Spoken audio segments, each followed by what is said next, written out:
labor update. No one here to speak, so we're going to adjourn into closed session, and we will return at 1:30.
Good afternoon. I'd like to call this meeting to order, the San Jose City Council meeting for December 10th, 2013. Excuse me. As usual, we'll start our meeting with an invocation, noting that today we're celebrating International Human Rights Day, celebrated on the date in which the United Nations General Assembly first adopted the Universal Declaration of Human Rights in 1948. And this year, the Human Rights Day comes as we mourn the death of Nelson Mandela. Here at City Hall and at civic buildings around the United States, our flags fly at half-mast to honor this great man. In the words of UN Secretary General Ban Ki-moon, Nelson Mandela was a leader whose passing has plunged the world into sorrow, but whose lifelong commitment to human dignity, equality, justice, and compassion will forever remain an inspiration as we continue to build a world of all human rights for all. And today, in honor of Human Rights Day, we invited Pat Mitchell, Executive Director of Silicon Valley Faces, to give the invocation. Silicon Valley Faces works to build a community free of bias, bigotry, and violence through education and empowerment. Pat, thank you for joining us.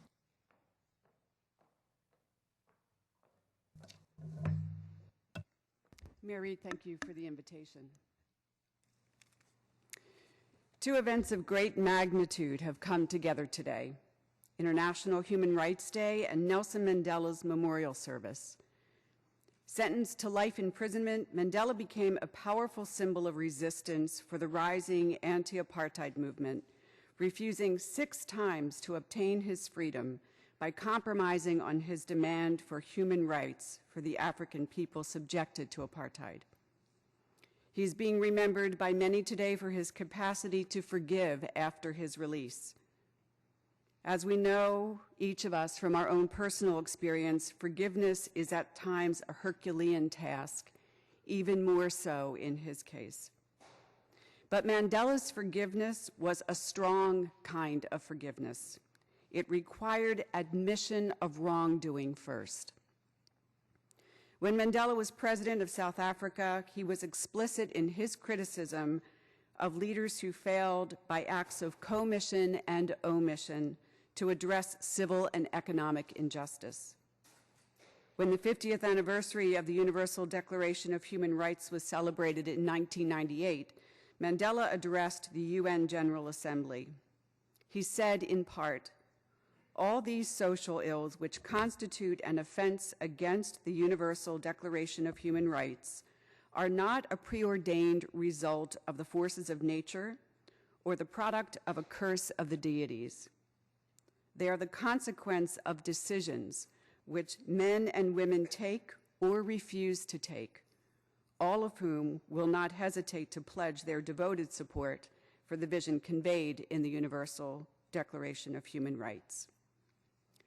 Looking to the future, Mandela concluded, "The challenge posed by the next 50 years of the Universal Declaration of Human Rights, by the next century whose character it must help to fashion, consists in whether humanity, and especially those who will occupy positions of leadership, will have the courage to ensure that at last we build a human world consistent with the provisions of that historic declaration and other human rights instruments that have been adopted since 1948. We are already 15 years into the next 50 years of the Universal Declaration of Human Rights and 13 years into this new century. There is a lot that remains to be done. Human rights and human dignity go hand in hand, and we each have a part to play in ensuring their fulfillment. So on this day, as we join around the world in mourning Nelson Mandela's death and celebrating his life, may we renew our efforts, elected officials, citizens, non-citizens, and organizations like Silicon Valley Faces, to work together to address the social ills that afflict San Jose in order to build a community free of bias, bigotry, and violence. Thank you, Pat Mitchell. Please stand for the Pledge of Allegiance. I pledge allegiance to the flag of the United States of America, and to the republic for which it stands, one nation, under God, indivisible, with liberty and justice for all.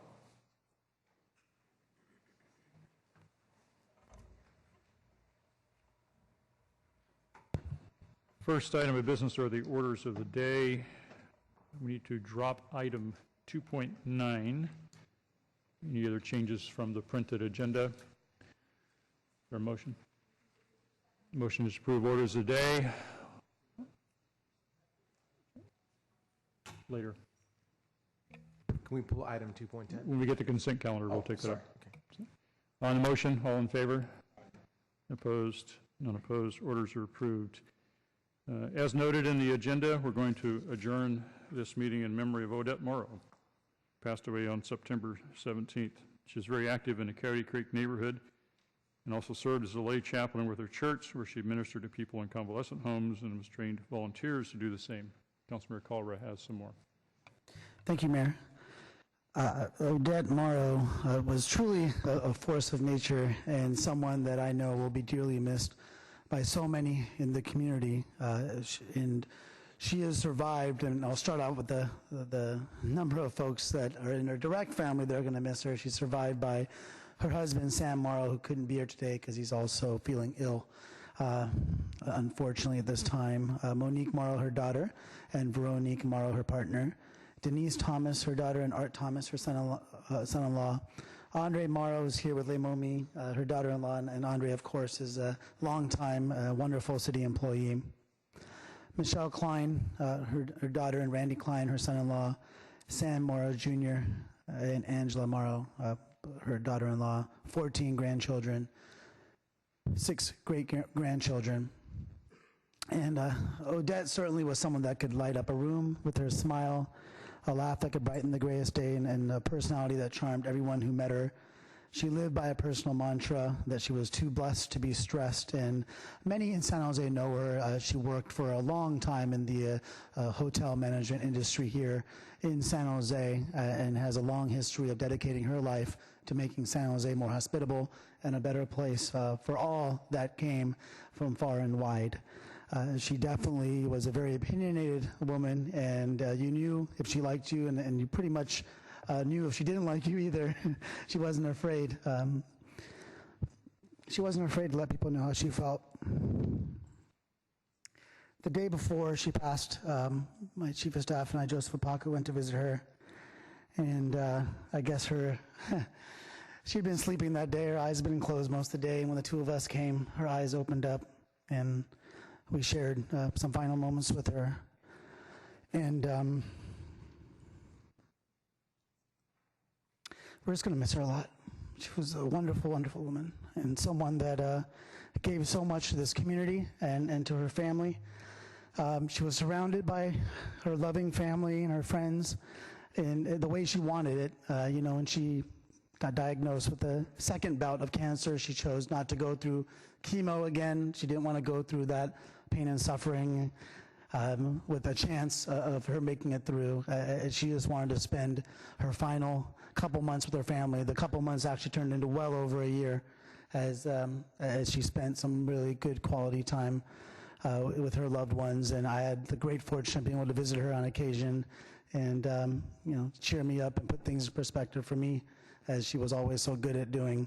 And so today, as we adjourn the meeting in her memory, I just want her family to know how much she is missed and how much she means to me personally and to her community. Thank you.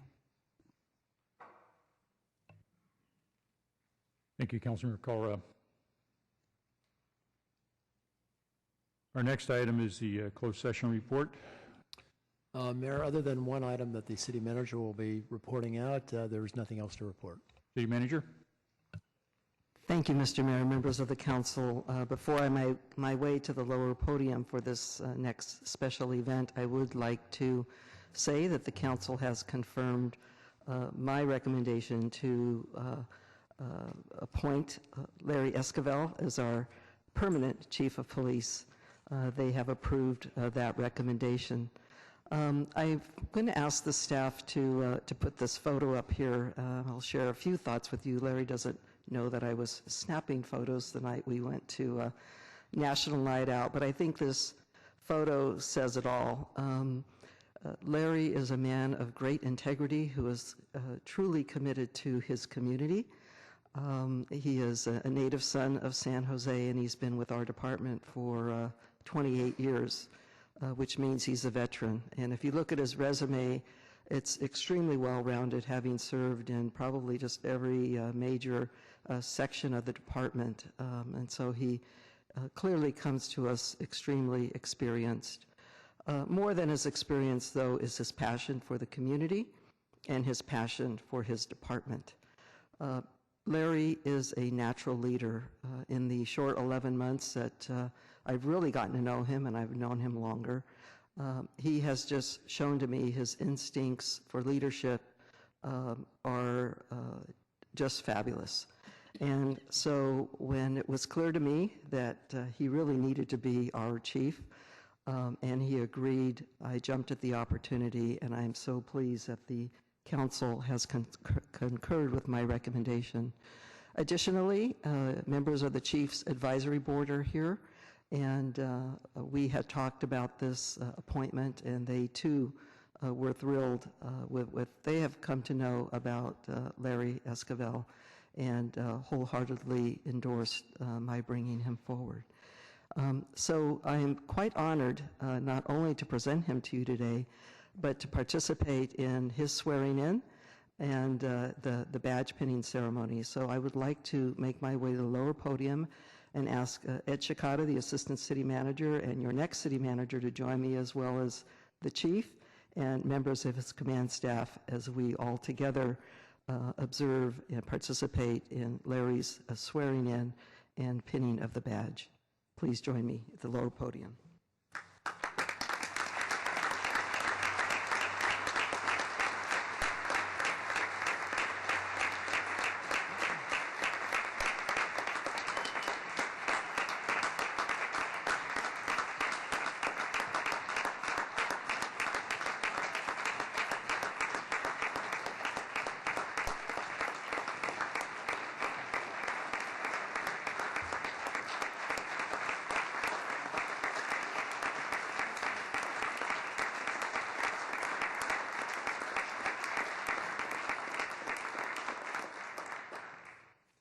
I hope this mic picks up. And Chief, if you would raise your right hand and repeat after me. I, Larry Esquivel, I, Larry Esquivel, do solemnly swear do solemnly swear that I will support and defend the Constitution of the United States that I will support and defend the Constitution of the United States and the Constitution of the State of California and the Constitution of the State of California against all enemies, foreign and domestic, against all enemies, foreign and domestic, that I will bear true faith and allegiance that I will bear true faith and allegiance to the Constitution of the United States and the Constitution of the State of California, to the Constitution of the United States and the Constitution of the State of California, that I take this obligation freely, that I take this obligation freely without any mental reservation or purpose of evasion, without any mental reservations or purpose of evasion, and that I will well and faithfully discharge the duties that I will and faithfully discharge its duties upon which I'm about to enter. upon which I'm about to enter. Congratulations, Chief. Thank you very much.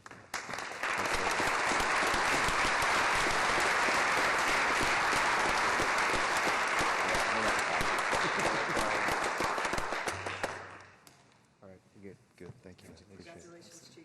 Thank you. Yes, yes.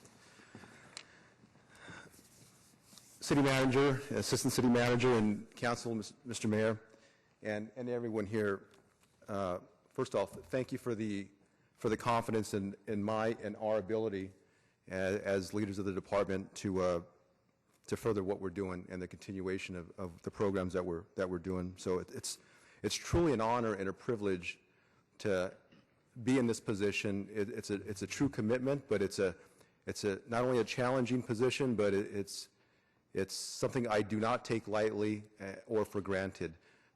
It's something that when I said I would do it, I understood the responsibilities and expectations, but I'm fortunate and lucky to have leaders and a team with me to help send that message, and really also the rest of the men and women in our department and what we can do for the community. I mean, that's, without them, and I mean the people standing next to me and the people sitting up there and the people that are doing the day-to-day job, we couldn't do what we're doing. And we have staffing issues that we're going to get better. I'm optimistic. Things are going to get better with your help, and I know that's the case. But the things that we're doing now, we couldn't do it without them working hard every day to make our community better and safer. So to them and the people sitting here and the people that are out there every day, I want to thank them very much. And secondly, I just want to thank as well our community leaders. City Manager mentioned our Community Advisory Board that's here, and I want to thank some of those members that are here, but even just our community leaders in general that we work with on a daily basis, not only our command staff, but our captains, lieutenants, and sergeants, and officers, community service personnel, meaning our crime prevention specialists, the ones that are out there every day and are non-sworn, everybody that collaborates with our community. I want to thank them for doing what they do, and our community members, that partnership. We couldn't do it without you. So with that, I just want to close with, believe me, we're going to continue to do what we're doing and how we do it, and to make our city safer, reduce crime. We want to improve the quality of life for our citizens, and really to invest in our people, our workforce, to make their job, their environment better, provide them incentives, and really attract people and retain our people to keep them here and really enjoy serving our community. So again, to everyone, thank you very much. I appreciate what you're doing for me and our community and our department. Thank you.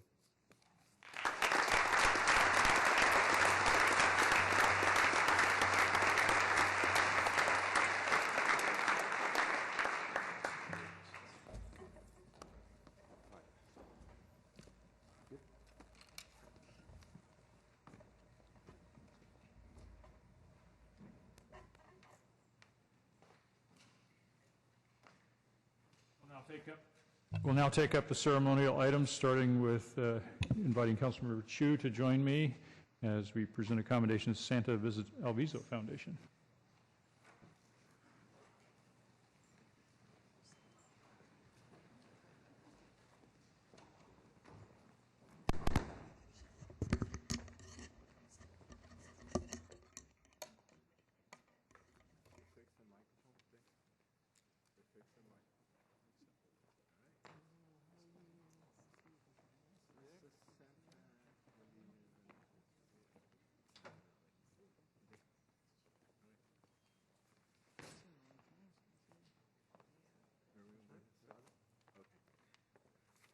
Well, thank you very much. I'd like to thank my colleague and the mayor for joining me here today to commend the Santa Visit El Viso Foundation for their 30 years of outstanding service to the El Viso community, and actually beyond the El Viso community.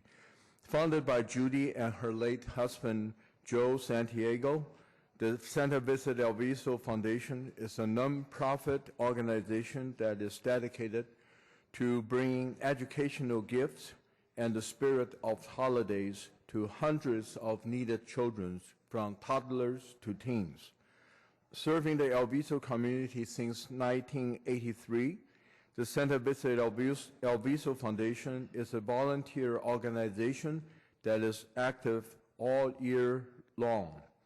On December 14th, this coming Saturday, we will celebrate the 30th annual Santa Visit El Viso Foundation holiday program, which will serve more than 800 people with over 450 toys and books given to the children and the teens. It will be happening at the various youth center this coming Saturday, starting at 11 o'clock.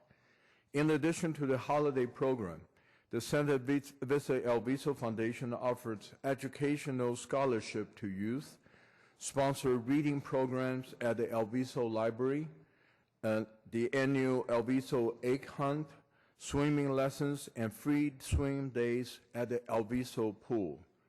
$46,750 in scholarship was awarded to youth in El Viso just this year. So times 30, that's how much they have contributed to our community. And I would like to take this opportunity to congratulate the Santa Visit El Viso Foundation for their continued contribution to the community and for providing opportunities for residents to participate in their program. Here today to accept accommodations are Mrs. Santa, Judy Santiago, the co-founder of the Santa Visit El Viso, and Director Richard Santos, is the director of Santa Clara Valley District, Water District, Santa Clara Valley Water District, and also the chairperson of Santa Visit El Viso Foundation this year. So at this time, I'd like to ask the mayor to do the honor presenting the accommodation to Judy Santiago. Thank you.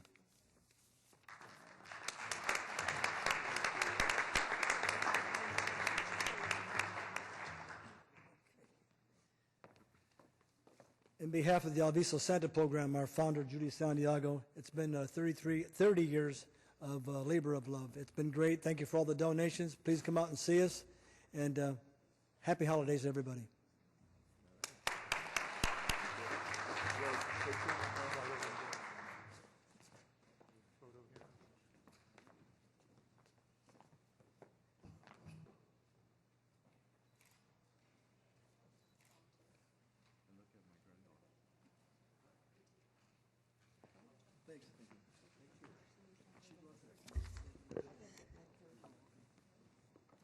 For next item, I invite Councilmember Liccardo to join me at the podium as we present a commendation to Ken and Farrell Pogorsic for their work in organizing the annual Bark in the Park Festival.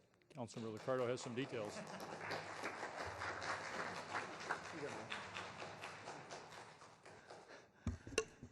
Joined by a small but mighty cheering section, Ken and Farrell Pogorsic are here and being honored today because we know one thing that gives San Jose great identity is events that are fun and unique and iconic. And there may be no more fun, unique, and iconic event than the nation's largest dog festival right here in San Jose. And we're honoring them for improving the quality of life of people and pooches. I think you all know this as Bark in the Park. This is an extraordinary event every year that happens largely, entirely as a labor of love of many, many volunteers, but most prominent among them for the last decade has been Ken and Farrell. They have held virtually every position related to Bark in the Park, most prominently including the chair and volunteer chair, which means they're spending a lot of time on the phone, hundreds if not thousands of hours, and we are grateful for their extraordinary work. For those of you who have not seen the incredible phenomenon that is Bark in the Park, it is not simply a festival for pooches.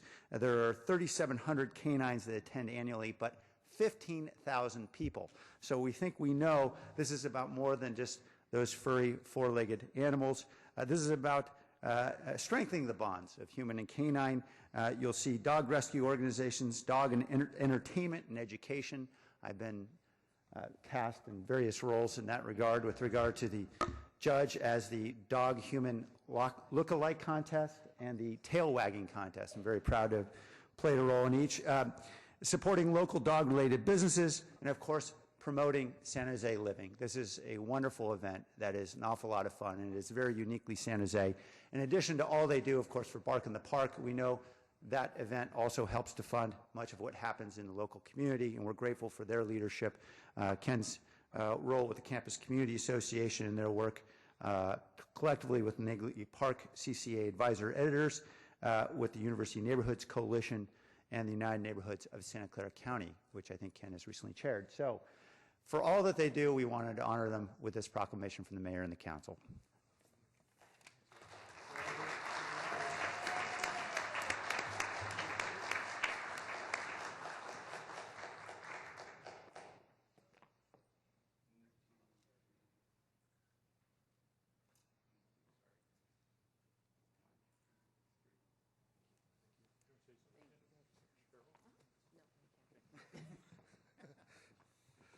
I want to thank Mayor Reed and Councilmember Liccardo and the entire council for this commendation. Is very much appreciated. Although I have to say I don't do stuff for recognition. Recognition is always very, very nice. I just want to comment on Bark in the Park. Bark in the Park is an event that is entirely was created by my neighborhood, the Negley Park neighborhood, and started as literally an event for our neighbors. And over time, through a lot of volunteers and just a lot of effort and just a goal to always keep the event very family friendly, very much San Jose oriented, fiscally responsible. We have built an event that is literally, that blew me away when I first learned it. We are the largest dog festival in the United States. Festivals are a major part of life in San Jose, and I just hope we continue to encourage more festivals because it makes this city such a great city. Thank you.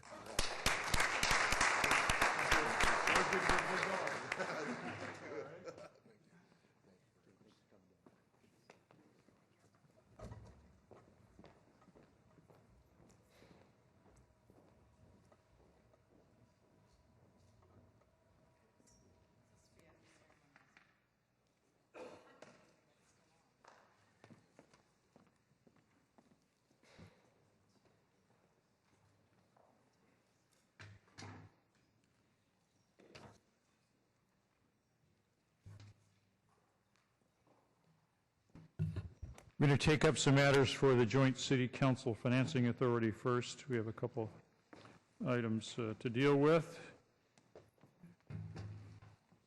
7.2 are actions related to the San Jose Financing Authority lease revenue bonds, Hayes Mansion refunding project, and the Ice Center refunding project.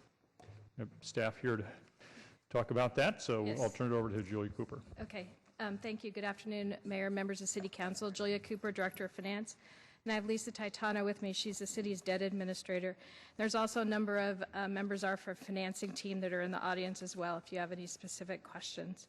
So before you today, we have a restructuring of the variable rate bonds for both the Hayes Mansion and the Ice Center. As you know, we've had an ongoing effort to reduce our variable rate and letter of credit exposure, and over the last 3.5 years, we've reduced that exposure by over 60%, taking it from $1.1 billion down to $445 million. So this is an effort bringing forward, while we'll still have the variable rate risk, this restructuring reduces our letter of credit risk. The current letter of credits are scheduled to expire in February, and we're replacing that public offering with the direct pay letter of credits with the direct non-public private placement for both the Hayes Mansion bonds that are outstanding, the 2008 C and D, and the Ice Center 2008 E's. This will involve a new 3-year term agreement with U.S. Bank for this direct purchase. The interest rate will be based on a floating rate index plus 53 basis points. The bonds will be subject to a mandatory tender at the end of 3 years. And our options at the end of that 3-year period will be either to negotiate an extension with U.S. Bank, remarket the bonds in a different variable rate mode, select a new private purchaser in a similar index mode, or refund the bonds in another variable rate mode or fixed rate. So we're here today, and we'll be back to talk to you again in 3 years, but those are kind of our options at that point. The benefits of moving to this structure is it avoids the bank credit risk. As you may recall, back in 2008 when we were having some difficulties in the financial market, the banks that were having difficulty and they were getting downgraded were in fact impacting the interest rate that we're paying on the bonds. So this goes away with this structure since we're based on an index that's kind of an average of the market, and then we pay 53 basis points on top of that.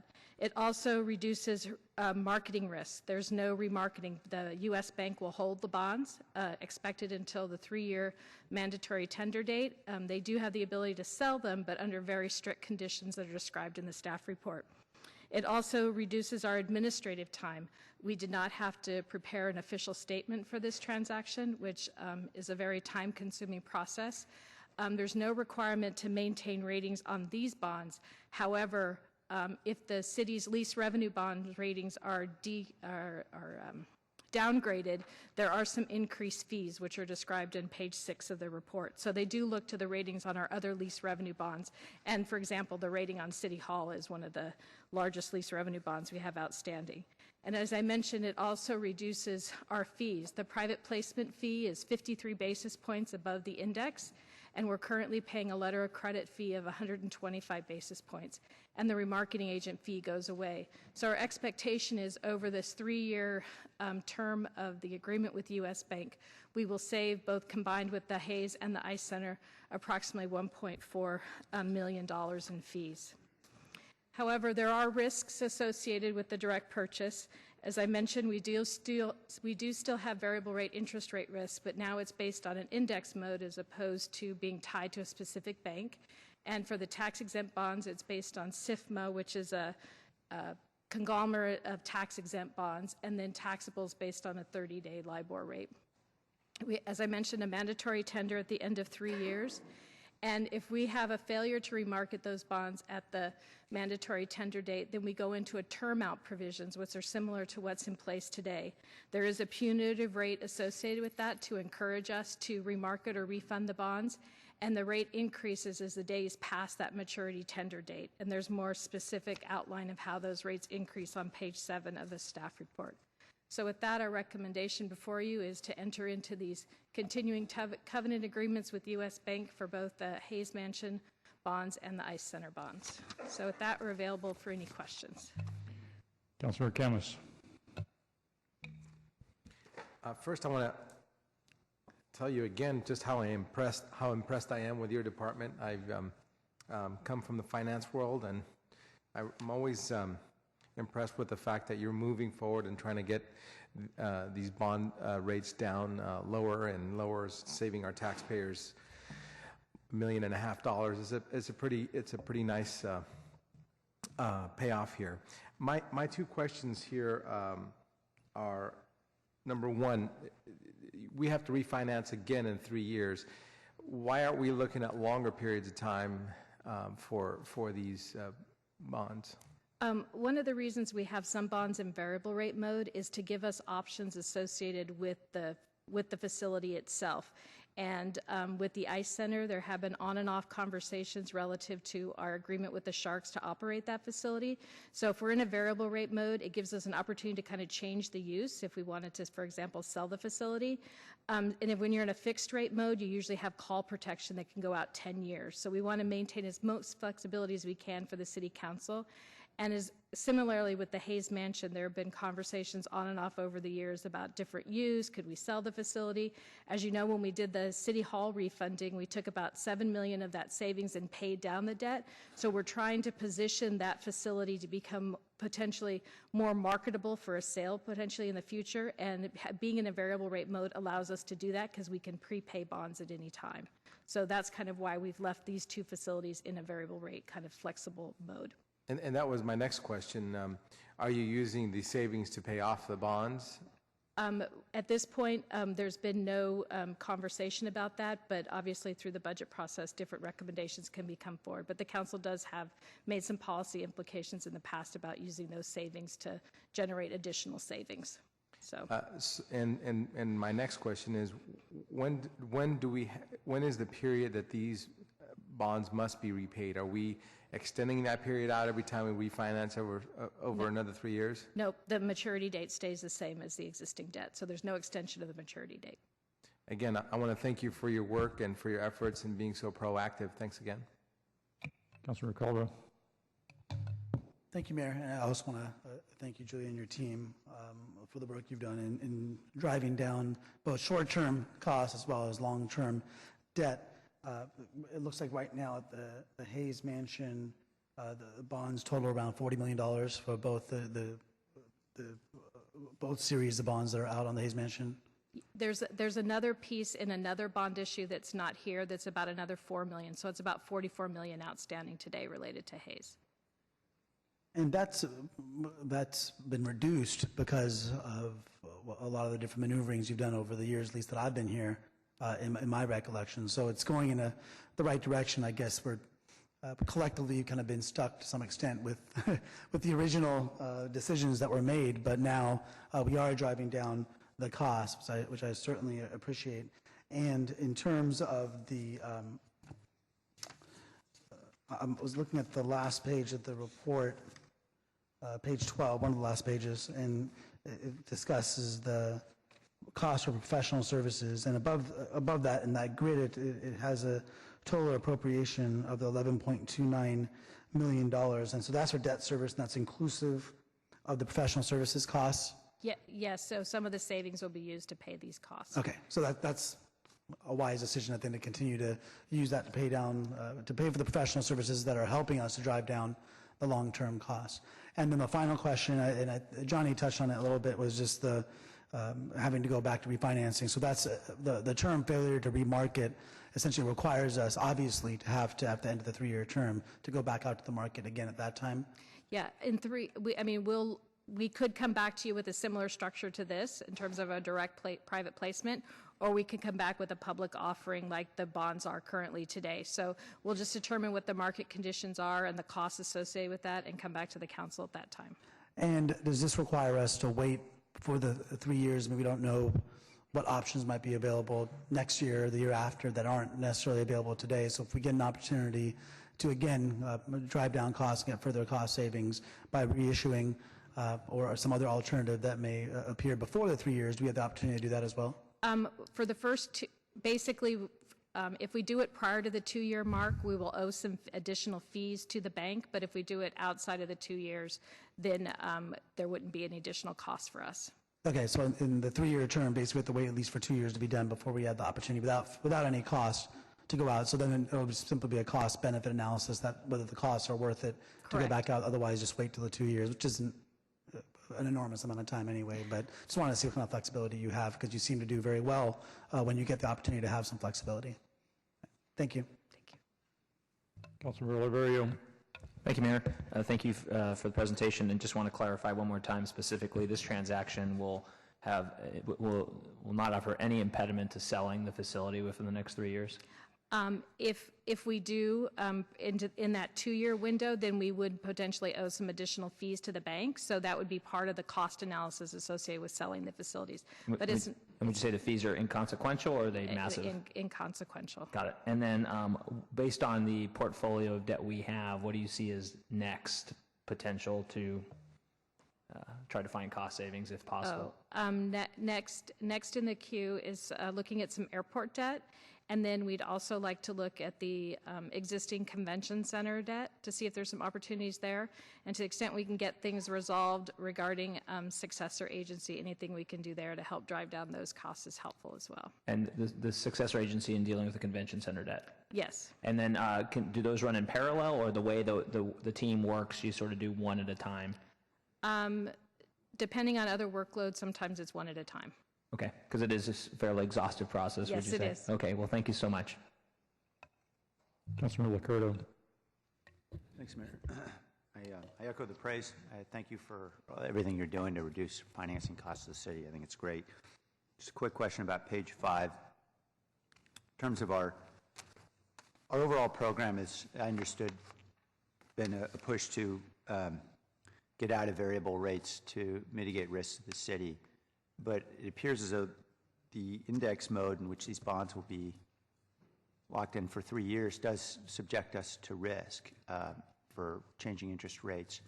It's fair to say, while this may reduce costs, it doesn't necessarily mitigate that risk. It doesn't mitigate the interest rate risk, but it does mitigate the credit risk associated with a particular bank. Because when you have a direct letter of credit, you're subject to the credit of that particular bank. This is an index, so it's everything over the entire market. Great. Thank you for clarifying that. I want to thank the staff for continuing to work to reduce the risk on the variable debt. We and a lot of other cities and organizations had a very difficult time in 2008 when the capital markets crashed, dealing with all the variable debt. And while it has saved us a lot of money, it also comes with risk, and this is a good, I think, interim solution for these, a creative way to do it. So I'm certainly going to be supportive of it. I have no request from the public to speak. I have a motion to approve. Councilmember LICCARDO, do you have more? I'm sorry.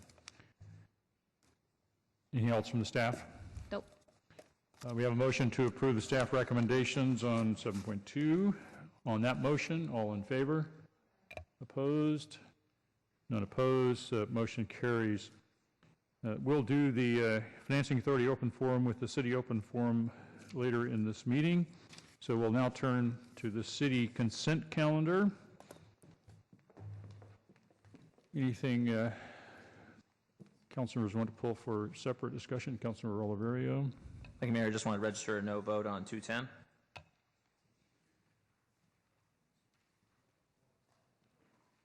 Okay, Councilman CAMIS wants 210 pulled, so we'll do that. Anything else? Motion is to approve the balance of the consent calendar. On the motion, all in favor? Opposed? None opposed. The motion carries with the exception of 2.10.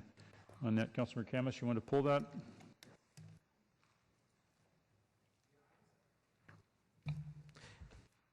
I just had a couple of questions. I don't know if anybody here from staff can answer these for me. Well, put them out there and we'll find out who wants to volunteer. Okay. Jackie Morales, Fran, will come down, Assistant Director of Housing. Yeah, so when we enter into these housing negotiations here, I don't understand why we indemnify why we're being asked to indemnify the person who wants to build the housing. Sure. This is a specific, unique case because in this situation, the city owns the land. We did a competitive RFP, and we had the nonprofit begin to do pre-development work, of which we can approve up to $100,000, so we limit our exposure. And during that time, the economic markets collapsed, and so they weren't able to move forward, and then the city lost its redevelopment funding. So given the unique circumstances in this case, we thought it was prudent to move forward to forgive this loan. So we don't typically do this. And then I had a procedural question. Why was this on the consent calendar rather than I got moved from 4.3 to 2.1. Is there a reason for that? Well, again, we didn't feel like it, because of the amount of funds and the unique circumstances for this particular loan, we didn't necessarily think that it needed any further discussion, but we're of course happy to answer your questions. And Councilmember, if I can jump in, we did discuss this as a senior team at our agenda review and felt given the other substantive items that could move to consent, and then I believe that was agreed to by the Rules Committee, knowing that the council can always pull an item as your prerogative. All right, thank you. So basically, we still own the land, and we have the when were these documents, I mean, are these documents still good? I mean, I'm assuming that these are EIRs and all the other stuff, or? Yes, we are going to be receiving in exchange for the $100,000 loan forgiveness all the pre-development work that they were able to complete, which included a phase 1 environmental, so we'll be able to get that, a survey, and they also did a phase 2 environmental, so we'll be able to have all of those documents. Yeah, well, you know what? Yeah. Anyway, I don't like to forgive debts of $100,000, especially when the city's strapped for money, and I'm not sure I understand how this department works still, and maybe I should be educated about this later on. Thank you. Thank you. Councilor Constant. Thanks. I just wanted to comment. I'm not comfortable forgiving something. That's why we have RFPs. People go into bid on RFPs. They understand that there's an amount of risk when you move forward on a project, and I don't think it's the city's job to insulate people from risk. We don't have the bandwidth, quite frankly, to do that. I also have to disagree with the final statement in this memorandum that since the funds have been expended, there's no impact. There is impact because we're not getting $100,000 back, and that $100,000 would be used for other needs, and we know we have lots of needs not only in our housing department but throughout the rest of our city. So it's hard for me to see how there's any justification to say that there's no impact. What would the cost to the city be to do those 4 items that are listed that will become our possession if this is to get forgiven?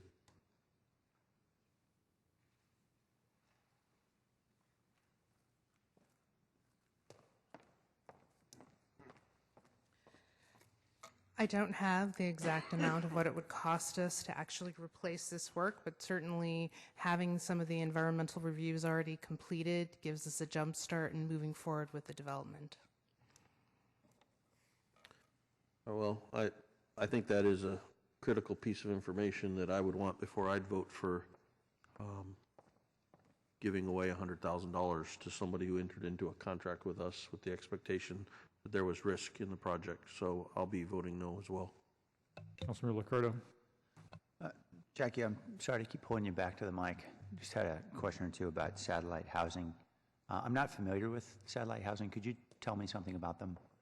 I assume it's a nonprofit organization? Sure, yes. It is a nonprofit housing provider that's not based out of our particular area. They had come in and they were planning to do actually a special needs housing site for, I believe it was the blind. And so again, they weren't able to move the development forward because of all the economic conditions that occurred. The funds that were used were housing funds, so they could not be used for any other use. And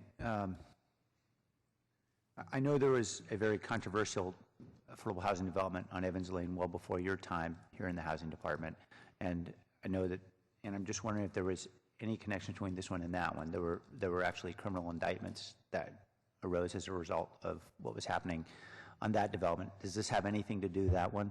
No, this Okay. has, there's nothing, Good. there's no historical connection between anything prior to that and this site. This was actually, again, going to be a very exciting site for us because of its special needs component. But again, the financing fell through and we decided to take it back, and we're looking at other uses for the site now. Okay, and so we think that, the surveys and the site assessments, they are essentially reusable. We have something. I believe the environmental reviews, those, yes, would be able to be reused again, and certainly the survey we'd be able to use. Okay, great. And so I assume, Rick, that I was just thinking about this issue of whether or not it's a gift of public funds because we're getting something of value. That is why it You would need not be. some consideration, and that would suffice. Again, Okay. it's a business call as to whether you want to do the forgiveness, basically. Right. Okay. Thank you, Jackie. Thank you, Rick. Councilmember Herrera. Thank you, Jackie. What are our options here? So if we don't forgive the loan, then what's our option? Council votes no and we don't forgive the loan. Yes, if we don't forgive the loan, then we would have to go back to Satellite to see what they could do. At this point, we have researched with them their ability to perform and to repay the loan, and we have verified that they don't have sufficient funds to repay it. So, we'd have to go back and see if we could do some sort of long-term agreement to try to recapture. Is this trying to get blood out of a turnip, so to speak? Exactly. Okay, so, and then I don't know if you can estimate this, but what would be the opportunity cost of us letting them continue to have some claim on the property, which I think we also get rid of by forgiving the loan, so that you can market the property and do something more useful with it. What would be the opportunity cost to us by not moving forward? Sure. Well, really, we don't have any in terms of the opportunity costs. Their actual agreement with us has expired, but we do have some title work that we need to clean up, and obviously it would be easier for us if they were cooperating with us in cleaning up the title, but they really have no more additional rights to the site. I meant other opportunities that you might be bringing in. So if we keep tied up with Satellite, yes, and don't clear the title and pursue, it sounds like not a very hopeful strategy of getting our money back, we have some opportunities that we actually could do something else with the property that we would be not able to pursue, right? Correct. And this site does provide us an opportunity to do some potentially homeless housing because there are connections with the county nearby. It's also near a homeless shelter, and so we do have some additional plans for the site that we think are very exciting, and that would take us more time to work on. So unless there's some other way to get money, I think we need to clear the title and pursue other options, and if there was some way to get some smaller settlement out of Satellite, I would, probably agree to that, but I think this is probably our best bet. I don't like forgiving the debt either, but I think we need to look at the balance of this and what we are foregoing, the opportunity to pursue something more worthwhile on this. And it sounds like we have some valuable things we can take forward, at least the work that's already been completed. So I'm going to support the action that you're suggesting. Councilmember KALRA. Thank you, Mayor. I appreciate staff's feedback on this, and it looks like although Satellite wasn't able to follow through, that there was some work that was done. Do we have any sense of what the value of that work was done? And if in other words, the $100,000 was used for some to prepare some of these documents, and there was reference to the fact that some of this work can be used for purposes of future development. And so does that apply to the 4 documents that are referred to in the staff report? Yes, I think the only document we probably would not be able to reuse are the professional services with the architect.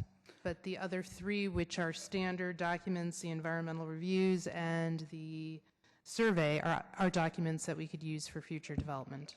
Okay, and so we have topographic and boundary survey, 2 phases of environmental site assessment. I imagine as we market this property back out for whatever purpose it's going to be, that could be accounted for in the costs that we market it at, so we will be able to actually recover some of the costs. And, October of 2006 is when this agreement was entered into, and after that point, a lot of people struggled. Private developers, private commercial and residential developers, and nonprofit developers for certain struggled when we hit the recession. And so it just seems like an interesting place to take a stand on $100,000 for a nonprofit affordable housing developer when we've given concessions on so many other projects, on cultural amenities, to the tune of hundreds of thousands or even millions of dollars, where you've either forgiven loans or understood the challenges of the recession, and yet here, for $100,000, we're getting something back in return. And one of the, as Councilman Herrera referred to, the clean title aspect is actually of great value rather than being held up for a number of months or years in order to get clean title in a struggle with a nonprofit. It just makes no sense. So I absolutely support staff recommendation, and hope that the majority of the council will also support it. And this is not something where I see it's an ideological issue of whether we're using taxpayer funds or not. The reality is money has been expended, and we have an opportunity to recover at least some of that value right now and get out to market as soon as possible to make something useful of this land. Thank you. We have a motion to approve the staff recommendation. Councilor Rocha. Thank you, Mayor. I don't need to speak. I was going to make a motion to approve. Councilor Campos. Actually, Ash asked my question. Councilor Constant.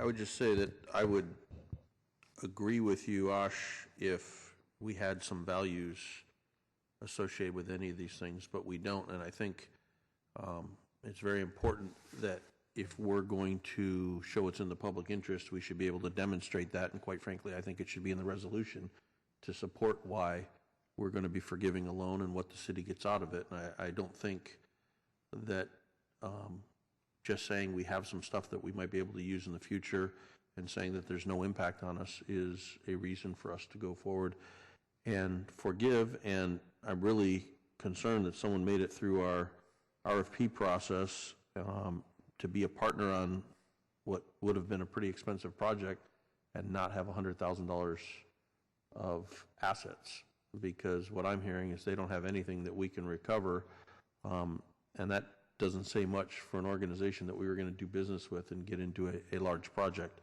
We should have people that are far more qualified than that if we're going to be into partnerships with them. We have a motion to approve the staff recommendation. On the motion, all in favor? Opposed?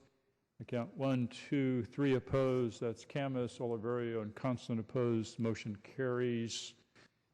Completing the consent calendar, I believe. Item 3.1 would be next. Report of the city manager.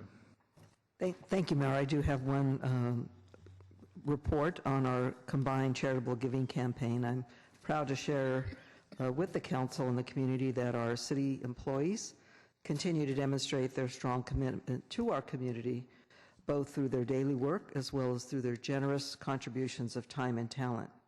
This year, city employees contributed just over $104,000 and pledged 723 volunteer hours through the annual combined charitable giving campaign.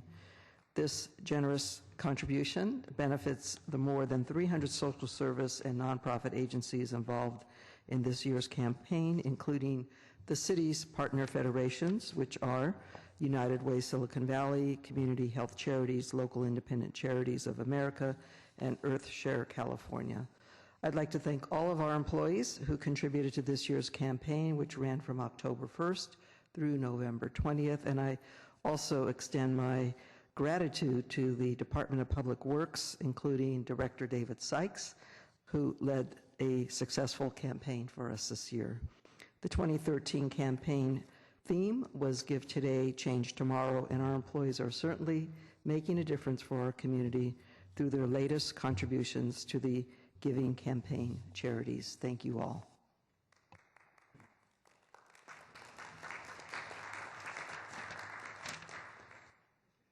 Next item is 3.3, an audit of the indirect cost allocation system. Our city auditor, Sharon Erickson, her staff will be down in a minute.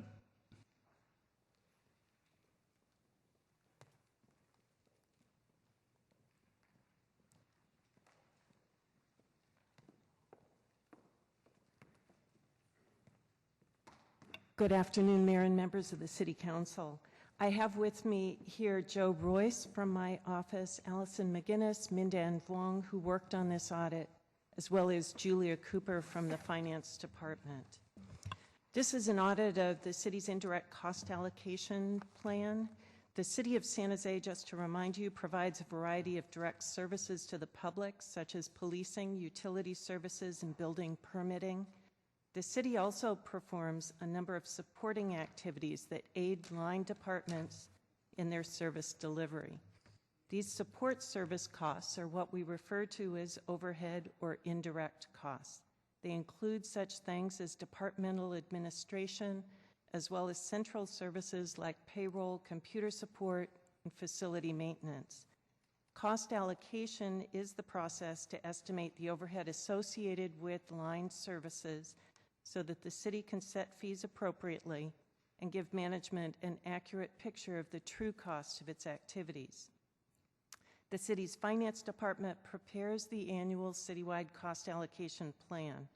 The plan allocates overhead costs to the city's direct services and calculates overhead rates as a percentage of direct labor costs associated with specific services. These rates are used to calculate fees for services and potential reimbursements from special funds. The total of these reimbursements is shown on Exhibit 5 on page 10 of our report. It's budgeted for this year that $37 million in reimbursements will be received as a result of these allocations this year. I want to note that general fund programs do not pay a lump sum for overhead. Instead, for their fee-based programs, central service costs are recaptured to the extent that fees are set to be cost recovery and are collected for individual services. So the objective of our audit was to review and evaluate the city's fiscal year 2013-14 citywide overhead allocation plan for appropriateness and accuracy. And I've been telling people that we really asked 4 questions. Were the costs fairly allocated? Mostly. Were extra charges or were there double bills? There were a few. Is the math working in this plan? Yes. It's a complicated plan. Does it need to be this complicated? Yes, it's complicated, but it's no more complicated than other jurisdictions' plans. We did identify 4 issues, specific issues with the plan. The first was that the Finance Department should more clearly define what are indirect costs. The city's fiscal year 13-14 overhead plan includes $120 million of central service costs that were deemed to be overhead. These costs are shown on Exhibit 6 on page 15 of your report. We do have concerns about the way decisions are made that certain costs should be allocated as overhead. Those decisions have not been consistent over time. And actually, our main concern is that those decisions need to be documented. We also are recommending Finance update its procedures to more clearly define and then review and revise the list of allocated and unallocated costs. The second issue we identified is that Finance Department should review and update its cost allocation methodology. Appendix B of our report lists the central service costs and the methodology by which they are allocated. So you can look in that section back on Appendix B to see the various costs of the central service departments and the basis on which they're allocated. The third issue we identified was that Finance's procedures and resources should be enhanced. Finance staff prepare at least 150 worksheets to prepare these calculations. They have to take those spreadsheets and manually transfer the information in 1,100 different manual data point entry points in order to put this information into some very old software.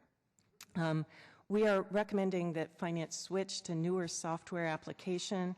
We believe it is not that expensive and would be well worth the time and effort. Our fourth issue was that the overhead rate calculation can be more transparent.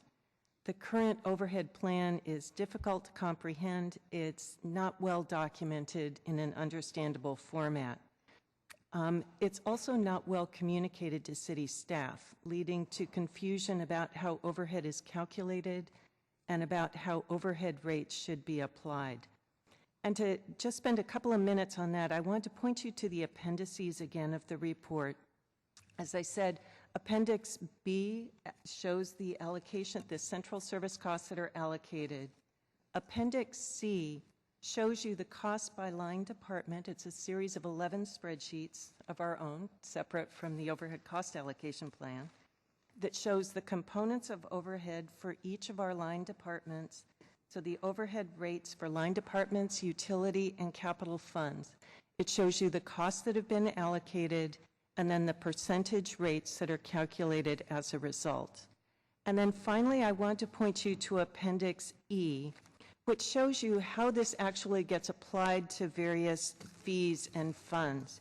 And if I could spend just a moment on that, on page E3, you see a taxi cab driver permit fee. The permit fee is $430. You can see there the pie chart. Of that, $93 is indirect cost or overhead. The rest is really related to the cost, the direct staff time to prepare those taxi cab fees. Of the overhead, the pie on the right shows you $93 of overhead. What was interesting to me in this chart is actually the majority of what we're calling overhead was actually police department, admin, and other regulatory function costs that are being allocated to this fee. On the next page, page E4, is another example. This is the residential occupancy permit fee. So this is a permit that costs $43.81 per unit. I believe it's per year. You can see here that most of the cost associated with this permit fee is PBCE staff time or fire department staff time and the associated fringe benefits. Then you can see that overhead is about $6.50 of this fee. It's about 15% of the fee. And then you can see how the overhead is allocated, the $6.50. Like the taxi fee, the residential occupancy fee is really calculated based on the direct labor that staff provides to prepare that permit. The third one in this series, the next page on page E5, is the PBCE's plan review fee. So this is a fee that's about $210 per hour. Again, you can see PBCE direct staff time accounts for $100 of that. That includes fringe. Indirect staff time associated with the fee and this provision of this service is another $35. PBCE admin is another $37. These are directly attributable to the Plan Review Development Services function. You can see City Hall debt service in that fee. That's because this is a development fee program that operates like an enterprise fund. And then you can see overhead is about $25 of that fee. One of the interesting things to me here was even if you cut overhead to zero, you would make a dent in the fee, but you wouldn't dramatically reduce the cost of that fee. And then finally, there were questions that were raised about utility funds. So I wanted to point you to on page E6, you can see the Integrated Waste Management Fund. This is the fund that pays for garbage pickup and recycling for San Jose residents. You can see of that, most of that fee, most of those expenditures are the direct costs of providing those service through third-party vendors. There is some ESD personal services, and then about 6% of the total expenditures are what we would call overhead. Now, when I'm saying that, my copy is in color, and I hope yours is too. The blue section, you can see in the case of these utility funds, we're direct billing. The city is direct billing. So there were a total of $5.4 million direct billed for things like IT, finance, and other departments. There was also some City Hall debt service, and then a portion of that $2.1 million was your more standard citywide cost allocation or overhead. So just to sum up, is this plan complicated? Yes, it's complicated. It's no more complicated than other plans. The city does allocate overhead based on core services unless we decide to go into more detail when it's a cost recovery fee. Because of the complicated nature of these calculations, there has been confusion about how overhead is calculated and how it should be applied. It's our hope that shedding light on these calculations will lead not only to some corrections of errors that we identified, but also to a more robust review of allocations in the future. With that, I'd like to thank the department for their cooperation. I think I explained the level of effort that they put into this plan, and they were very gracious in allowing me and my staff to pick through that plan and to give them suggestions. With that, I'd like to turn it over to Julia Cooper for the administration's response. Thank you. Julia Cooper, Director of Finance. I think just as a little bit of background, one of the common themes in this audit, along with several recently released audits, is a need to return to basics. I think this audit demonstrates, at least in the Finance Department, that we were unprepared for the level of turnover, our chronic vacancies, and a loss of institutional knowledge. That return to basics is going to involve a careful examination of the resources that are dedicated to key and core financial management services like contract administration and monitoring and the preparation of the cost allocation plan. And it's going to require a level of upfront and ongoing training. The administration acknowledges that there's always room for improved management and oversight. However, challenges are going to remain without adequate levels of staffing in key areas, targeted upfront and ongoing training, and the ability to change our current practices. The Finance Department currently has an initiative underway to examine internal controls on a citywide basis, which is funded with consulting services in the current fiscal year. In terms of recommendation, the implementation, we are examining alternative resource allocation for current staff to keep knowledge within the organization. We clearly acknowledge that half an FTE is not sufficient to run the cost allocation plan, and we're examining resources within the department within the context of our other priority needs and those on a citywide basis. And to the extent appropriate, we'll make fiscal year 15 budget proposals within the context of the budget situation and our departmental priorities. We generally agree with the auditor's recommendations, and as mentioned, implementation will be impacted by resource allocation, and the window of opportunity to impact the cost allocation plan really only happens once a year. So because we do the plan every year in January. So right now we're working on implementing what we call some of the low-hanging items in the fiscal year 14-15 plan, and the balance of the recommendations will be implemented as resources are identified. Our goal is to keep the cost allocation within the guidelines of other organizations, and nothing, we really are working hard with the cost allocation plan. So with that, we're open to any questions. Thank you. We could make it simple. We don't have to charge for overhead. There's nothing that makes us do that. But making it simple would mean the general fund would have to write a big check to cover overhead costs that we get from a variety of funds. So it's, I think, well worth in our interest to do this, however complicated it may be, because I don't know what the total dollars are that come to the general fund out of overhead, but it's a very big number, I think, when you add it all up. $37 million a year. $37 million a year. So, yeah, that's a lot. And so we don't really have the choice of saying, well, this is too much trouble. Obviously, it is complicated and difficult.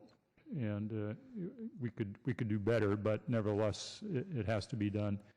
And I think we sometimes see belatedly the impact of the 25% reduction in staffing and the 10 or 20% of people who got bumped, and all of those impacts on the organization. And so I think we've done a good job with the resources that we have. Obviously, you can do better. And having some more software might be helpful, and there are a lot of ways to improve. But nevertheless, the department's done a good job carrying on through difficult times to make sure that we get the $37 million, which we desperately need in the general fund. Councilmember Oliverio. Thank you, Mayor Reed. Julie, you talked about budget proposals for the next fiscal year, about you're moving a half FT to something larger. Would that also be contain the software? Yes, we would look at both of those as part of an overall comprehensive budget proposal. And then on the software that was erased from the computer because it was client server versus in the cloud, does that mean everything has to be re-implemented? Or No, we're using an older version of the software, so any kind of migration to a new software, we would look at that ability not to have to do re-entering, but do some transition. Got it. So obviously taking some amount of time is not just cutting a check. Take your time to migrate to the new program. Right, and since the cost allocation, the actual calculation part happens in a very intense period of the year, that transition period and implementation could happen during that off cycle. Got it. And then city attorney, is there anything that regulates cities on what they charge for overhead, or can cities just be, any percentage they want to justify? There are percentages, there are guidelines. Typically, at least in the past, it was OMB Circular A87 that was the federal standard, and that's sort of the standard that or the model that's followed by government. So there are standards.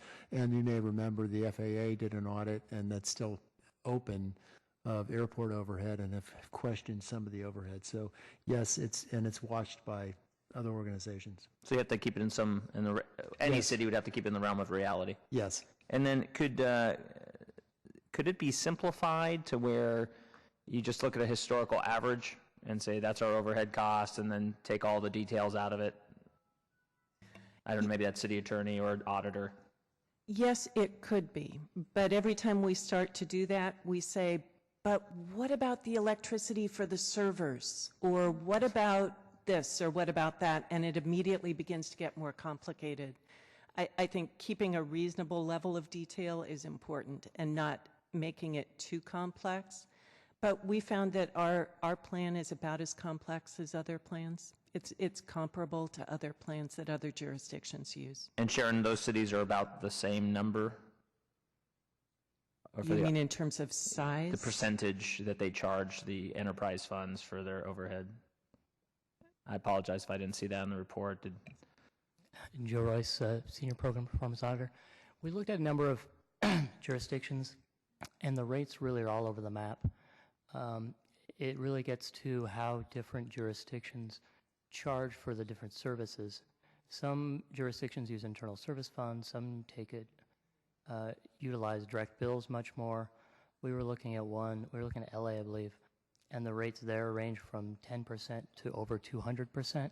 So it's just all over the map.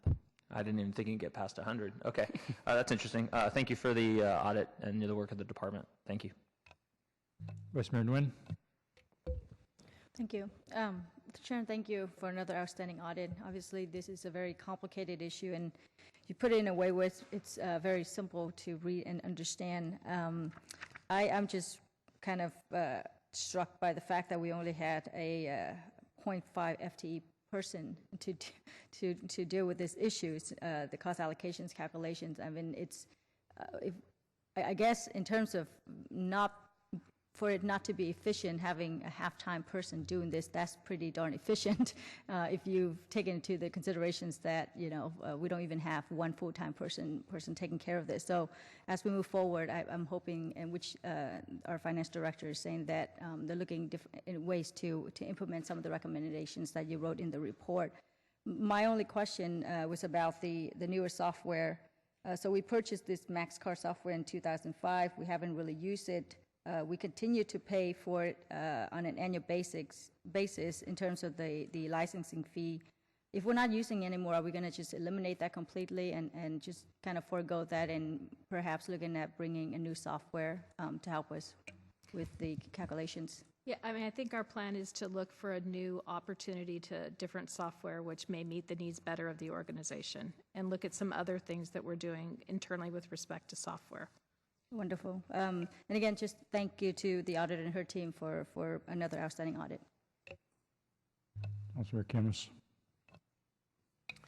Yeah, I also wanted to thank Sharon and her staff for coming in and educating me on this one privately as well. Thank you for your work. And I was struck the fact that most of the cost in all the departments that you looked at is not really overhead. It's labor, and that's a majority of the cost. And the only way to get costs down is to make things more efficient, and hopefully get through some of the savings that we're currently working on. But and I'm hoping that we can come. I mean, in the planning department, we discussed the intake software reduces the staff time by 20 minutes per intake, which is it's worth. I mean, it would save, literally thousands of staff hours per year, and I think that's the kind of stuff we need to look at. Software solutions and corporations around the United States, that's what they use to make things more efficient, and I'm hoping that we can use it and take a look at ways we can make departments more efficient.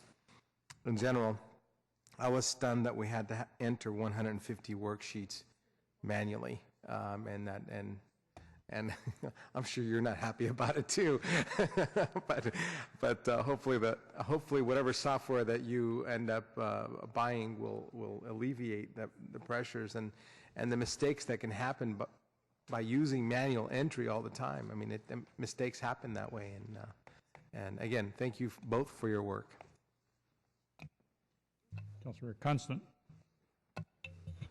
Thank you. I made most of my comments at the Public Safety Committee. I just wanted to say thanks for an audit that I've been waiting for a while. It's nice to see some illumination onto how overhead was calculated, because it was quite confusing. Well, it still is confusing, but less so confusing than it was a few years back when we just saw different overhead rates, percentages, and numbers in different areas. But I think this does a very good service by helping people understand what the process is. I always knew there was a process. I just didn't understand what the process is. I'm not sure I still completely understand it, but at least I know where to go to try and understand it. And I'm happy that the administration agrees with the fact that we can always do better. Of course, you could do better if we gave you some computers that were at least made in this 1,000 years. It seems like the way you described the computer systems, we really got to get you the resources so that you can do this stuff a little more efficiently. And then when we do that, maybe we can display the old computer in the lobby as one of our history artifacts out there, because it was quite entertaining to see how old it was. So I apologize, you're still working on that old system, but I'm glad that we have some illumination and some refinements that were going to be made. And I don't know if I heard a motion yet, but if we hadn't had a motion, I'll make a motion to approve. All right, we have a motion to approve. Councilmember LICCARDO. Thanks, Mayor. I'd like to stay on that issue for a moment, because I was startled with the findings on pages 34 to 35 that indicated we'd actually purchased a license for this new software in 2005, this new software, and apparently it had never gotten used.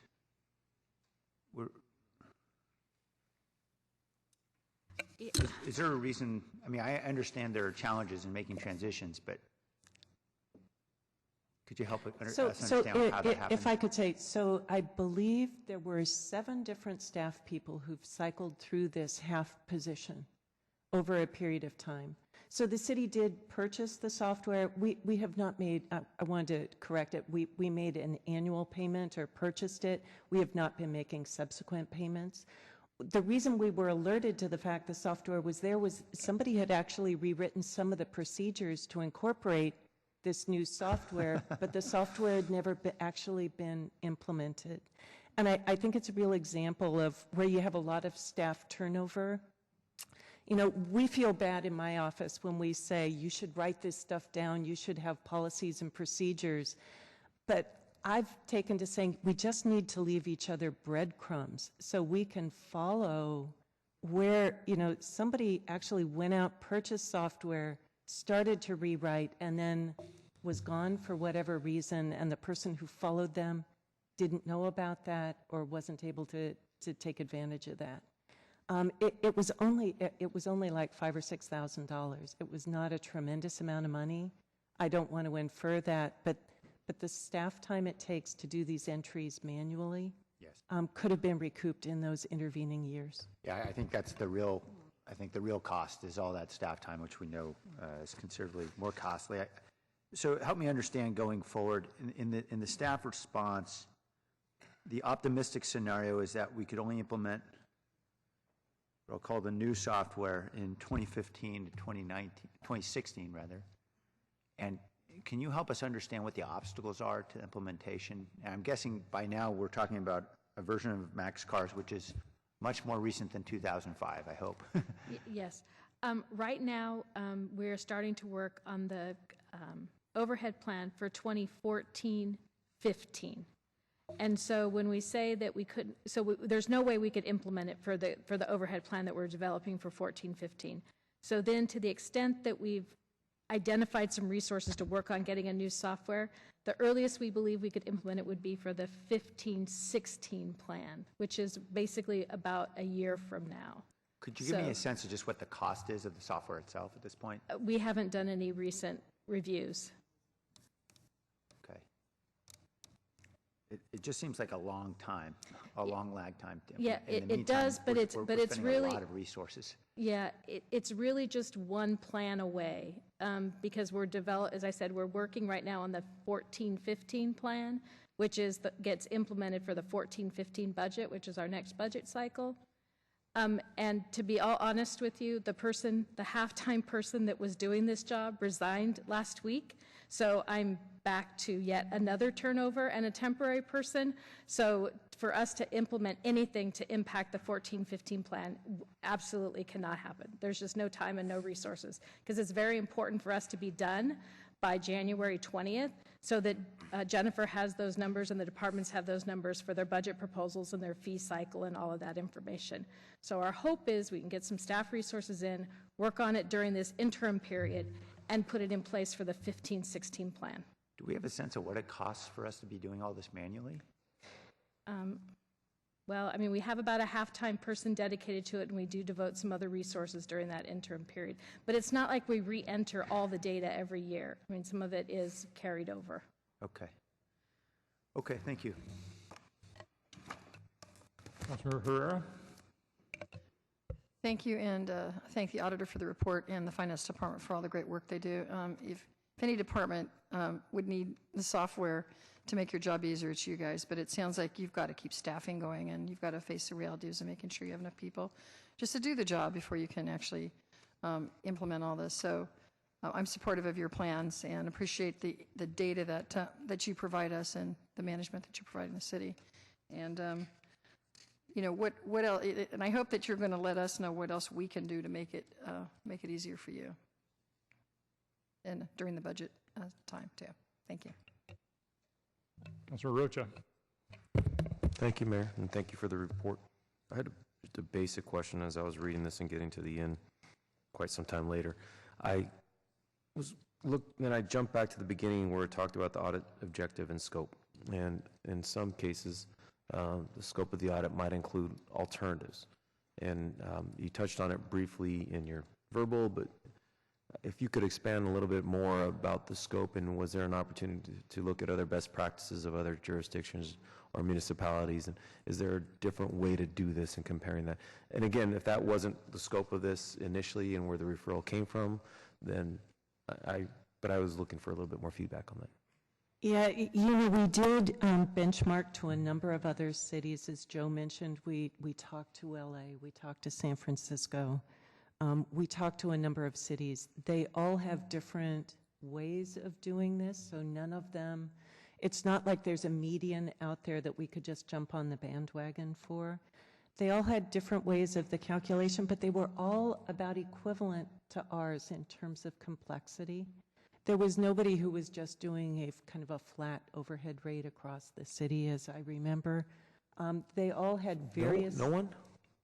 None that we talked to. Wow, that's surprising. I would have expected someone to, especially in a smaller size city. There were actually instances where they were much more complex than ours. Number of jurisdictions drilled down even further to go at that, at a specific service or a specific program. So I believe there were a couple that we looked at, and rather than having, I don't know how many rates we have across the core services, there were 2 or 3 times as many different rates because they drilled so far down to the individual service level. So. Oh, okay. Okay, thank you. Well, my guess is the more money you're looking for, the more complicated it gets. And we all know how hard we look for money from time to time. And we do have agencies like the FAA that looks at everything we do at the airport, and others that look at everything we do with capital funds. So, yeah, it gets complicated, but if we need to do it to justify the overhead, which we transfer the general fund, then it's worth the investment. $37 million is a lot. So with that, we do have a motion to accept the report. On the motion, all in favor? Opposed? None opposed. Motion is approved. We'll move to our next item, 3.4, approval of terms of an agreement with the San Jose Police Officers Association. City Manager. Thank you, Mr. Mayor. I did want to make a few comments and then recommend council approval.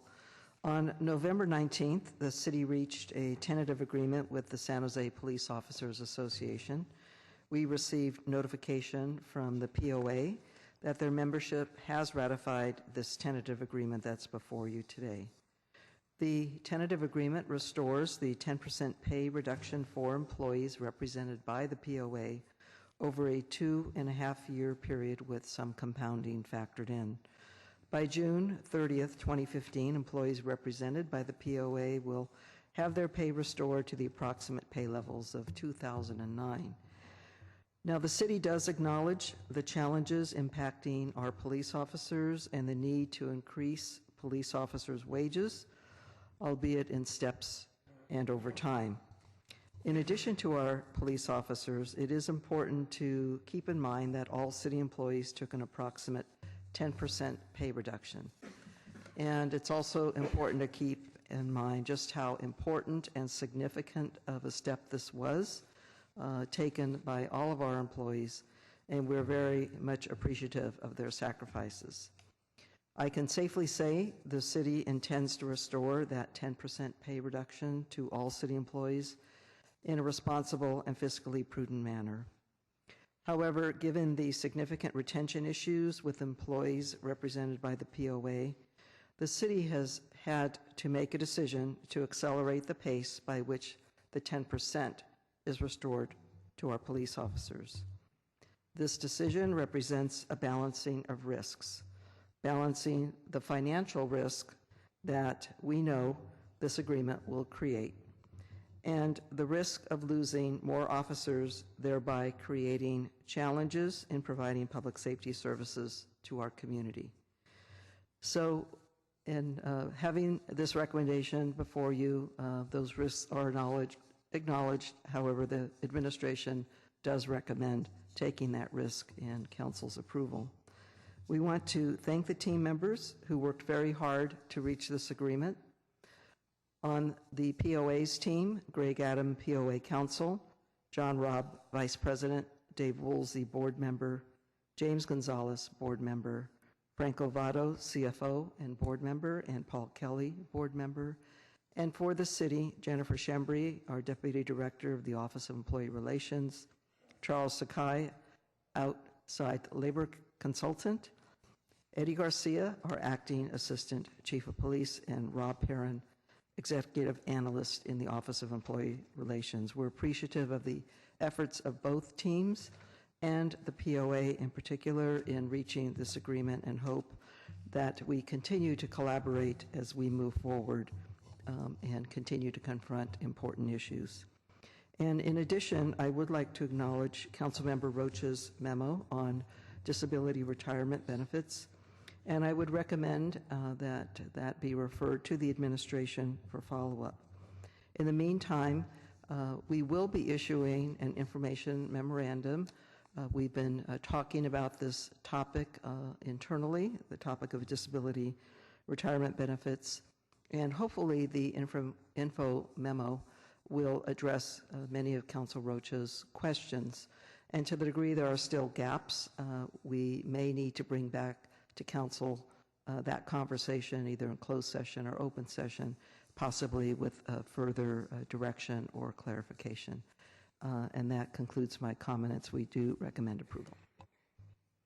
Thank you, City Manager. I want to thank and congratulate Alex Gerza and his staff and all the people that worked on this, on the negotiating teams on both sides. It was just a few years ago we sat here and approved an agreement with our police officers union, the POA, for a 10% cut in total compensation. They agreed to that, the members voted for it, and it saved probably about 150 police officer jobs. At the same time, all other employees also took 10% pay cuts, saving hundreds of jobs elsewhere in the city. So we appreciate that personal sacrifice, and we're happy to be able to give back some of that pay cut. I wish we could do it all today, this year, but we can't. So we're doing it over 3 fiscal years for the police officers and at a slower pace for everybody else. But we appreciate the sacrifice. It's made it possible to continue providing services and kept hundreds of our workers employed with the City of San Jose. So I certainly support this, this effort and this recommendation to restore the pay over this time period. Councilmember Oliverio. Thank you, Mayor Reed. City Manager, will the informational memo on that topic on disability retirements contain certain examples? Meaning, there's a particular individual, they started day 1 on the force, they are injured X percentage or completely, what will be the compensation before or after in comparison to other cities, and then doing several of them just to make it very clear? Yes, we will have scenarios. I know the staff is talking through the spectrum of those scenarios. You know, you can have many variations on the theme, and so we're trying to zero in on the full spectrum, recognizing there might be, you know, again, nuanced differences per individual, but we do think that we can land on scenarios that are a pretty fair representation of what we might experience. Okay, and I would just say that I hope the informational memo is that specific, because otherwise we'll need to bring this item here and address those specifics per each scenario out, which I'm very comfortable with, but I just want to make sure all that information's out in the open versus, you know, misinformation being passed around. Exactly. We really want this clarity for our officers, first and foremost, as well as the council and the public, so that we can clarify any misunderstandings. And then approximately when do you see that getting released between yourself and the new city manager coming along here? Well, actually, they've been actively engaged in writing and refining, so I would say, you know, maybe in the next, I'm looking at Alex, 2-3 weeks, yes. So certainly by the first week of January? Absolutely. Okay, thank you very much. I think we need a motion on this. We have a motion to approve. Councilmember KALRA.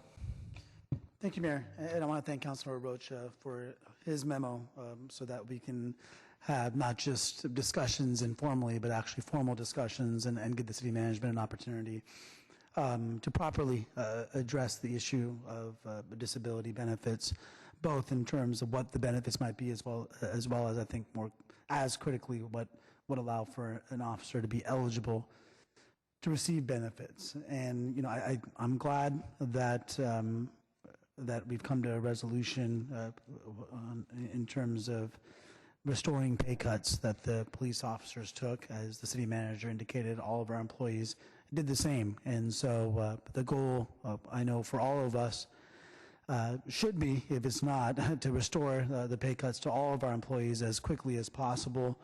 The restoration of the 10% within 2 years is what I had suggested back in June during the budget, the past year's budget cycle. So I'm glad that we've reached a resolution that essentially does that, maybe a few months beyond the timeline I'd suggested because of the concern I'd expressed regarding retention. I have a similar concern with the rest of the workforce in ensuring that the restoration is done as soon as possible in order for us to be able to retain our wonderful employees and attract the best and brightest. Additionally, with the Tier 2 and with this contract being agreed to, And with the Tier 2, there's still, I think, work that's going to need to be done, setting aside the disability issue, just in terms of the pure benefit eligibility, in terms of attracting new officers and getting them to stay here.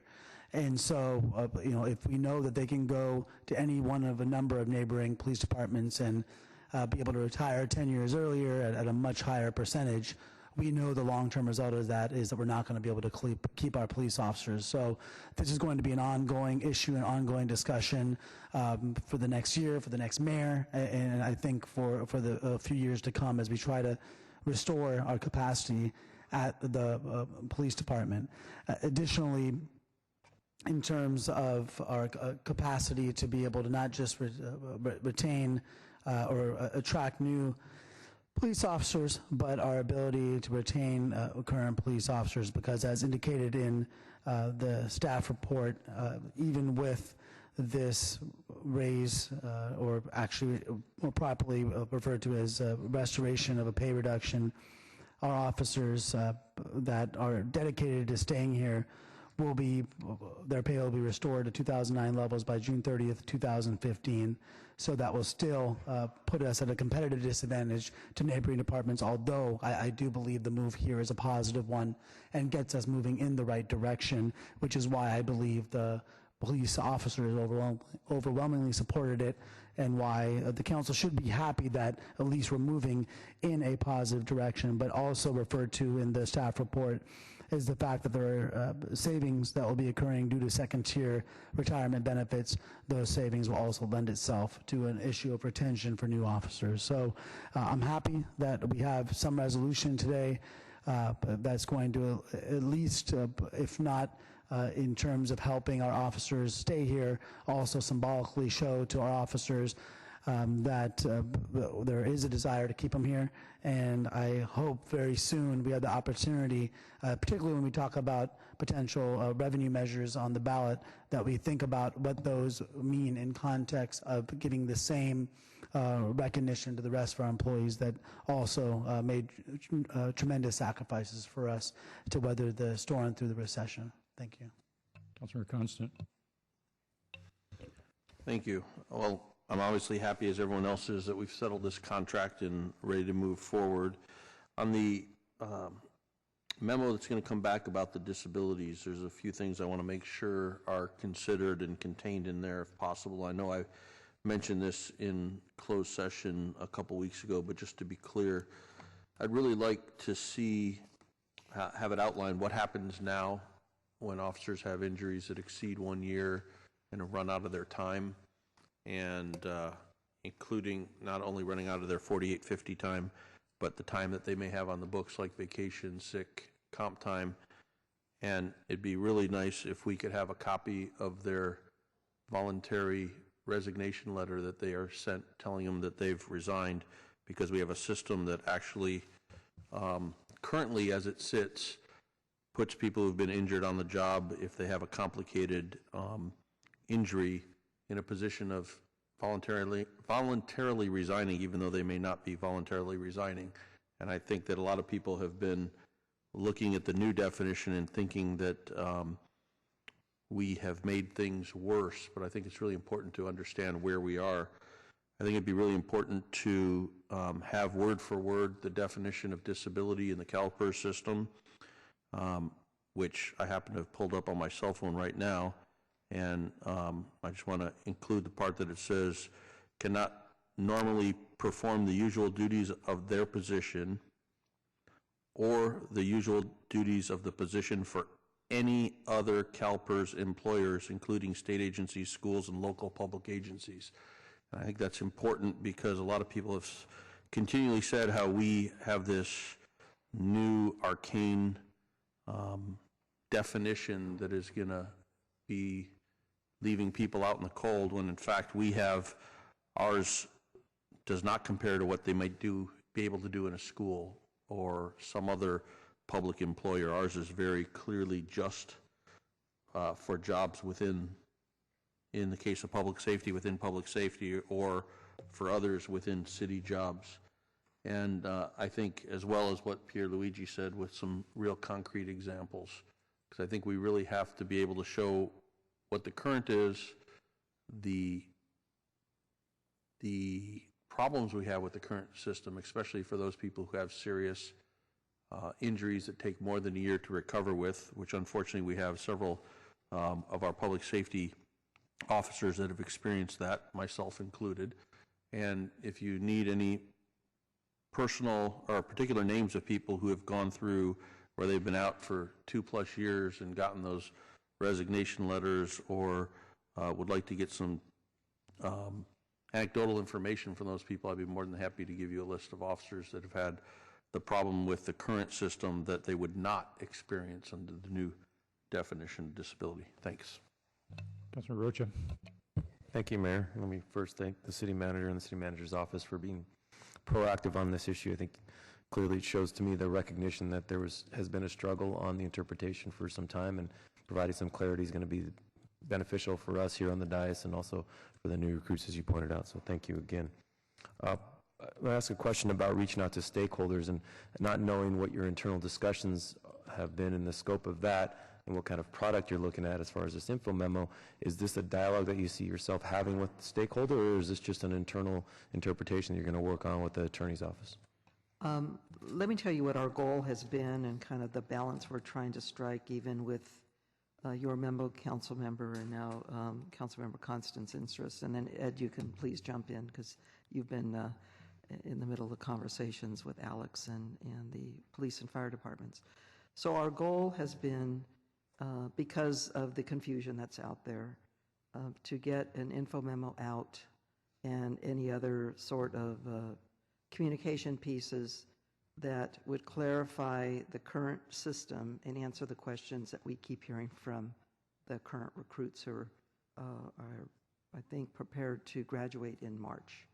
So we've had this window that we've been working within. So I think what we want to do is to Can I jump in right there? Yes. So the questions that you're hearing, that's I think why I'm asking is, as we sometimes deal with these issues on the dais, we try to answer the questions that we are posed, and then there's more questions. So I think it's in our best interest to reach out to the stakeholders so we get all the questions, so we're not in the same boat after the info memo. And I didn't mean to interrupt, but I just think that's kind of you drove home the point of why I was kind of asking the question. So I'm sorry, go on. No, that's fine. And so when I think of stakeholders from that frame of reference, I think we're tapping into them. And again, the staff can correct me if I'm wrong or add to it, but the stakeholders are those who are the beneficiaries of this benefit.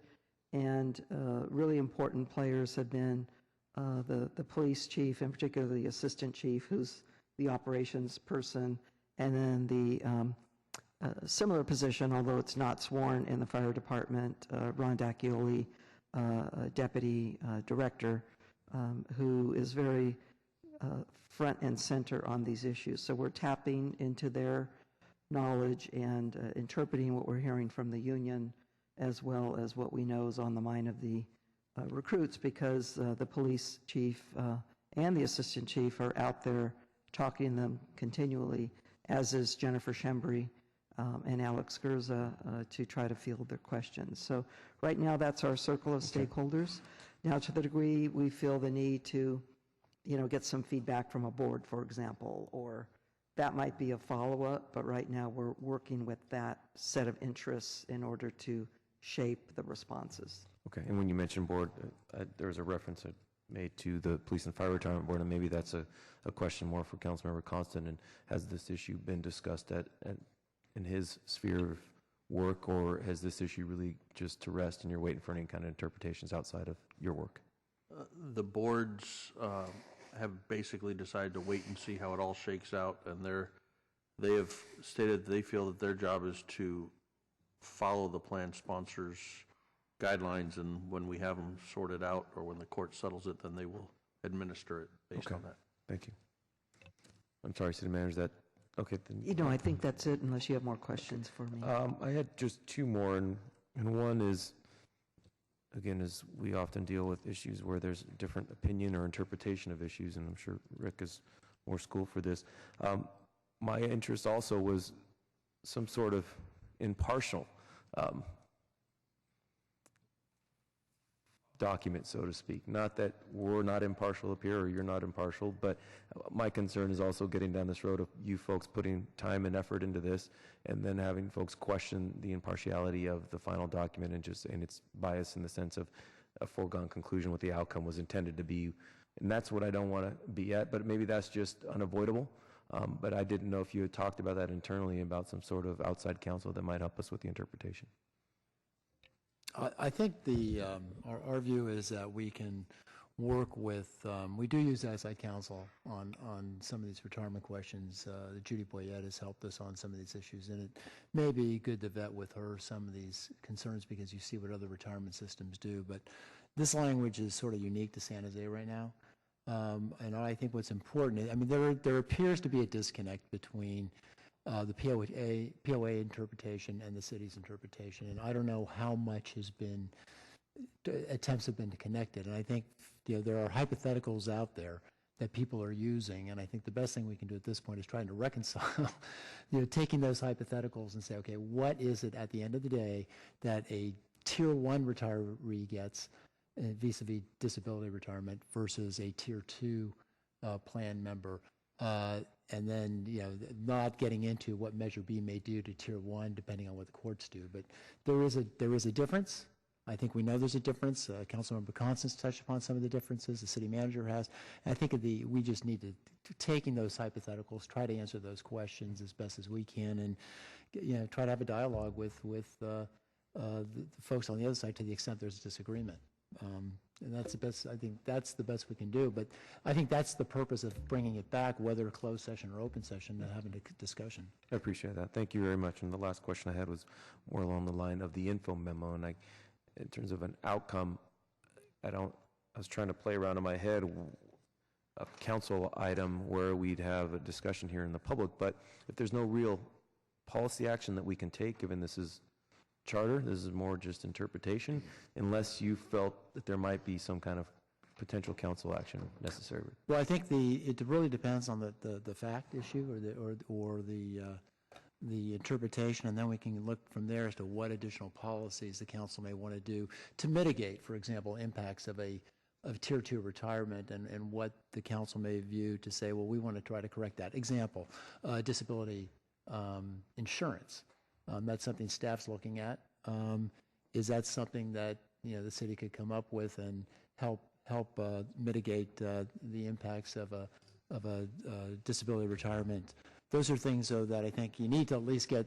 What are the interpretations? What are the ground rules? And then you can look at your options as to what you can do, if anything, within the current charter to make changes. Okay, so the info memo will include some of those scenarios. I think it'll throw out options. How far it explores it, we'll see. Understood. Thank you very much. Councilmember Herrera. Thank you, Mayor.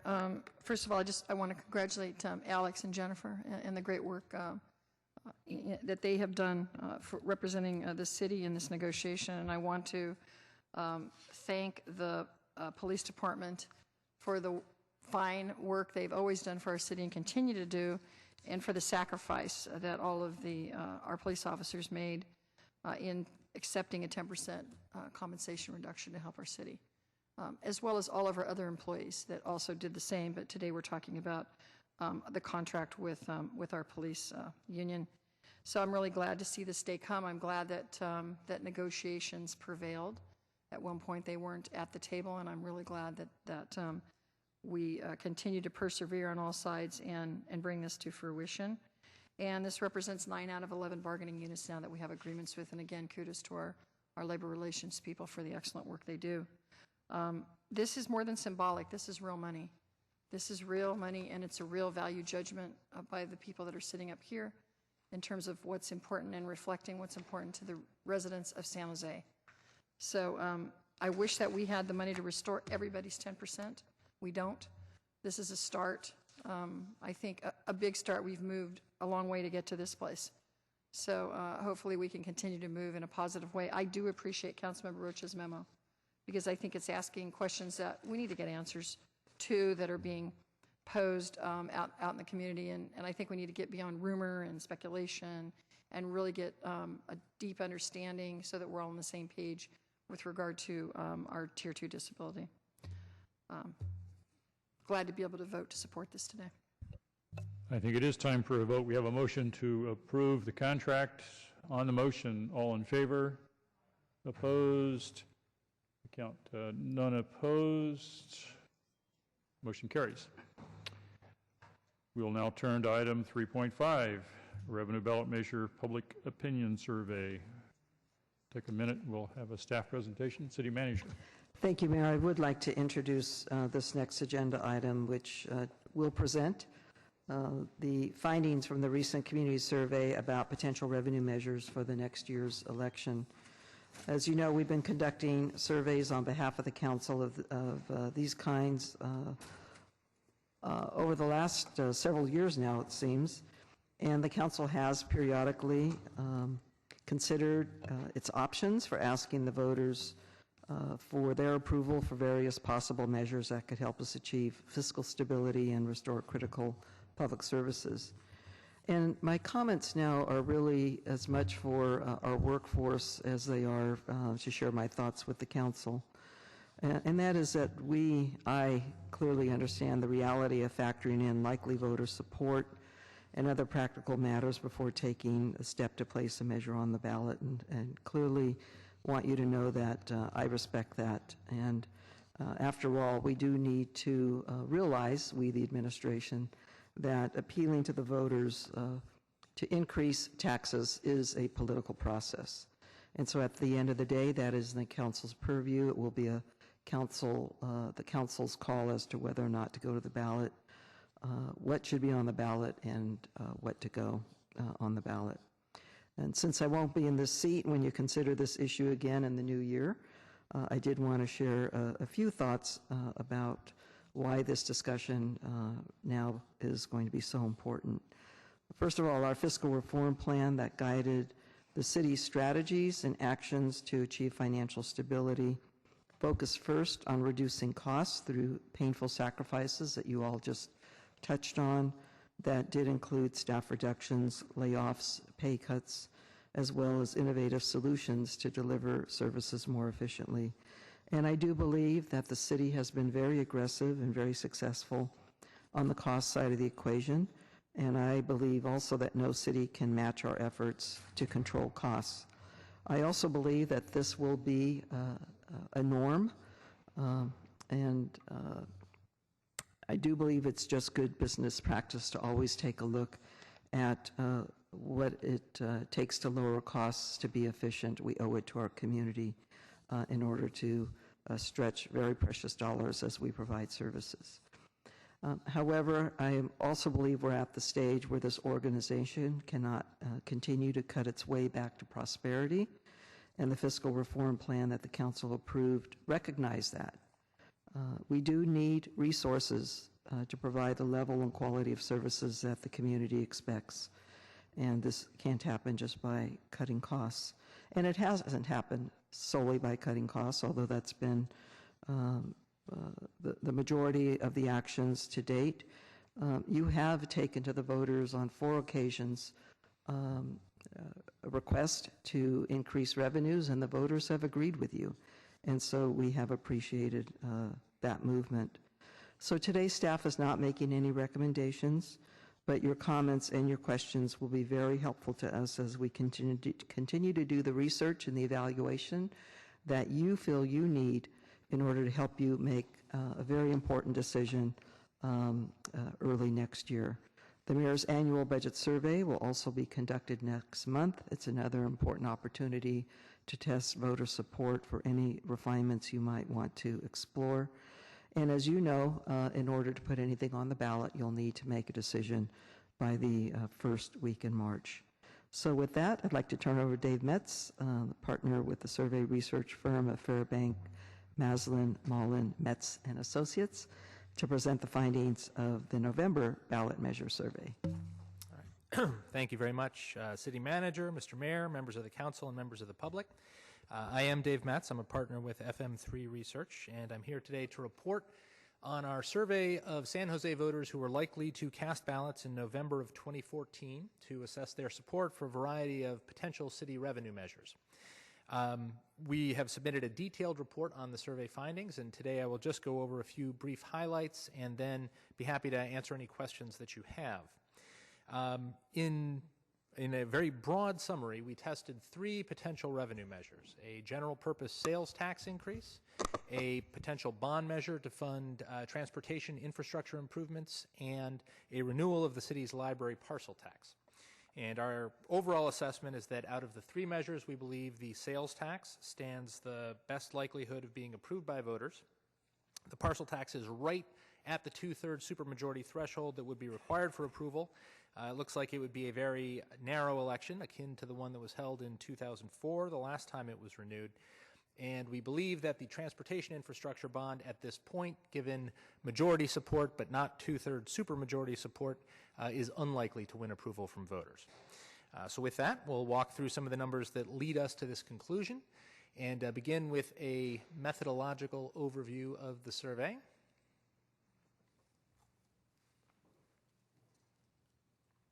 There we go. So as has been the case for previous ballot measure feasibility surveys that we have conducted for the city, we spoke with just over 800 voters citywide. Interviews were conducted both on landlines and wireless phones and were conducted in English, Spanish, and Vietnamese at the beginning of last month. There are a number of places where we draw comparisons to the results of prior surveys that we have conducted in other years, either ballot measure feasibility or budget surveys. And the 3 ballot measure concepts that we tested, I mentioned a moment ago, the infrastructure bond, the sales tax, and the library parcel tax. For each one, we tested some variations in ways that the measure might be structured to see how they might influence voter support.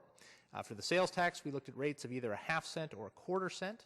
We looked at 2 different potential sunset periods for the library parcel tax, and then actually 3 different aggregate bond amounts for the infrastructure bond.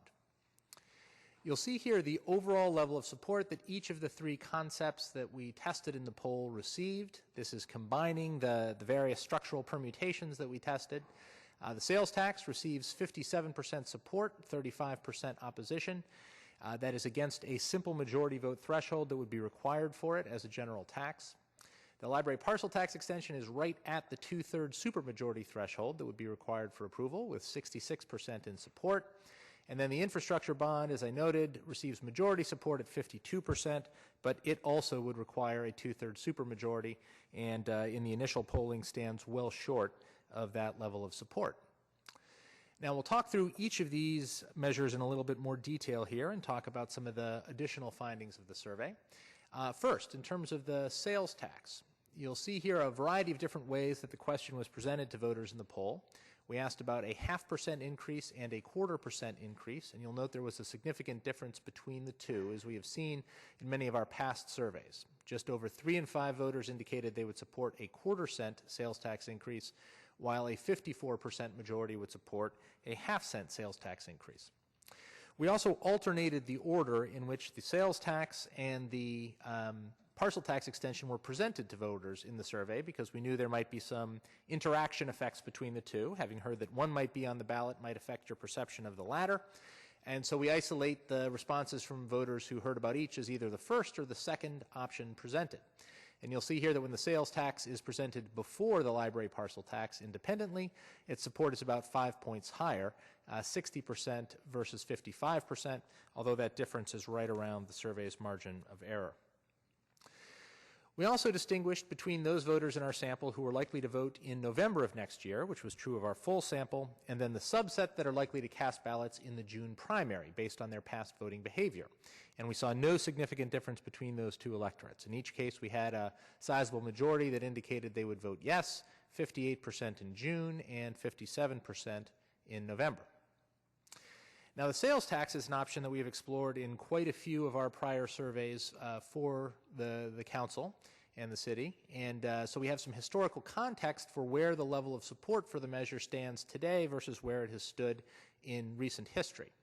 And you'll see here the results that we've gotten for a ½ cent sales tax over the course of the last 3 years.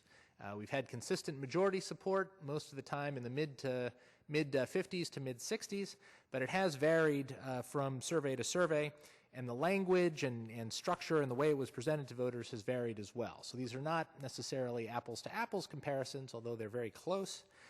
We do see that the support for the half-cent sales tax is a little bit lower than it was in January of this year, although I think most of that is attributable to the fact that we gave the parcel tax extension for the library equal weight in this survey. If we remove those who were asked about the parcel tax before the sales tax, the level of support for the half-cent rises to 58%, and that's close to where we saw it in January. When we look at the quarter-cent sales tax, generally speaking, the levels of support for that option have been somewhat higher, and we've tested it more frequently over the course of the last 4 years than we've tested a half-cent increase. It's ranged from a low of the low 50s in early to mid 2010 to a high of 71% in this year's January survey, but most of the results have been in the low to mid 60s, as you'll see here. So the 61% support that we're currently seeing for the quarter-cent sales tax is pretty close to the overall historical trend.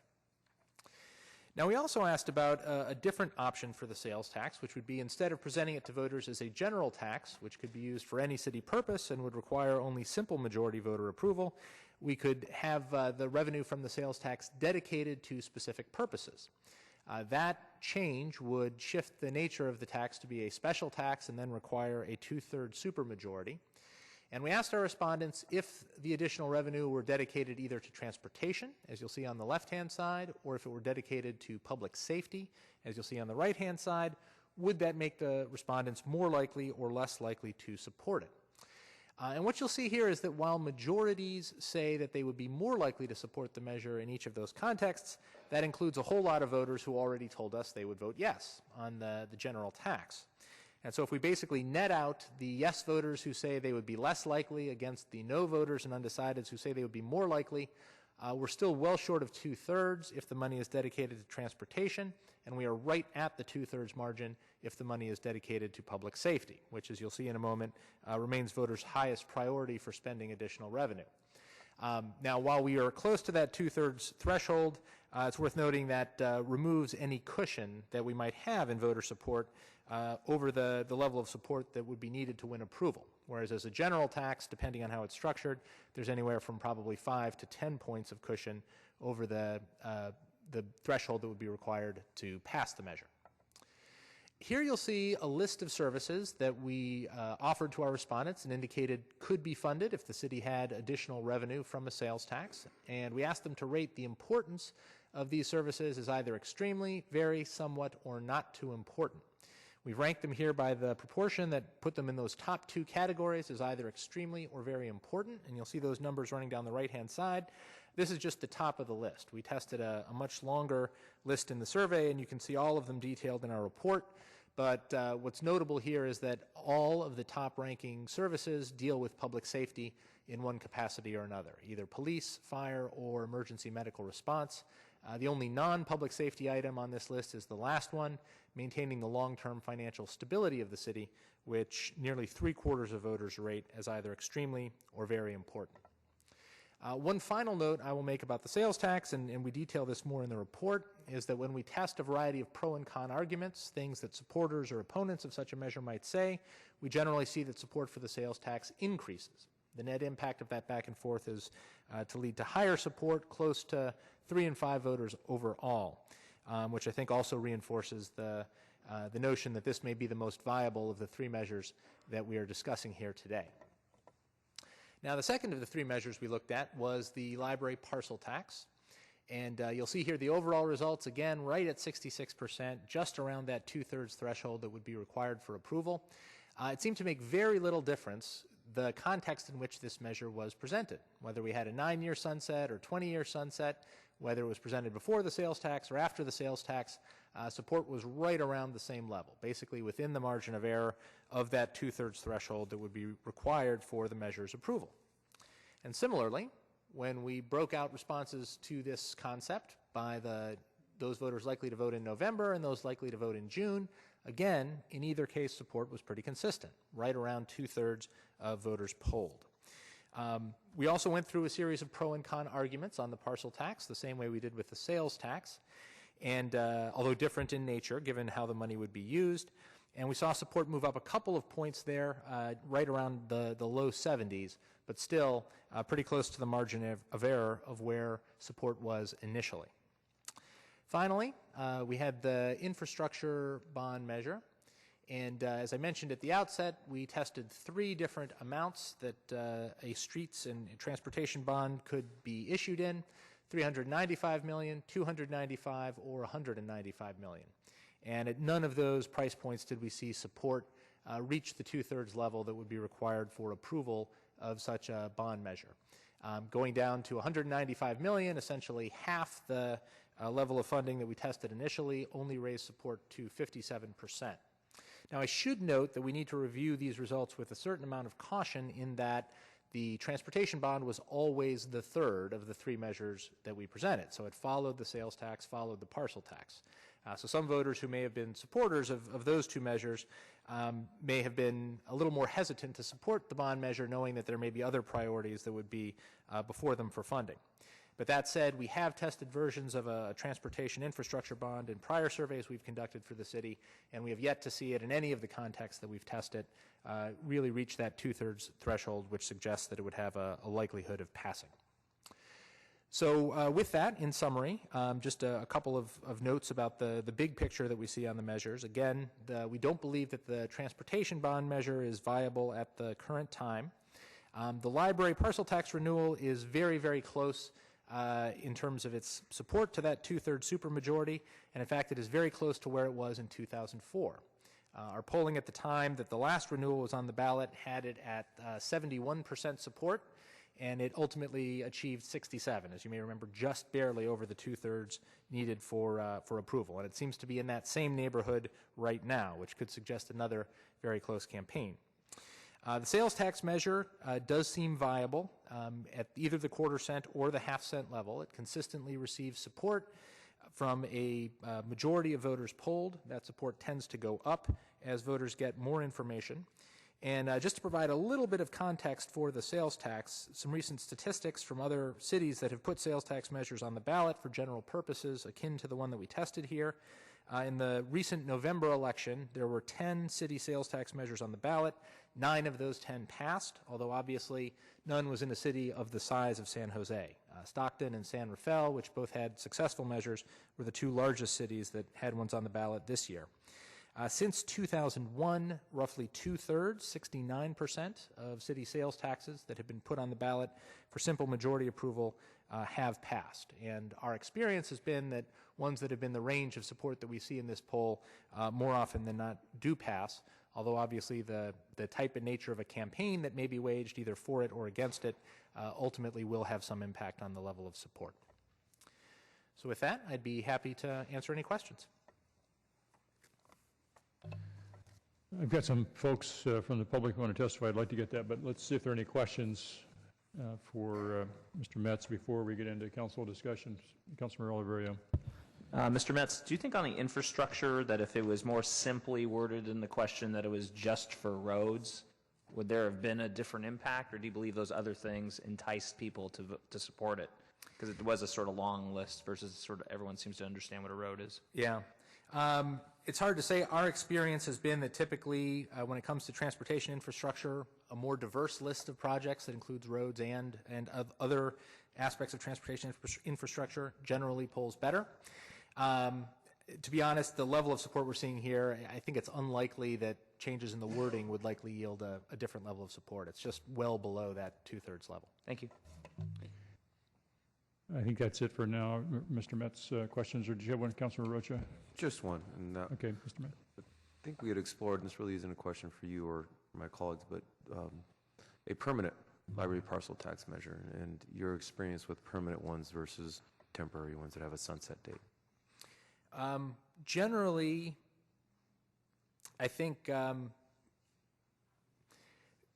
presence of a sunset in a measure probably enhances its support by a couple of points. The absence of a sunset doesn't necessarily decrease support. This is a very broad generalization I'm making here.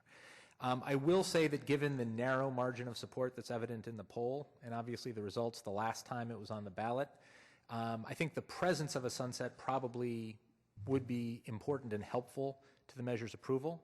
Now, that said, the poll suggests the length of the sunset isn't terribly important, that a 20-year sunset receives essentially the same level of support as a 9-year sunset. So I think having one probably is a good idea, but it could be one that's longer than was the case the last time it was on the ballot. Do you have experience polling for no sunset at all and permanent?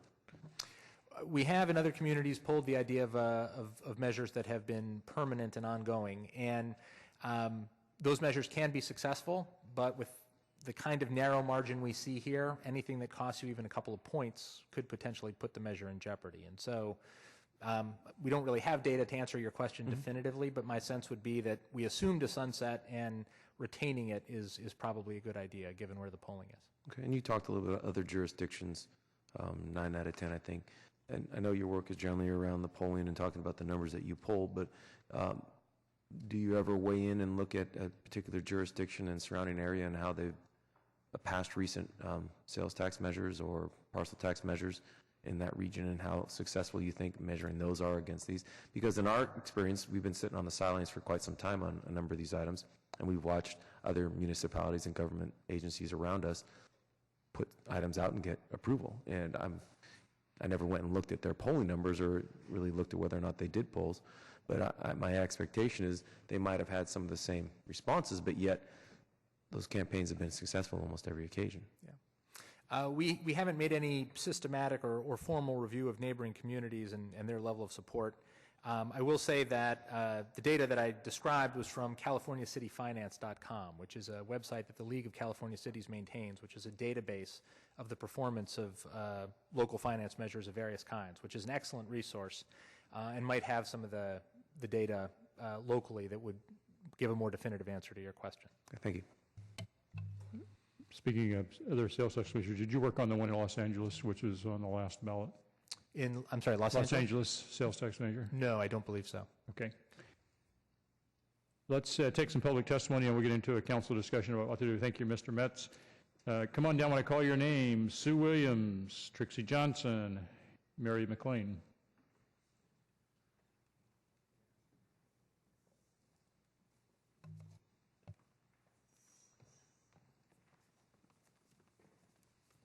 Mr. Mayor, City Council members, my name is Sue Williams.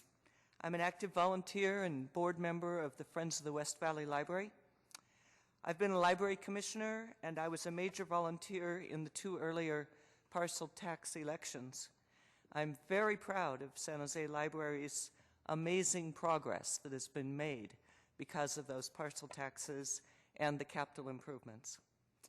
I want you to realize that the volunteer work to raise money and to educate voters is really significant. It takes a lot of time and energy. We feel strongly that we need the time from now till November to be able to pull this off, and we hope you can see it that way. Thank you very much. Trixie Johnson, Mary McLean, Jean Lee. I know I'm speaking to the choir when I say this is an important parcel tax election to win. 22% of the library's budget is at stake. It's 1/6 of an already depleted staff, 40% of the materials budget, 72% of our technology budget.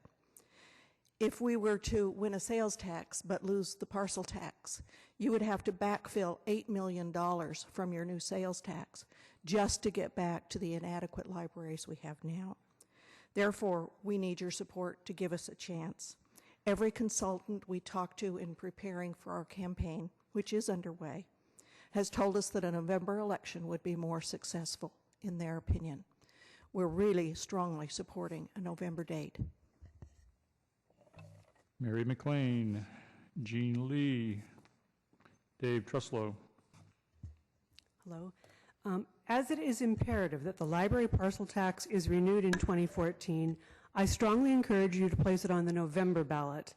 We have a small group already working on developing a campaign, and we will need much more time to develop this groundswell of support into a huge mobilization, not only to engage the voters, but to also ensure a well-funded citywide campaign. To pass a parcel tax by a 2/3 majority, it is critical that there is time to raise enough money to conduct a successful campaign. And the electorate in a November election historically has a greater percentage of library supporters than in a June primary. As extending the library parcel tax is crucial in maintaining this vital city resource, being on the November ballot would help to secure that funding. Again, I strongly encourage you to place this on the November ballot. Thank you. Jean Lee, Dave Truslow, Peter Allen. Honorable Mayor and Council members, my name is Jean Lee. Full disclosure, I'm a Library and Early Education Commissioner. However, make my following comments as a private citizen. First of all, thank you for your support of putting the library parcel tax on the 2014 ballot. As you can see, it's on the very hairy edge of being passed, so I'd like to make two requests to help it be successful. So first request is that it be placed on the November ballot. So all of you are sitting where you are because you've run successful campaigns. So I think you understand the importance of having sufficient time to plan, prepare, and implement an effective campaign. And I hope you'll extend that same opportunity to the library parcel tax to be successful. The second request I'd like to make is for the library parcel tax measure to include language for a longer term to sunset, in this case 20 years.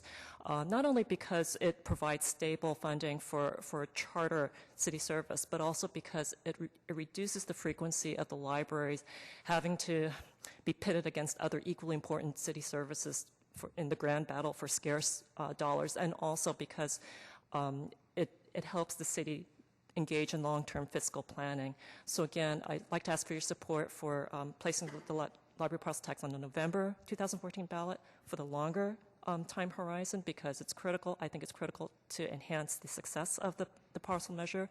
I don't think any of us want to contemplate the consequences of a failed library parcel tax measure, and I think a great city like San Jose deserves a great and sustainable library. Thank you. David Truslow, Peter Allen.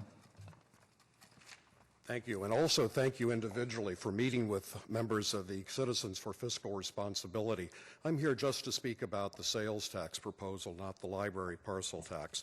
We, through your efforts and those of the city records, have identified $147 million per year that could directly affect the general fund. This, the longest time, based on some contractual issues to achieve that, would be 6 months. But the total is 147. Now we have to figure out a way to pay the $77 million per year increase that the salary restoration will cost us. That figure, by the way, again, comes from the city. And we also need to figure out how to restore valuable services. So we request that the city undertake an effort to diligently look at ways of recovering this money, this free money that's out there. Again, $147 million per year, and we're happy to share our results, of course. Thank you. Peter Allen. Greetings, Mr. Mayor and council members. Thank you for the opportunity to speak today. As you all know, I think I'm a very passionate supporter of our library system. While I am an arts commissioner, it's sort of a passion of mine on the side. And I thank you for moving forward on the library parcel tax. I'm not here to advocate for June or November, and I'm not here to advocate for 9 or 20 years or whatever sunset you decide is in the best interest of the city. However, I think my colleagues from the Foundation and from the Library Commission have already spoken to that eloquently. And I can't exactly do cartwheels for the fact that you're putting it on the ballot, because frankly you have to. $15 million, I think, according to the last budget that I read, comes from this parcel tax and goes to our library system. That's in a $15 million hole that you'd have to fill without it. Without that money, we're going back to, or actually we would regress to a draconian library system that I would actually argue makes it not even worth having a library system at that point. So I can't really get excited about you putting it on the ballot.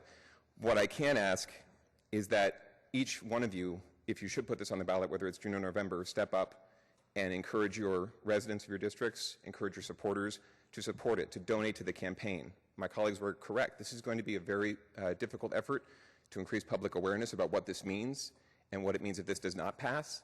And as a campaign guy myself, I know it takes time and it takes money and it takes outreach. And Mr. Mayor, in your State of the City this year, you asked the residents of San Jose to step up and support measures like this. I would argue it's imperative that our elected leaders step up to support measures like this and help to inform the populace about the stakes involved.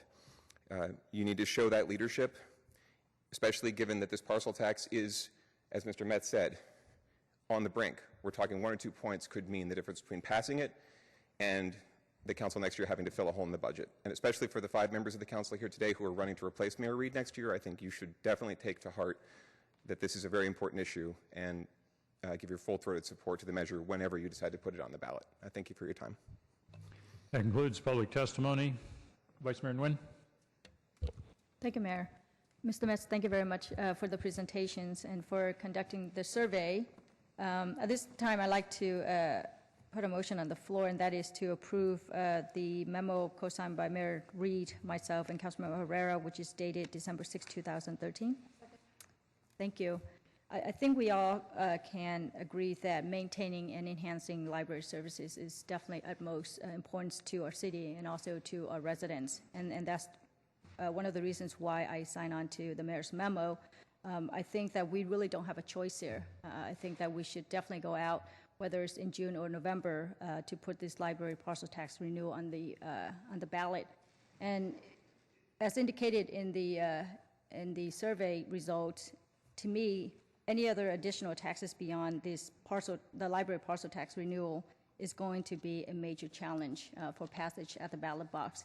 And as indicated in the memo, we definitely need a well-funded campaign, really a huge level of support from the community, and also a spending plan in order to get anything to pass at the ballot box.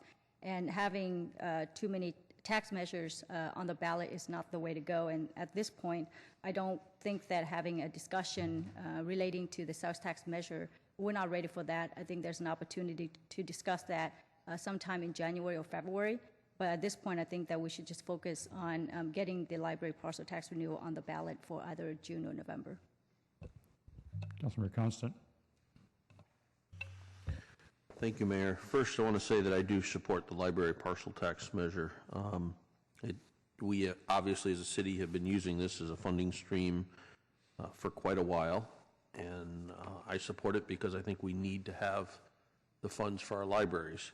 That being said, when it was originally decided to fund our libraries by a parcel tax measure, I think it would have been better for us to fund our essential services from our general fund and go out for parcel taxes for those things that aren't essential services, because it seems like our general fund has no problem funding a lot of things that aren't essential services, and then when the bad times come, unfortunately everything gets trimmed, not just the superfluous or extra services. So, but that being said, that was a decision that was made a long time ago, and I just hope that as we go forward, anytime we come up with these great creative ideas to start delivering a new service or a new project of some sort in our city, I won't pick on anything in particular, but I will, like golf courses or Hayes Mansion or other things like that, that those are the things that we should be going out for a parcel tax and let the voters decide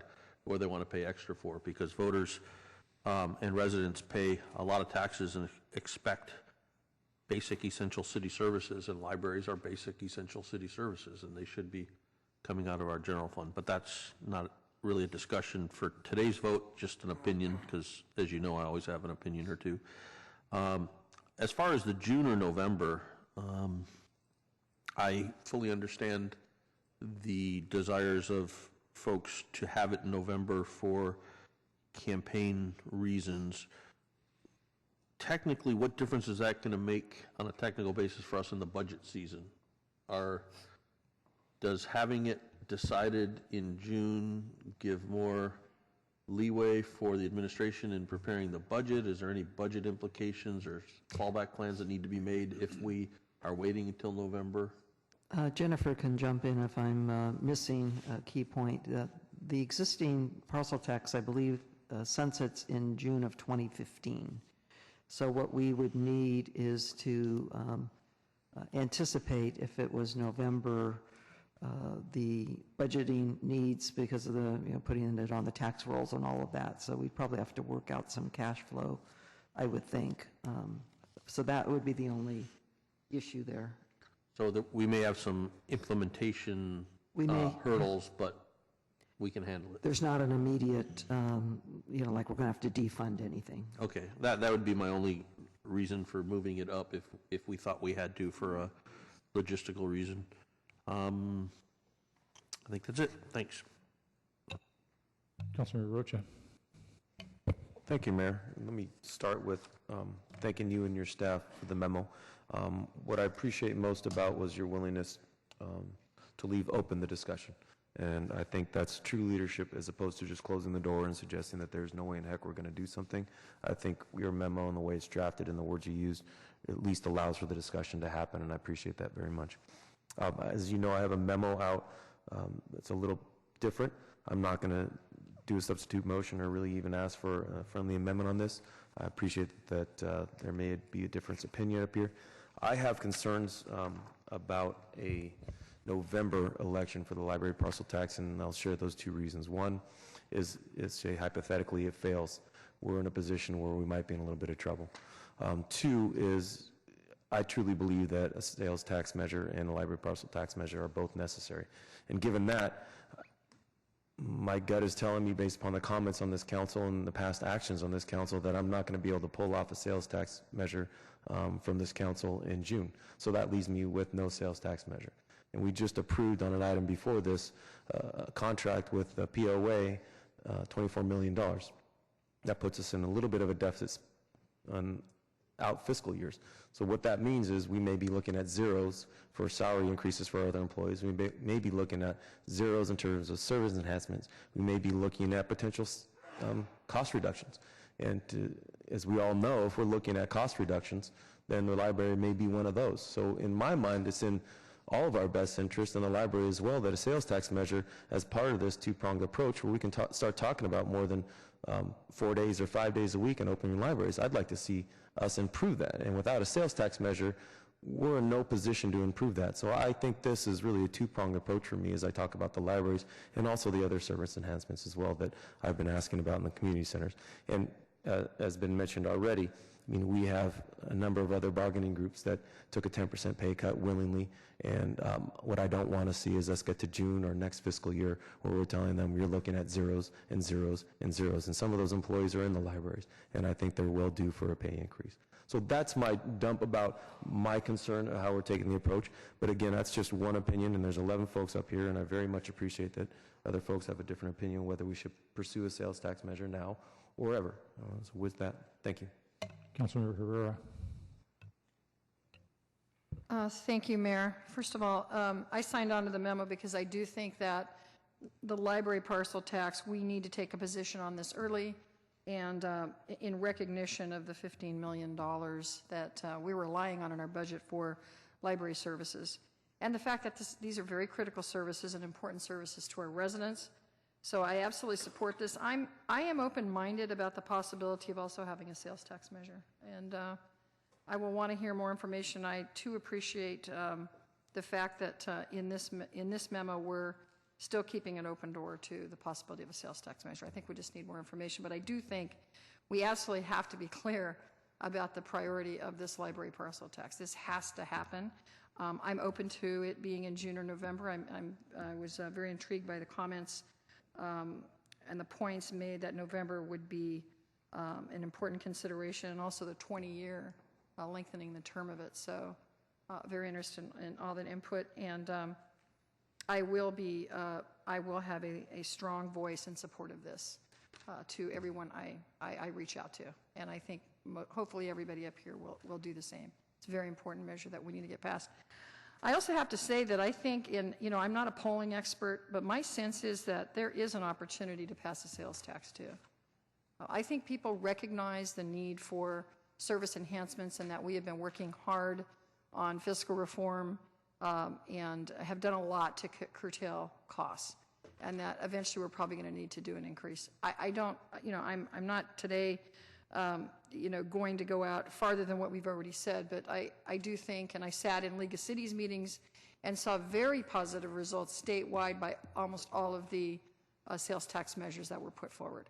So I think when a compelling case is made, the public comes forward with it. Now, that said, it takes a lot of work. The library parcel folks, you already have consultants. You guys are on the ground working. I don't know who would be doing that work for the sales tax measure. We've got to see, that's one of the many things that would have to happen, is there has to be a campaign and folks that are willing to work and raise the money to get it passed. So I think we're about where we are in terms of the direction here. but I think there are those of us up here that are probably interested in looking at that sales tax measure also. Thank you. Councilor Oliverio. Thank you, Mayor Reed, and appreciate the comments from the Library Foundation representatives talking about the timing of the election and what would meet their needs for building up support. Question on the memo, that it doesn't contemplate any more polling. We're sort of done on that topic. Well, actually, we do contemplate polling again as part of our annual preparation for the budget process poll that we do in January. And I would anticipate that we would try to refine the language a bit, see if we could pick up a point or two on the library parcel tax. If you look at the language that won by a whopping 67% in the last election, it's a little bit different than the language we polled, and there's some variables there between the 9-year and the 20-year, and just some other things that I think we can test again and refine that, hopefully to pick up a little more support in January, which then gets reported to the council in February, in time for ultimately a decision. If it's a June election cycle, then you'd have to make that decision no later than the first meeting in March. Okay. And then my question for out loud thinking is that, the current library parcel tax as designed doesn't really get any new hours. It just sort of maintains. But if the amount was higher, you would actually be extending services or expanding services or increasing services. But I don't know if that fits into what's left.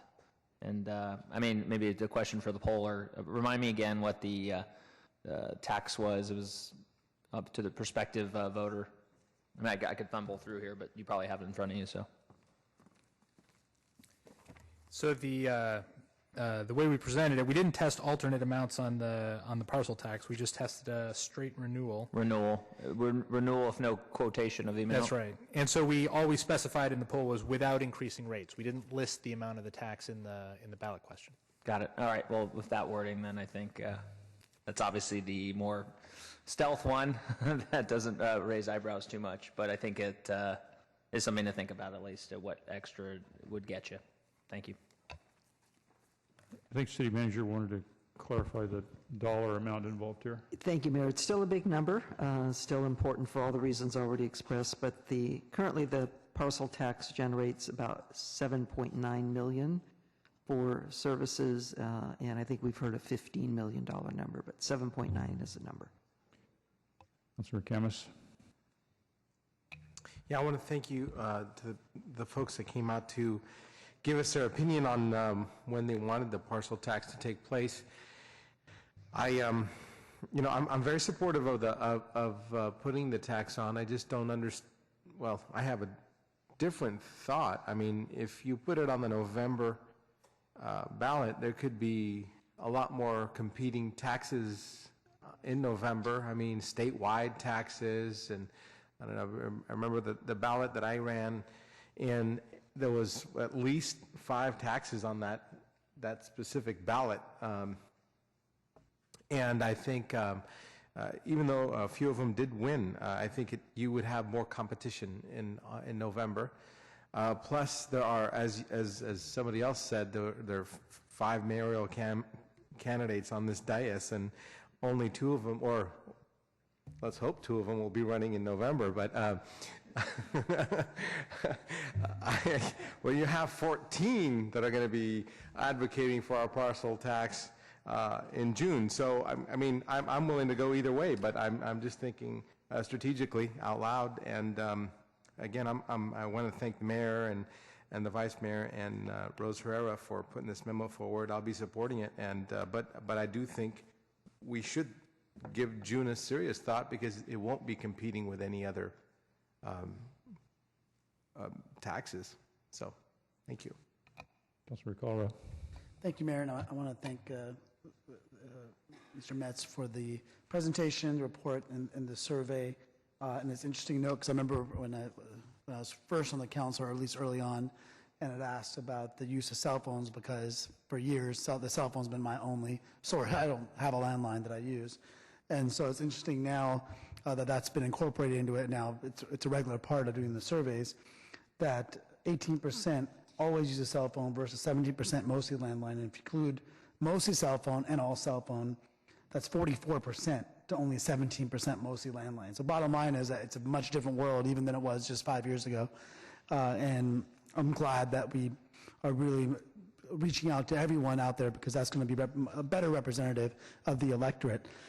And, you know, I agree with much of the sentiment that's been stated by my colleagues. I have been, you know, for quite some time very supportive of the library parcel tax. As indicated, it's essential. It's basically how we're doing business in terms of funding a big portion of a library budget, whether we like it or not, as Councilor Constant indicated. And so I'm appreciative of the community leadership that we have that makes it much easier for us to say, yes, we want to go forward with the library parcel tax.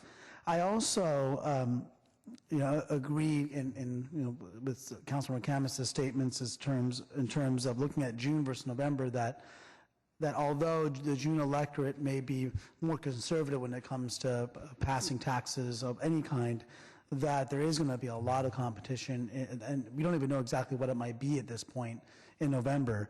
I am at this point happy to keep an open mind until we come back in February to make the final determination, but I think that we really need to think about all of the different factors, including the number of folks that are going to be running for local office. I think Johnny and I are the only council members that may not be in an election next year, and so maybe we can bring the outside perspective on what we think. And I also want to thank Councilor Rocha. I agree with much of his sentiments in terms of a sales tax, and you know, a part of the fiscal reform plan has always been increasing revenues, and although we've done different types of revenue increases in terms of card clubs and all of that, the reality is that the amount of resources we need, both in terms of the current pay restoration of the police department and what we would like to do for the rest of the rest of the workforce, we just don't have enough of the resources going forward. I do agree that we should do everything we can to find more savings internally within our current system, but even with that, I'm not confident that we're going to be able to really become an employer of choice once again with the current resources we have. I think that we can do both a library and parcel tax, and maybe not at the same time, but I think right now my gut would tell me that going to library tax in June when there's not as much competition, and then getting as much of a coalition as possible for a sales tax in November. But you know, we play such a huge role in that. So many of us up here have expressed support for a library parcel tax, which makes it much easier for the community to come together and organize. We've shown a much greater reluctance for a sales tax, even with polling numbers through the roof, and polling numbers higher than what we're even seeing now. There was a reluctance from this council, so I'm not convinced that this council is ever going to be in support of a sales tax, other than just keep on deferring the consideration to every election every year. I hope that the council is sincere, at least the consensus of the council is sincere in a strong consideration for a sales tax for next year, so we can have an open, full discussion about it, as Councilor Rocha alluded to. And so that when we come back in February, we can have a very thoughtful discussion on where we are in terms of the parcel tax and where we are in terms of coalescing support for a sales tax. But the community is not going to organize and come together unless they feel the council is serious about supporting a sales tax as much as we are about supporting a library parcel tax. Councilmember Liccardo. Thanks, Mayor. I'll echo my colleagues' strong support for a library parcel tax. I think we all know it's long overdue. I wanted to ask a question, though, on a memorandum that was issued by the city attorney, and I think this portion could be publicly discussed, which relates to property-related user fees. And I recognize that we're all scratching our heads trying to figure out how to pay for basic pavement maintenance in the city, and I would be eager to find an effective way to do that given the extraordinary unmet needs we have in our street infrastructure. The question is, other than the case that was cited about Kern County, do we know of any jurisdictions that are imposing property-related user fees for the usage of city streets? No. No? Okay. So we would be out there all alone. I believe so, yeah. I mean, I think this is really the area where you're looking at a tax, and, and the court's treated as such. Understood. Thanks, Rick.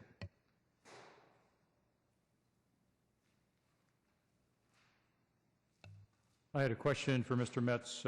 On your slides, you showed the difference between June and November, both on the library tax and the sales tax. Could I get those back up?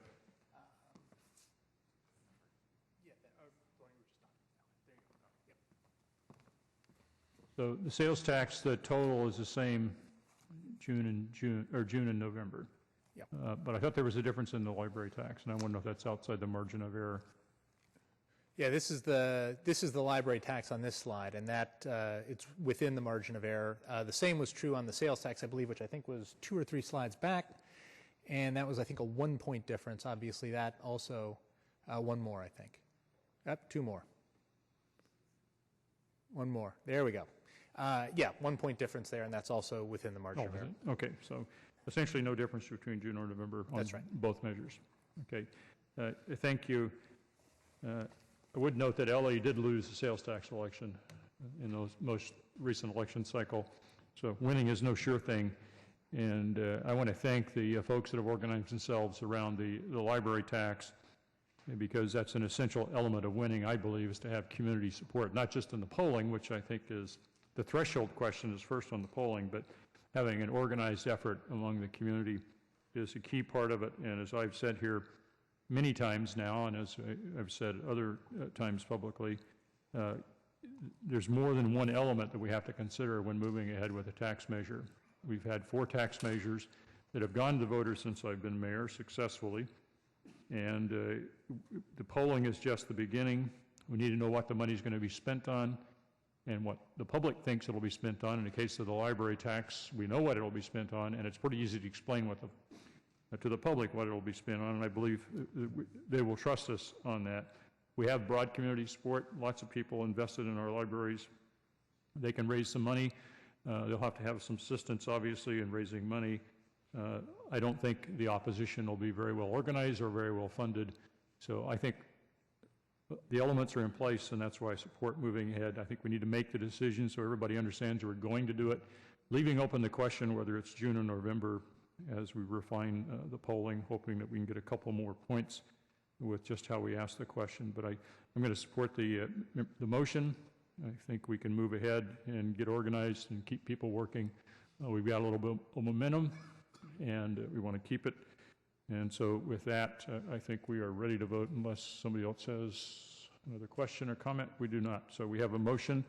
On that motion, all in favor? Opposed? None opposed. Motion is approved. All right, go to work. A lot of work to be done before we can get this in front of the voters. Our next item is 4.1, TEFRA hearings and consideration of approval of conduit financing for C.C. Puede Academy, Brilliant Minds Elementary, and R.S. Jackson Avenue School. Mayor, I'll be recusing myself. Thank you. Okay.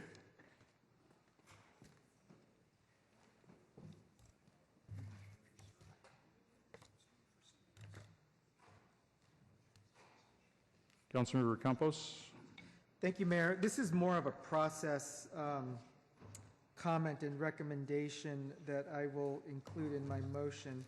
And I would actually like to move the staff recommendation on A, B1, and B2, and then request a continuance of B3 until after the land use has been decided for the Jackson site. And Rick, perhaps you can give feedback, since this has already been noticed and the request is for continuance.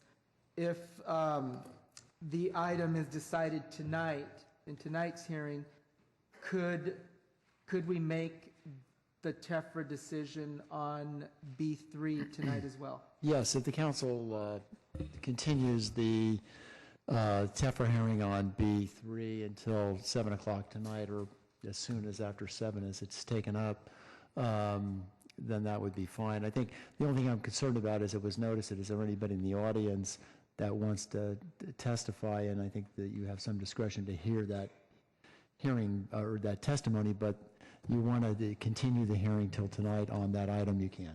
Okay. You would take action on the others. Okay, so my motion would be to take action on all of the items on the staff recommendation, item 4.1, and continue B3 to the 7 o'clock meeting tonight. Right, we have a motion. I just want to clarify, City Attorney, if anybody's here that wants to speak, I think we'll take that testimony, and if the motion passes, we won't take action on the third element this afternoon. We'll take that action this evening. That's but right. We'll just continue the hearing on that item. Okay, so there are some people who want to speak. We have 3 matters on this one item, so come on down and speak on whatever you want to talk about, and we'll get that testimony underway, and then we'll have a council debate. Eric Schoenauer and then Brett Bymester.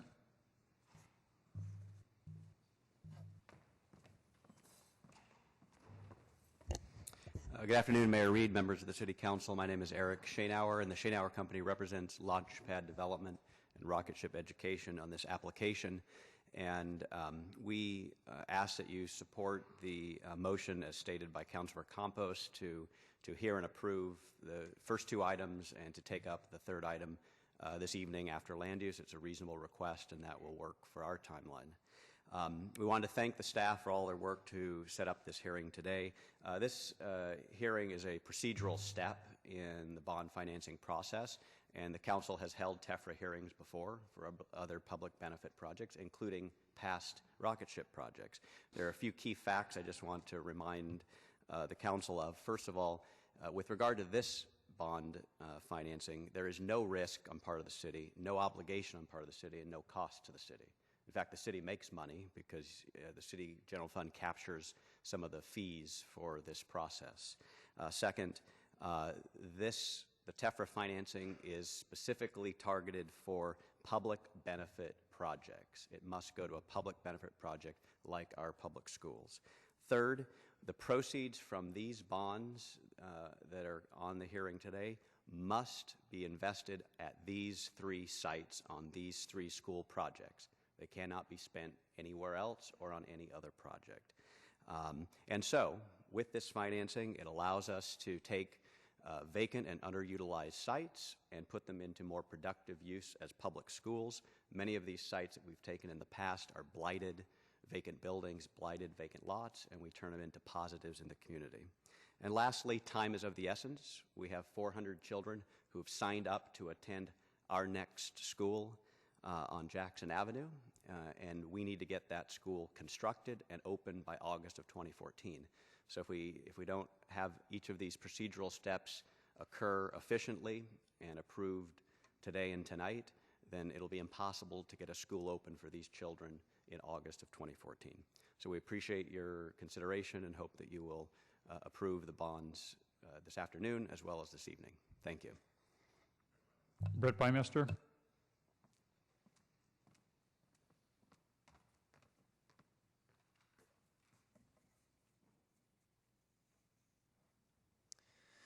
I want to read a quote from State Treasurer Bill Lockyer.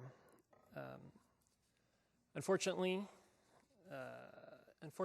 CSCDA and CMFA remain afflicted with fundamental flaws that require legislative remedy. They're governmental entities operating with authority provided and limited by state law, but in practice, they're private businesses masquerading as governmental entity. Next slide.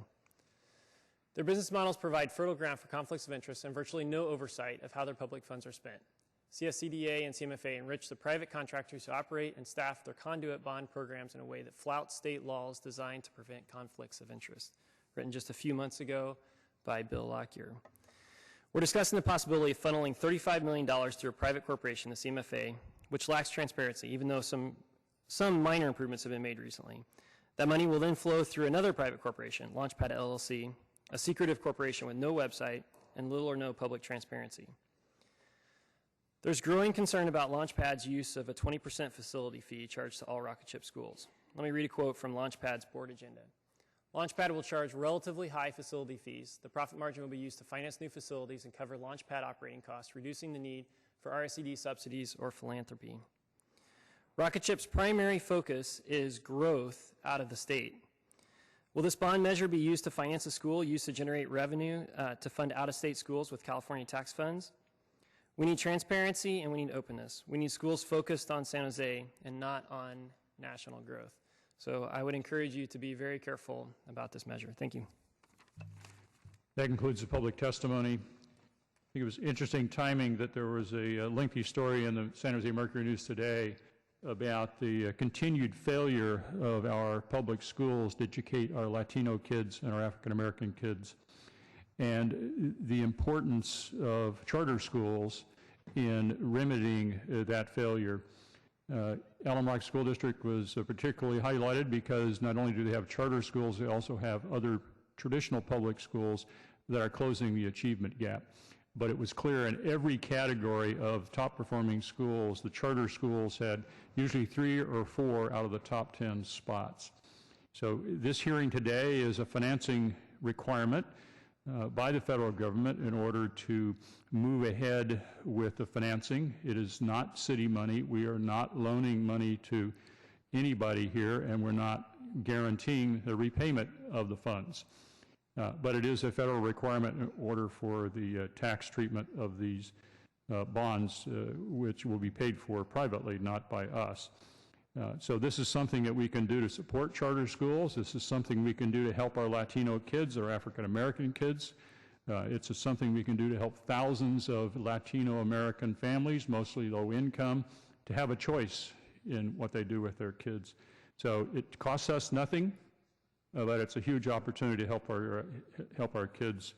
And so while we're holding this hearing, there are obviously some people who don't support this, but I think by and large, community strongly supports the charter schools, and more importantly, the parents do, because ultimately nobody is forced to go to a charter school. The parents choose where their kids go to school, and the hundreds and thousands of them do support the charter schools. So this is an opportunity to get 3 more charter schools in the city of San Jose. The money can only be spent on those schools, not for someplace else. So I would urge my colleagues to support the staff recommendations and support the memorandum as outlined by Councilmember Campos. We can take up the Jackson site this evening and then finish off the TEFRA hearing. As we do that, I think that's a reasonable way to go. Councilmember KALRA. Thank you, Mayor. I just had questions on the process here. I know that we've taken action similar to this before for different purposes. And when, in looking in the staff report regarding the capacity or the ability for us to act in this manner, it indicates that that we, since we're a governmental unit that has elected representatives and our jurisdiction covers obviously the jurisdiction geographically of this area, that we are allowed therefore to take on this role. Is that? That's correct. Yeah, I mean, this goes back to tax reform circa 1986. And it was at that time that the federal government decided to have these TEFRA requirements, and it doesn't commit the city. It's just that we are a conduit that we have to hold a public hearing to hear whether or not the issuance should occur. But we are a member of the Joint Powers Authority, but we're not the issuer or have anything to do with it. And that's why I know that we, as mentioned, we've done this in other capacities before, and it's not a risk to the city when we do that. No risk. And we've done it for other schools before as well. We've done it for a number of other schools and other things, housing projects. Housing projects. You've probably done more for housing projects than any other category, because if I recall, every affordable housing project, typically we had a TEFRA hearing, along with many other hearings as well. I think that's it. We have a motion to approve 2 of these and defer the decision on the 3rd to this evening as outlined in the motion by Councilmember Campos. On that motion, all in favor? Opposed? None opposed. Motion is approved. So anybody who has an interest in the Jackson site, we'll finish that off this evening after we take up the land use matter, which is 11.5 on the evening agenda. We will do the land use matters, then finish this TEFRA hearing, and then move on to the medicinal marijuana item on this evening's agenda. But we're not done for this afternoon's agenda, so let's move on to 4.2, actions related to the Charlotte Drive Apartments project.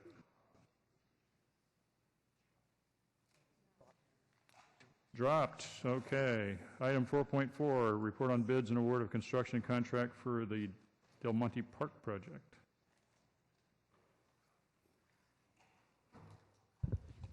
Mayor? Yes, Councilor Oliverio. Sure, I think there's a slide for this item. Just wanted to speak to it briefly. Council's accepting the award of the construction contract for Del Monte Park. Really nice news on this, that all of it was a state grant, so none of it came from park funds. We were successful in getting a grant. And I just wanted to show on the map here, this is what the city owns over here, which will become into the park. The city also owns this portion over here, and the idea and the vision of this area, which is an area that's not in Rose Garden, it's not in Willow Glen, it's in the middle of the district, underutilized park areas. We're trying to create a potential larger park, and so that vision may extend upon my life, but I wanted to let my colleagues know that we'll award the contract, build this out, and then as you remember, the Aloni project, which has been sitting with us for unknown years, they had always promised in all their community meetings that they would provide this parcel of land, which is a 4-acre warehouse, thus making this park even larger. The city owns Home Street, and we have a willing seller in the other property across the street. So the eventual opportunity for this park is a very large 9 to 10 acre park. I can't remember the exact amount. It will be incremental, it'll be in steps, and it's also based on the development that may hopefully occur in the future over time. But I just want to let you know that's where the park sits today and what the city owns land, and just simply a motion to approve. And thank you, staff, for working on this, and thank you for getting the state grant money. We love state grant money. We have a motion to approve, including the state grant money. On the motion, all in favor? Opposed? None opposed. Motion is approved. Item 5.1 are actions related to the Kelly House Fire Insurance Settlement. We have a motion to approve.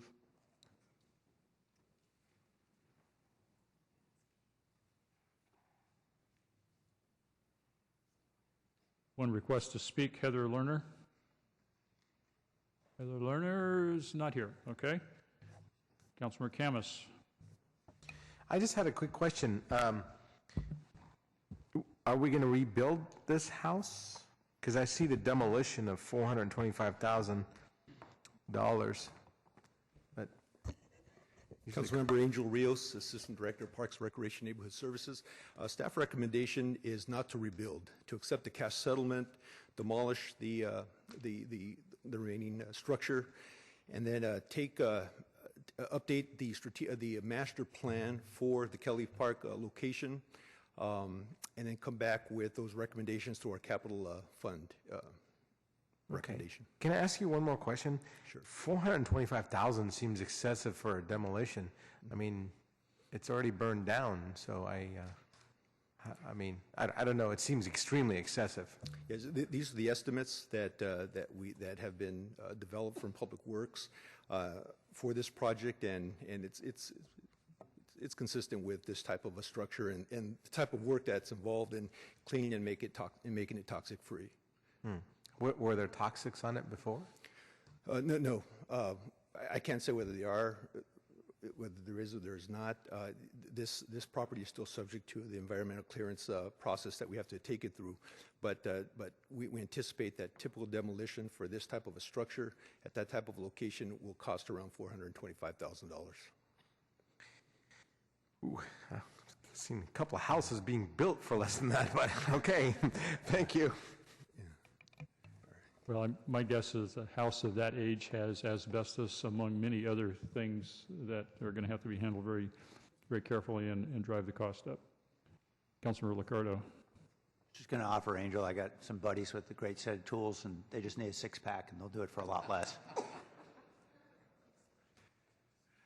right, we have a motion to approve. On the motion, all in favor? Opposed? None opposed. Take the money. Item 6.1, an ordinance suspending license and permit requirements for certain taxicab businesses and drivers for dropping off passengers at the airport and other locations in the city of San Jose.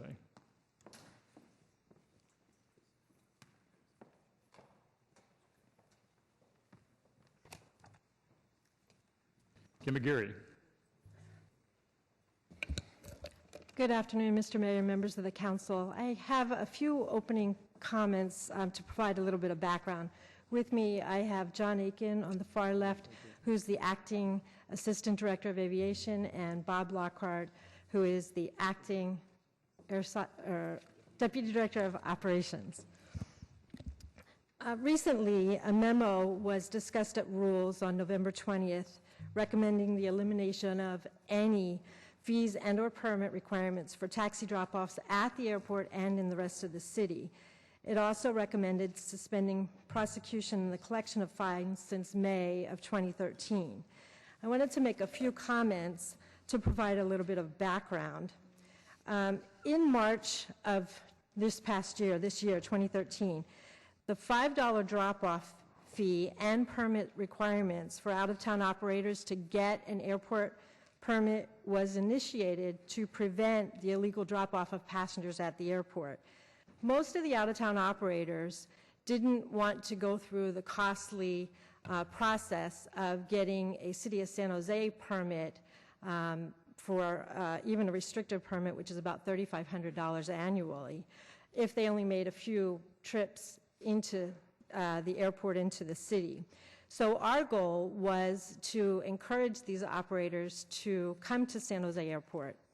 We certainly are trying to attract new passengers to come to the airport. We're trying to get people to choose San Jose over some of those outlying airports, and we wanted to make it very convenient for them to come to San Jose. And so what we did was to initiate that $5 fee for a drop-off and a permit requirement for those out-of-town operators to drop off at the airport.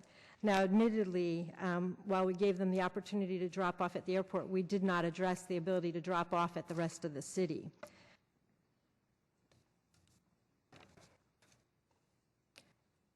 So as we make the decision to drop off, to eliminate the drop-off fees, if the council decides to eliminate the drop-off fees for the out-of-town operators only, the annual fiscal impact at the airport would be minimal.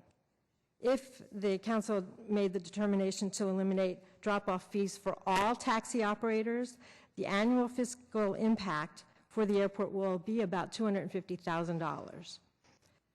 And as you make your decision today, we need to look at the ability to reach that cost recovery for the GT industry at the airport and the equity for other operators at the airport who are paying drop-off fees already.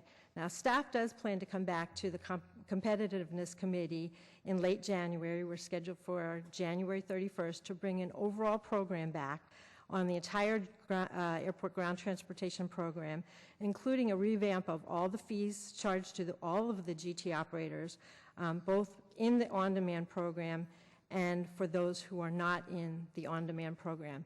That then would come back to council as early as 2 weeks later, so mid-February for full council. And with that, we are open to any questions you might have.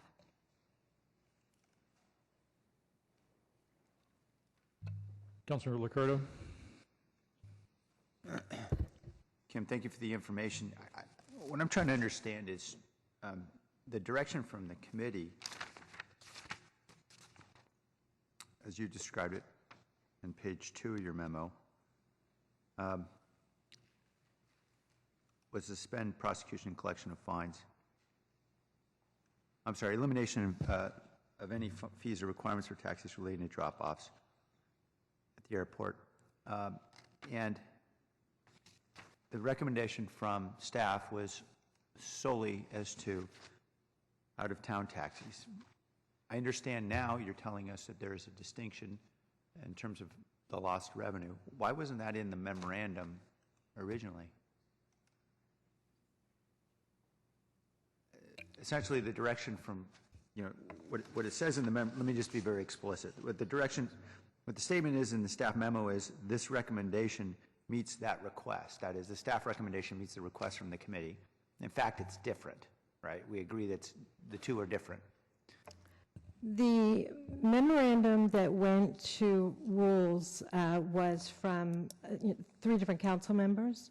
Yeah, that was and one of mine. yes, our recommendation is different from that memorandum. Right. So I would have appreciated if airport staff would have said that rather than saying the recommendation meets the request and explained why it's different rather than saying it's all the same when we know it's not the same, right? Yes, we did have that discussion at rules, and our memo met the understanding of the direction that we got from rules at that point. Councilmember, I think there's a mix-up as to how staff interpreted the direction from the Rules Committee and your memo, the one signed by you and 2 others.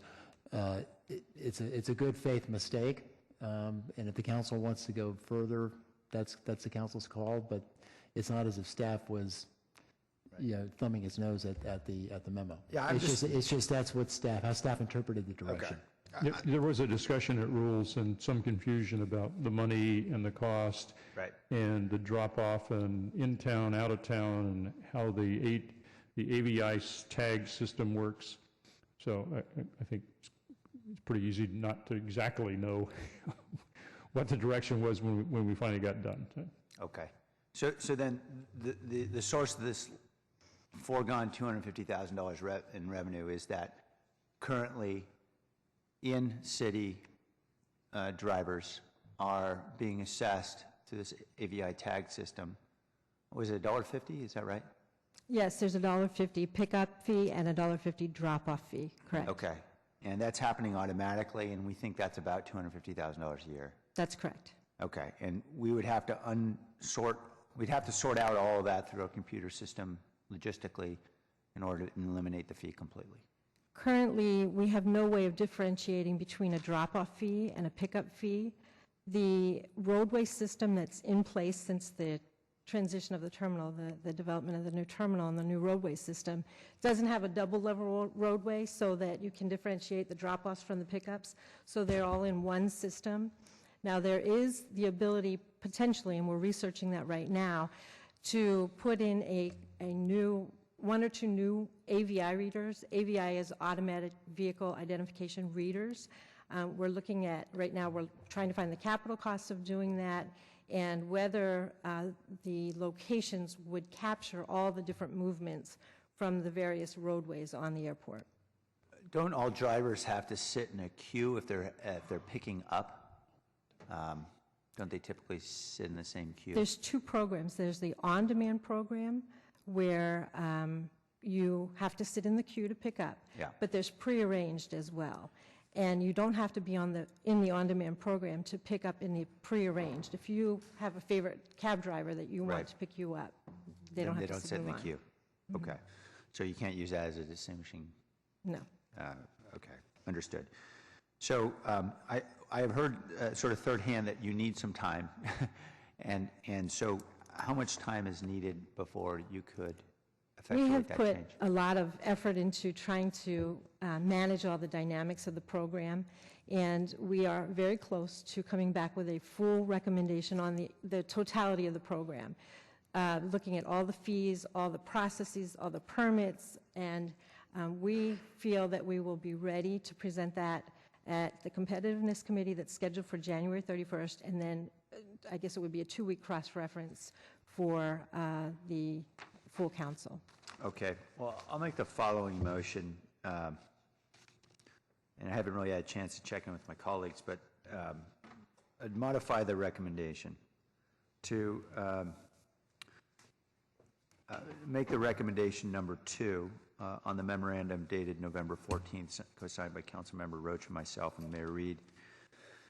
And then to defer the elimination of fees until consideration at this January meeting. And that would be the motion. All right, we have a motion. I think the motion would be the same as the staff recommendation. I'm not sure. Need to clarify that. But I think effectively that's how you implement the motion with the staff recommendations. It is for the fees. Yes, that would be for the fees. What about the? Okay. Okay, so we have a motion to take that action. I do have some folks who want to speak. We'll take that testimony now. Please come on down when I call your name. Given the lateness of the hour, I'm going to limit testimony to 1 minute. Please come on down. Dave Logan, Dmitry Vorik, Shakur Buni.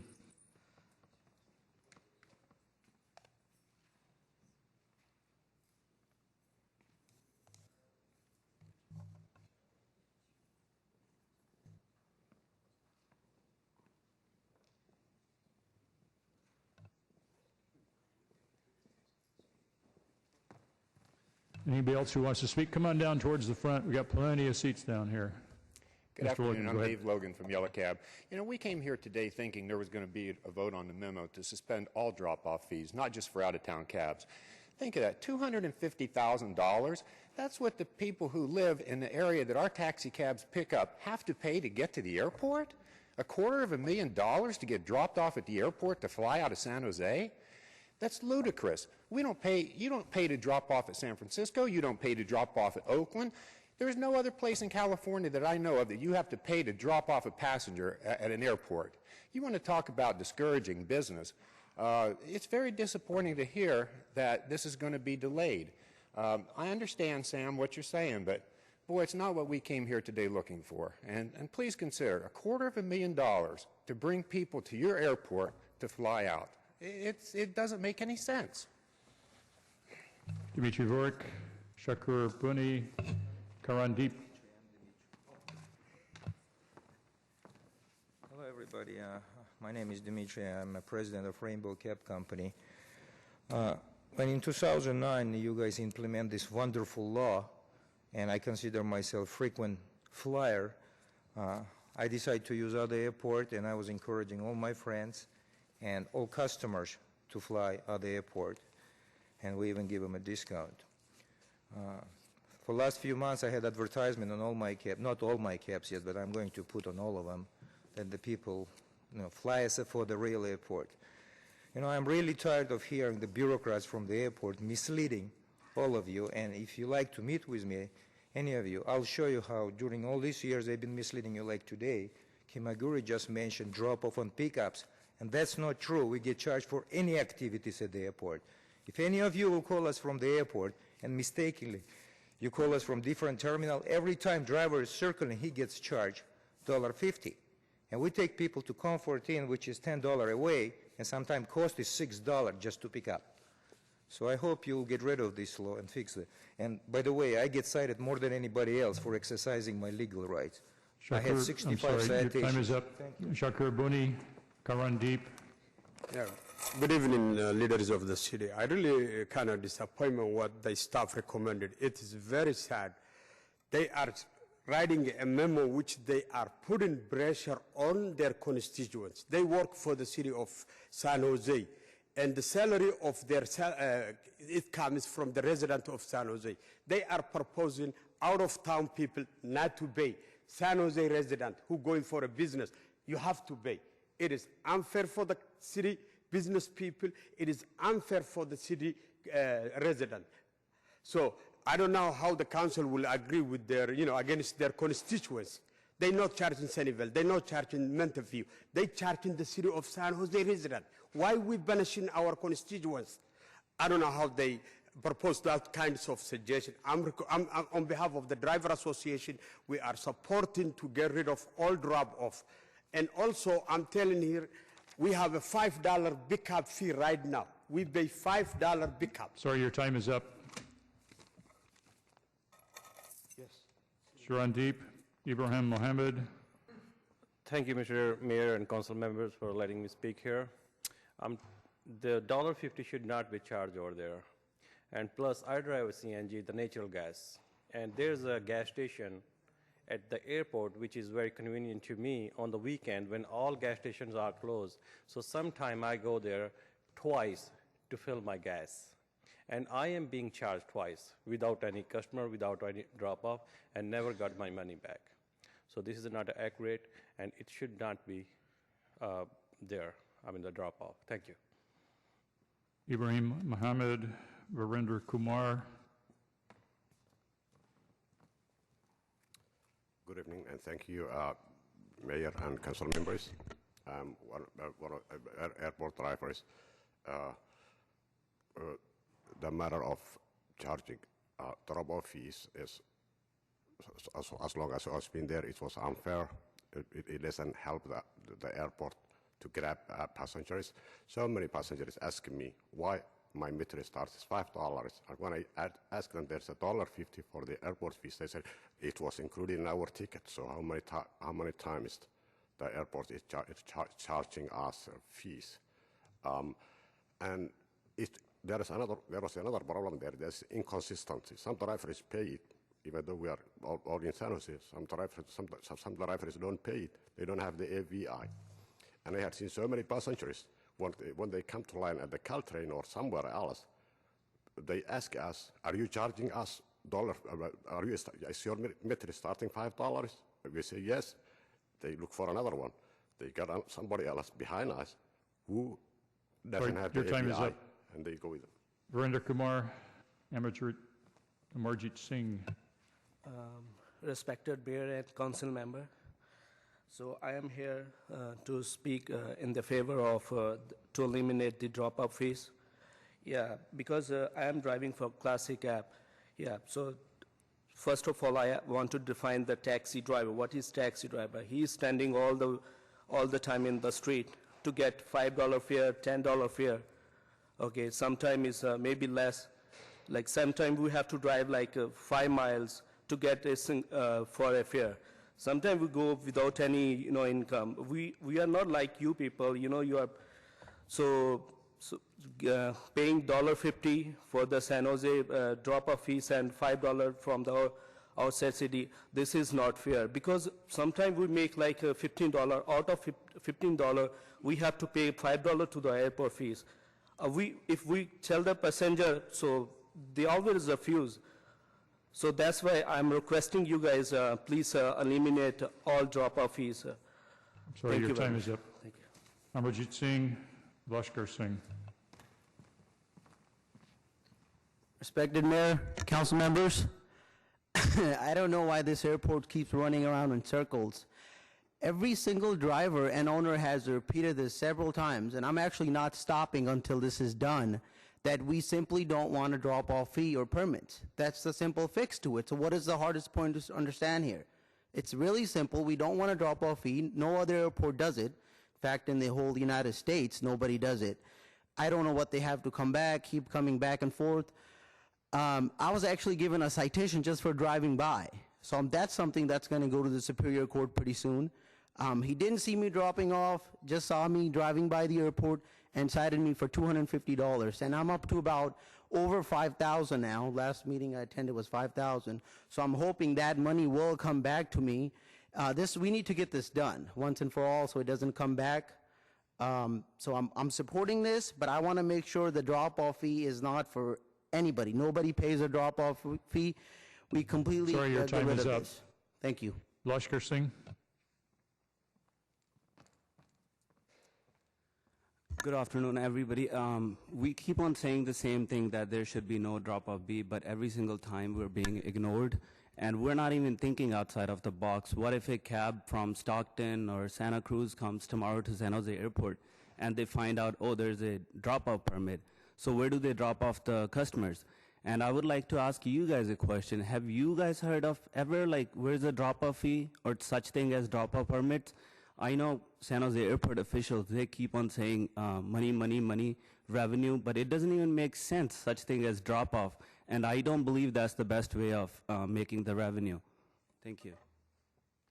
Thank you. That concludes the public testimony.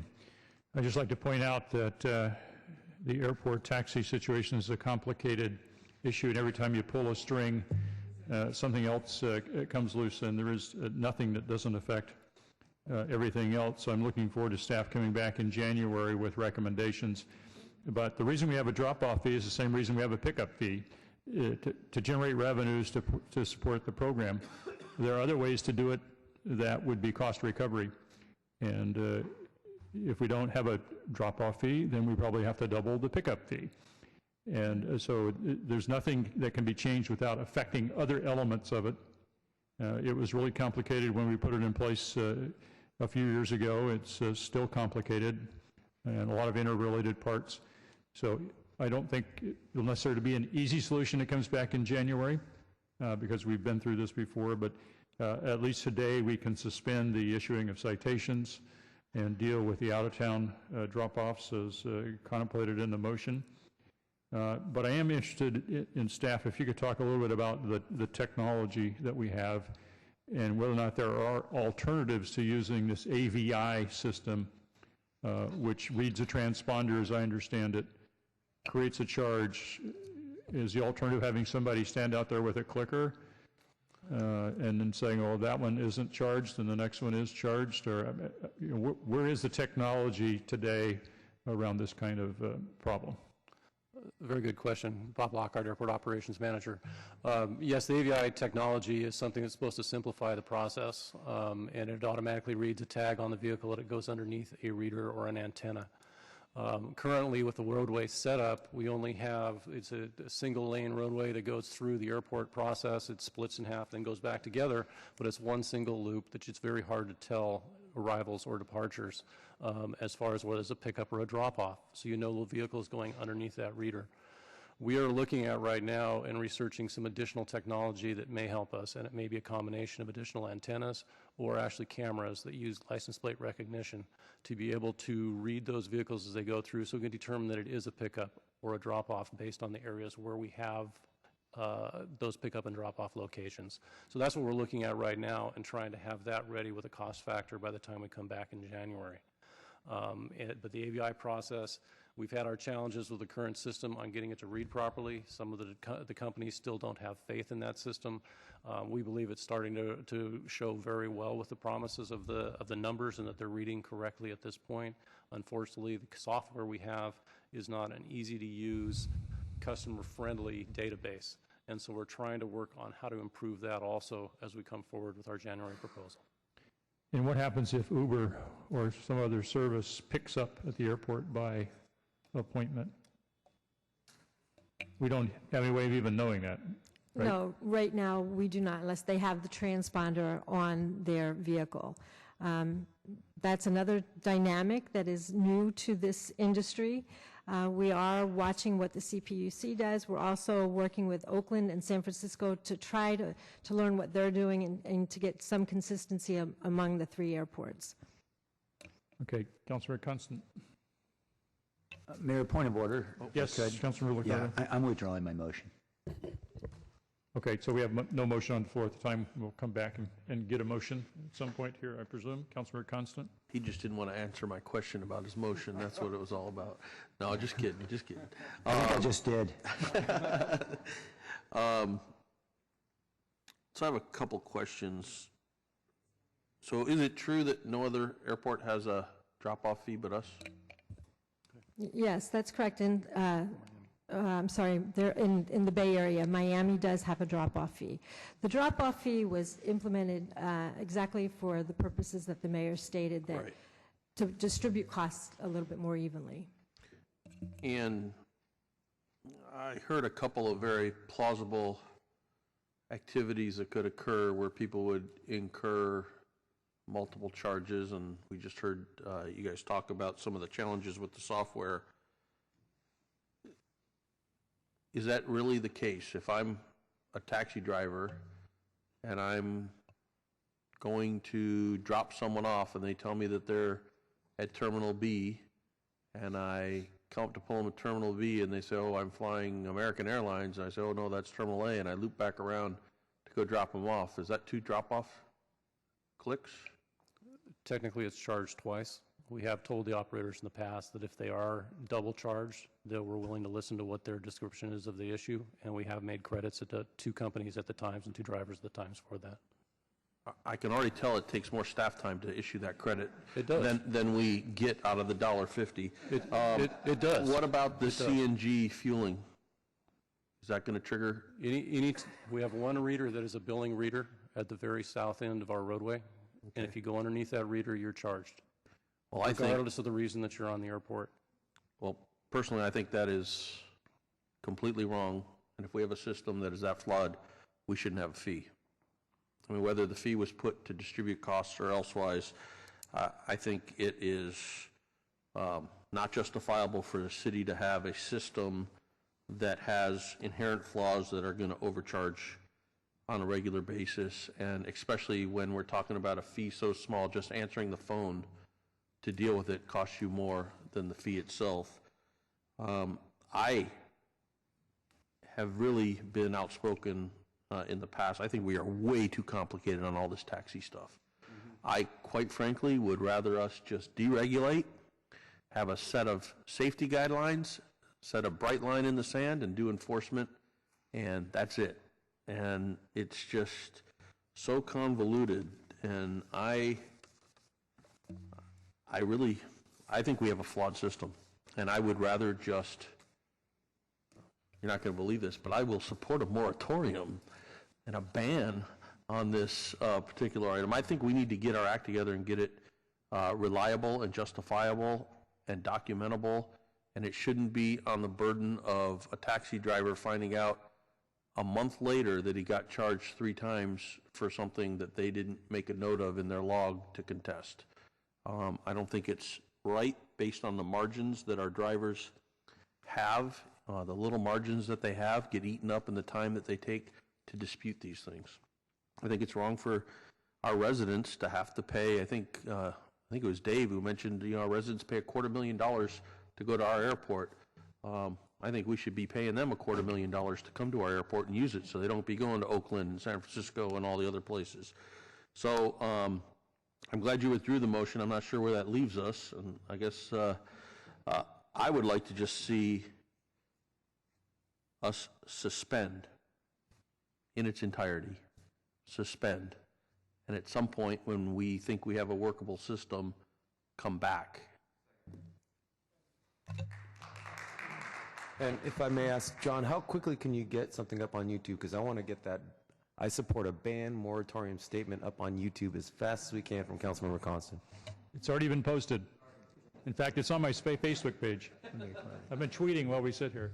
City Attorney? Yeah, Councilmember, I want to understand the motion. It's to suspend the permit requirements for drop-offs, which is essentially suspending any fines that would be imposed for drop-offs, but not the permitting process for the 300 permits you have at the airport at this point for pickups. Suspend, no, not for pickups, but I think we need to move in that direction, Well, I quite think frankly. staff is intended to come back with a revamp of the system. But Yeah, I'm not trying to get outside the scope of what we've got So we're talking agendized. permit requirements for drop-offs, suspend that requirement. And the drop-off fees. And well, that goes And along. enforcement, the We cite 3. for not having the permit, so it's the same thing. Yes. Yeah. It's the same thing as our memo. That's the original memo from. That's the original memo. Right. Staff, you want to talk about how the drop-off fee and the pickup fee are all related to the AVI tag and whether or not you can sort those out, or if you're suspending the use of AVI, you're also suspending the pickup fee as well, which is quite a bit of money as well. Staff? Can we return the faulty system and get our money back? If you suspend the drop-off fees and pickup fees and I want to clarify that we're talking taxis only and not the rest of the ground transportation industry. There's also limos, door-to-door shuttles, hotel motel operators that are part of the system. But if you suspend the, as per the memo, it would be the $250,000 impact to the industry right now. And how much would that be in the next 6 weeks before you get back, or 8 weeks, or Yeah, let's say we 3 months? anticipated about 3 months' worth would be about $60,000. Okay. Now, was that just for the drop-off fees, or is that, can you sort out the drop-off fee from the pickup fee? You can't sort out the drop-off fee from the pickup fee. The drop-off fee is the majority of that dollar amount. We expect that pickup fees are minimal part of that dollar amount for prearranged pickups. Well, what I'm trying to figure out is the way I understood the AVI system works. When the car drives past the reader, it's $1.50. And that reader doesn't know whether they're picking up or dropping off. I think what we would probably do in this case, if we were to suspend those fees, is we would charge the on-demand program, which we have very good trip logs and trip records, and charge them the $1.50 pickup fee. The drop-off fees would be dropped. The number of pickups that are not within the on-demand program in the past, before this part of the program came in, were probably about 3,000 trips a year at the most. So that would be $4,500 out of that $250,000. So we're not talking a lot of dollars that we're losing if we don't capture those pickups. Well, and if we have some other solution that comes back to the council in February, right? I mean, we're going to have to figure out how to fund the program. Right. And this is an interim step, not a final step. So we're talking about giving up some revenue between now and whenever we can implement something different. You had a question that you were posing was for the other on-demand services, limos and whatever the case may be. Does that included in the 260 that you cited? No. Okay, thank you. Right, no, there's the revenue for the non-taxi business is about $900,000 a year, both pickup and drop-off, and we have no idea how many are pickup and drop-off out of that. I would estimate it's probably about 50-50 pickup and drop-off, but I don't know that for sure because we can't tell. Councilor KALRA. Thank you, Mayor. Yeah, I support just getting rid of this fee. If we want to suspend it and come back, I'll have to really be convinced as to why we need a drop-off fee when we're trying to encourage folks to use our airport. I understand that we use the fee and it's been coming in and it's money that I guess you can consider that we have coming in, but not everything that we do should be viewed in just in terms of fees and getting more fees from businesses, because these are all small businesses, really.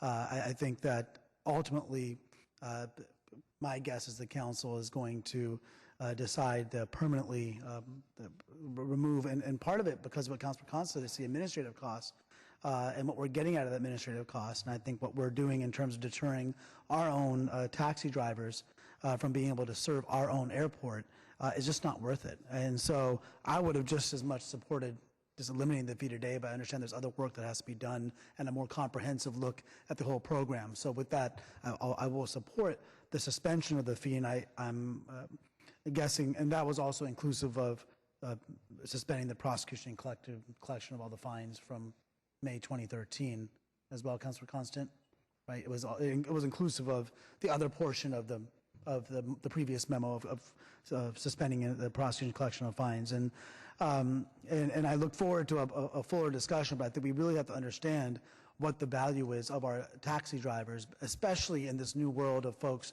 that are using other sources, Uber and all that. They're going to be dropping off, and they're not going to be charged anything ever because they're not part of that system. And I think we're disadvantaging our own local taxi cab drivers for either non-taxi affiliated drivers or out of town, and there's no reason why we should be doing that. So I think the original memo was more on point, and so I appreciate the current motion on the floor and look forward to coming back and doing away with these fees and finding another way to potentially capture dollars for the actual in what I would consider a more logical way in terms of what the actual services are that we may be providing for the taxi drivers, but additionally that may be more reflective of what is actually happening in today's world in terms of driver services and passenger services. So I look forward to the feedback from the taxi drivers, both the individual drivers and companies as well, as to what they feel might be a better model going forward to ensure that we have the revenue to operate our system, but that we don't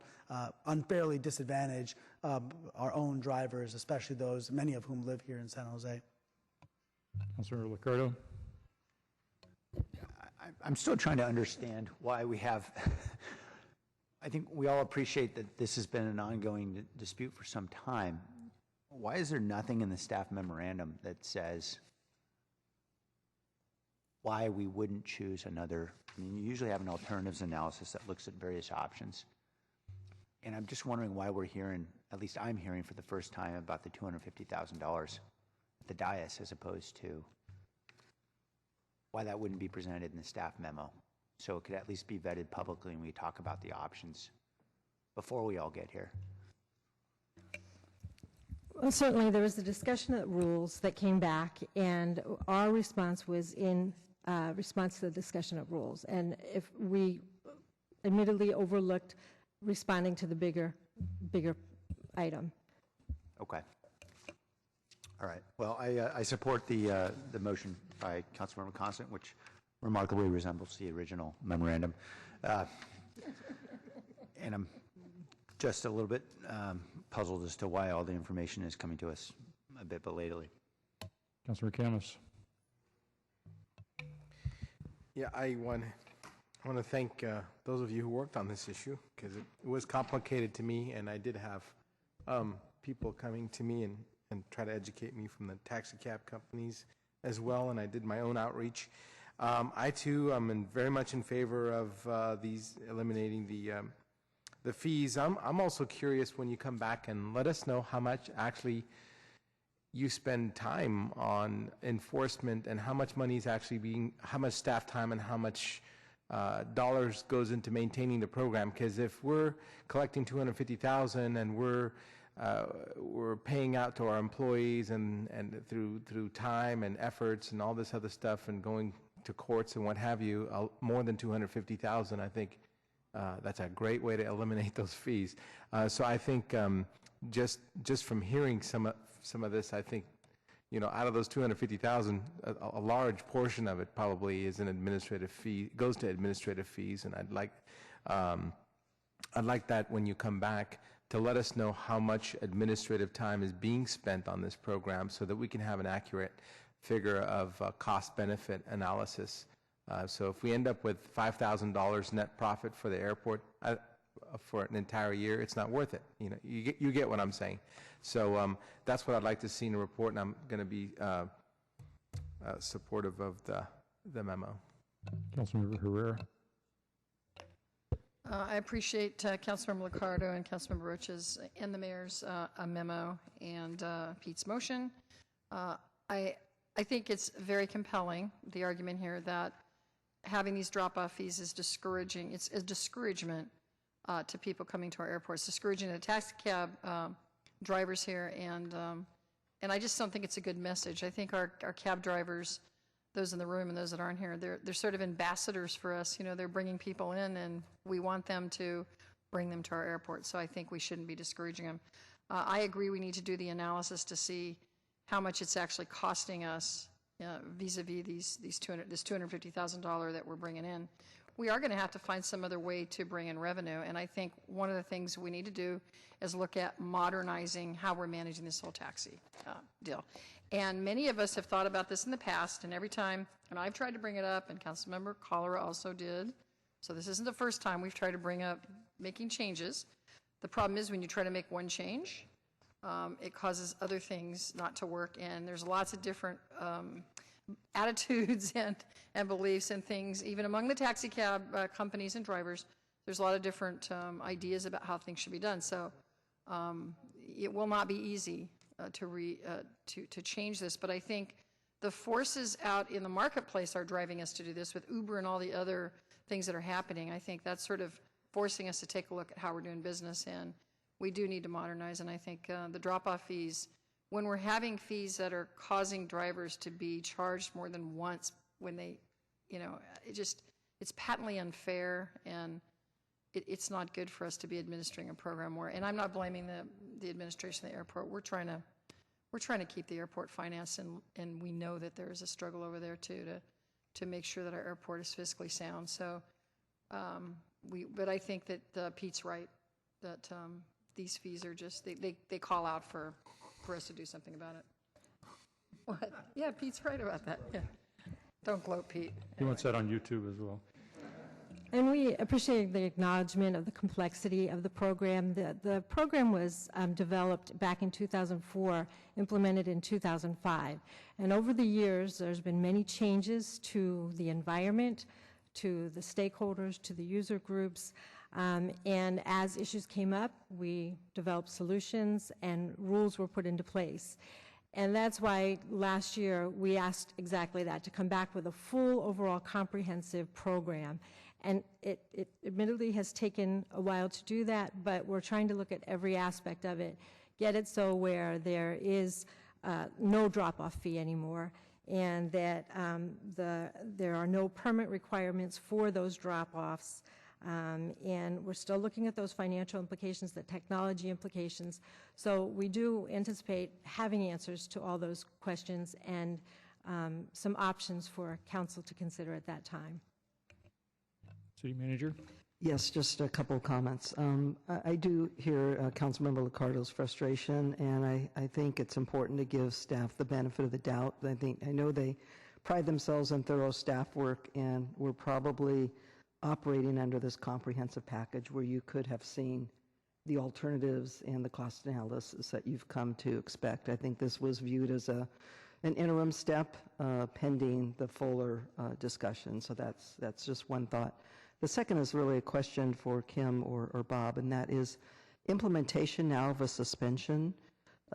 Does that happen immediately? How do we ensure that the costs don't continue to get passed on to the the passenger? And so is there any time lag there that the council should be aware of? No, I don't think so. It's a billing process, and we won't bill for December and until the new program is taken forward.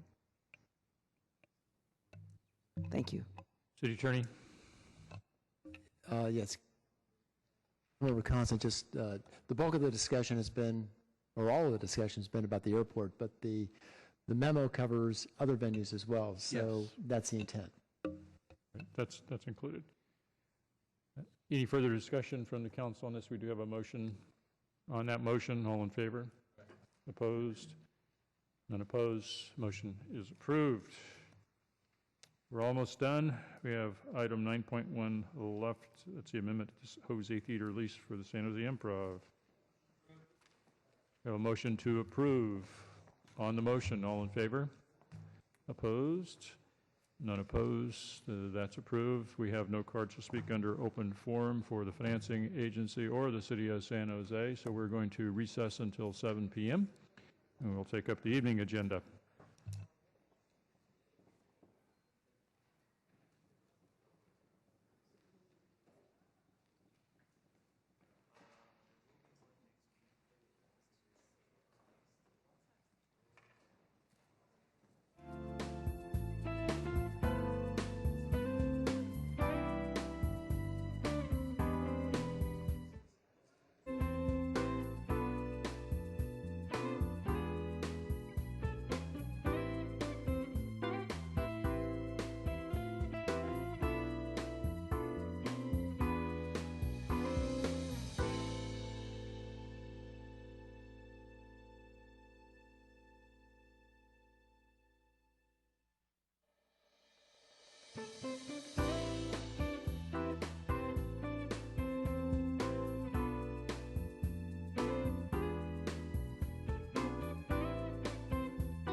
Good evening. I'd like to get the meeting called back to order. This is a continuation of council meeting that started earlier today.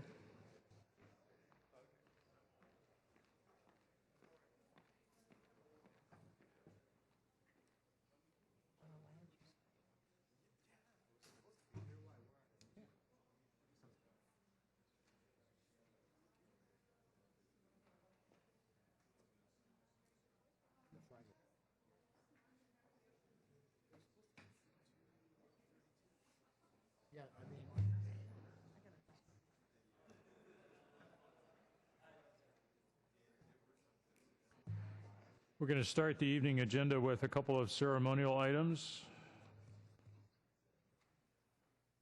First, I'd like to invite Councilmember KALRA to join me at the podium as we present a commendation to Michael Burns for his service as General Manager of the Santa Clara Valley Transportation Authority. Thank you, Mayor. And if we're going to have any other members of the VTA board, current or prior, that have served on VTA board to join me at the podium as we recognize someone that is very well recognized in the transit industry, Mr. Michael Burns. I had the honor of joining, along with the mayor and the city council, the honor of presenting a commendation to Michael Burns, who has worked tirelessly to better connect Silicon Valley. Michael came to the Valley Transportation Authority as VTA's general manager back in 2005 and helped the organization through a particularly challenging time marked with waning ridership, a severe economic downturn, and an unbalanced budget. With his experience at various transit authorities throughout the nation, including Massachusetts Bay, Southeastern Pennsylvania, and San Francisco Muni, Michael brought a wealth of knowledge, innovation, and leadership. During his 8.5-year tenure, Michael has helped VTA launch the Commuter Express light rail service and pioneer the first ever 4G Wi-Fi for riders on the entire fleet. Under his leadership, VTA also expanded the fleet with 90 environmentally friendly hybrid buses and built community support with Santa Clara County voters, passing 2 measures at the ballot to provide revenue for VTA to continue with transportation initiatives. In this past year alone, Michael led VTA through many improvement projects, including launching a new express bus fleet, opening the 237 express lanes, and bike and pedestrian improvements along Capitol Expressway. Last month, we saw construction begin on a dedicated bus rapid transit lane on Alum Rock and Santa Clara through our downtown. In addition, of course, Michael spearheaded the effort to bring BART to the South Bay, initiating the largest infrastructure improvement project in the history of the organization and Santa Clara County. Now, after 38 years of service in the transportation industry, Michael will be pursuing new endeavors as the incoming chair of VTA and someone that has a great amount of respect for Michael. I know the mayor and other council colleagues feel the same way when I say thank you, Michael, for your great dedication and service to our county, to our residents here in San Jose, and really to the entire nation as you've served in transit for so many years in so many different capacities. On behalf of Mayor Chuck Reed and the rest of the City Council, I would like to wish Michael continued success and thank him for his dedication to the residents of San Jose and beyond. Mayor, if you can please present the commendation.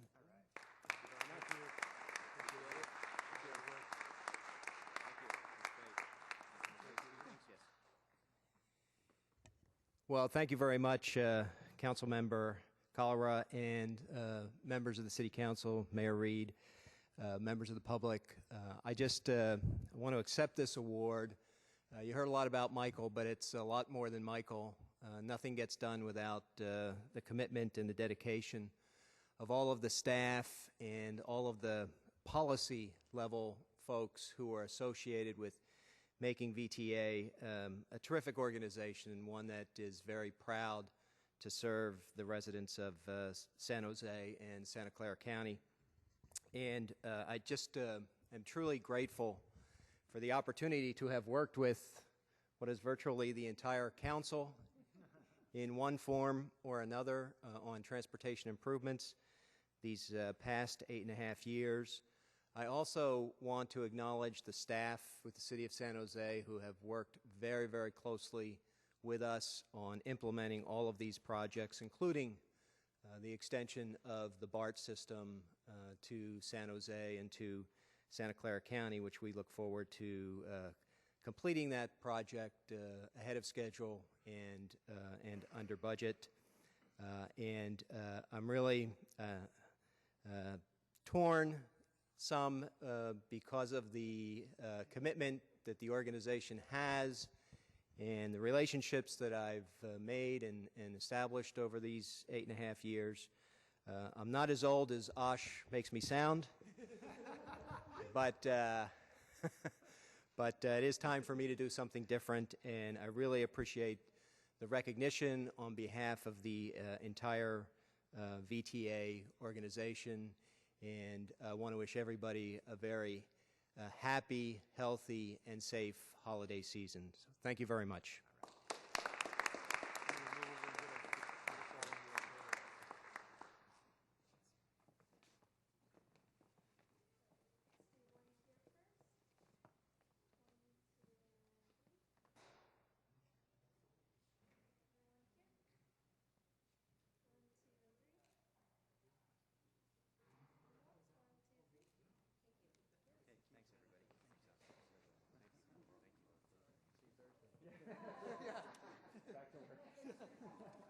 He's not quite done.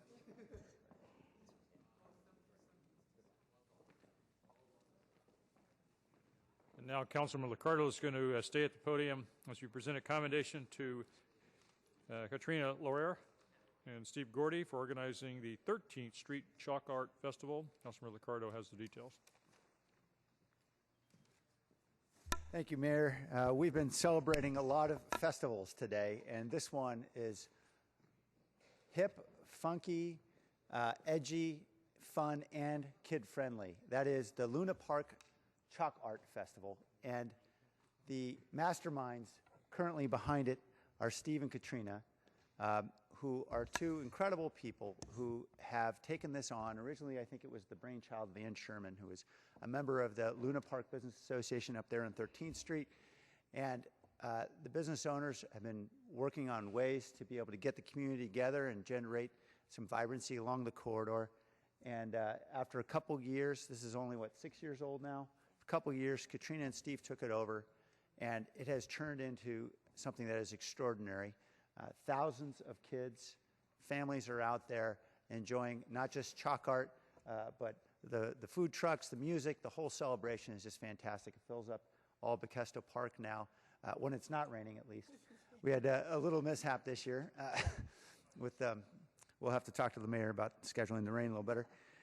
But this is what characterizes San Jose, what makes San Jose so great. An incredible community event, creative people coming together, celebrating what is unique about what is here in San Jose. And we're so grateful for Steve and Katrina and their energy, which I know is boundless, to make this happen every year. So with that, I'd like to ask the mayor to present a proclamation to both of you, thanking you for your extraordinary service and leadership.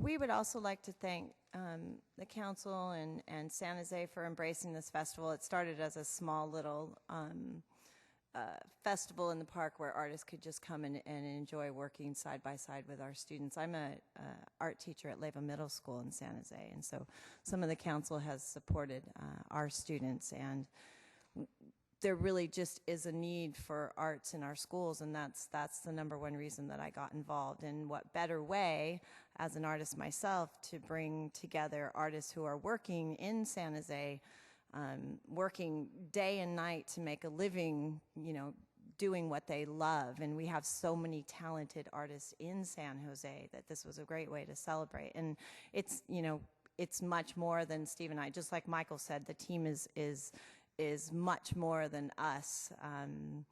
We get to be the spokespeople, but you know, some of our members are here, and we formed the Luna Park Arts Foundation a couple years ago, and it's just amazing how much people want to support the arts. And so even with the rain this year, we were able to raise enough funds to not only sponsor artists at the festival, but we have 4 schools. We just met tonight, and we're able to fund 4 schools' arts programs this year, so we're really excited about that. But thank you, everyone. And the festival this year, we will be coming back, rain or shine, September 20th. We'll will be the date.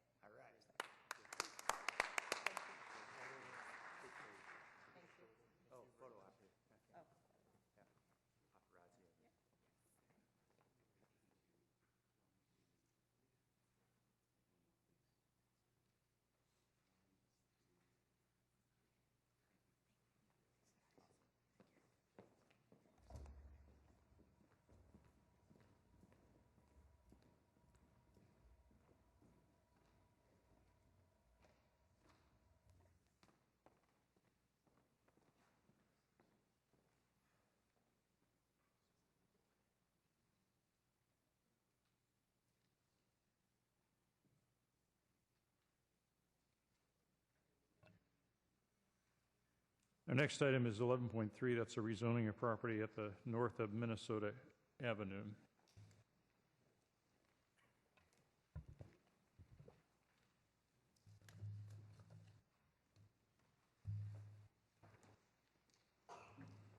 Councilmember Oliverio. Thank you, Mr. Mayor. I don't know if there's a staff presentation, but I do recognize a few folks in the audience, probably the applicant and others that speak on the item. Staff, okay. We have people who want to speak. We'll start with the applicant. We allow the applicant 5 minutes, and then we'll take public testimony. And I'm not sure who the applicant is. It's not clear, but Dennis Menard might be. Would that be right? My name is Monty Lucas. I'm representing the applicant, okay. Mr. and Mrs. Colburn. Thank you. Great. Take it away. So we're presenting a proposal for a plan development lot split on a large lot on Minnesota between Lupton and Cherry. At present, this lot is underdeveloped. It was overgrown, and it had a decomposing house, garage, abandoned vehicles, things like that. My clients purchased the property with the idea of rehabbing the existing home that sits on the lot that faces Minnesota to keep the street front in the style of the rest of the small homes there, and then build a bigger home in the back. Their intent is to, potentially live in one of the homes and sell the other. We've designed the home in the rear to have a wedding cake style, lower roof lines. We've located the windows to protect sight lines into the neighbors. We've designed it in such a way to protect daylight, and we've also set the second floor back 10 feet from the side property lines and 20 feet from the rear property line, again, to have the home feel more comfortable in that area. The style of the home is in keeping with the older Willow Glen. It's not a big, giant tract mansion or a big stucco box. So we're going to use clapboard siding, double hung windows. It'll have a front porch that will be visible from the street down the lane, the flag lot part, so you'll actually see the front porch. And the basic style of the home in the rear will be similar to the style of the home that's in the front. So I have nothing else to add at this point. I'm available for questions. Okay, you still have 3 minutes left. If you want to save that for the end after everybody else is done, I will, thank you. Come back. Okay, Dennis Menard, Susan Schmidt, Linda Menard.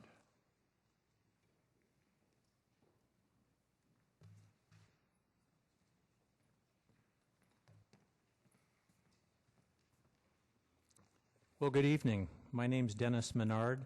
My wife and I have been residents and homeowners in Willow Glen for 35 years. We've owned our current home on Lupton Avenue for 20. We oppose this flag lot zoning change and the construction of the proposed, I believe, 3,252 square foot two-story house in the backyard of the existing house. It will affect privacy of neighboring properties, increase density, traffic, noise, and will diminish the character and property values of the neighborhood as this trend continues. For the record, we submitted a petition with over 129 signatures of local Willow Glen residents who also oppose the zoning change. The support of our petition was overwhelming. We are not just a vocal few, we are a community. Every district in San Jose has places and things that are meaningful to the local residents. The entire city of San Jose benefits when these assets are preserved. The older original areas of Willow Glen provide a link to the past. Our desire in this case is to protect historical Willow Glen from overdevelopment and infill. These original homes are part of the charm, but the large lots they occupy are what make them special. The impact of a looming two-story home in your backyard is undeniable. At the November 20th Planning Commission meeting, there was considerable discussion about the negative impacts of flag lot zoning in an existing neighborhood. Commissioners Norman Klein and Hope Kahan voted against the flag lot rezoning. Commissioner Klein stated, quote, "It will change the nature of this neighborhood. The domino effect has already started in this neighborhood. It's not consistent with the flag lot policy," end quote. We urge you to stop the developers and speculators from subdividing in historic Willow Glen. Vote no. Thank you very much. Susan Schmidt, Linda Menard, Philip Wierenski.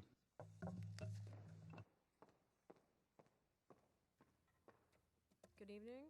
My name is Susan Schmidt. I live at 1417 Lupton Avenue. I am one of over 100 Willow Glen neighbors that strongly oppose. If I could just shift over a little bit. Yes, Thanks. thanks. A little short. The development at 1236 Minnesota. I've owned my home on Lupton for 10 years and have petitioned the Planning Commission before when a developer wanted to subdivide property across the street from me with 2 huge houses and subterranean parking. The Planning Commission agreed that that subdivision was not in keeping with the surrounding street and neighborhood. On November 20th, the Commission approved the rezoning of the lot on Minnesota because they did not feel a flag lot would impact the bordering neighbors on Lupton or Cherry, which is absolutely not the case. There are at least 7 homes whose privacy would be adversely affected by a home being built in the backyard of the existing one. In September of 2006, a proposed flag lot on Settle Avenue that was almost 18,000 square feet was denied by the Planning Commission as it violated city council policy, which specifies that flag lots are not appropriate where a series of large lots can be converted into flag lot developments, thereby raising the density and changing the character of the neighborhood. This stretch of Minnesota is the connecting link between Lupton Avenue and Cherry Avenue. The Willow Glen Neighborhood Association worked with the City Council back in the 90s to develop its current flag lot policy in response to the overdevelopment of large lots in Willow Glen. This policy should be enforced and adhered to regardless of a change in city planners or council members. The policy was designed to preserve the integrity of Willow Glen and should not be reinterpreted by different staff and council each time a rezoning request is presented. A flag lot is not entitled by right. The owners of the property want to change the policy rules to suit their development needs. There is no benefit to the community or the surrounding neighborhood if this property were to be rezoned. Please vote no. Linda Menard, Philip Wierenski, Anita Joan. Hi, hello. My name is Linda Menard, and I've lived in Willow Glen for over 35 years, and 20 of those years on Lupton Avenue. And I just want to put on the record that I am opposed to this project. Thank you very much. Philip Wierenski, Anita Jung, Melinda Gedrin.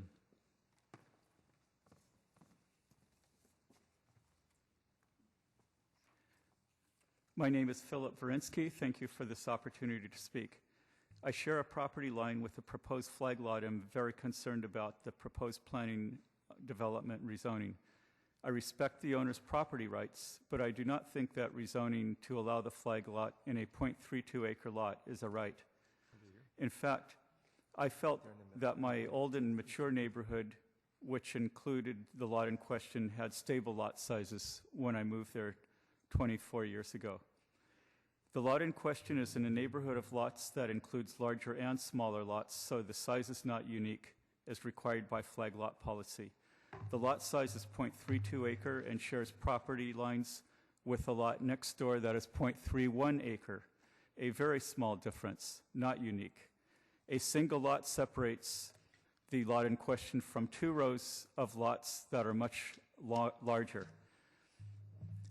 The lot shares a line with a lot that is higher density, but this does not make the lot unique in the way that was intended by the flag lot policy. It can only be called unique by limiting its neighborhood to exclude the house next door on the left and include a few houses in the other direction. The house next door on the left is 0.01 acres smaller. This is too narrow a definition of unique. In fact, if you accept this 0.32 acre lot as being unique due to borders with a higher density lot and allow the flag lot, the neighboring lot of 0.31 acre will then fit this definition of unique. This is contrary to flag lot policy and invites the domino effect. Approving this flag lot would be detrimental to the area and would not benefit the neighborhood or community. Please do not approve it. Thank you. Anita Jones, our next speaker. Melinda Gedrin, Terry Kane.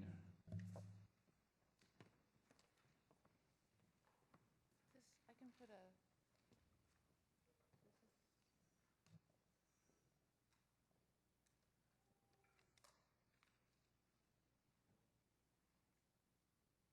Is this how it's done? He's working on it. Let's just check. Staff may have to come help her.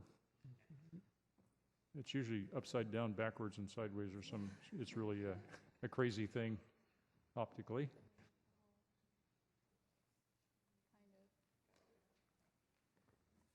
Okay. My name is Anita Jung, and I'd like to point out how this proposed flag lot does not meet the guidelines contained in the flag lot policy. This is a land use issue. It is not an issue about the house or anything to do with that. I'd like to point out by showing that flag lots are not to be used as infill housing. This would create a row of high-density lots in this neighborhood, which goes against the Criteria 1 as well. The intent of Criteria 1 is to not have a series of high-density lots in a neighborhood. As stated on page 4 of the council agenda, the neighborhood of the lot in question was defined as containing only the 2 higher-density lots on one side of it.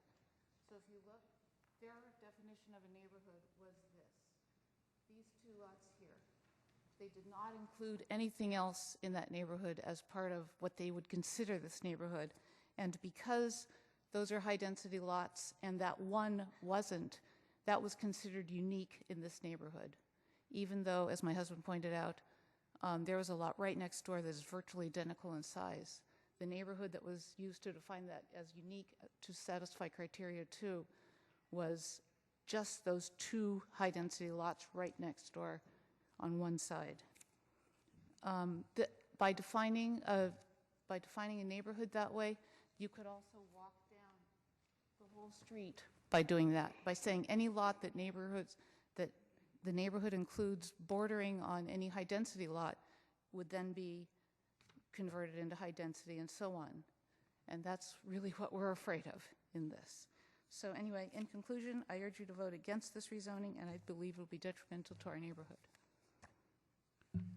Melinda Gedrin, Terry Kane, Jane Bevis. I'm here to speak on behalf of the Colburns. They've been friends of mine, and I am concerned about how they're being presented in this situation. I'd like to speak to the concerns of the community about our community being degraded by a project the Colburns are proposing. First, I should explain that I grew up in Willow Glen. I raised my kids in Willow Glen. I've been a parent club president for Willow Glen, for books in Willow Glen Middle and High School. It's fair to say I care about the community. I have a business in Willow Glen, and so does my parents and my husband. We are very vested in Willow Glen staying the charming, thriving community that it is. I met the Colburns a couple years back and introduced them to Willow Glen, and they immediately got it. There's a feel to our community. It's normally a friendly place with a wide variety of people and homes, yet somehow they all work together. They took on a project on Laurie Avenue, a basically uninhabitable home, and they made modifications to the front and extended the back of the house to accommodate what most families are hoping to find these days.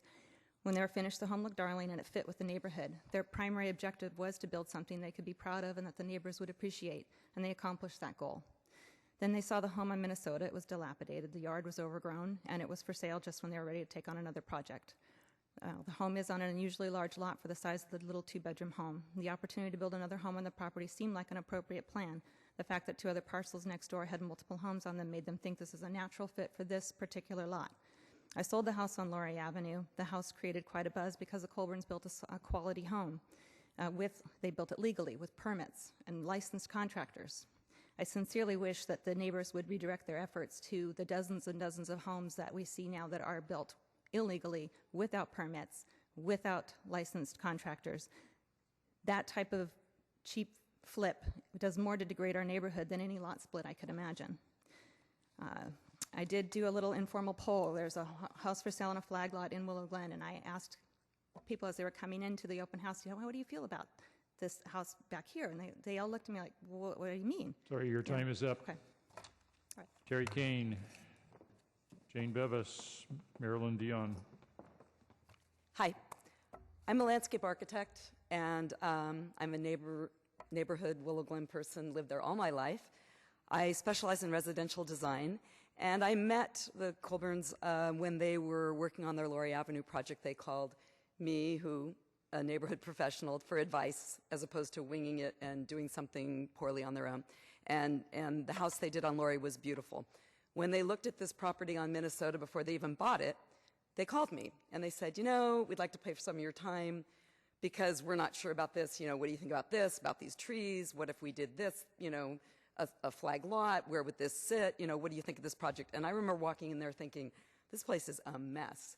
There was junk everywhere, piles of garbage, piles of, rotten stuff in the backyard, a decrepit old garage that I was afraid to even walk into. Same thing with the basement. And the fact that they wanted to take this on was, kudos to them is all I can say. And they wanted to keep the front bungalow and do something in the back. And they're not even certain if they would live in the back one or live in the front one. They enjoy doing these kind of projects. They did not even alert me to this problem. It wasn't until I saw it on the Willow Glen E-list where people were yakking back and forth that I stupidly answered on the E-list, hey, you know what? It's not what you guys are saying. This is a really cool project. I've seen the plans. It is not a mega thing in the back. It is a stepped back roof. It's going to be darling. You're going to love having this addition. And the fact that they're keeping that bungalow for us all to enjoy seeing in the front is something we should all welcome.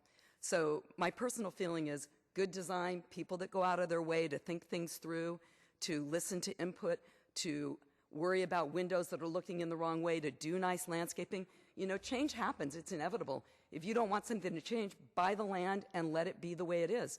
But the fact that homeowners have rights, and we should encourage them to do good design and think things through. So I think this should be allowed to go through. I think it's a very appropriate project, and I know it's going to be done very well because these people do quality work for the projects that they enjoy doing. Sorry, your time is up. Okay, thank you. Jane Bevis, Marilyn Dion, David Dearborn. Hi, my name is Jane Bevis, and I live at 1406 Hotspur Court, which is adjacent to the property where the flag lot is being proposed. I am opposed to this for several different reasons. The thought of a huge two-story, 3,200 square foot home looming over me is not too appealing. I moved to Willow Glen 17 years ago. I am a widow. One of the reasons I bought the property I did was because it sits back, it's safe, it's private, it's not noisy, and that's the way it is. Okay, I agree with many of the things that Norm Klein said, and I'm especially concerned with the increased traffic congestion, as is sometimes when I pull out of my driveway, you can't even see what's going on Minnesota. I mean, you have to really edge your way out. And more cars or trucks or things out there is just going to make that worse. I was also told that the people that bought the property do plan to live there. They're very nice people. They're wonderful people. They plan to live there for a period of time, and then they're going to move back to their home in Pacific Grove. Well, these changes are not going to affect them, but they will affect the residents that are living there. So I've enjoyed living in Willow Glen. and I'm opposed to this drastic change. Thank you very much. Jane Bevis, Marilyn Dion, Alex Song.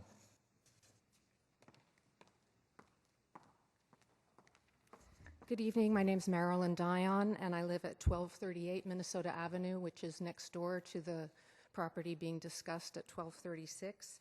My family's lived in Willow Glen since the 1920s, on Iris Court, and then for many decades on Cherry Avenue.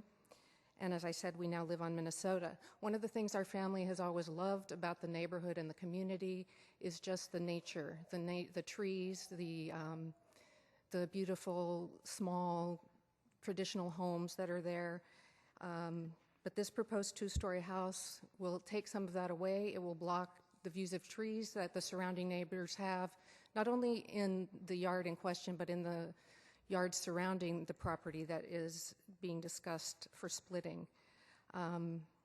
We didn't originally oppose the lot split, but when we saw the size and just the huge size of the house being proposed, we just felt it was inappropriate for the surrounding neighborhood, and that 3,200 square feet and a two-story structure would impact our home and our surrounding areas as well as the houses around us. I also believe this opens the door for additional flag lot creation down Lupton and Cherry. There's been a lot of discussion about this, but it's a proposal that could be duplicated and could just create a lot of additional traffic, noise, and disruption to the community. I also have to take exception to the previous speaker about the Willow Glen E-list. It's not yakking. It's a forum where people can express their opinions and their thoughts, whether they agree or disagree on subjects just as this one that impact our neighborhood. Thank you. Alex Song, David Dearborn.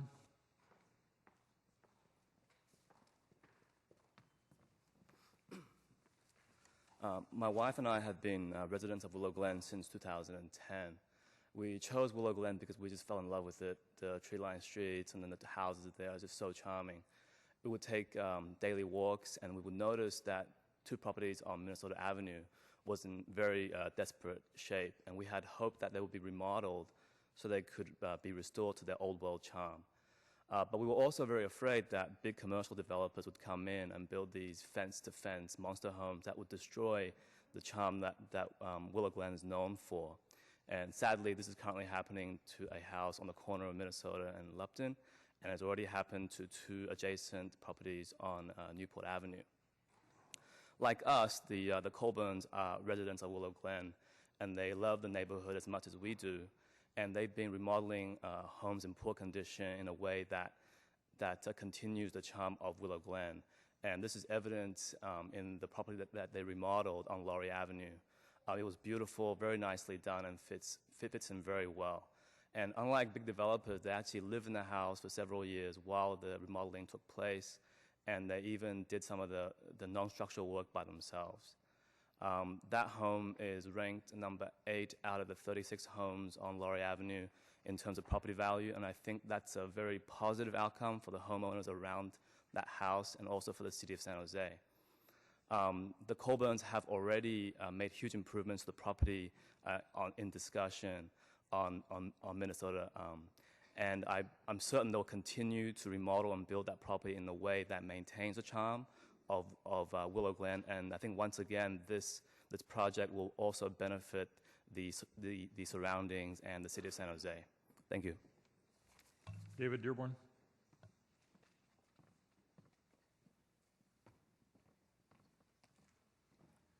Good evening. My name is David Dearborn. Like all of these people, I have feared high, flat walls with windows staring down on my property. We live directly behind the subject lot. We have a shared property line for the entire distance behind the lot. We have a shared interest in the entire west side of the subject lot, and we're responsible for maintaining that common area along the driveway. When the Colburns were in escrow, they came down and visited us, introduced themselves, and asked what our concerns were, shared what their interests were. They saved trees, vegetation, and brush and bushes to protect our view out our kitchen window, front door, office, and bedroom, which faces the back of this lot. That was impressive. When we saw the plans for this house and the way it's designed for not being intrusive, for setting back, for blending in with the neighborhood, I was a bit shocked. I was surprised. And the more we learned about what they've done, how they do it, and what they leave, the more interested we got in this. And right now, we could not be more supportive. These are good neighbors. They care about what we think. They care about our privacy, and they care about what they build, live in, and leave behind. And same as I would do. We're in a flag lot, but we're not going to be there for long. We're growing older. But at the same time, this will be a nice spot.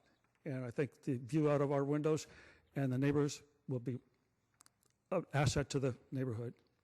I'm impressed. And I support this, and so does my wife. Thank you. That concludes public testimony. Does the applicant wish to add anything? Still got 3 minutes left.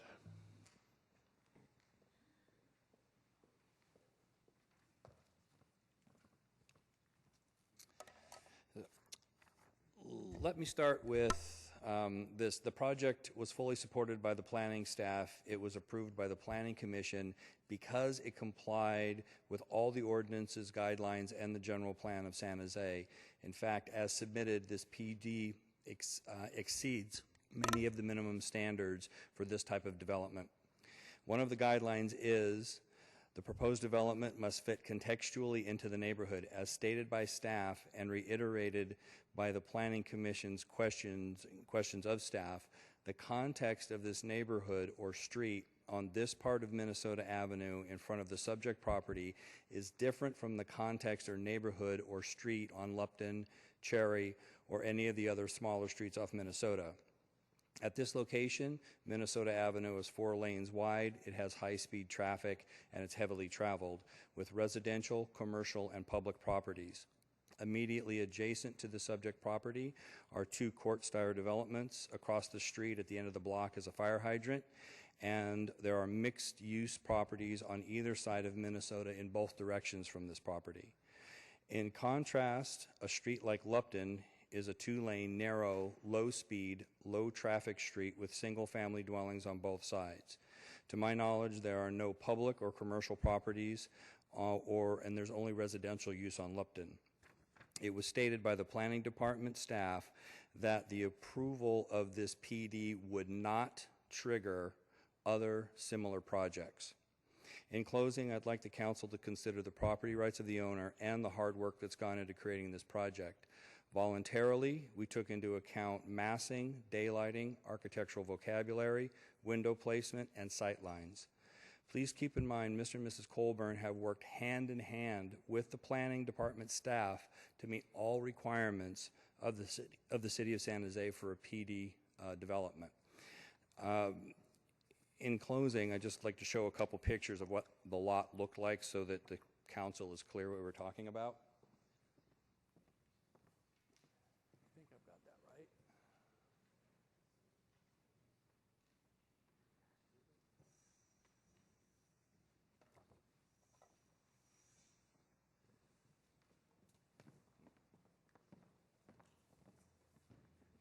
There we go.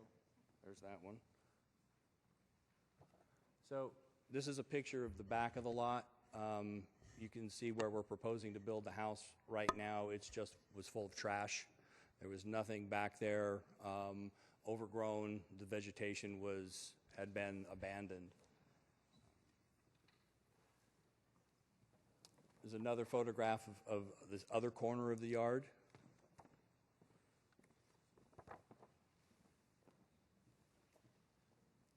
That was the front of the house facing Minnesota. It's now been all cleaned up, and we're repairing the home right now. I got it. And that's the garage to be removed. Thank you for your time. Councilor Oliverio. Thank you, Mayor Reed. Part of the joy and pain of growing up in the district is you know people on both sides of the issue, but inevitably decisions must be made. And, first of all, on the signatures they gathered, they were done the old-fashioned way, door-to-door in the neighborhood, not some internet thing. That I, self, and planning staff have gone through several subdivisions, subdivided lots that have been very painful for the neighborhood, and a lot of times we go, why did that happen? And I can think of over by the Willow Glen Community Center.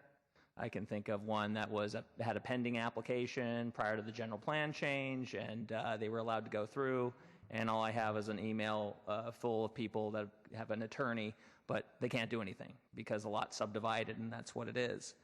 Subdivisions tend to be very divisive, more so than 60 units to the acre. It just amazes me how people are very interested in what happens at the block-by-block level, but not so much so when there are these much more larger developments. And I've sat on the General Plan 2040 for far too long, and what we talked about was putting density where it mattered, and one extra unit on a subdivided lot was not going to save Coyote Valley, but 100 units next to a light rail station would. And so those are the areas that we've been in. And I've been a proponent of private property owner initiated overlay zoning known as neighborhoods of distinction, but we've had our setbacks due to budget and not have an adequate staff, which when the idea was to prevent some of these things from happening in neighborhoods that are not cookie cutter for 1 million people, because we have different sub-neighborhoods that are not necessarily fall into the same rules and procedures that might be for a city of 1 million people. And we have had prior mistakes very close, as I mentioned earlier, and actually on this block that occurred prior to, decade past, that we don't want to repeat. So I can't use that property and say, well, that's the way it was done there, I want to do it this way, because those were mistakes that shouldn't have been made. And I never had although the lot was, as you saw in the photographs, decrepit, I'd never received a complaint on it, mostly because it was obscured from the street, as a lot of these large lots are. And I also realize that planning staff may not support a future subdivision, but if this were to pass, it empowers another applicant to go through the process and come to council and point to this one that got subdivided.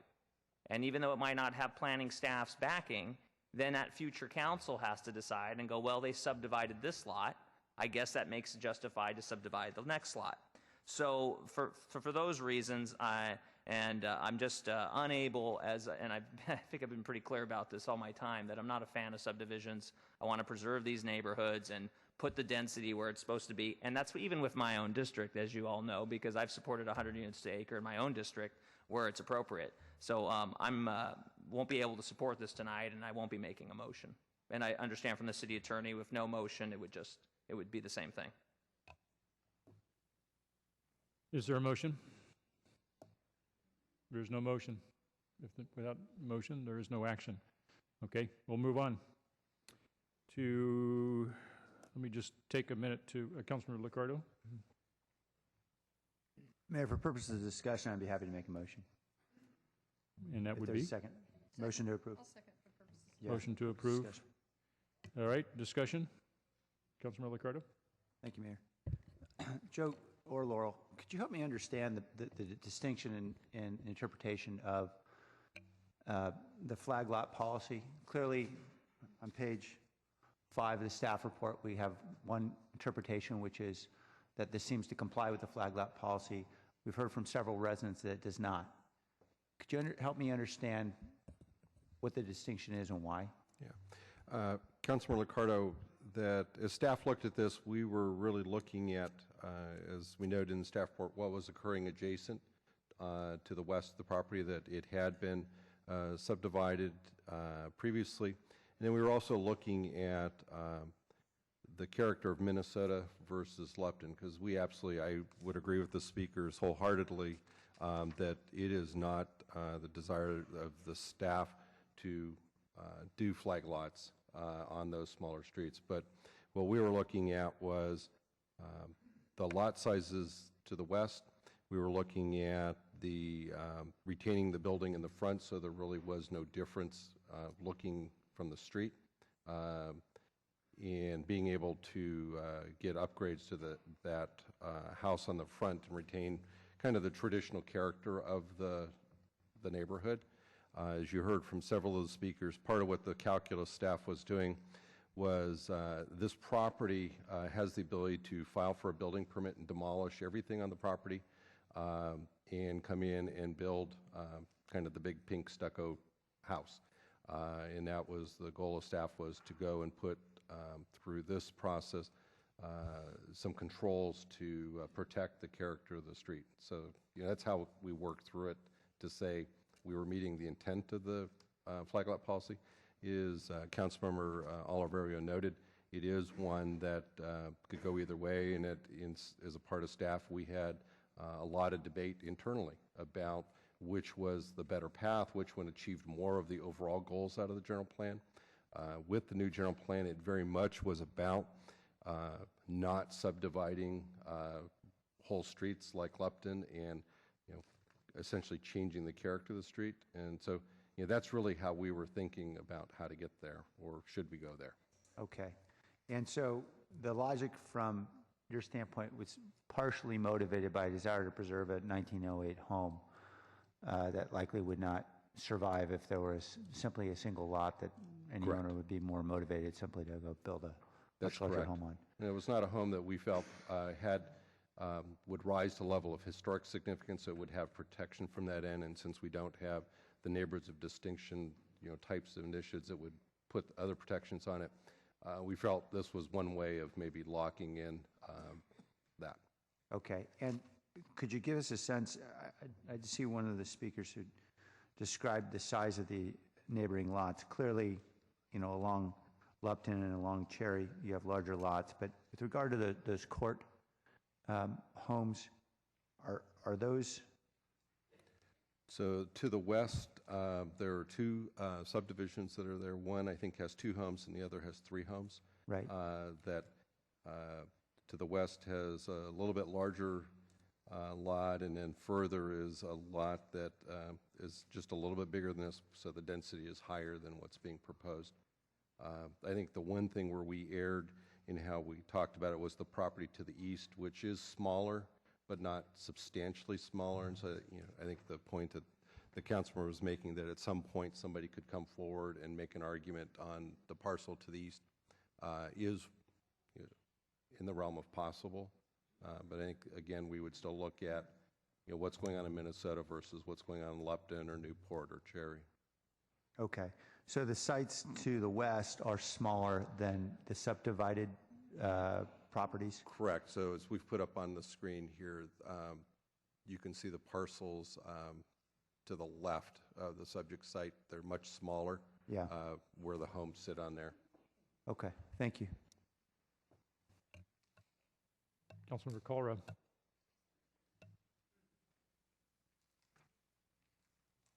I'm good. Thanks. Councilmember KANSEN.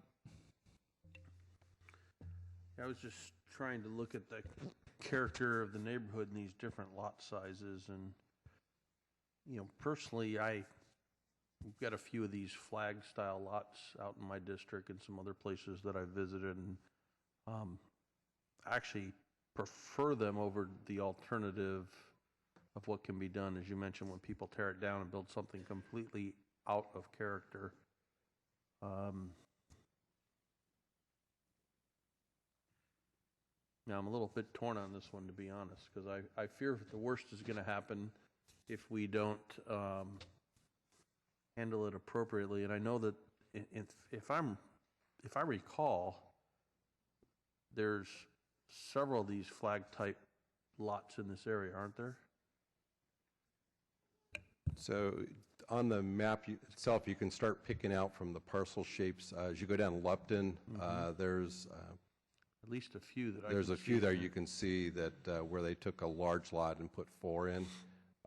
There's several of those that have occurred, and that's partly why the flag lot policy was created back when I think it was Nancy Heine was on the council, was because there was a real kind of rash of those back in the 80s, and the goal was to retain some of those larger lots in those streets. Okay. Yeah, I was mentioning to Javier, until I got this staff report, I didn't even know we had a flag lot policy, because I don't think it's come up in the time that I've been on the council. And if it did, maybe I missed those meetings. But I heard a lot about high density, and I don't necessarily agree that this would be high density. I mean, it would be higher than what we have there now, but I don't necessarily think it's out of character, especially when you look, as you're facing this map to the left and across the street, there are a lot of these smaller, more dense densely built areas. So I think I'm inclined to support the motion as it is. I'd love to hear maybe some more rationale on why we shouldn't approve it, but I haven't been convinced yet. We have a motion to approve the matter. Any further discussion? On the motion, all in favor? Opposed? Got 1, 2, 3, 4, 5 opposed. That would be KALRA, Oliverio, NGUYEN, CAMIS, ROCHA, and Reed opposed. That's 6 opposed. Clerk? Motion fails. So is there not, that was a motion to approve. I guess there's no other action to take. City Attorney, correct? Okay. Motion fails. We'll move on to the next items. At first, I want to introduce and acknowledge that Scout Troop 232 has joined us tonight to learn how long and hard it is to get something done when there are lots of differences of opinion. Welcome. And our next item for tonight's consideration is 11.5. That's actions related to the real property located on the east side of South Jackson Avenue. And when we're completed with that, we will take up a related item, the 4.1 item that we continue from this afternoon regarding the TEFRA hearing. So we will start with 11.5 as our staff presentation. We do have an applicant here. This is a zoning matter. Thank you, Mr. Mayor. This is a proposed rezoning to the CP zoning district. It is a rezoning that is consistent with the general plan. It would accommodate a private or a public school on the property. Staff did look at the issues really related to zoning, and should this property be allowed for commercial use, really regardless of whether it was a charter school or commercial business ultimately moving into the property.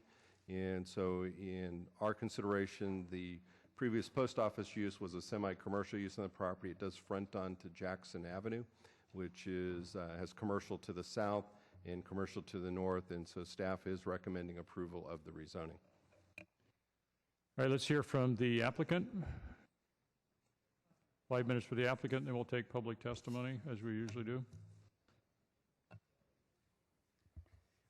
Good evening, Mayor Reed, members of the City Council. My name is Eric Schoenauer, and the Schoenauer Company represents Launchpad Development and Rocket Ship Education on these applications. We hope tonight that you will approve the projects as recommended by your professional staff and as recommended by the Planning Commission. And just a little note, we're only here because we're trying to design a better project. This property is already general plan public, quasi-public, which allows a public school. This project is zoned R18, which allows by right a public school. And so we could have just gotten a site development permit from the planning director and be done with it. However, the zoning setbacks for R18 are such that the project would be set too far back from the street and would not meet the urban design goals of the city along a street like Jackson and in an urban village area like Alum Rock and Jackson. So because of that, we worked together with staff and agreed to come forward to rezone the property to CP so that there could be more urban setbacks to create a better design for the neighborhood and a better functioning site. So we are taking a defunct U.S. Post Office building site and a defunct old street right-of-way and turning it into a positive for the neighborhood. The picture on the top is the current dilapidated post office. It's been chain link fenced off for at least a couple of years. The neighbors tell us it attracts dumping and illegal activity, and we're going to rehab it to an attractive street seat, an attractive building that you see on the bottom. This is the rehabbed post office, and in the rear of the picture is a new building that will create a nice street frontage along Jackson Avenue. This is a copy of the site plan, and one of the key features of the site that is really good for the neighborhood and good for the parents is that we have a very lengthy queue for drop-off and pickup. So this is Jackson Avenue. Cars will enter from the south driveway and loop all the way through the property. The traffic analysis shows that we need 550 feet of queuing for drop-off and pickup. This site plan has 950 feet of queuing on site. And the way the plan works is during drop-off and pickup, these gates are open and the cars passes through. But during the school day, when children need to play outside, then we close those gates, and the area in green is the open play space for the kids. So the gate closes here, the gate closes here, and we have 10,500 square feet of outdoor play space on the site. We also have more parking than required by code. We're required to have 27 spots, and we have 35 spots on site. So we think that this is one of the best site layouts that we've had to date to address the common concerns of the neighborhood. And so we think that it's a design that fits well into the urban design of Jackson Avenue, as well as the urban village plan for the Alum Rock and Jackson corridor area. We have done significant community outreach. We did a community meeting where 3 members of the community showed up and expressed some concerns about traffic and typical questions about parking and that kind of thing. The Planning Commission, no one spoke at the Planning Commission for or against the project. We've gone door to door and gotten signatures of support from 160 people. Those were submitted to you with a letter, I believe, yesterday. So we've reached out to the immediate neighborhood and have found many people who support the idea of a public, positive venture here in the neighborhood, in an area that really needs it, and get rid of a dilapidated vacant building. In addition, we have 400 children who have signed up to attend this school. So parents have spoken that they think the site is appropriate, that the site design is appropriate, and that they'd like their children to go to school here. So with that, we hope that the council will agree with your staff, agree with the Planning Commission, and approve the zoning, this conditional use permit, and ultimately the TEFRA hearing as well. Thank you. Thank you. We'll now take some public testimony. We have other matters on the agenda with a lot of people who want to speak, so I'm going to have to limit public testimony to 1 minute for the remainder of the evening. So please come on down when I call your name. Greg Lipman, Helen Garza, Juan Mateos,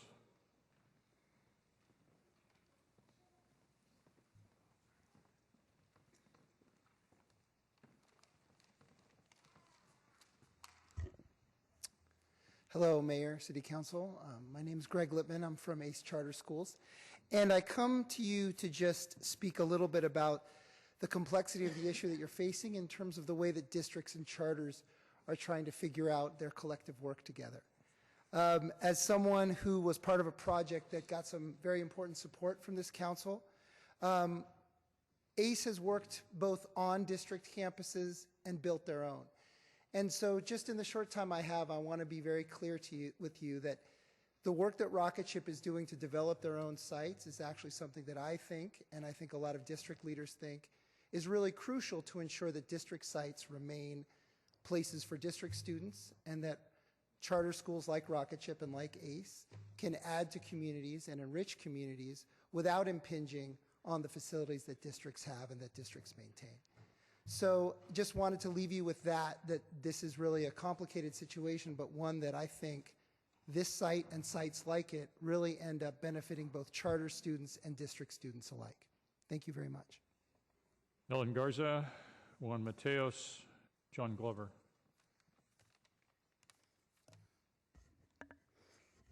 Helen Garza, President of the Plata Royal Neighborhood Association. Our council member is clearly aware Plata Royal Neighborhood Association has opposed alcohol licensing being issued to businesses inside school limited zones. This turnabout does not change our position.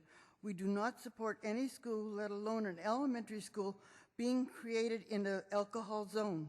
The legal ramifications allowing a school to be built in an existing alcohol zone will only lead to a slippery slope of confusion and lawsuits in the future. The surrounding neighborhoods, including Platte Royal neighborhood, do not support a school at this location. Also, I would like to say we have not received, Platte Royal has also asked to be notified of any of the actions that will be concerning the Elm Rock area, and we did not receive any notice about this. Sorry, your time is up. Thank you. Juan Mateos, John Glover, Martin Bui. Come on down, please, when I call your name so you're close to the microphone when it's your turn.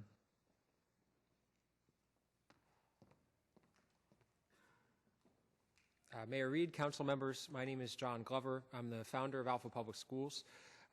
Rocket Ship, I suppose, has been easy to hate from the very beginning. They experienced early success, they're driven, and arguably even a bit cocky. And I admit that I've used this to my advantage at times, drawing a distinction between my small startup nonprofit and Rocket Ship to gain support. But something has changed in the last year. The tenor of the conversation from those opposed to Rocket Ship has become toxic, divisive. Opponents who have long supported underperforming schools have jumped on a small one-time dip in the scores of a very successful school, claiming this as proof that the organization must be stopped. This is an important point. Otherwise, reasonable people have begun fighting against Rocket Ship, the organization, with little consideration for the students and families it still serves incredibly well. So tonight, I am coming out publicly as a Rocket Ship supporter. No longer can I sit idly by while they take flack they haven't earned. My school serves Rocket Ship graduates. They are well educated, well prepared, and excited about learning. The families they serve are starving for great schools. They have an urgent need. The future of their children are at stake.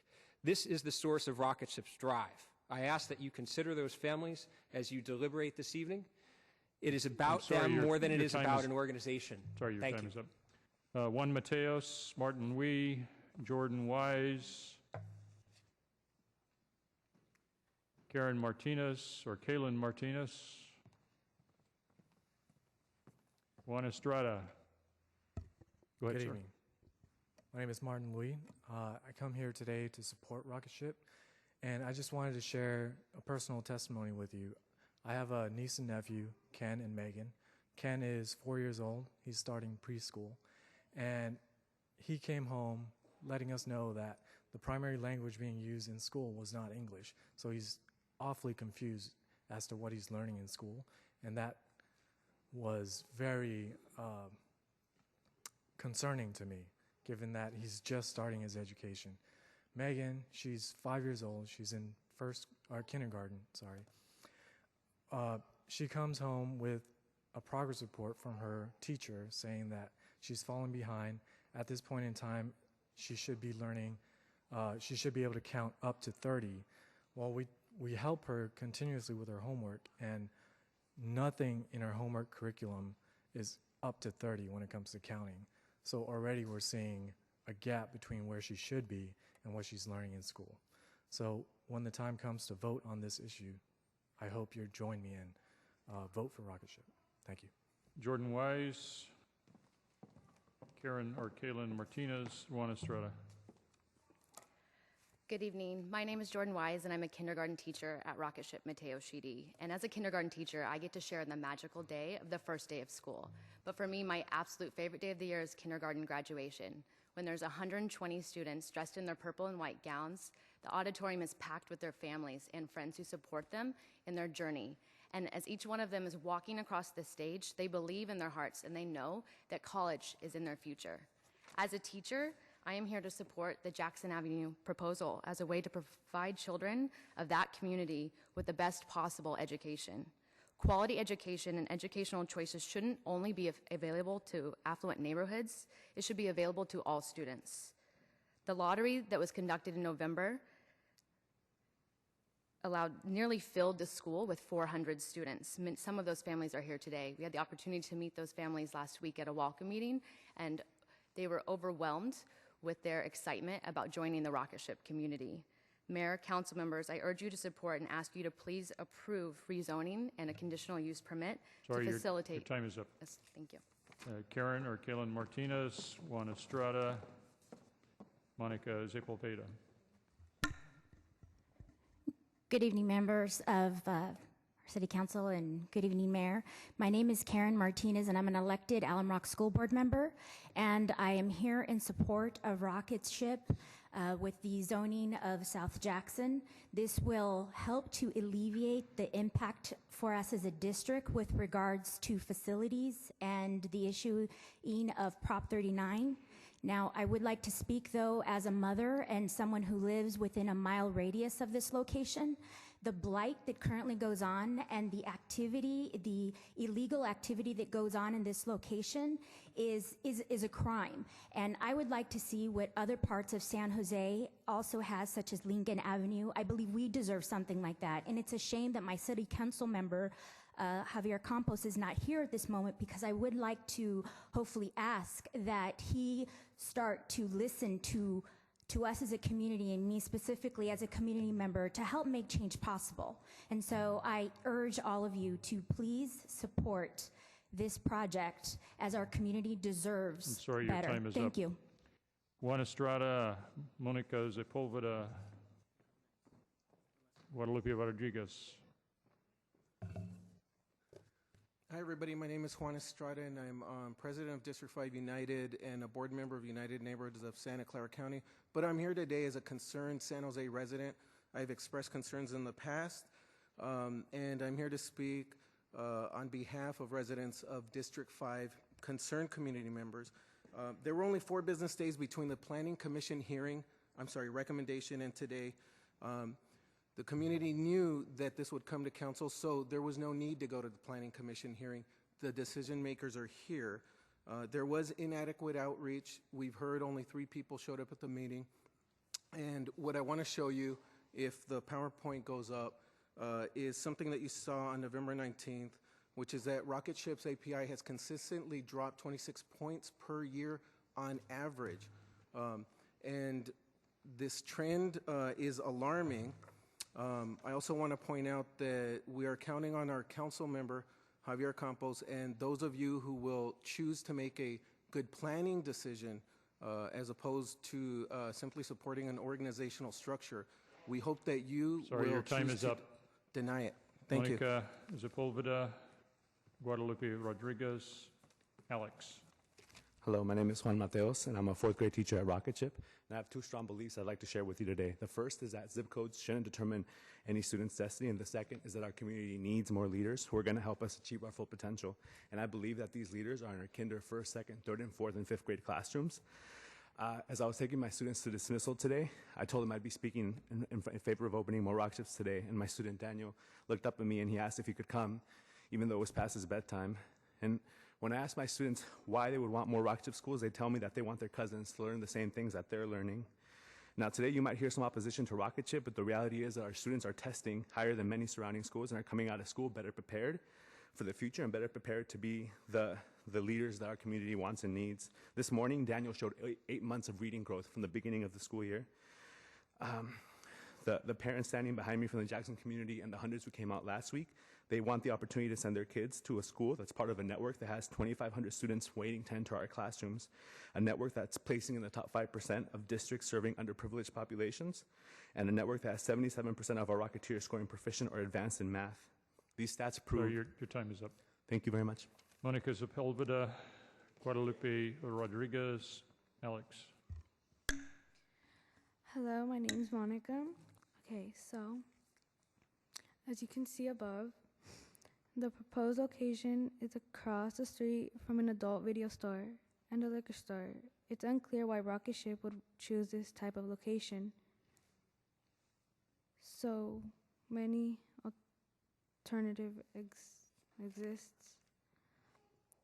The proposed Rocketship Jackson School is a tiny school. Let me put it into perspective. Nearby Cesar Chavez Elementary is around 8 acres. Rocketship Jackson Street is 1.25 acres. That's more than 6 times smaller. Rocketship Jackson is so tiny it could easily fit inside the little field behind Cesar Chavez. That includes buildings, parking lots, play structures, and everything else. Cesar Chavez has less than 100 students per acre. This proposed rocket ship would cram young children in at an incredible rate of more I'm than... sorry, your time is up. Thank you. Guadalupe Rodriguez, Alex Gonzalez Guadalupe. Hi, my name is actually Alex. I'm just a concerned citizen, and I'm opposed of the rocket ship site. So I'd just like to start off by saying a lot of the claims that are made by rocket ship may not be necessarily true. So you have Jessica Garcia Cole here stating that they're in the top 5% performing just generally, but from their own board meeting, you can see that they may score 25% higher in math, but when it comes to the English learning assessment, they actually score an average amount. So here, if you actually add up all the different scores from all the different performing schools, you can see that it's just average. It's not above average. So that's one claim that isn't accurate. And so I'm sure you're all familiar with San Jose's vision for 2040. So, under the education system, education portion of that, they actually state that, or they're going to try and follow the California Department of Education school site recommendations. And you can see for a population of about 700 students, there should be about 13 acres, and the proposed size of the current place is only 1.24. So, I mean, that's an extremely small area. It may not be Sorry, the your best time site. is up. Thank you. Guadalupe Rodriguez, Gonzalez Guadalupe, Clarissa Diaz. Hi, thank you for having me today. My name is Guadalupe Rodriguez, and I'm here to address you as a concerned citizen to ask you to please vote against the rezoning for the rocket ship location at Jackson Avenue. I'm here, in a similar vein to talk a little bit about some of the claims that proponents of the schools make, and not to say that we're anti-school, anti this particular school or anti-charter. I think the point is that there are very grave concerns that we have as a community about these schools and about the claims that they make about performance in comparison with schools in these areas where they are. I think one particular claim that I'd like to point out is the claim that they have a 30-to-1 teacher-to-child student ratio, or student-to-child teacher ratio, which in their own documents shows that is actually an accurate claim when they have more than 40 student teacher ratio. I think it's very important to really look at all of the claims and understand that there are grave issues and concerns that the community has about the value of these schools and the purported quality that they have in the areas where they're trying to cram all of these students. Sorry, your time is up. Thank you. Gonzalez Guadalupe, Clarissa Diaz, Nancy Ulloa. Good evening, Mayor and Council members. My name is Guadalupe Gonzalez. I am the chair for the Mayfair NAC at the Mayfair community. It is a big issue concerning the construction for this school at the Jackson site. What I'm concerned is the safety of our kids. With all the traffic, we have 4 different intersections for the freeways, less than a couple blocks away, and also 4 major avenues intersection. Another issue is the size of the lot. Our schools in Alum Rock are required to have at least 5 acres for this number of students. I think before taking any decisions, the community needs to be outraged, and this is not the case. You need to be aware of the community where you want to build and not to create another blight zone. Thank you. Clarissa Diaz, Nancy Ulloa, Matt Hammer. Good evening. My name is Clarissa. I'm here tonight to support Jackson School. I believe that our community is in need for a school like Rocket Ship. There's many reasons why I support Rocket Ship on Jackson Avenue. I'm a parent of 3 kids. I don't have enough time to name all the reasons why I support Rocket Ship on Jackson Avenue, but the most important reason of all is their high academic level that Rocket Ship schools have. For example, my coworker, her son is attending to one school. My son is currently attending to a different school, not the Rocket Ship. I hate to say this, but my son's academic level is way low compared to hers. Excuse me. They both are in same grade, same age. The only difference is the school. I'm not here to talk bad about any other schools. I'm just here to support Rocket Ship on Jackson because I'm a parent that cares for my kids' future. What Rocket Ship is offering our community is priceless. I'm sorry, your time is up. Thank you. Nancy Ulloa, Matt Hammer, Jennifer Andaluz.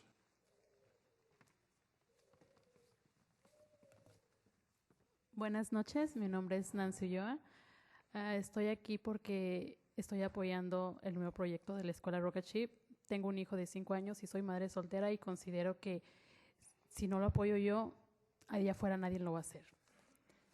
Hi, my name is Nancy, and I'm here in favor of Rocket Ship. I'm a single mother with a 5-year-old, and I know that if I'm not here to support my student, I don't know who else will. Al igual que yo, habemos otros padres que estamos aquí apoyando el nuevo proyecto de una nueva escuela, donde nuestros hijos tengan las herramientas para un mejor futuro, con conocimientos, valores. Como padres, uno tiene el deber, tenemos el deber de apoyarlos a conseguir su sueño. As a parent, I'm here to support the building of this new Rocket Ship school so that my students and others have the tools that they need to have the knowledge and values that are going to help them beyond. Un sueño que empieza desde pequeños y en donde nosotros debemos enfocarnos más porque es donde ellos están en plena formación. Es ahora donde uno marca sus vidas con una buena educación, bases que solo se encuentran en la escuela. Y si ustedes hacen posible este proyecto, están haciendo posible no un solo sueño de un niño, sino de muchos niños. Los que nuestros hijos ocupan es el apoyo, porque el amor por el saber y aprender en cada día más, créanme que es muy notorio en ellos.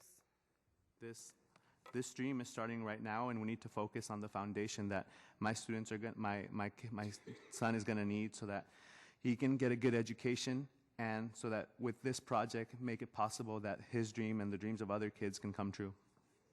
Gracias. Matt Hammer, Jennifer Andaluz, Roxana Marachi. Good evening, Mayor and City Council. Thanks so much for all that you've done over the years to support school choices for low-income families in San Jose. I'm here to support Rocket Ship's request for a zoning exemption for their new site at Jackson. I think there are hundreds and hundreds of families that are already signed up for this school and are sort of holding their breath this evening, hoping that you all will approve this site. Rocket Ship has proven over the years to have a model that has successfully launched thousands and thousands of families and launched thousands and thousands of children onto a college path and high school. And we're excited about the fact that they want to continue to create more and more of these schools. I want to applaud you on your support for SJSV 2020, and Rocket Ship has probably played a larger role than really any other organization in the city in helping to close the achievement gap. And just finally, there are cities around the country that are doing whatever they can, bending over backwards, giving great facilities deals, approving charters to try to attract Rocket Ship into their cities so that they can do what they've been doing here in their communities. And so just hope that we realize that this is a wonderful organization here, and we should be doing everything we can to help them grow more schools. Thank you. Jennifer Andaluz, Roxana Marachi. Good evening, Mayor Reed and council members. As you know, I'm the executive director of Downtown College Prep, but tonight I would actually like to speak to you as the mother of a kindergarten student who attends River Glen Elementary School in San Jose Unified. One of the things that they don't tell you about parenting is that choosing where your kids is going to go to school is like the hardest decision ever. And for my husband and me, we created a really long list of viable schools. River Glen was our first choice, but it has a wait list of 300 to 400 students every year, and we just naturally assumed that the odds were against us. We were able to create a long list of viable, high-quality schools because we have the economic capacity to do so. We have flexibility in our jobs. If it meant driving outside of Willow Glen or even San Jose to find the right school, we were going to take advantage of that. And I'm assuming, those of you with children up here, that when you got to that moment where you had to decide the best school for your child, you recognized how critically important it was and the sacrifice that you'd be willing to make. So this city council tonight has the opportunity to facilitate that same degree of access for families that don't have anywhere near the degree of privilege that I've had or that any of you have had. And so I hope that you will do what's within your jurisdiction, and that's to make the best decision on behalf of San Jose's most marginalized and underserved families who desire to go to a high-quality rocket ship school. Thank you. Roxana Marachi.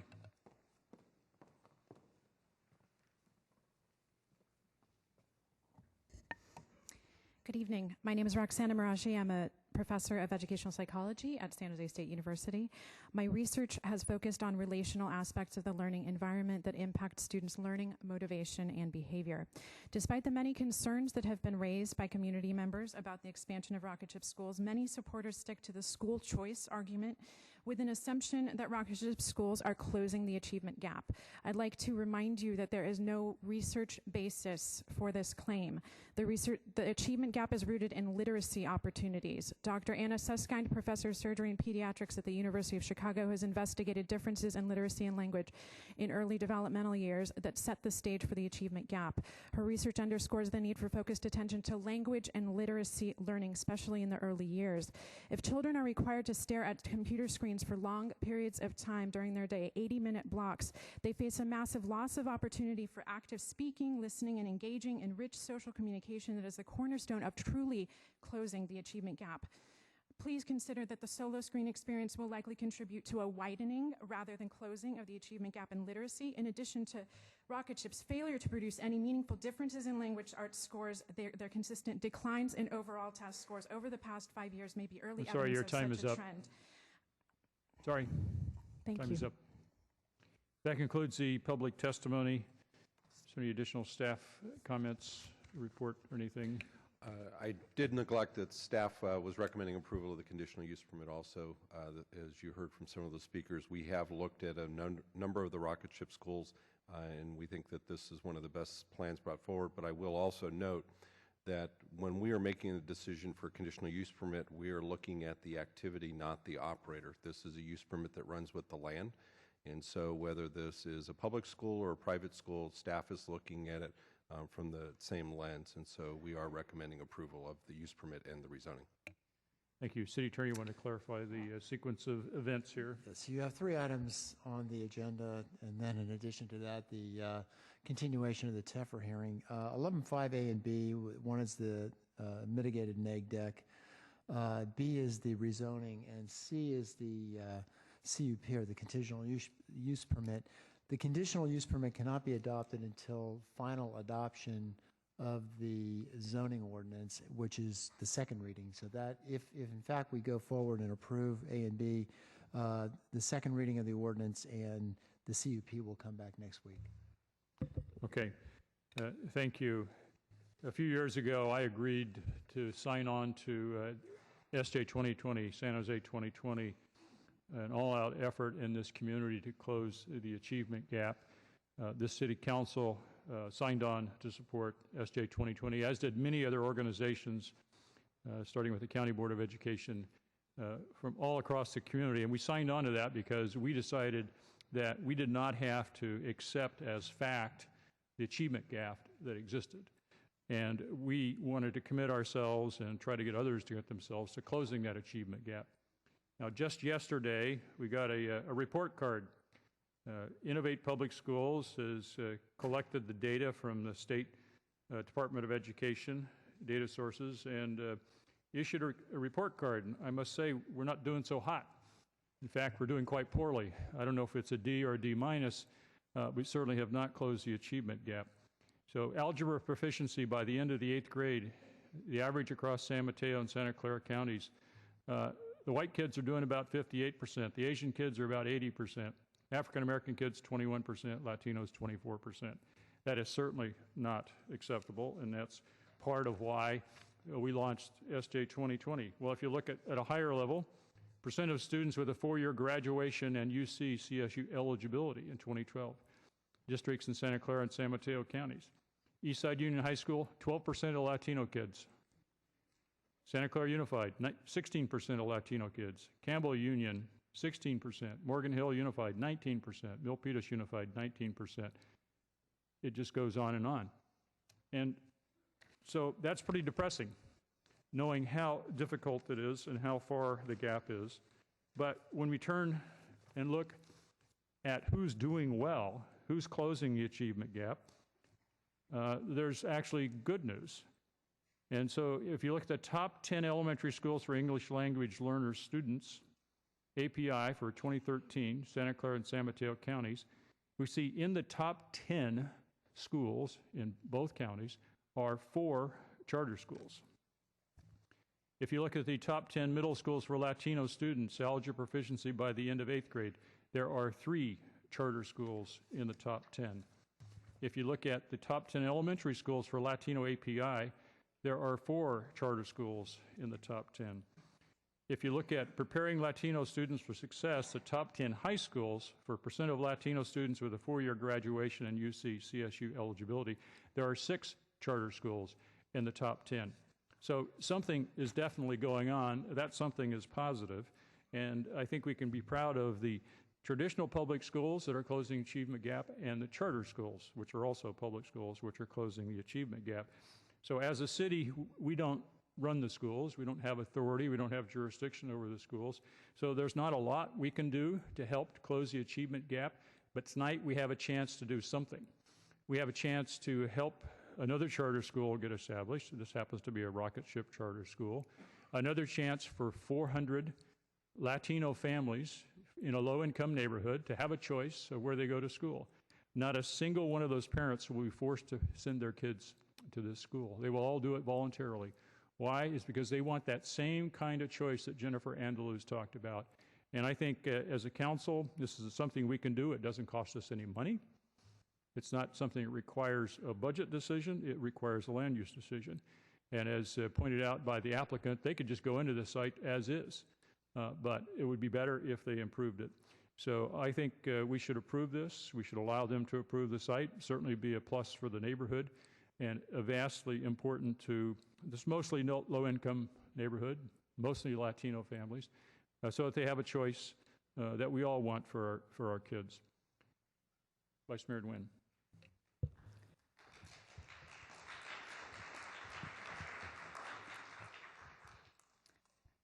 Thank you very much, Mayor Reed, and I completely concur with your comments. We've been at this several weeks ago, and we were deadlocked on a vote that prevented a rocket ship school from building on a site near Tavia neighborhood. So I hope that we don't repeat the same thing that we did several weeks ago. I wanted to thank all the speakers who came out to speak tonight, especially Karen Martinez, a trustee on the Isle Rock Board of Education. I think it's very compelling when you have a public trustee come and speak in support of a charter school. I served on the Franklin McKinley Board of Education for 3 years, always defending the traditional public school system and hoping that we could do everything we can in our might and the mighty power that we have to educate and provide the best quality of education for our children here in San Jose. But the fact of the matter is that we can't do that for everybody. We can't do that for all of the students. We can't do that for all the children. And having a school like Rocket Ship and some of the other charter schools, we're giving parents a choice. They don't have to go to Rocket Ship if they don't want to. If they enroll in Rocket Ship and they decide that this is not the right school for their children, they have a right to pull their children out of Rocket Ship and enroll in the traditional school system. And that's what this is about for me. I have a 22-month-old daughter. It's going to be a couple of years before she starts school. But I want to have the opportunity to have a choice as a parent to send my child where I want her to go to get a quality education. And so we shouldn't deny 400 children from enrolling in a school of their choice, a choice that the parents want them to enroll in. And so I hope that my colleagues just really focus on that. This is the opportunity that we have to do something right for our children, children that maybe normally wouldn't do well in a traditional school setting, but they would do well in a charter school. So let's give them that choice and let the parents have that choice for their own children. So I hope that my colleagues will support that. So with that, I'd like to make a motion to approve 11.5 A and B, and that's the staff recommendation. Second. All right, we have a motion to approve. Councilmember Constant. Thank you, Mayor. I pretty much agree with everything the mayor and the vice mayor said. And as a parent of 5 children, I can tell you that I'm all too aware of how different children each have different learning styles. And sometimes that means that parents have to make a couple of choices in moving their kids around to find the best learning environment for their children. And I know I went through that with my kids. We've had the opportunity to have our kids in private school, public school, and charter schools.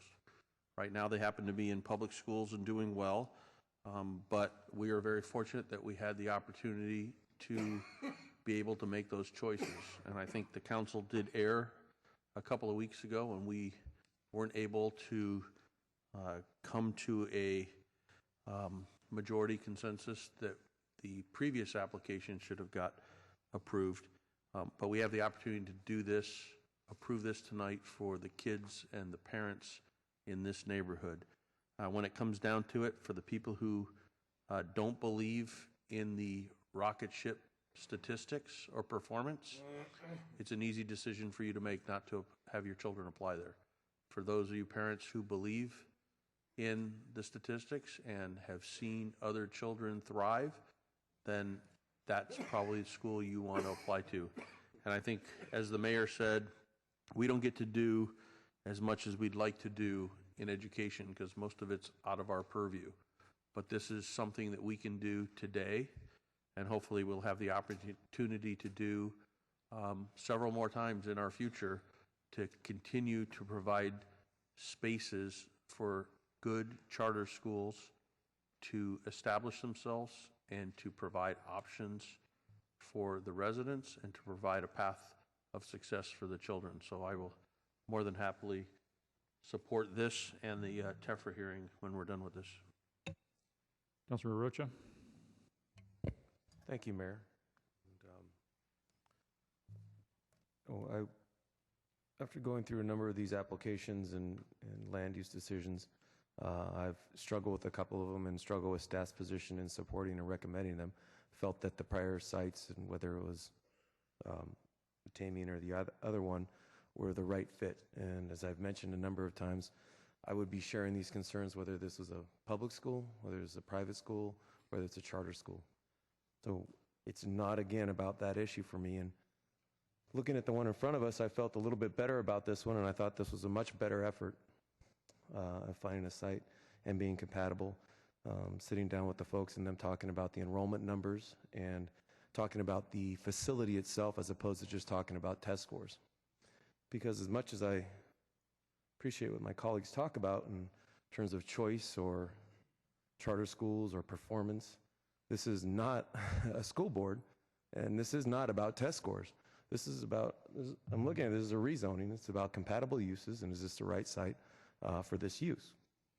And I was very inclined to support this, but then hearing the comments from my colleagues, you almost talked me out of it when you make statements like denying choice, believe in rocket ship, believe in the test scores, talk me out of supporting this in terms of performance, compelling and supporting. I mean, all these items really, to me, have nothing to do with what's in front of me, and it's about the land use compatibility and whether this is a good site. And I honestly struggle every time we have this debate because we delve down into these issues, and we're not on a school board. And I'm going to say that again, and every time we have these items, I'm going to say it over and over again, we're not a school board. So I appreciate staff's work on this time around. I'd like to hear from my colleague, Councilmember Campos, given this is in his district. But I want to let the folks know at Rocket Ship that I very much appreciate the change in the discussion and your interest in looking for a site and providing much better facilities. I'm very inclined to support this tonight, but again, I'd like to hear from Councilmember Campos. Councilmember Campos would be next. Thank you, Mayor. Thank you, Councilmember Rocha, for actually bringing this into what the issue is. The issue is it's a land use issue. I want to thank, first of all, I want to thank everyone that came out, because as I said a couple of weeks ago when we were hearing the Tamian project, each and every one of you, regardless of what position you have on here, you have one focus, and that's your children, and that's supposed to be your focus. And you're advocating for whichever choice of education you want to put them in, and that's what that's why you're good parents. But we do have a land use issue here, and so what our responsibility is, and I do want to compliment staff for having Rocket Ship go back and look at how could you actually make a better project. As this came before me, I was compelled to request a deferral based on a request from the president of the Mayfair NAC, which, she knows the neighborhood better than everyone. She knows the traffic patterns. She knows, what's going to be an impact, what's going to be livable, what's not going to be livable, what's going to be, things that we're not even thinking of, because she travels that path every single day. And she sees behaviors of motorists, she sees behaviors of pedestrians, and so forth. Given that, I knew that they were going to be out here today, I withdrew my request to have this deferred and, and for us to hear this tonight. So my question goes back to staff, or actually, first comment is, I wish this was bifurcated, because I would like to vote on certain parts of this motion. For example, I think the rezoning from residential to commercial pedestrian is perfect, because this actually should be a commercial pedestrian zoned parcel.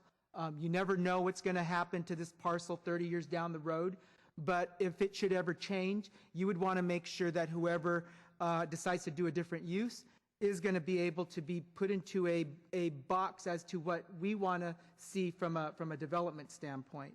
And so really my comments are going to be more on the conditional use permit, and then my questions are going to be more for staff on sequences of the project. So I'll start off with the old post office building. So with the old post office, will they have to come back for planned development permits for that and for the new building that they propose on putting up? Councilmember Campos, the conditional use permit would be the land use permitting for the entire facility. Okay. And so, yeah. So everything will be done with the CUP. So my first question would be, as and I saw the staff report, there really wasn't a whole lot of detail on a phase 1 environmental, or even if they had to do a phase 1 environmental. And would a phase 1 environmental have included checking, as they're doing tenant improvements in the old post office building? Did they have to check for asbestos? Did they have to check for lead-based paints? I mean, those are relevant things that if not just kids are going to have exposure to, but people that work there and parents that go in there, they would be exposed to. So what have we found out, and what are going to be the expectations on mitigating that or dealing with it if we are going to deal with it? Yeah. As a part of remodeling, and I'm assuming that the entire interior of the post office building will be gutted out, as a part of the demolition permits for that, there are requirements about testing for lead and for asbestos. And so there are remediations. We deal with this day in and day out in the city of San Jose. I'm not expecting there to be much left on the inside of this building before they start rebuilding. I think what will go back in is pretty much everything new. So I think that will not be a real issue with this, in that the state does regulate that for schools very heavily, and the Department of State architect will be very much involved as a part of this facility, just like all other public schools. Okay, so once we're done with the CUP and the zoning, then DSA will take it from there. That is the normal path. We do offer to schools, for public schools, that they can come through the city process, or they can go through the state architect. Normally they go through the state architect process. Okay, so then my next question would be, and perhaps I can have, is Eric still here? Mayor, if I may? Sure. I have a question for Eric.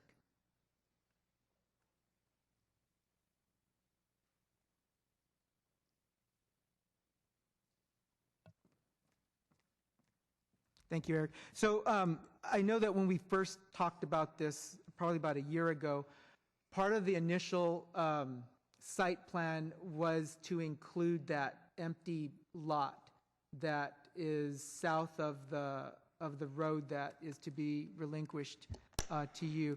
That would have added acreage to the project, which would have made us a better project. Was there a reason why that wasn't included?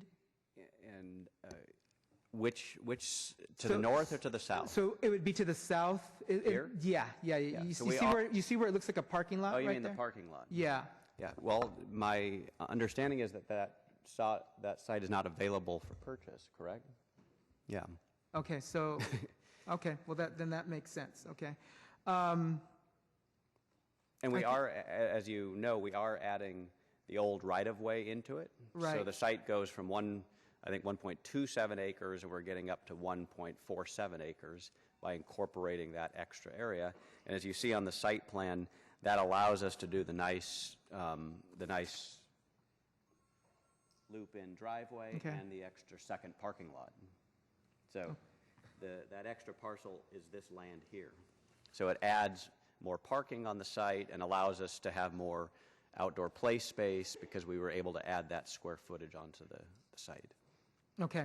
Well, this leads into another question I have for staff, but I think I might have one more for you. And that would be, well, actually, I'm okay. If I need to call you back up, I'll ask. Right. Thanks, Eric. Thank you. So staff, I do know that that street that was relinquished to the city, I know it was privately owned way back when by Vince Carboni or Foothill Realty, and it was dedicated to the city or forced dedicated to the city. What happens, and I'm sure those documents are buried or they're old, but if there are conditions on relinquishment of properties to government agencies, do the conditions follow, in perpetuity, or is there a, if it's not going to be used by the city for the intended use, then is the first right of refusal to the original property owners? And have we looked into that? Honorable Mayor, members of the City Council, my name is Harry Freitas. I'm the Assistant Director of Public Works. The applicant in this case is conditioned to relinquish the right-of-way, which is currently still an active piece of right-of-way for San Fernando Street. The process to relinquish that right-of-way, which we hold on behalf of the public, the city holds the right-of-way. The process is a two-step process prescribed by the Streets and Highways Code, which requires a public hearing. We do those pretty routinely at City Council. We require a title report to be produced as a first step in the process to determine the fee ownership of the street. Sometimes we find that the fee ownership is held by an individual or person or a group of people. More often than not, we find that the fee ownership is held by the adjacent property owners, and it all depends on how the land was dedicated to the city. And that also, what we find in the title search affects how we dispose of the land. So if we the city owns the land in fee, we have to dispose of the land, and particularly if we bought it at fair market value. If we don't owe the land in fee and the adjacent property owners have the fee title, we simply relinquish the public's right to use that land, and then the adjacent property owner just assumes that ownership which they already held. Okay. Does that answer your question? Yeah, well, it was brought to my attention from someone that has, history with the Carboni family, and had known that the Carboni family had control of that property, and noted the Carboni family's been around since the 30s and 40s, so all of that was orchards at one time, more than likely. So that would be a future action that we would bring forward to the City Council in conjunction with the implementation of the project, should you approve the project today. Okay, and if if there were conditions where the Carboni family or Foothill Realty has to be brought into, all of that will be dealt with. Those would be found in the title search. Okay, that's my next question would be just more on, again, the site, and I think the last time, could you put the site plan that was up before, or Eric, do you have that? It was the colored one. I think the last one was a hard copy handout that Eric had up. Yeah. This one? It had the driveway. Did you have that? I always have highly sophisticated handouts, hand-colored with Yeah, that one. There you go. Crayola brand. Yeah, no, that one's good. That one's good. So I just wanted to comment on this. And one, I agree with Councilmember Rocha. I think this is each one that you bring, you incorporate feedback on, how do you make a better, a better project. I think you deal with the vehicle stacking and circulation on this one a lot better than the previous one on Story. I think there are still some issues here. One of them, most notably, is as parents are dropping off their kids, this is still a driveway that goes through play area. When you go to a regular school and parents drop off their kids, they're in the playground, they're on the basketball court, they're using the play area. In this particular case, it either will not be available or, well, I would imagine it wouldn't be available for kids to play in, which gets back to, back to us as a city. And, and Joe, well, you're retiring, so it's not your problem anymore. But Laurel, this goes back to a city where we still haven't set any standards and expectations on when a school comes to us, what are our expectations? Should we be requiring, for every 100 students, you need to have an acre or an acre and a half or a half acre? We don't have that. And so we're left here trying to figure out, on a piece of paper, yeah, that looks like it'll work, but then when it actually goes into function, you start seeing some things that you didn't think about. Go ahead. Well, yeah, okay. If I could just give a brief response. Yeah. First of all, we're trying to use land efficiency, which is sort of the cornerstone of the general plan. There aren't a lot of big acreage sites floating around the city, number one. Number two, we couldn't afford to buy much bigger sites. But the important thing in terms of standards is one standard we look at is, because there is no standard at the city level or at the state level, okay? For public charter schools, there is no standard. But there is a standard for daycare facilities. So elementary age daycare facilities are supposed to have 75 square feet of play space per student that's using that space. And so we mentioned in previous meetings how we stagger our lunch and recess so that we never have more than 120 students out at one time. So if you do the math, 120 students, 75 square feet per student, this site has adequate outdoor play space for those children based on the state of California's elementary daycare outdoor play standards, and that's age 5 through 10. So I mean that's a standard for kids playing outside. Right, but we just approved a school in North San Jose that's probably 10 plus acres. And that's what we've traditionally done when you're developing a neighborhood. Right. We as a city will say, okay, developer, you got to put out about 10 acres or 12 acres that, you float it wherever you want, wherever you think it's going to be best. And you're required to do that. You're not going to be able to develop that. I think on here, this is, again, going back to why we as a city, we need to set standards. Because if this is the model, these urban schools that are going to be placed on smaller parcels of properties, then we need to have very clear expectations. Because the first solution that I could see is, well, there's some wasted space here. You're building a new building.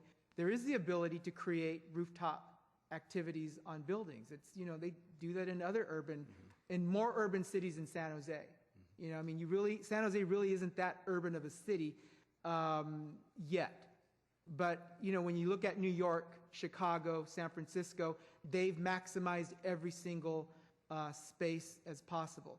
I think a great example of an urban school where they completely rebuilt it and put it on maybe 2.5 or 3 acres, and they did an excellent job of creating open space, is right across the street.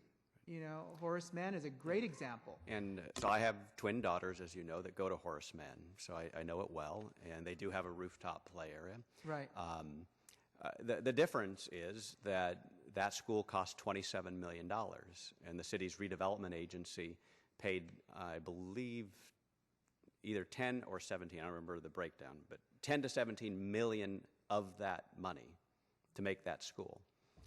So if there was redevelopment and they wanted a partnership with Rocket Ship to give us 10 or 17 million dollars, then we could afford to build that idyllic kind of structure. But I think your point is there are creative ways to try to maximize space, and we want to do that within the parameters of what we can afford to do. Right, and we've had this conversation, Eric. So I really think the sweet spot on doing these types of developments is 2.5 to 3 acres, and I think that and also until we come up with better standards, or even standards at all, because we don't have any right now, we're going to be having this conversation, and it's not fair to the schools, the applicants, because they're trying to do what they need to do. It's not fair to the parents that have to make these decisions. Do I want to send my kid to this school, or do I want to send my kid to this school?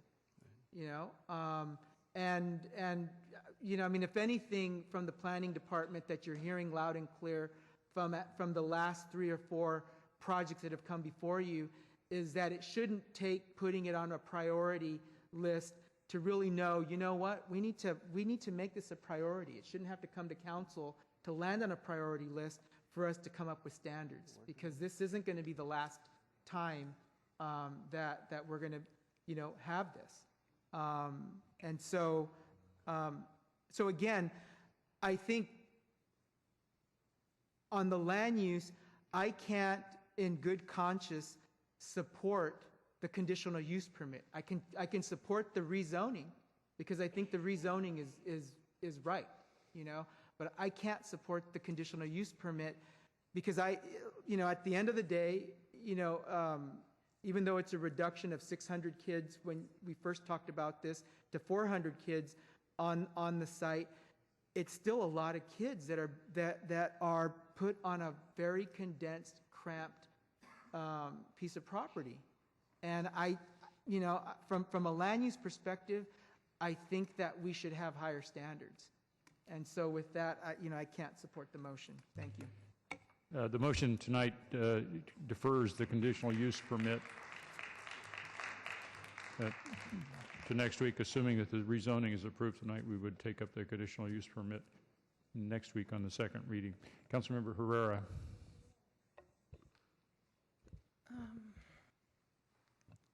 Thank you. And I was here for the previous project that got brought forward on Rocket Ship and supported that one, and I'll be supporting this one too. And I think that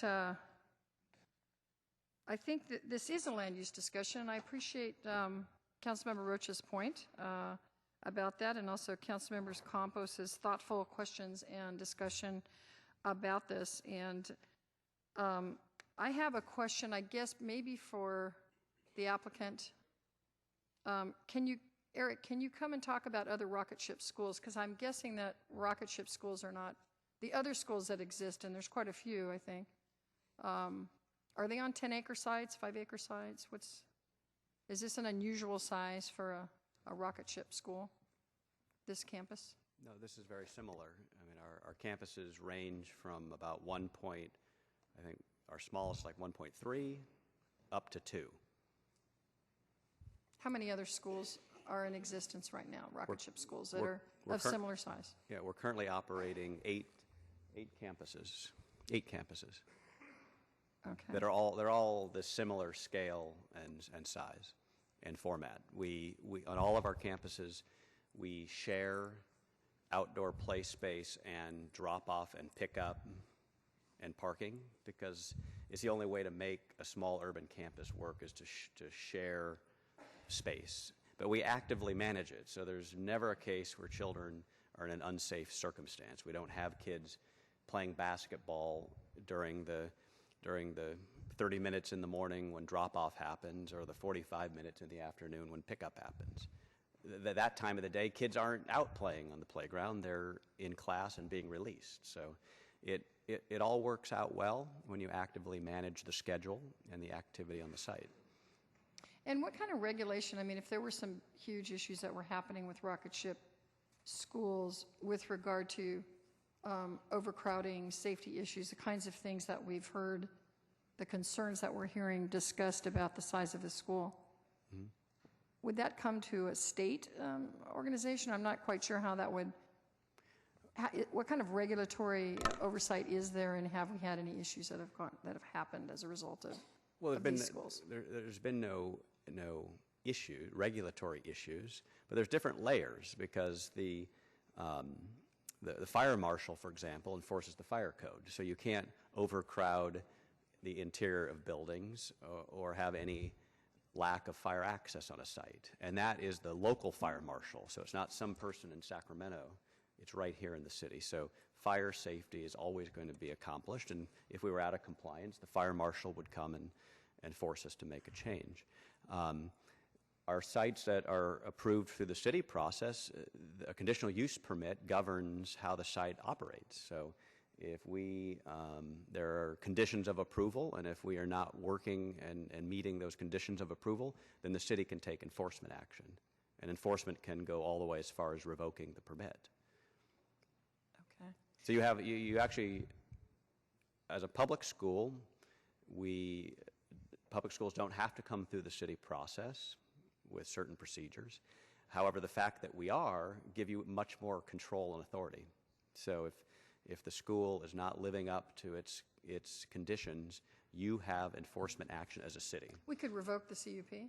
You can revoke the CUP, yes. So we actually have more control because we're involved in the land use? Absolutely, because it's a standard land use decision. Okay.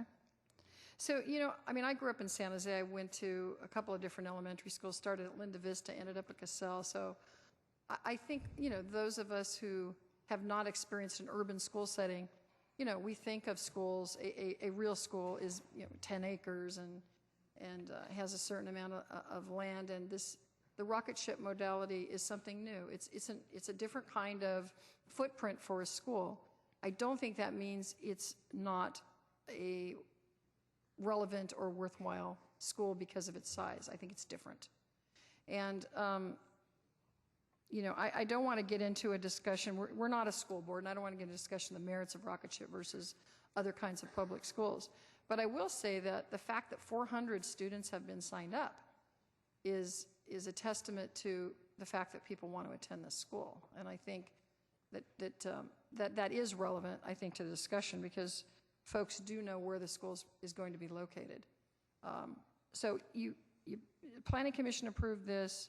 You're meeting our general plan requirements. You didn't have to even go for this change of zoning. You guys could have built the school without it, so I'm impressed that you're actually trying to improve the land use designation, which helps us, I think, as Councilmember Campos pointed out, for the future, and also gives, I think, the best advantage for you to use the site in the most productive way for the school. So I'm definitely going to support this, and I do think that it does meet all of the land use criteria. Again, you're not a traditional public school. You don't have unlimited funds to go out and purchase that kind of property. But I think what you provide is something very essential, and that's why you have so many people wanting to attend the school. And my hope is that charters and non-charters can work together for the benefit of our students and parents. And I think there's definitely room for both. Not everybody learns the same way. Not everybody is going to be productive in the same kind of environment. And I think it's great that we have these different alternatives. Thank you. Councilmember KALRA. Thank you, Mayor. And Eric, I guess while you're up there, the issue's been raised a couple times about going through the process without having to necessarily do it. The zoning would allow for you to build a school there. And so what changes or what factors are you able to include or expand upon by coming through the process as opposed to what the current zoning is? The primary advantage is the front setback. So in the R18 zoning district, I believe you have to have a 25-foot front setback. So if you look on this diagram, the dotted line across the front is a setback line, which means you have to push everything back. And so it just gives you less land to accomplish the parking, the drop-off and pickup, and the outdoor play space, and fit the buildings.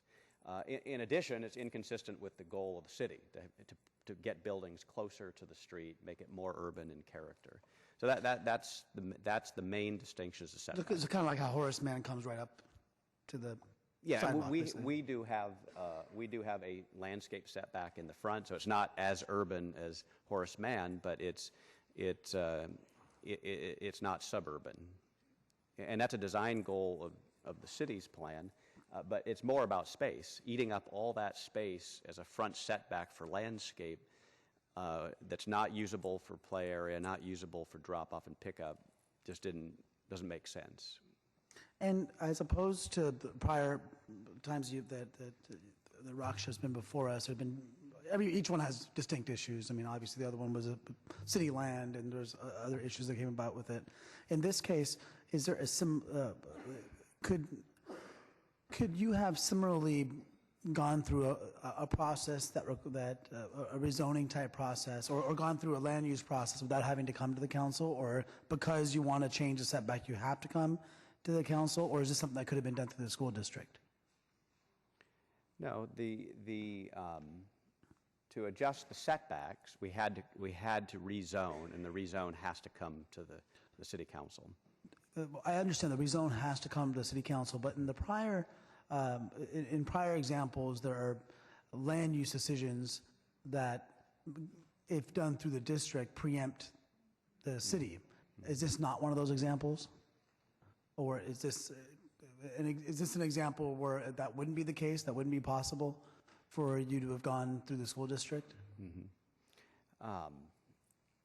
In this case, since we're purchasing the portion of land from the city, it's another case where it's sort of a partnership with the city. It just made sense to come through the city process. And we think that we've found that the community is more comfortable with the city process because we can all have this discussion and vet things like traffic, and that doesn't happen if you just go to the state architect and ignore the city process. I understand that, and we have plenty of schools that are under that, that realm, and so I understand the opportunity to come before the city, but for many reasons, including much of the discussion here tonight about schools and charters and performance and all that, those are under the proper realm of school districts, and that's why I think that there is the kind of a separate division that allows the authority for school districts to have a special status, I guess you can say, compared to other private developers and what have you. But so you feel that the process works out better in this case, but it could have gone through the school district as well. I guess there's that possibility, yes. And which school district does this fall under? Well, our charter is by the County Office of Education. That's right. So it was one of those several that were approved all at one time. Exactly. And then, but with this, so once it got approved at the county charter, at the local level, though, what school district was it, or is it under, or is it? It's not. Our authorization's by the County Office of Education. Okay. Geographically, this happens to be in the Alum Rock School District. Okay. Because we had an Alum Rock School Board member here saying. The Alum Rock School Board member, Karen Martinez, spoke and said she personally is supportive of this school. Okay, but it wasn't, the school board itself didn't make a statement on this because it didn't go before them with it's going through the county board. Exactly. Okay. All right, well, thank you. And I'll ask a few more questions on land use with staff. Thanks, Eric. And so I think that, and I bring some of that up because it goes to the issue of where the proper jurisdiction is to hear some of these items. Now, that being said, as was the case last time, I focus on these issues with the lens of land use, and that's where I think the proper lens is for us. I mean, we all want good schools, but that's not what our role is. And Joe, with the current application here, if it had not, is it accurate what Eric said? Basically, the setback is the major issue that's allowed, that by going through this process, they have the opportunity to bring the building forward, and it clearly makes a lot more space, especially with the traffic flow that they have, the drive-through. Absolutely. Okay. And the traffic, and one of the issues with this, and looking at the physical location of it, it seems like a lot of with Capitol Expressway and Jackson, Alum Rock, there's some pretty major thoroughfares. There's some comfort in the sense that there's a lot of square footage for the kind of the drive-through around the campus, but was there a thought as to the backup along Jackson, given the fact that you have two other major thoroughfares relatively close by to this site, in terms of the traffic mitigation? I don't know if any of that came up during Planning Commission discussion, but if so, what your thoughts are on that? Honorable Mayor, members of the City Council, Harry Freitas, Assistant Director of Public Works. The traffic report was prepared by the applicant and reviewed by the city and approved by city staff, that was performed in conformance with the CMP policies. This school does generate about 200 inbound and 200 outbound, in round numbers, AM trips. So it's a fairly decent traffic generator. The area is served well by arterials. The arterials are congested. There were no traffic impacts from a CEQA standpoint. We studied 8 intersections.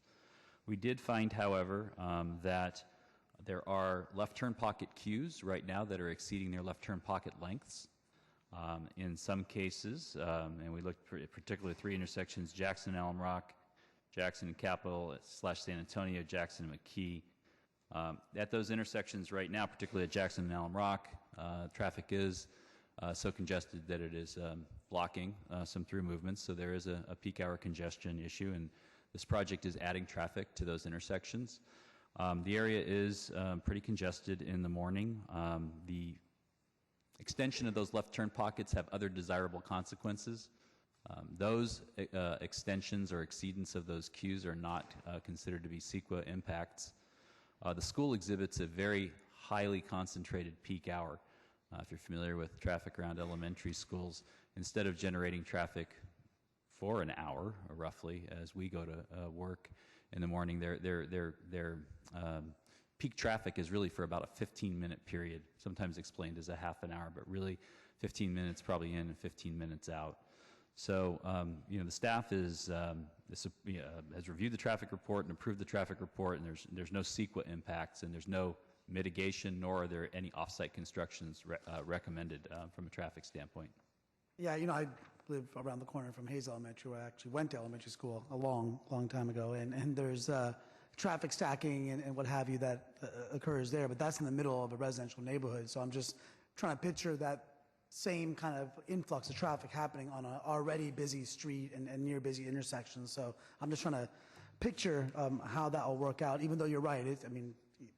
Even at Hayes or any elementary school, right, it's usually just for a short window of time, typically in the morning, because in the afternoon it lets out. It's not during rush hour when it lets out. So the major concern is really in the morning. The other, the applicant in the staff report indicates attendance up to 650 students, and that'll be at a full build out. Yeah, that would be, as you heard from Mr. Schoenauer, the normal size that they have been building the new campuses for, so that would be what we would put in the use permit. And in terms of this being an appropriate site for a school itself, because as indicated, once this is rezoned and if a COP is approved, whether it's Rocket Ship or anyone else, it's going to be, school is an allowable use. And given that fact, was there any feedback from any of the school districts as to whether this is an appropriate use or this was an appropriate site for a school within the district, from the Board of Education or any other entity? As a part of our review, we're not looking for other school districts of whether they are approving or disapproving of a charter or a school facility. We're looking at how does this site really work. And so as you heard from Harry, is the intersections around it function well? Does the stacking work on the site? We're looking at the interface of what's around it. And actually being on Jackson, we think, is much better than some of the challenges we were facing on like the Tamian site, where Yeah, we're really definitely. in the middle of a Definitely, neighborhood. yeah. It's much more challenging from a circulation standpoint. It's, very much it works in situations like that, but we think it works much better in a location like this, where we've got really good wide frontages on a major street, so it allows the traffic to dissipate out a little bit better. And with the amount of density in terms of the number of students and the acreage here, I mean, it does move in a direction of a more urban style school, but this is not, I mean, this is obviously our city is becoming a more urban city, but this is still a more residential, it's not, it doesn't have the level of density that some of the other urban schools that you would imagine, near downtown would have. I mean, I go back to the experience that, at Hayes, there's 579 students. They have multiple acres. They have 2 baseball fields, a soccer, a huge field for soccer. They have 2 basketball courts, and I'm looking at the open space here, and it's half a basketball court and a play area. And, for 650 students. Now, I guess ultimately the parents can decide if that's what they want for their kids as far as recreation space, but there's nothing in terms of city requirements that, because we don't deal directly with schools in terms of what the attendance should be or what the density should be. But is there any other city requirements or what have you that cause pause at all with the number with the density of students on that acreage? Councilmember, I think the comments that where Councilmember Campos was going is that the comparison, or where Mr. Shanower was going, that the daycare regulations of open space per child seems to be a logical place really to start from, and it's been proposed in earlier council discussions that become essentially a baseline proxy that we would use. The city staff is working with a small group of school superintendents on this question and of what really is the role of the city in this conversation. We think it is important to make sure that public facilities of any type getting built in our community are really supportive of our residents and their needs to receive services. But I think there is a real reflection that the state standards for regular schools are extremely suburban. And that what we saw even doing Coyote Valley, the specific plan where land really was not an issue, we felt that the state standards for public schools were wasteful for the amount of land that was being used, consumed to be built under a standard template, that we really do need to look at land efficiently. And I think the question is, does this project go too far? I think it really works well on this site. It is one of the, I think, the best ones that we've seen come forward from rocket ship. Clearly, it's not Horace Mann, which I think everyone would aspire to, but I think that reality of how that was built is not with us anytime in the near future. And the state standard is just one flat standard? It is a flat standard that is really built to, about building greenfield suburban schools. And then the daycare standard, though, that's also a flat standard? It is a flat standard, but it is looking at how play areas work and what is an appropriate amount of space. There is a little bit of flexibility within that, and there are creative ways. People at the new church across the street has play area on the roof of that building, so for their is part of the play area for daycare. So I think there's ways of working through that, but we think that's a more reasonable number. 75 square feet we think is really a good starting point for that. Yeah, and I think some of the struggle with this issue coming before us now, I guess you could say time and again, and Councilor Rocha led off with it, is just the discussion about schools and school choice and chart. I mean, that's not what should be amongst our thoughts in considering this, and that's why I try to focus on the land use issues. And frankly, it's very tough because those school issues do come up, and that's why I asked the questions early on, well, could this have not gone just through the school district and gone through that process rather than having to come to us? And I think it's great, yes, the city has more input, what have you, but there's a reason why they have a process set up for schools because then they can make the determination of what enough of play area is. I don't, I can say that it's not enough, but, that's not my area of expertise on how much play area is necessary for a child or what the proper student-teacher ratio is for a child. And so I think that's where it becomes very challenging for us when these issues come before us, not because we don't want good schools, but because it's not our area of expertise and purview, and yet the focus always comes back to school choice or parent choice, and it just seems like a distraction from what we really should be focusing on when it comes to our land use designations. Thanks. Councilmember KHAMIS. Well, I usually take the approach of talking about how important it is for my family to how important our decision was to go to the right schools, but I do want to ask land use issues. I'm not going to go down that route today because I've said it before. I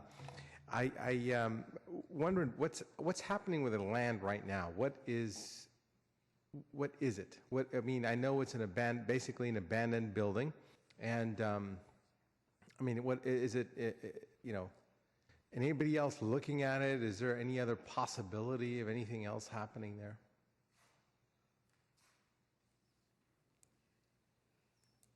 How long has it been empty and unused? Thank you, Councilmember Laurel Prevetti, Assistant Director for Planning, Building, and Code Enforcement. I don't know the exact length of the time since the post office moved out of there, but it is a vacant site with an existing building. I don't know the arrangements that Rocket Ship has as a prospective property owner, or if it's a lesser arrangement. But there's always an opportunity for something else. At this point, it looks like Rocket Ship is the interest that has the property tied up, and that's why we're moving forward with the land use issues before you today. In driving, I actually drove by this area, and I think, quite frankly, the use of a rocket ship would be a great uplifting thing for the community there. I think some of the buildings in that area are dilapidated and are frankly an eyesore. So I think we are moving in the right direction as far as land use, making this area a little more, beautiful and putting some positive use instead of having these empty buildings around for people to do nefarious activities. And so I'm very much in support of making sure that this area gets better and safer. And of course, you can't go wrong with educating kids. So I'm going to be supporting this effort. Thank you. Well, I'm going to take up Councilmember Rocha's invitation to put on the land use hat for a while, because I certainly spoke to the policy issues and had 14 years as a city and county planning commissioner, so I can still remember a little bit about land use. And the reason I didn't mention that was because I don't have or see land use problems with this site, which is why I talked about some of the policy reasons to do it. But if I was running through my land use checklist, I'd want to know, well, what's the existing use, what's there now? It's empty, it's maybe not blighted yet, but it's on the way. The potential use is a school. I'm okay with that as a land use matter. I don't think there's a problem. The footprint of the building looks okay. I'm okay with the urban setback. I don't have a problem with that. You heard about the traffic impacts from Mr. Freitas. Stacking, circulation. Well, compared to all the other elementary schools in my council district, this is probably better. And the worst impact on the neighborhood and the community from schools is that peak period stacking when the parents are crazy doing U-turns and dropping their kids off in the middle of the street. And this layout actually is an improvement on the standard public school by far. So that's a good thing. The design of the building, okay, it's pedestrian, but it's really not horrible or anything like that. And the square footage issues and the outdoor play areas, I don't think those are land use issues. I think those are school issues, and it'll get resolved by the architect's office. And if it's a bad operation, the parents will vote with their feet. And so from a land use, I don't see problems. I think it's an improvement on the site, an improvement for the neighborhood. So that's why I spoke only on policy issues. I think land use, it is something that would be an improvement in the neighborhood. Councilmember Campos. Thank you, Mayor. Before I asked Rick to clarify the motion and the sequences of how we vote, I did want to respond to your comment, Mayor, about space and what our expectations are for kids to have space to run around. We have standards for housing development. You know, you either have to dedicate land or and build a park, or you have to pay an in lieu fee. We have a requirement for apartments to have at least a little bit of private open space. You know, most of the time we see that in the form of balconies or in the form of small little backyards. You know, so, you know, that's where I'm getting at, where with this, we don't have anything to go. We can't point to anything. And so I think that, again, you know, this being the fourth or fifth time we've heard, you know, the small site charter schools, that we need to have a place to start with and a set of expectations so that we can, you know, at least provide parents with even better choices. You know, I guess I'll leave it at that. But Rick, I did have a question. I did want some clarification. So for tonight, what we're doing, the decision we're making tonight is the zoning and the mitigated neg deck? That's correct. The CUP can be taken up after adoption of the ordinance. The motion is what we typically call the first reading, and that's approval for publication of the ordinance, where the final adoption would be the second reading, which is anticipated to be next week if this passes tonight. So the A and B are what's on the table, with a continuation of C. Okay, so the CUP is not even in the motion? Just to continue it, yes. Okay, so to continue it would be in the motion. So then my next question would be, wouldn't we then take up the TEFRA decision after we decide on the CUP, given that, you know, I mean... Again, that's the council's call. The council could have taken it up this afternoon. They deferred it till this evening. You've continued the hearing. The bond council have informed us that they wanted us to take action tonight after this item was heard, and I defer to bond council in making that judgment, since they're the one that have to write the tax opinion. Okay, well, I won't make a big deal out of that then. All right, thank you. Councilmember Rocha. Thank you, Mayor. Now that I've had a chance to hear from Councilmember Campos, I have a few questions to staff. And you've already covered a couple of those, and that was traffic. And I was looking through the staff report. I also noticed the staggered times in terms of pickup.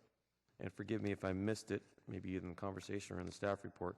Was it contemplated for start times as well, or just the pickup?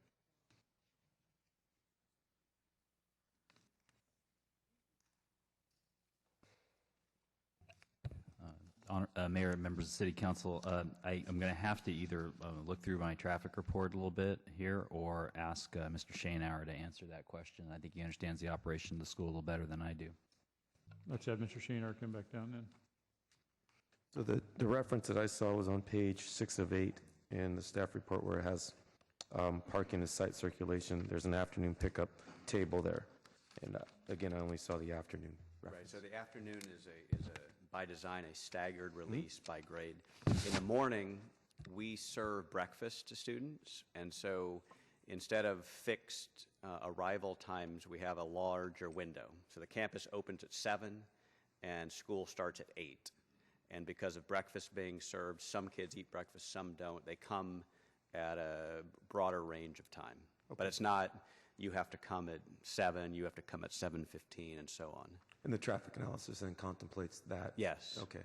Yes. And so there was no identified mitigation required from the impact of this use? I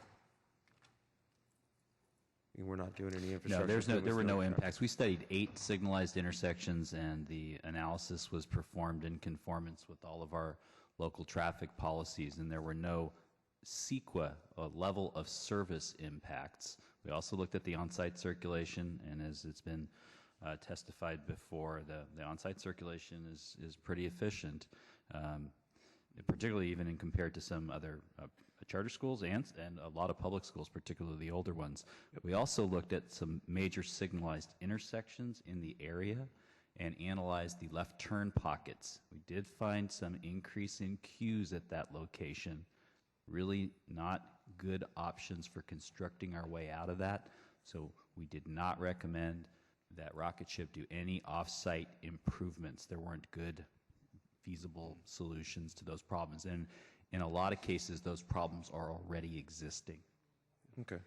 The traffic engineer calculated, based on the student enrollment and the arrival and departure schedule, they calculate the amount of cars that would need to be in the queue and the length of queue needed. And so the traffic analysis identified that there's 550 feet needed, I believe, for the afternoon pickup, and 475 feet, I think, for the morning drop-off. And the site is providing 950. And they arrived at all of the numbers in the traffic analysis are based on real-world survey observation of existing Rocket Ship schools.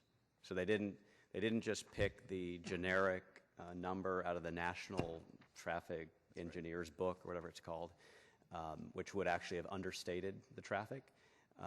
The engineers went out and surveyed existing sites, saw how they operated, and actually counted actual cars and how the queuing happened. So it's a far more conservative approach than a typical CEQA traffic analysis.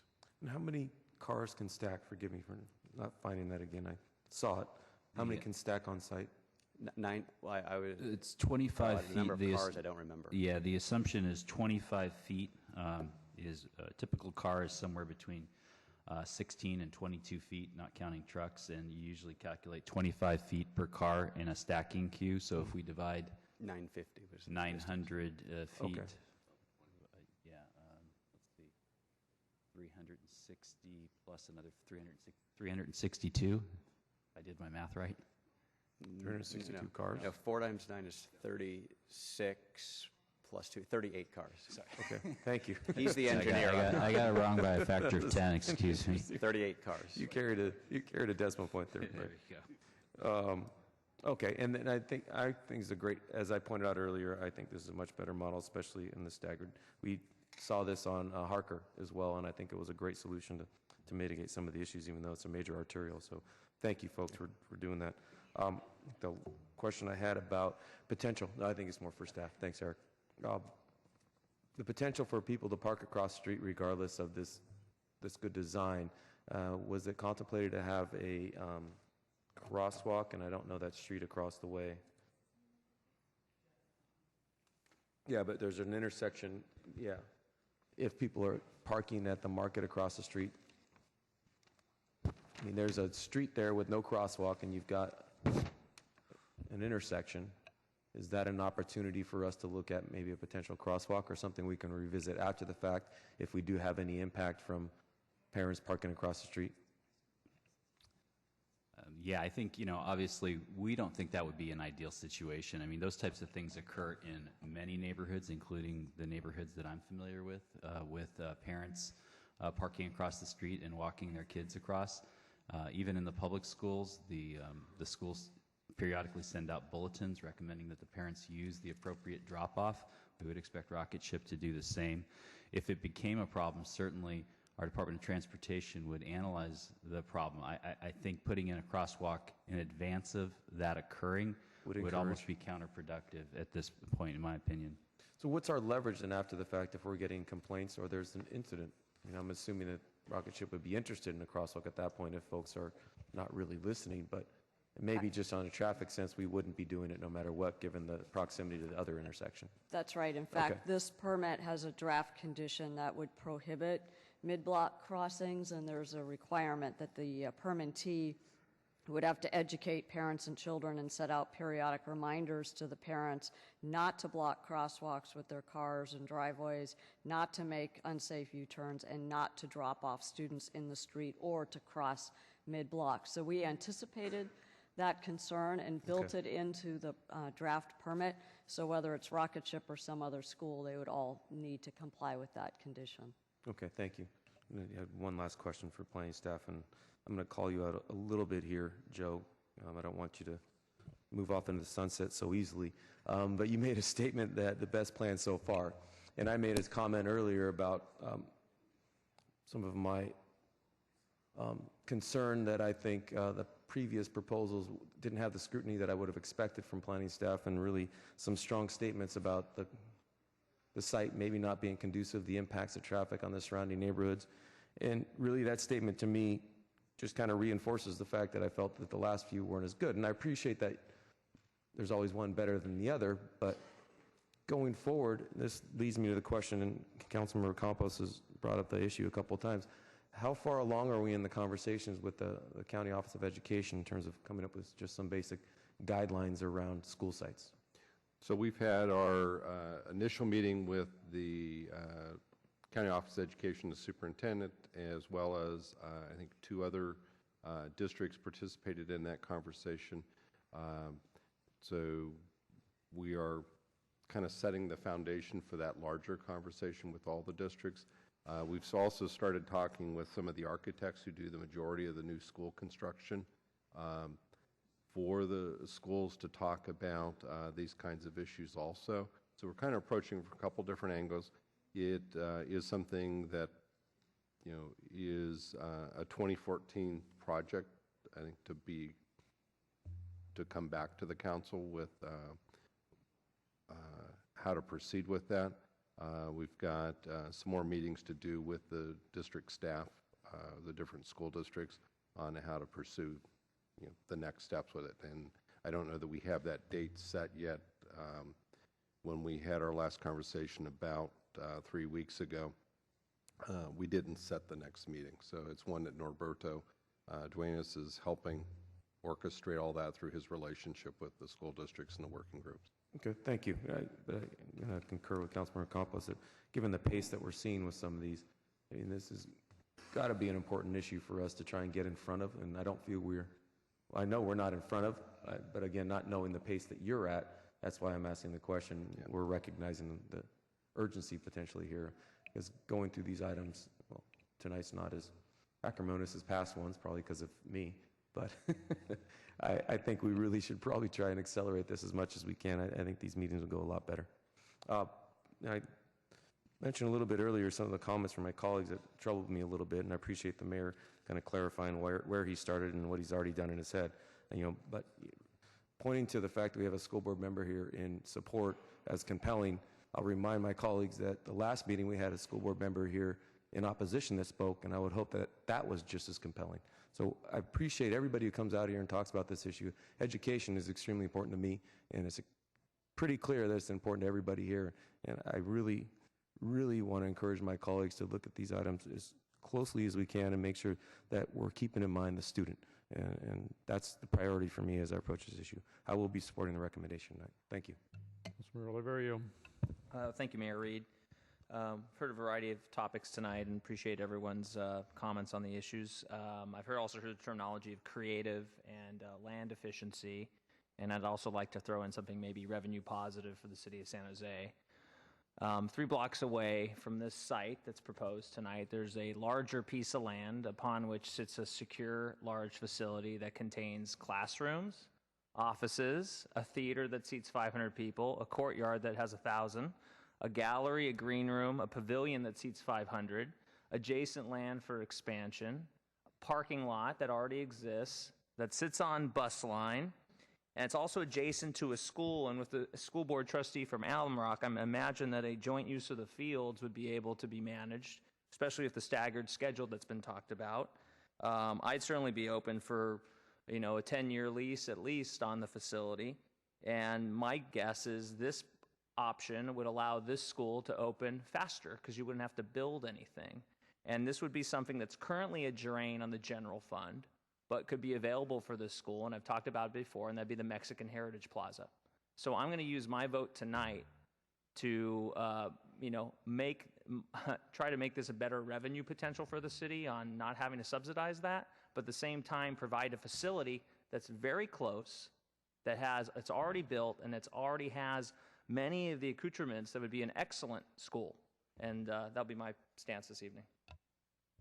All right, we have a motion. I think we're done with the council discussion. The motion is to approve items A and B, the zoning and mitigated negative declaration items, and to take up the conditional use permit next week after the second reading.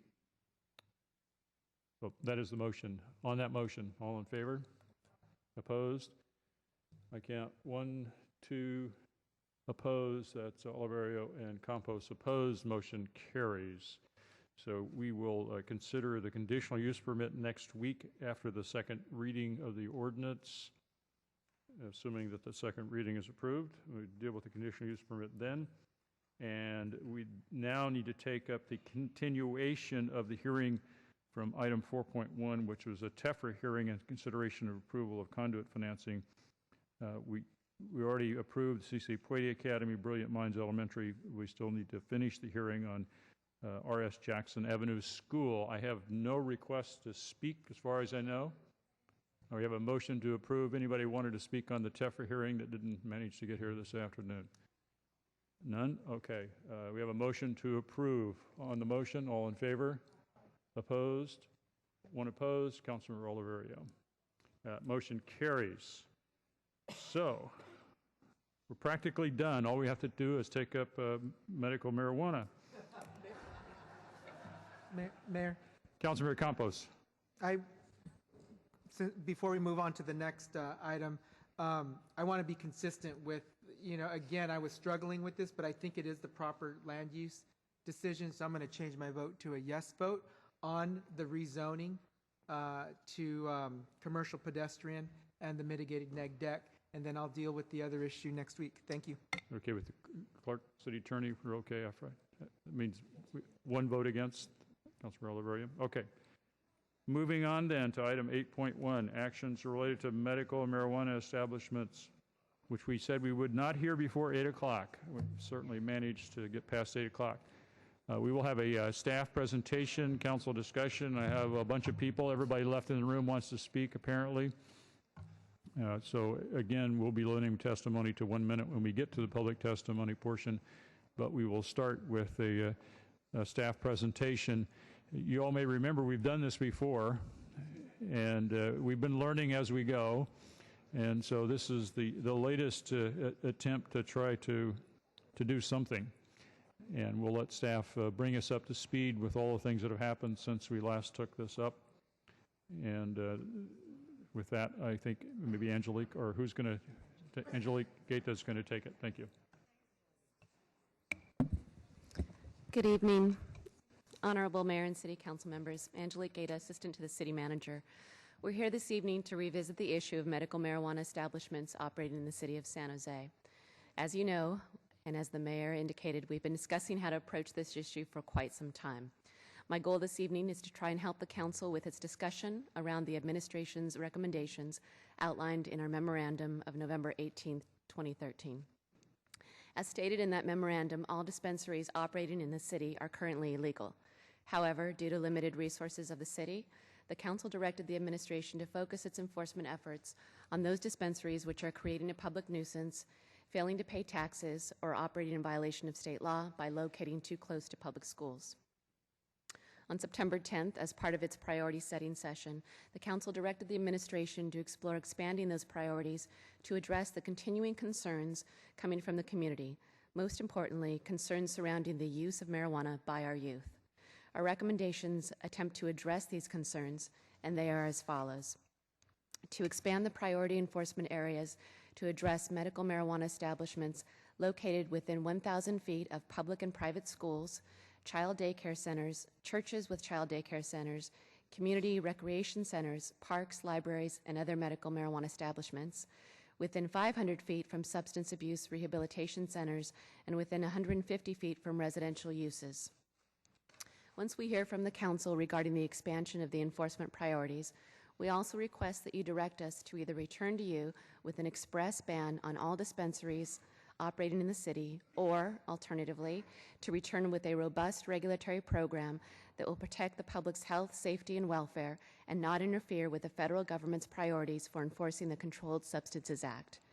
To further assist the council with its discussion this evening, I have also asked staff members from the Planning Department, the Police Department, and the Finance Department to be available to answer any questions you may have. And with that, Mayor Reed, I respectfully turn the discussion back to you. Well, that was easy. I had, to start off, I wanted to ask a few questions by way of getting staff to enumerate some of the things that have happened. And the most interesting thing that's happened since we last took this up, I thought, was the United States Attorney General's enforcement memorandum, which outlined the circumstances on which the United States government would ignore, I guess, for lack of a better word, the activities in Washington and Colorado. Although I think it is some guidance for us. So I'm curious to get staff's take on what guidance is in the enforcement memorandum and how that relates to the minimal guidance we've gotten from the state of California. I believe that you could certainly make an argument that it is impossible to sort this out between the state of California and the United States government, but we're going to give it a shot. But I am curious as to what staff thinks about the enforcement memorandum and how it might apply to what we're trying to do. Thank you, Mayor. The enforcement memorandum does outline a number of priorities that are particularly important to the federal government, one of those being preventing the distribution of marijuana to minors, which guided our recommendations within our memo.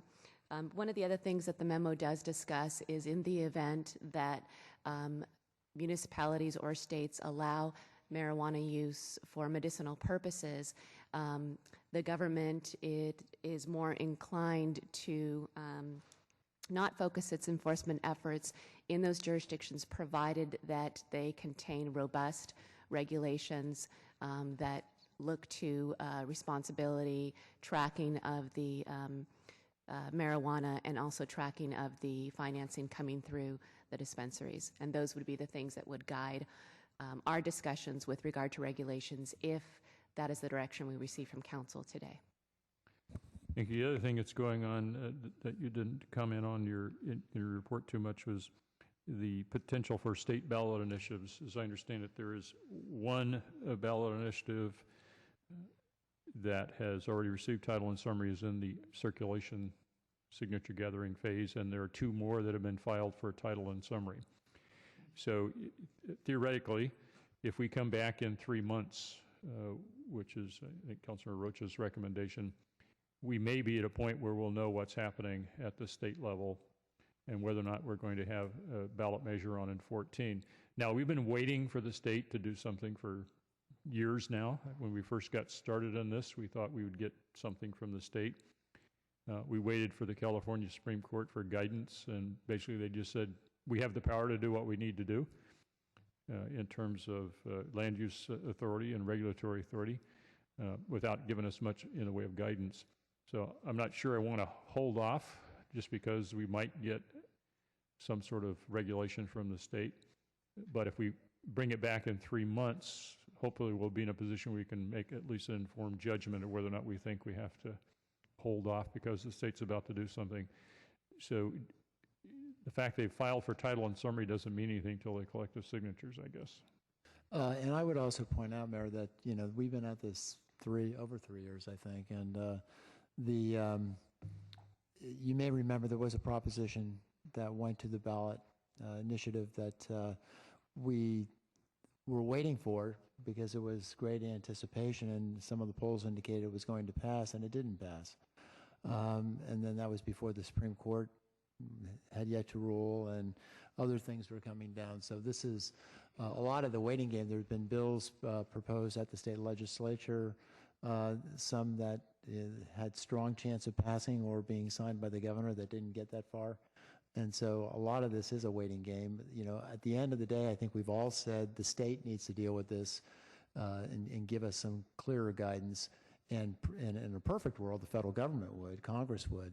But that hasn't happened. And so we're just really trying to deal with enforcement issues and trying to get clearer direction from the city council as to what they want us to do. Another question I have is at what level of understanding could we reach with the United States attorney and our own district attorney. We got a letter in from Jeff Rosen, and I know that Chris Ariola is here tonight. He may have some comments on that, but it seems to me that the weakness in all this is if we're not lined up with our district attorney and our U.S. attorney in terms of the enforcement, that our system is going to fail, because if we can't enforce it and there's no enforcement, then it doesn't matter whether we ban them. They're already illegal. We have 80 or so operating in the city. We could ban them, they'd still be illegal, and we'd have 80 or so operating in the city. Or we could regulate them and allow 10, 20, 50, or 100, and people would still operate illegally. So if we don't have the capacity to enforce it, then I think we're just kind of wasting our time, and certainly we can't comply with a federal enforcement memorandum if we don't have the capacity to enforce. So is there some mechanism that we could use besides a handshake understanding or informal understanding? Is it possible that we could do a written memorandum of understanding with the U.S. Attorney's Office and the District Attorney's Office as to what they might enforce, so that we have a feel for that as we move forward? I'll take the first stab at it, and then I'll let Angelique chime in. But I know there's been a dialogue, an ongoing dialogue at different times with the District Attorney's Office, more so than the U.S. Attorney's Office. But it's important to have that dialogue, and I think that's something we can actually pursue. The DA is in charge of criminal enforcement, and if the stars align and you have land use problems and code enforcement problems, and the city attorney's office or our office is prepared to move on something, and at the same time it creates such a violation of state law that the DA wants to step in, or federal law for that matter, and the U.S. attorney steps in, that is something that we need to be able to coordinate. But I don't know, Angelique, or when Chris speaks, he can address that. I'd be happy actually to try and coordinate a meeting with the U.S. Attorney's Office. The District Attorney's Office has been in touch with us already, and as Rick said, Chris is here to speak as well. But definitely, if that's what the direction is, I'd be happy to reach out and coordinate a meeting with all of the agencies. Well, I think it would be important for a couple of reasons, not the least of which is what happened in Oakland, where they thought a regulatory system, and it didn't go well with the U.S. Attorney's Office, and we don't want to have to do it that way. Councilor Rocha.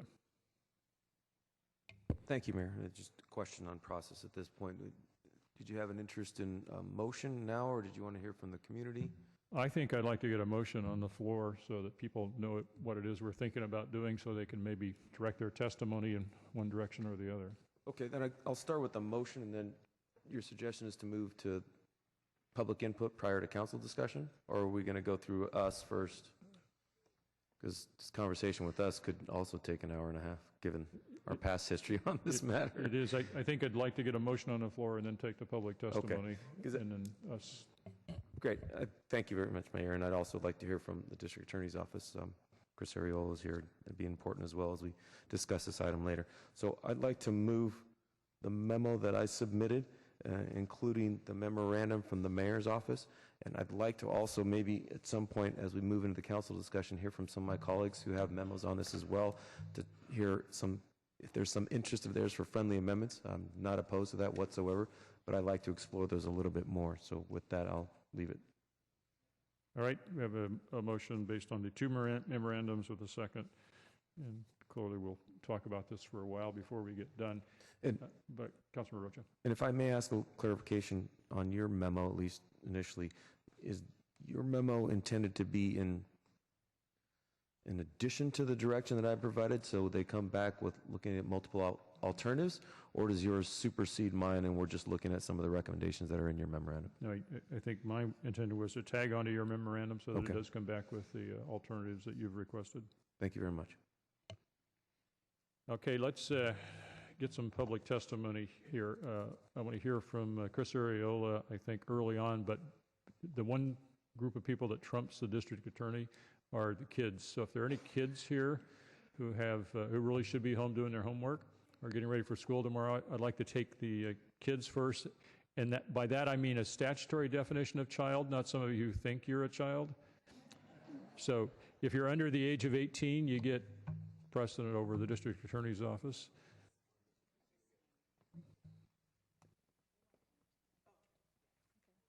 Just give me your name so that I can keep track of the cards. Good evening. My name is Stephanie Alvarez Ceballo. My name. Speak loud. Sorry. I participate in an organization called Friday Night Live. This organization focuses on teaching students about the negative effects of drug abuse. One thing that has been very eye-opening has been the community mapping project that we have done. We did this, and we mapped out the location of marijuana dispensaries. And I had always known that they were there, but it was surprising to see how close they were to our schools. I don't think that this creates a safe learning environment. Instead, their close proximity normalizes drug use and provides an easy access to students. In order to create a safer, drug-free learning environment, I believe that the dispensary's distance from schools needs to be increased to be at least 1 mile. Thank you.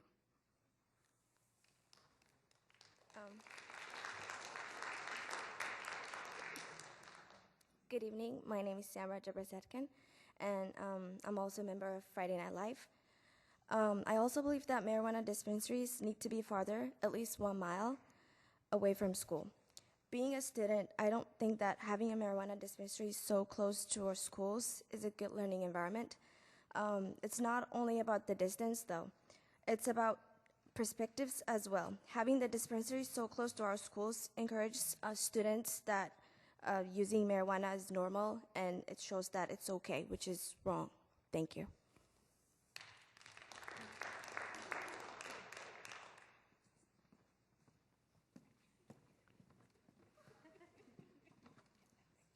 Anybody else who should be doing their homework?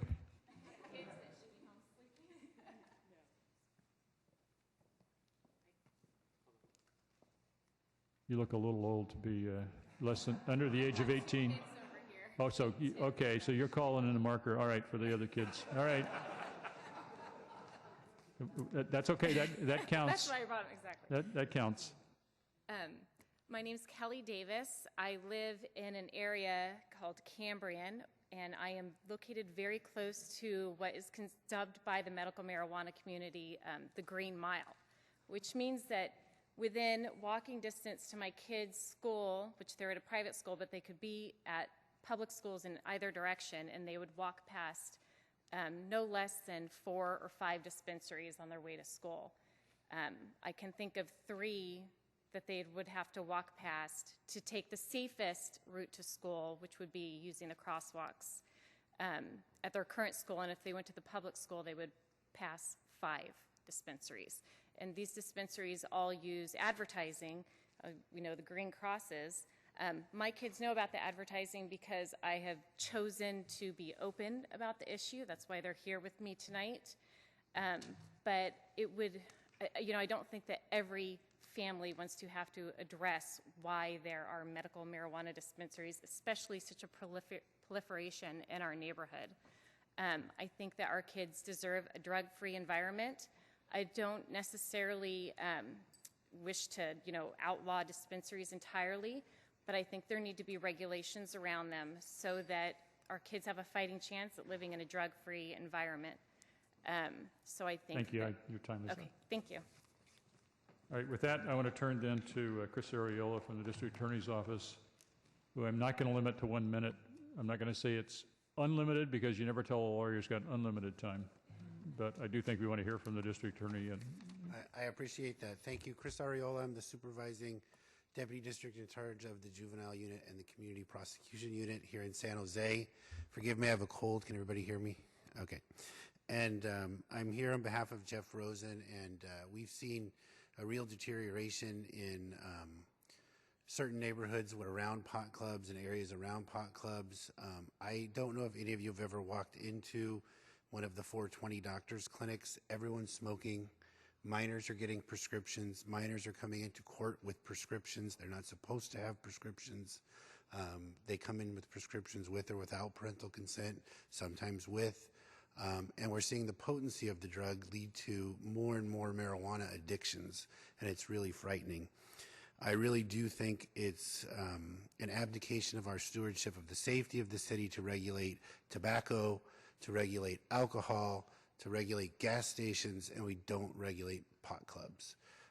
And I think that's a real travesty, and the district attorney agrees.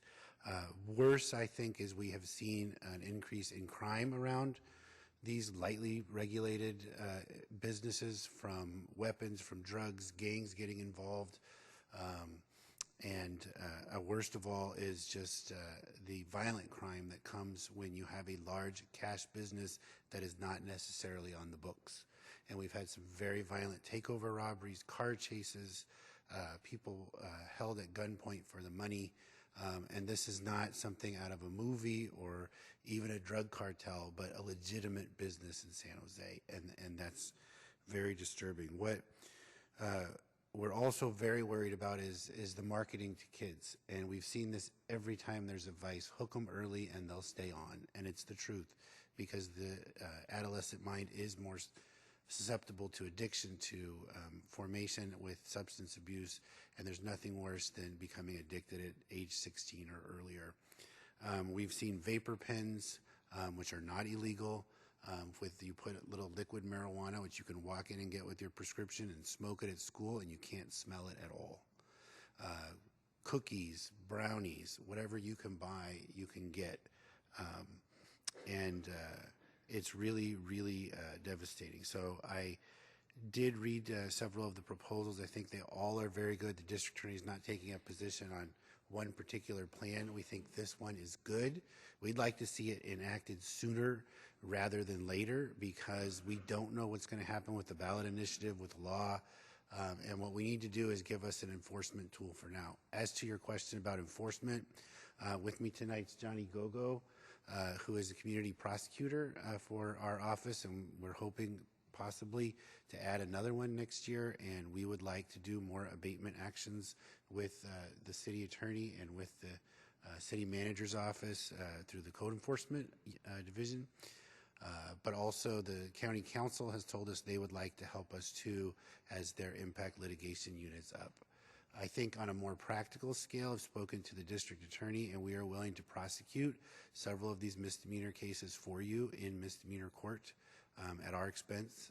So we're willing to do that as well when those referrals do come in through what I would hope would be a team effort of the code enforcement, city attorney, and district attorney, as well, of course, as San Jose Police Department. So everybody's on board for this.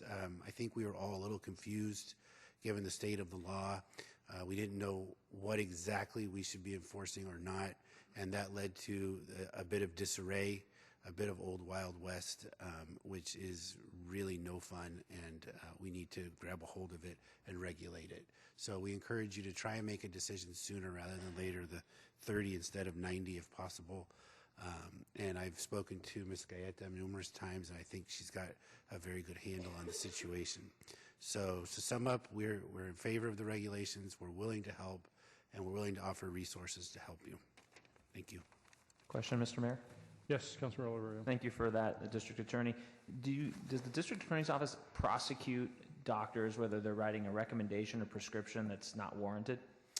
Yes, we do. We actually have a unit in our office that does professional practices, lawyers, doctors, dentists, and we will go after them for crimes. Mostly we see a lot of fraud, but we see malpractice, illegal operations, operating without a license, the notarial prosecutions. All of those things would also fall under this. And one of the things we would like to see is the so-called 420 doctors examined and see what they're going to, their books are going to show us. And we have the authority to do that both under regulatory powers and criminal investigation. But that specifically hasn't happened yet? We have investigated some, but not enough. But any prosecuted? That I don't know. Okay, thank you.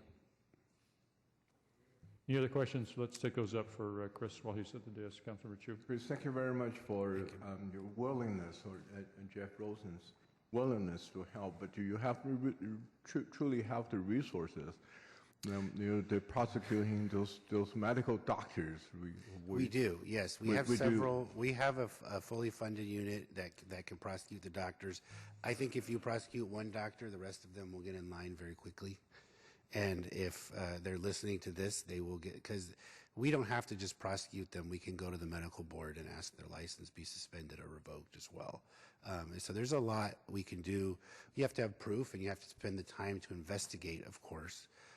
But we're committing to do that. We don't want doctors giving prescriptions to to folks who don't deserve it. That has really nothing to do with the city ordinance, but sounds like you really haven't. Yes and really no, but yes. Huh? Yes and no. I think, yes, it is a different criminal prosecution we need to take responsibility for. However, if the city has regulations on dispensaries, many of the doctors are affiliated with dispensaries, that sort of thing, and they might have to comply with those regulations. For example, smoking on within the premises of the doctor's office, which happens.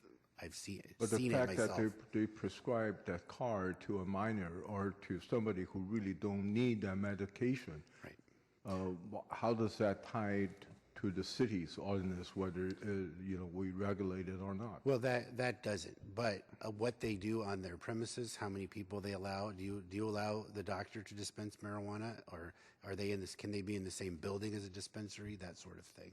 Makes it really easy when the doctor's next door to a dispensary or within the same facility. Okay, it just concerns me that knowing the fact that we have a lot of minors are using marijuana, but the DA's office hasn't really, started taking some real action And I agree. We need to do more, and we've met with Ms. Galleta. We have a renewed vigor to get this enforcement in place, because then we can all act jointly to enforce areas we have a specific duty to do. For medical enforcement would be ours, more or less. I agree, and we do need to do more, and we're willing to do more. And you will have the budget to do it. Do you know how much it would really cost you? Do you have it? And the county's in pretty good fiscal shape, and we don't anticipate any budget cuts this year. Which is the first time in a very long time, as you're all well aware. But we will be in good shape, and the district attorney is committed to prosecuting some of these cases, Another question I have is to verifying the sources. Even on the bottled water, in California, it will tell you where's that water coming from. Sure. And those dispensaries, is that county or the city have the responsibility of tracking those weeds or grass or marijuana? Where did they actually grow? In somebody's private home, or imported from, outside of the country? Whose responsibility to track? And this is one of the big problems with the law is that there's not necessarily somebody responsible to track that. They're not supposed to be buying it from foreign countries and things like that. But again, marijuana is marijuana. How do you prove it? And one of the important aspects of that would be putting concerted efforts to where the marijuana is growing. And I think, if I'm not mistaken, some of the proposals I've seen include limitations on growing, which is going to be important, because we have, for example, we just had a case that went to trial. They were convicted, I believe, and it was a house with 144 plants in it, and they said it was for medical purposes, and for the two of them. And if you know, 144 marijuana plants is an incredible amount. But we are getting those kind of defenses, and we're prosecuting those cases because they're going to sell it. They're not going to take it to a dispensary. They're not going to smoke it themselves. But if we have regulations on what you can do, for example, you can't use your house in Willow Glen as a grow house, or your house in Mayfair as a grow house, and that's what we want. And that gives us the entree to take a code enforcement officer into the house to search it based on a complaint, and from that we can get a search warrant. We can go and seize the. So in the staff recommendation, I didn't see it. Maybe I overlooked. We talk about the sources of those marijuana. And that's a very big concern of mine, and that's why I feel very strongly that the city is taking on an issue that really should belong to the federal government. I mean, Councilmember Chu, rather than have a discussion with Chris, which is interesting, but I want to make sure you get your questions answered from the district attorney. So I guess We're going to come back and have a discussion. Right. The question is that we don't have a way to regulate it. Well, we're not and I think really enforcing it. the mayor did mention, the federal government, this is their responsibility, but The federal government should be responsible for it. Certainly, where does it come from? But we're in a mix of laws with a federal ban, a state limited permission, and we need a county regulation so we have a place to start. But it's, who has the regulation, the responsibility? The federal FDA The drug agent, the DEA. drug ADA agent, not the county or neither our PD, not in the same I think thing. we all have the responsibility to try and figure that out. Trying to put it on the federal government would be ideal because it is their ultimate responsibility, the Drug Enforcement Agency. Do we have any federal government representative here? They're all in San Francisco. No. Okay, they're in San Francisco. But we've asked them to double their office in San Jose. Okay, so, but I just also want to make sure that the county and the DA's office and also as well as our PD are embraced to have the resources to really start enforcing it. What about the potency? I mean, if you buy the drug and it didn't really work, there's a federal government. Do they go to you to complain to say, "Hey, I spent $40 on that ounce of weed that doesn't really relieve my pain"? Does that go to you or they go to I have our really police? never had that complaint. Huh? I've never had them come to us. I'm with that sorry, I didn't complaint. hear you. I've never had them come to us with that complaint, but I can tell you that the potency of marijuana has gone up by a factor of 8 from about 3 or 4% 30 years ago to upward above 20%. Okay. I mean, this is like going from a Budweiser to Jack Daniels. No, my concern is so they saw that potencies- they pay for a high potency drug and they're not getting it. They can file where a should they police go? report. They file the complaint. They can, but to the I DA's doubt office. many of them will. Well, what about those brownies? After they had a piece of brownie, they have diarrhea. They felt that was a health issue. They will also go to this county health department. If they got sick from an establishment, I would think they could go to public health. If they were defrauded, meaning it didn't work, they could go to the police. I have never heard of anybody doing that, but Okay, but it's all possibilities. So, okay, so when we work out a regulation, we'll have to take it into those, those details. I guess the that's really details one I of would my want to points. know is how many pot clubs can you have, and I think you should allow some, but because it's going to spring up elsewhere, but you should limit them, make sure they're operated appropriately, make sure they're not near schools, near children, make sure they don't advertise so children can see what's inside there, because that just makes them want it, and regulate the kinds of product they're dispensing. Other questions for Mr. Arreola? Councilor Liccardo? Thank you, Mayor. Chris, just 2 questions. And first, thanks for being here. I appreciate it. We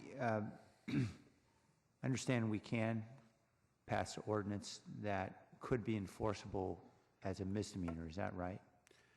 I don't know. I'll leave that to your staff. Okay. I certainly would have no problem with it, and we would be happy to a certain extent to prosecute some of those if you enacted them. I've not researched that myself, but just as a general rule, it's any ordinance we adopt, it's a misdemeanor. So the question is, what's the ordinance? And we're not going to duplicate state law, but to the extent we're talking regulations and their violation of regulations, we have the ability to make it a misdemeanor or an infraction. I assume you would like the ability to do so if you could. I mean, to have that opportunity. We would be willing to prosecute those, of course, on a case-by-case basis where they merited it, of course. But yes, we did talk to the DA, and he's willing to prosecute some of those if you choose to make certain violations of an ordinance a misdemeanor. Okay, great. And then secondly, is the office publishing any prosecutorial guidelines to help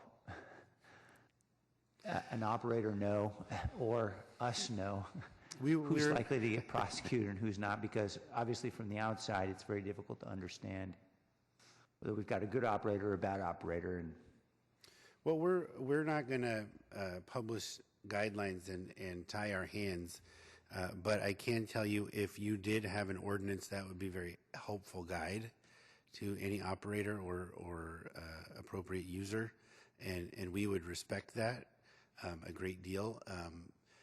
I can tell you that the cases we do prosecute are so obviously not for medical marijuana that we feel we can convince 12 people in the community that this is really possessed for a nefarious reason. So we're pretty comfortable with that. Publishing a guideline, I think, would be probably irresponsible, because people love to follow the letter of the law who are committing other crimes, and sometimes we use one crime to get to another crime, and we've seen gang ties, we've seen cartel ties. There's money here, and it's cash, and people are going to be attracted to it. So really what we'd like to see is the guidelines, one extent or another, that the city would put out, and then we could work from that framework. But the district attorney is absolutely not out to shut down every pot club in San Jose. We don't want to prosecute everybody, but we don't want to be so lax, which we've done to our share as well, is that we create a climate where it's a free-for-all, right? And we're there, and we want to pull back from there. yeah, I think we all agree about that. And I think just there was earlier reference made to the fact that we wanted to have conversations with the U.S. Attorney's Office and the DA, of course, to understand exactly where the line ought to be drawn. And we have met with the U.S. Attorney's Office, and they really also don't want to prosecute every pot club, but right. Some of them are such obvious fronts for other illicit activity or not really following the guidelines that it's clear, or flaunt the fact that they're right next to a school. And those are the kind of things we're looking at. Okay. And that's why I think having this would really, hey, if you're in violation of this ordinance, we're going to be looking at you. Thanks, Chris. Have one follow-up question? Let me get to Councilmember KALRA first. Thank you. And I think that everyone will agree that we want to work with you to prosecute the bad actors, those that are clearly flouting the law. And even when I've got correspondence from dispensaries where they say, hey, we want you to shut down the bad actors, we're trying our best. But whatever guidance they have to try to abide by whatever rules that the city has at least discussed in terms of prior opportunities to try to put some regulations in place. And a couple questions. One, in regards to what Kansen said, I think I kind of get a sense of what he was getting at is, do you or have you as a county interdepartmentally, have you talked to the health department? Is there any thought that at some point, if there are regulations in place, that the health department would have any oversight over the quality, or if someone gets sick and it's not, they're operating properly, but something happens? I mean, is there any recourse in that situation like there would be if you bought food from a restaurant or what have you? Well, we've met with Supervisor Chavez on a number of occasions and about county ordinances and that sort of thing, and she's very receptive to that, just so you know. And but coming up with something specific like that, we haven't really talked about. I think if you get a drug at a pharmacy and it doesn't have a potency, you usually go back to your doctor and say this didn't work, and they give you a new one. Or you get sick or what have you. But I mean, I guess this wouldn't be step one anyway. That'd probably be step 6 after many other steps to be put in place before you even get there. But I see Kansen's point in bringing up some of those issues. And I agree, and that's a concern. I think just for our purposes, where our expertise lies is where does crime come from within this framework of these pot clubs. And right now, it's coming out everywhere. And so we'd like to control that. And if it works well and we end up with 10 or 20 dispensaries that are respectful and respect the community and the public and aren't advertising to kids and dispensing to kids, then you can start saying, okay, now are they dispensing the proper material? Exactly, and that's what I mean by a few steps on the line. Now, the other point that has been discussed on occasion is kind of the before and after.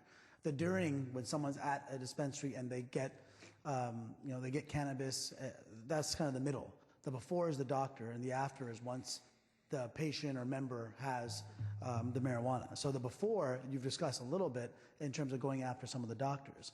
But it is somewhat challenging in that, I mean, it's even hard going after doctors when they're giving prescription medication, painkillers, because they have broad discretion.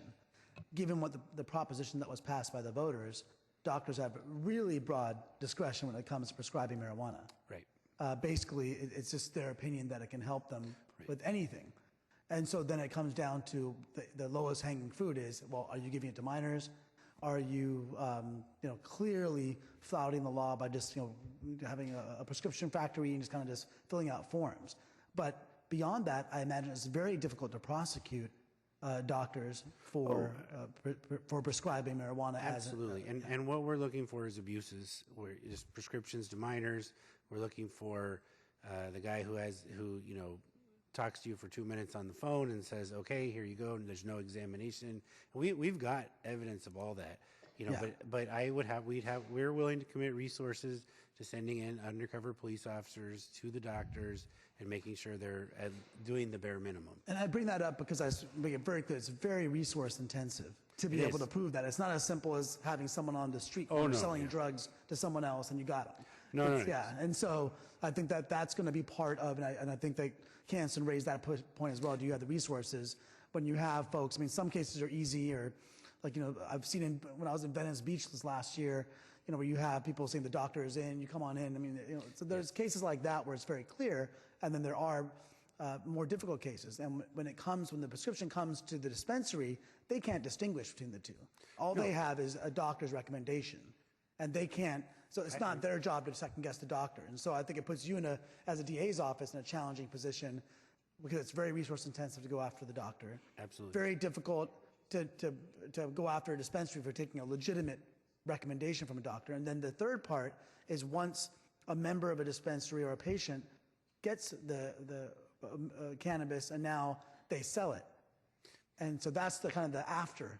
Yeah. And that is pretty easy. If you can get proof, just like any other drug sales case, you have proof that someone sold it, it's illegal no matter where you got it from, whether you got it from a dispensary and actually, that's what not. we're seeing a lot of is the kids selling at school or near school.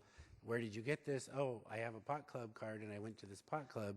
And you can see we haven't necessarily prosecuted those pot clubs because they did have a prescription. Exactly. But we did prosecute the person who resold the marijuana. And that's part of my point is that the dispensaries are that middle, that they get a legitimate recommendation and now they dispense. They don't have much control over the doctor giving the recommendation, and they're not policing their patient or their member when they're out there. So it puts the dispensary in a very challenging position. And ultimately, I don't know, I imagine there's probably nothing you can do to the dispensary for a sales unless you can show a very direct link or knowledge that the dispensary knows that they're going out there and selling it. And I do know there have been some dispensaries prosecuted for that very reason. Yeah. They're just giving large quantity. They're giving kilos of marijuana to one person for personal use, which clearly it's not. Yeah, and because I'm hearing some of the same things, I mean, of terms of folks selling what they're buying from the dispensary, which is going to be a logical outcome in some cases. And so I think that I ask you these questions just to demonstrate the difficulty that you have in terms of trying to, on the street, with the police department and the other agencies you have and your investigators, of actually cracking down and building a case that actually sticks where you can actually prosecute someone. And so oftentimes the dispensaries are in the middle of a bad actor on the front end and a bad end, and they may be doing everything right. And so I think that the egregious cases are easy to identify, but the other ones might be more difficult. But I thank you and thank the district attorney for really having a good dialogue with us, because we know we're going to have to continue to work together. And that's where we're at. We'd like to see the regulations, and we will step up and do our part of enforcement. Councilor Chu, you had another question? Yes, thank you very much. Yeah, it is really a very labor-intensive enforcement. That's why I brought up the question. And also, I don't think providing marijuana to our citizens is one of the city's or county's core services. So my question is, why do we invest that much money into it? I think the question for you is because I just heard that the DA's office will support some very legitimate dispensaries. Can you share with me why would you support some dispensaries across the city. I can tell you the district attorney would not have a problem with the ban on marijuana dispensaries in the city. I don't know that there's necessarily a benefit. Many other cities in the counties have banned marijuana dispensaries. However, the state allows for marijuana dispensaries, and therefore, you know, we're going to obey the law. Right. And but we would like those dispensaries that are going to exist in the city to function at the highest level, to protect teens, to protect the public, to not make a public nuisance. And so that's our position.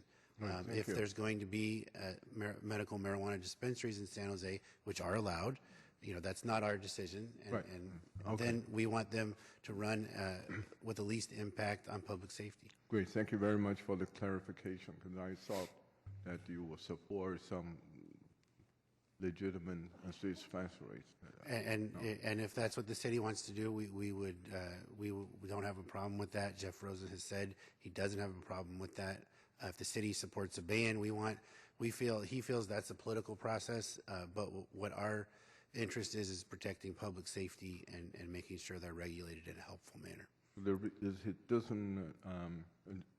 DA's office does not have a problem if we have some legitimate dispensaries in the city. If the city decides that, and that's what the people of San Jose want, we think that's fine, and we also serve the public, but our job is to make sure they're run safely. Okay, good, thank you. Councilor Rocha. Thank you, Mayor. Chris, over here. Oh, sorry. I have one question, and this is, I'm sure you've been with the district attorney's office for quite some time, and given this issue that we've been dealing with, and we've used the word proliferation of collectives, have you seen a different prosecution level or amount of crimes that you're seeing in front of you in the past 3 years of illegal drug sales related to marijuana? Because in my mind, I'm assuming as the collectives become more common for folks to get medicinal marijuana or just marijuana on the bad actor side, have you seen less of that? And I was going to pose the question also to our PD. Are you prosecuting less crimes, I guess, in the sale of marijuana and just drug dealing in general? I don't have the stats in front of me, but I do see those, and I would say I don't think it's necessarily more or less, but different. I can let Fawn answer that too, but I'm seeing a lot more marijuana sales in and around schools. I see a lot of those. I've always seen a lot of those, but what I'm seeing in the reports now is, oh, I got my pot from a dispensary, or I got my pot from my cousin at a dispensary. I think that's bad because it legitimizes it, and it's also bad to get it from, you know, Joe on the street too, which is very dangerous. But it's there's a particular perniciousness to getting it legally and then reselling it illegally too. So I don't know that there's an increase in volume, but I am seeing references to pot clubs in a lot of the reports involving minors. Thank you. All right, I think we're going to go back to the public testimony. Thank you for being here. Appreciate it. Oh, you have another. I'm sorry. Councilmember Herrera has a question. Thank you, Chris, for answering our questions. So I just wanted to understand from the district attorney's perspective, which would be easier for you to manage, a regulatory scheme, which we've tried to set up here once before and didn't manage to get implemented, or a ban? I think for our purposes, either one would be effective. If there's a ban, we know you're not supposed to be operating, and if that was a misdemeanor, you know, we could... Yeah, I'm just asking how easy it would be. You know, you don't have to make the political decision, but if we made that decision to ban it versus, you know, either regulate, ban it, tell me which is easier for you in terms of clarity and how in your ability to deal with it. I hadn't thought of that question particularly posed, but I think that we could enforce either one. We want equally. You say it's equal? I think so, but seems like there's a whole lot more to do with regulating and all. We haven't. Well, when you ban something, then you have other problems, and when you limit it and regulate it, you have particular problems, and I think you're going to have problems with both. And some cities in the county have banned marijuana, and it's worked out really well. Which cities have banned it and it's worked out well? You're going to ask me that. maybe Rick? Well, Mountain View, pretty much, Gilroy, most cities have. Most cities in the state of California have. There's very few. Didn't Riverside also? Riverside? Yeah, Riverside is the state Supreme Court case, and they're the ones that have been very aggressive in their ban. I just want to clear the record, though, and Angelique said this at the very outset. It is not a permitted use in the city of San Jose. Since it is a violation of federal law, it is illegal in the city of San Jose. We just have been directed by council to focus on and limit enforcement against the bad actors, and that's unfortunately the dilemma we face now with resources and other issues, but we're back to get greater clarity now.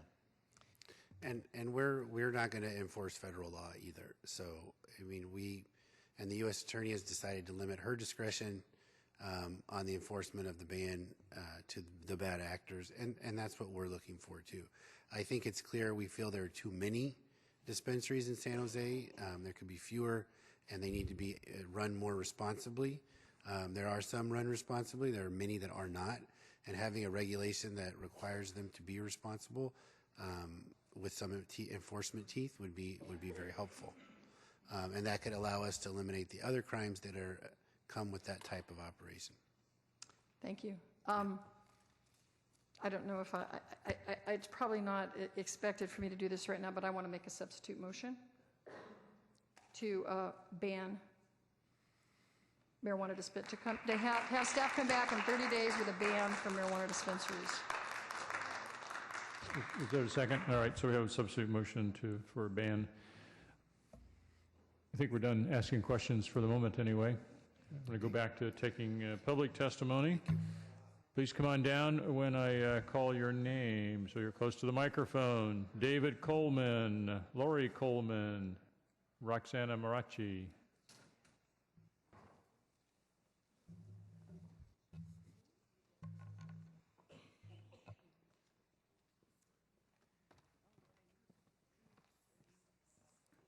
Good evening, late evening.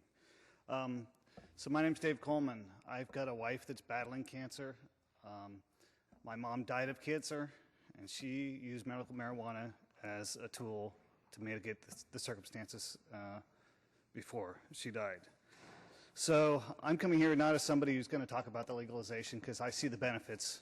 And the problem is, I also live within a mile of 10% of the pot dispensaries in San Jose. That's how dense it is. It's affected where we live, the things that we do. The proliferation of the dispensaries has pretty directly correlated circumstantially to all the graffiti we see around. We've had kids playing on the street and somebody pulls up in their car and smokes a joint next to them. Doesn't care. Kids are playing. And we've had situations where we've seen people pull up in front of our house, get out of the car, get into the next car, full of teenagers. We're pretty certain what happened there. They were hanging out waiting for somebody. Lori Coleman's our next speaker, Roxana Marachi, John Lee. Hello, my name is Lori, and I thought I would just use this time to share with you a brief exchange I had on Nextdoor, which is the neighborhood communication. I'll just read it to you. One person said, as a response to this topic, have cancer, then say something. So I said, well, I have cancer and I'll say something. One of the collectives is down the street from me practically. I don't appreciate the activity that they have drawn to my street. We have seen many cars park in front of our house, lighting up their new purchases, witness an activity that had all of the hallmarks of a resale to an SUV full of minors next to our house, and an explosion of graffiti all over the neighborhood. If I feel I need this drug for medicinal purposes, I don't need it right down the street next to residential houses. I can go to where they're legally doing business once they're properly regulated and respectfully operating. For clarity's sake, this meeting isn't for discussing the legality of medical marijuana. It's for discussing setting some regulations so they can exist legally and peacefully. I would think that anyone who is pro-collective would want that too. Thanks. Roxana Marachi, John Lee, Rudy Ortega.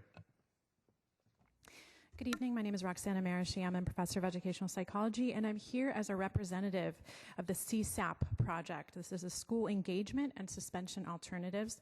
Our work is supported by the Santa Clara County Office of the Public Defender, Probation Department, District Attorney's Office, and the San Jose State Research Foundation. We provide assistance to 5 high schools in Eastside Union High School District to enhance student engagement and reduce suspensions. Studies have shown that one suspension triples the likelihood of juvenile contact within that year.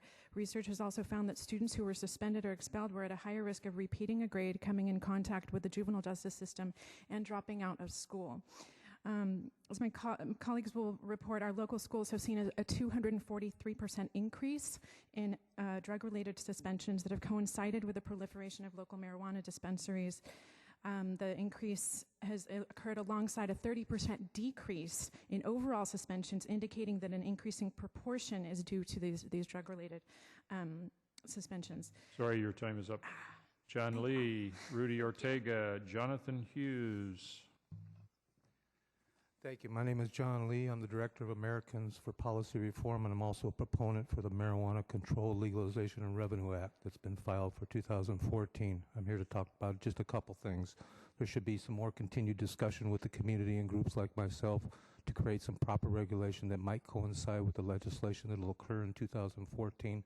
So I encourage you not to put a ban in place, but to give us 90 more days to possibly enter into some discussion with you. Also, the ban is going to do something that you don't want to do and we don't want to do. We want to control and regulate and keep this out of the hands of minors. If you ban collectives, you're going to drive the black market to chase after your children again. So it's the wrong move at this point. I encourage you to reconsider that portion. Give us 90 days to enter into a better discussion with the community and look to possibly coordinate your regulations with what we're going to do at the state level. Thank you. Rudy Ortega, Jonathan Hughes, Dave Hodges. I reside in the Wyndham Neighborhood Association, and we have a Golden State Care Collective that moved in on May 21st, 2012, also known as GSCC.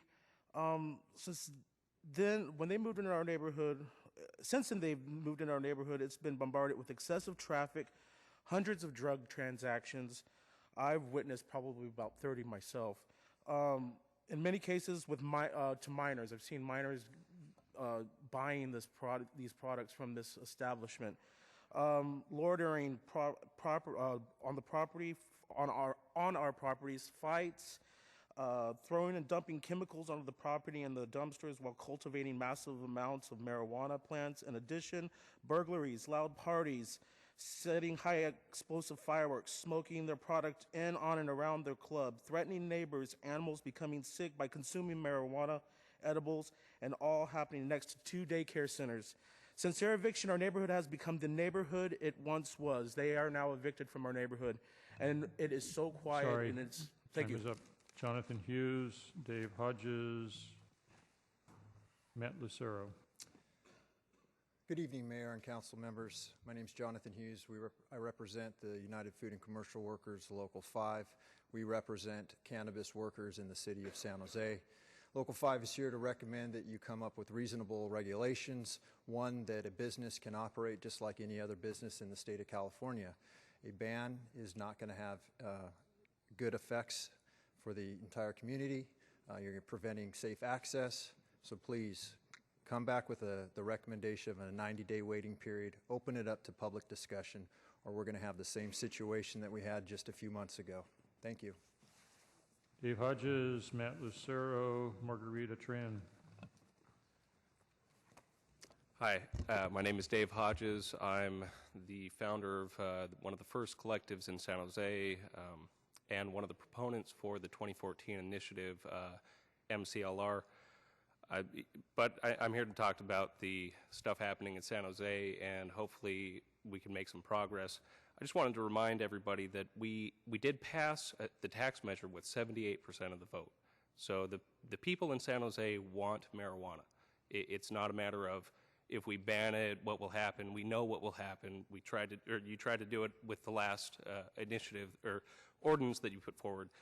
Also, the big problem that's really happening is resale and distribution to kids.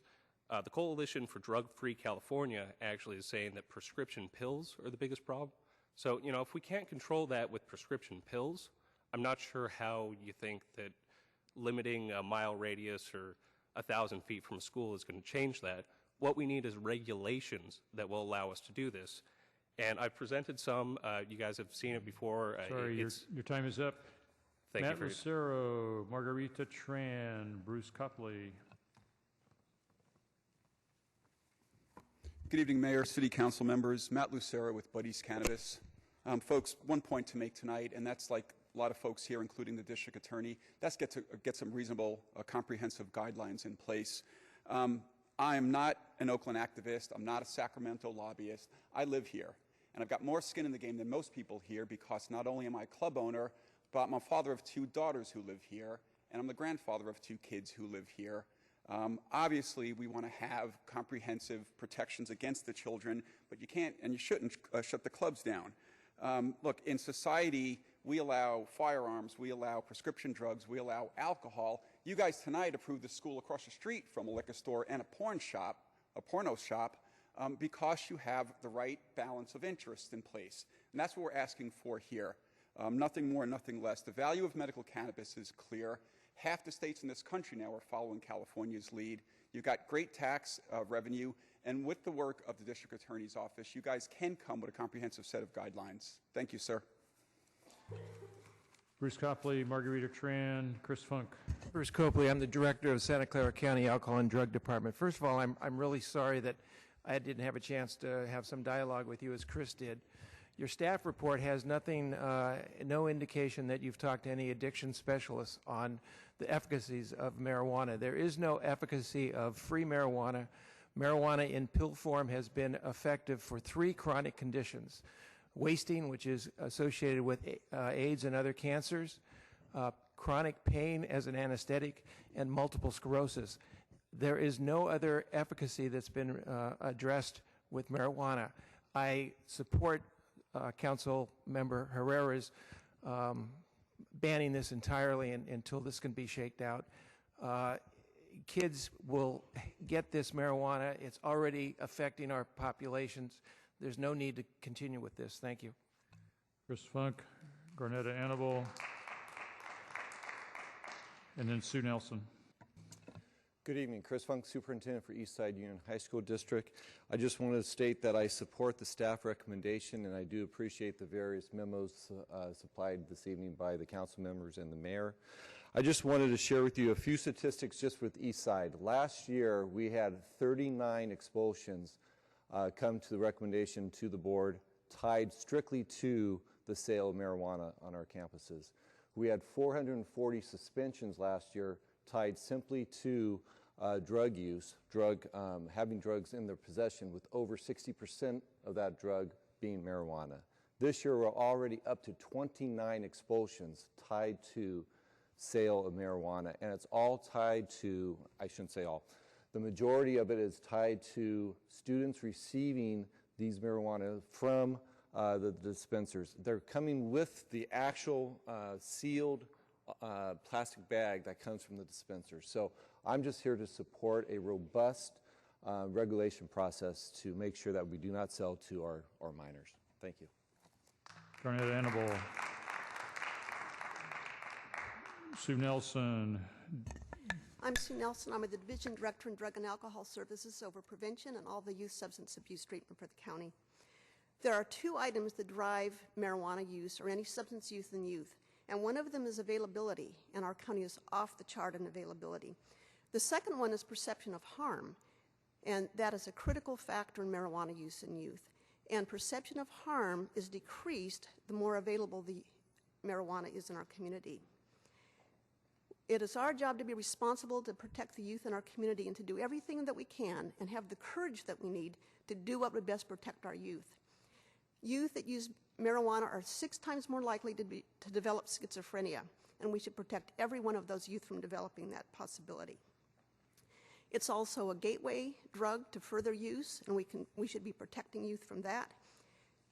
Mothers that use marijuana during pregnancy are 3 times more likely to deliver stillbirth children, and we should protect our families from the pain that comes from that as well. I'm sorry, your time is up. Garnetta Annable, Darren Casagrande, John Staub. Garnetta Annable, resident of District 9. First, I'd like to say I appreciate all the council member and mayors' concern for this complex issue, and to thank Councilman Rocha and his staff for keeping our community informed. We have about 5 or 7 shops that have opened up in our immediate neighborhood, all of them with probably less than a half a mile from each other. So we think that we haven't taken a position, the Cambrian Community Council, which I'm part of, hasn't taken a position regarding ban versus regulate. But as you look at regulations, we would like to say that we think that A is a good start, and that you should adopt it, and you should also include in it that public and quasi-public lands. We have a number of closed school sites, so we want to make sure that that term is used so that those fields which are used by the public to play but are not necessarily open schools would be clearly areas that the shops would have to stay away from. We're concerned about the interior design. Sorry, your time is up. All right. Thank you. Darren Casagrande, John Staub, Connie Beard-Hayes. Hi, my name is Darren Casagrande, and I work for Advent Group Ministries. We do drug and alcohol treatment on an outpatient basis for adolescents throughout Santa Clara County, as well as in multiple locations within San Jose. I would like to first second the idea that the district attorney proposed, that we have seen an increase in actual dependency within marijuana and not just in abuse issues. I would also like to point out how some of our youth view the dispensaries as well as cannabis as a result of information that they're getting from people who go to dispensaries as well as from the dispensaries themselves. Some things here. Youth in our program frequently know the cannabis strains that the dispensaries name. They know them by name, I should say. They know the strains by name, and it is the dispensaries themselves that assign these names. This week, a youth actually expressed to one of our counselors that they would like to grow up and go to college and get a business degree so that they might professionally smoke weed. This is a quote. Professionally smoke weed legally and become filthy rich. I'm sorry, your time is up. Thank you. John Staub, Connie Beard-Hayes, Corey Mall. Good evening, Mayor and members of the City Council.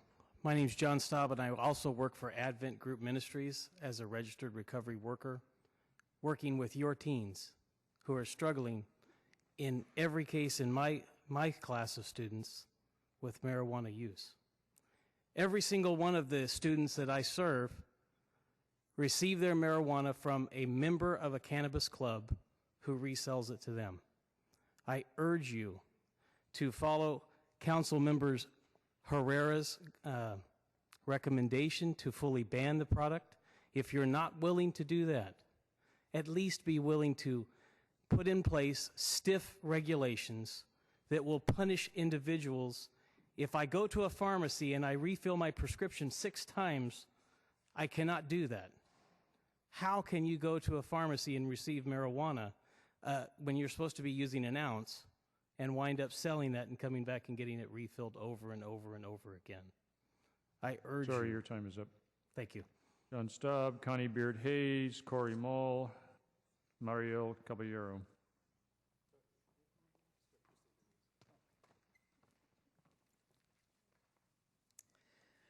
Hi, I'm Connie Beard-Hayes, and I'm a concerned parent representing the African American community. Although Santa Clara County is only 3.7% black and San Jose is only a quarter black, we're all aware of the disproportionate amount of black kids overrepresented in the criminal arena and in the substance abuse arena. Our children deserve an opportunity to attend school without being exposed to marijuana dispensaries. Multiple research studies have shown that children covet, meaning they do what they see. So if the dispensaries are within direct view of the children's daily routine, then it stands to reason that they will be influenced to use products that come from the dispensaries. Mayor Reed's report card clearly indicated that African American kids are already grossly underachieving academically in San Jose. So environmental exposure to marijuana will only magnify this problem. And the visibility of dispensaries is one of the strongest forms of predatory marketing. Sorry, your time is up. Thank you.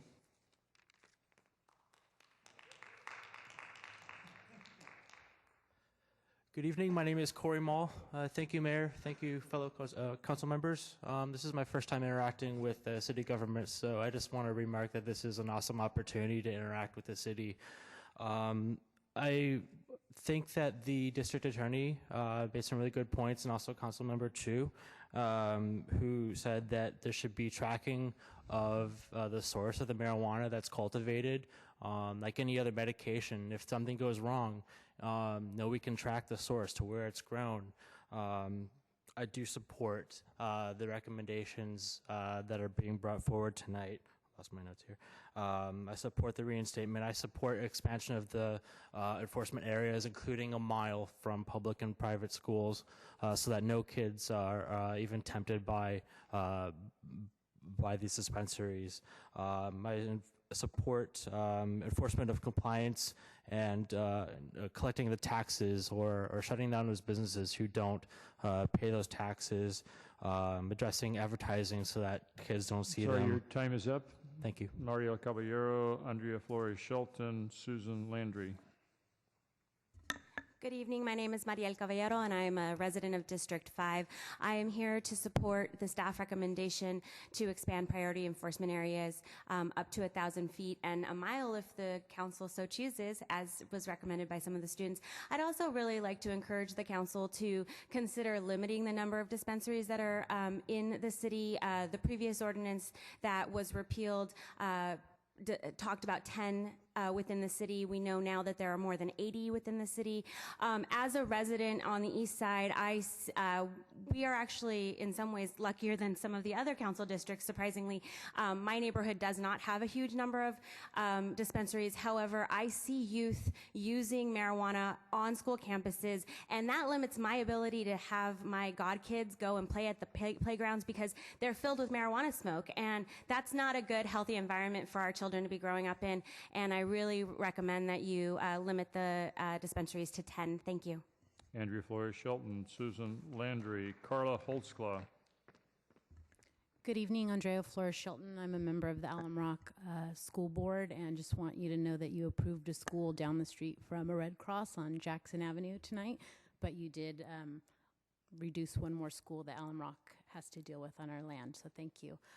I want to really support the fact that you regulate the marijuana dispensaries and keep them as far away from our neighborhoods and children as possible. While I was trying to get a farmer's market started at 14th in Santa Clara, I was shocked to see a green cross right next to the Indian Health Center Family Resource Center. When I took my son to a soccer game in Cambrian and we wanted to go to the Halloween store, we had to walk by the Hayes shop on the way to look at Halloween costumes. The proliferation, as has been mentioned, is in our neighborhoods, it's in our strip malls, and it needs to be far away in commercial areas. And as the map that has been shared in terms of where the sites would be regulated, I think they're in appropriate places. And again, please give us back our quality of life. Sorry, your time is up. Thank you. Susan Landry, Carla Holtzclaw, Donald Irving. Hi, I'm Susan Landry, and I live at the Kirtner-Bascom area, and there's probably 7 stores within 5 minutes of there. You know, I feel like we're in the Old West again. Things are out of control. I have supported the dispensaries in San Jose. I've supported the way medical marijuana has been proceeding, but it's out of control. We need regulations. I support A1 or 8.1A, all 3 provisions. I think the abuse rehabilitation center should go to 1,000 feet. I support B1, give us 90 days, do not place a ban. I support some of the council members' letters about applying all the tobacco ordinances to these dispensaries, all the alcohol ordinances. Get rid of the bad apples, collect more taxes. There's a lot of clubs, I looked on the list, that are not paying taxes. We need that money to enforce. Sorry, your time is up. Thank you. Carla Holtzclaw, Donald Irving, Nancy Pena. Carla Holtzclaw, I'm chair of the Santa Clara County Mental Health Board. I'm also, my background is in school and student safety. And I support Councilwoman Herrera's ban. You've heard that the schools are reporting record high suspensions and expulsions for drug use. I can guarantee you those kids are not sitting at home contemplating their navels or the consequences of their actions. They're on the street causing trouble, and that costs the city money. They're also not in school, and that translates into students who are undereducated, underprepared for post-secondary opportunities, and certainly not prepared for the workplace. In the long term, another economic drain on the city. You've got students who don't feel safe at home in their home neighborhoods, at the schools, walking to and fro. Kids can't learn unless they're in a safe environment. So I encourage you to, at minimum, put regulations in place. Thank you. Donald Irving, Nancy Pena.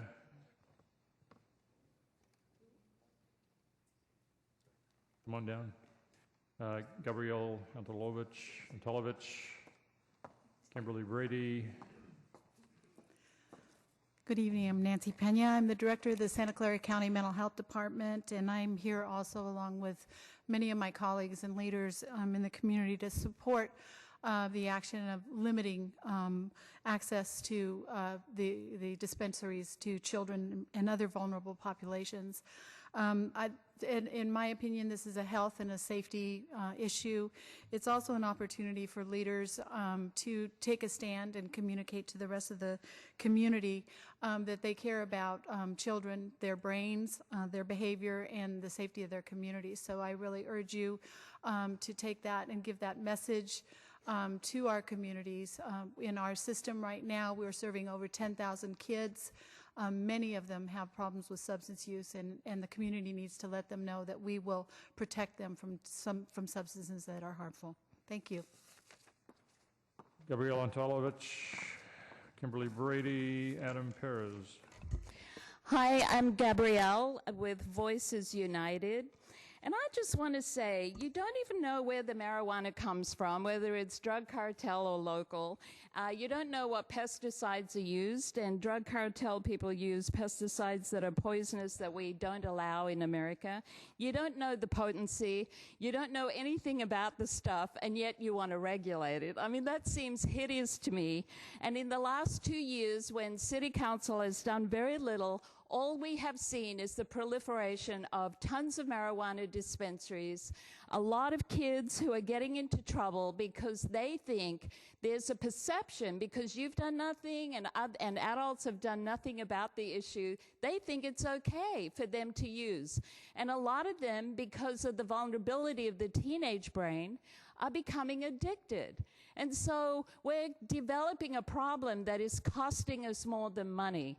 And then there's this perception out there that you guys are wanting to have the dispensaries because of the money you get from taxes. Your time is up. Kimberly Brady, Adam Perez, Douglas Klopek. Kimberly Brady, San Jose Downtown Residents Association. You know, I've heard a lot tonight on what we want to try to regulate and what we don't want to try to or can't regulate. I think an outright ban is not going to be something that's going to be sustainable, because a report just came out today that said 56% of Californians want to approve the regulating or the use of marijuana for recreational purposes. So how long is this going to last? Let's not look at what we can't regulate. We can't regulate how it's grown. We can't regulate where it's grown. We can't regulate where they're getting it from.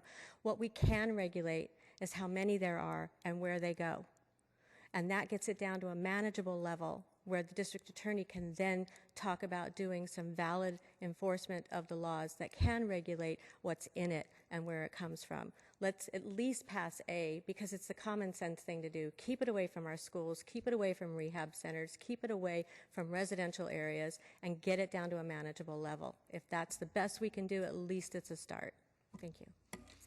Adam Perez and Douglas Klopek. Good evening. Adam Perez on behalf of the Office of the Public Defender and Public Defender Molly O'Neill. Over the past 2 years, the Public Defender has been working with schools in the Eastside Union High School District to find ways to reduce suspensions while increasing school engagement, with the hope of stopping the school-to-prison pipeline that suspensions can lead to and disproportionately affect Latino and Black youth.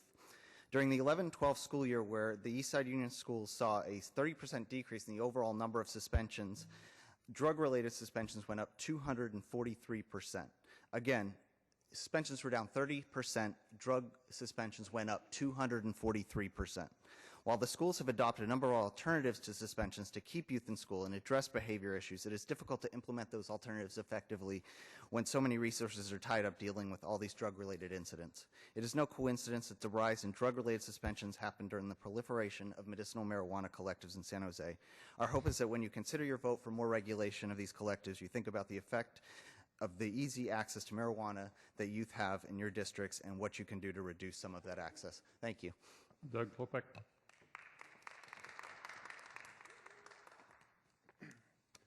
Hello, Mayor and Council members. My name is Doug Klopek. I'm one of the co-founders of MedMar Healing Center here in the city of San Jose.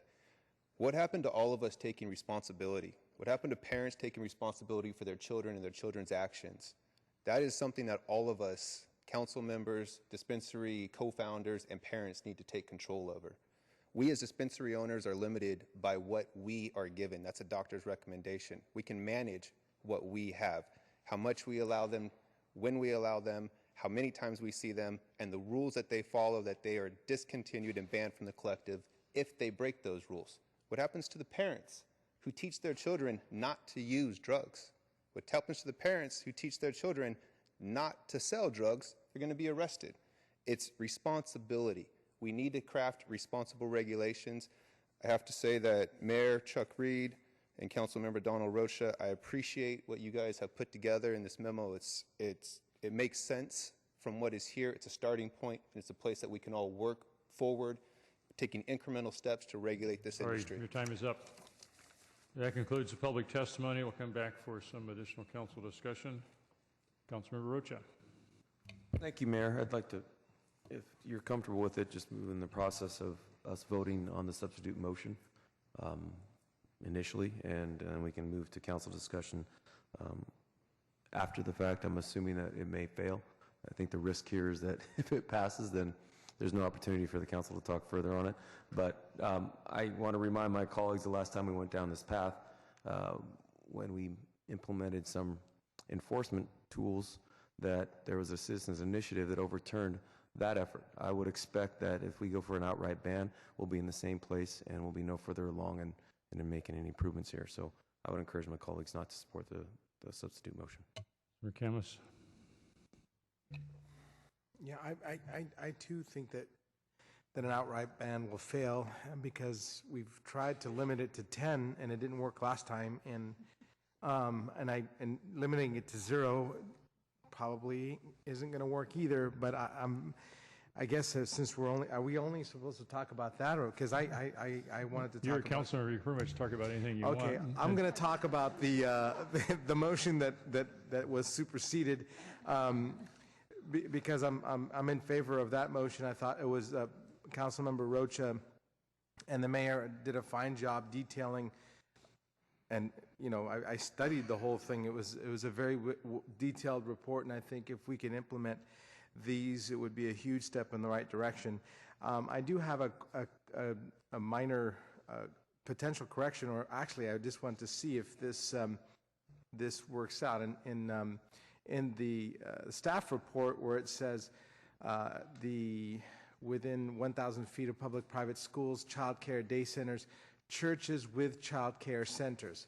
Now, first I want, why are we saying just the ones with child care centers? I mean, because churches also have, Sunday schools, youth groups, scout troop programs. Some of them host AA meetings, and we wouldn't necessarily want to have a dispensary outside from a NARC-ANON meeting.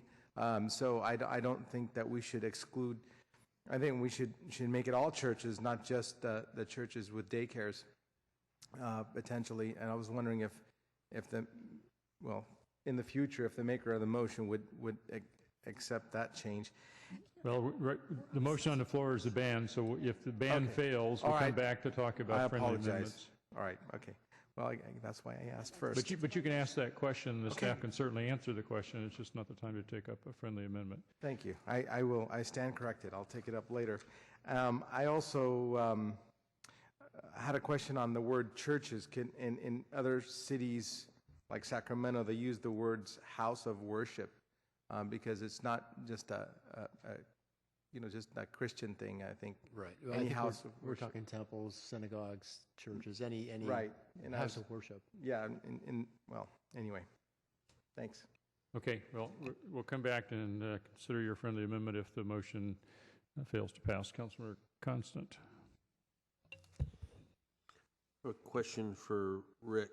Rick, have you had a chance to read the initiative that has been submitted to the state? No.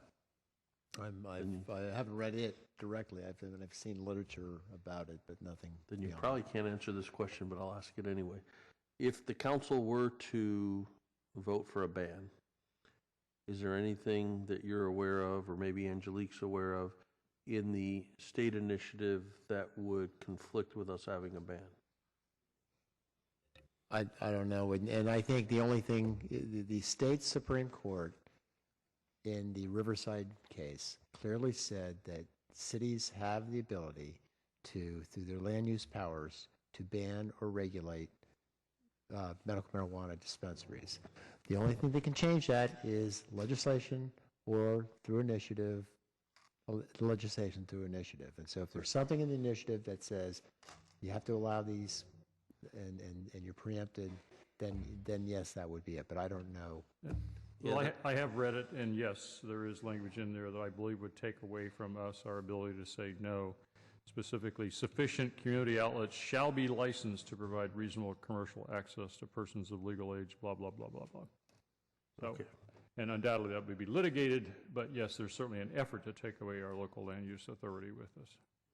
Okay, not that will change my vote tonight. I just wanted to know what we'd be getting ourselves into. I think that this whole marijuana issue has just been a disaster in our communities. I've gotten more complaints than my residents than I care to even try and count. I know the impacts that I see firsthand, and I can tell you from my experience, I don't mean experience in use of it, but my experience in enforcing against it and seeing what goes on, that I really honestly don't believe we have that many sick people in our community. I think we have a lot of people who are abusing a system. I think we have a lot of doctors that should be in jail because they are circumventing the law and giving cards to people who don't need them nor deserve them. And I'm going to support the ban. I hope it doesn't pass. I mean, I hope the ban passes so that we don't go to the other issue. And then if we do, like Johnny, I'll probably have a few things that I'd like to ask when we get to that. Councilmember Herrera. Thank you. I've been wanting to speak to my motion. And thank you, Pete. So what's changed? Because I was, I had a list of all of the things that we did on this issue. It covers a couple of pages, going all the way back to 2009. Since I've been on council, we've been dealing with trying to figure out how to address medical marijuana. I was in favor of a ban almost right from the beginning, and I tried back in 2010. I made a motion, but did not pass to get a ban. And so then I decided to try to compromise with my colleagues, and I'm the one that put forward the idea of 10 citywide, because I felt that was a good compromise. But that didn't work because the dispensaries at that time didn't want to be regulated, and they wanted to overturn that, and I don't know that they would do anything differently now if a regulation passes. So yes, they could overturn a ban. They could also overturn additional regulation. And I received some letters to that effect, that if we try to do anything to regulate, they're going to go and do the same thing. So I don't think that we should base our decision on the threat of what dispensaries are going to do. I think we need to make a decision based on what we want for the city of San Jose and our residents and our communities. That's where we should be making our decision. So, and I think we have a chance now because of California State Supreme Court's decision May 6th. In the decision in the city of Riverside versus Inland Empire Patients Health and Wellness Center. a case which confirmed that cities do have the land use authority to ban facilities that distribute marijuana. We have cities in the county that have banned it. Riverside has. This is not a new phenomena, and cities are able to do it, and they are doing it right now. So this question of can we ban it, we can and we should.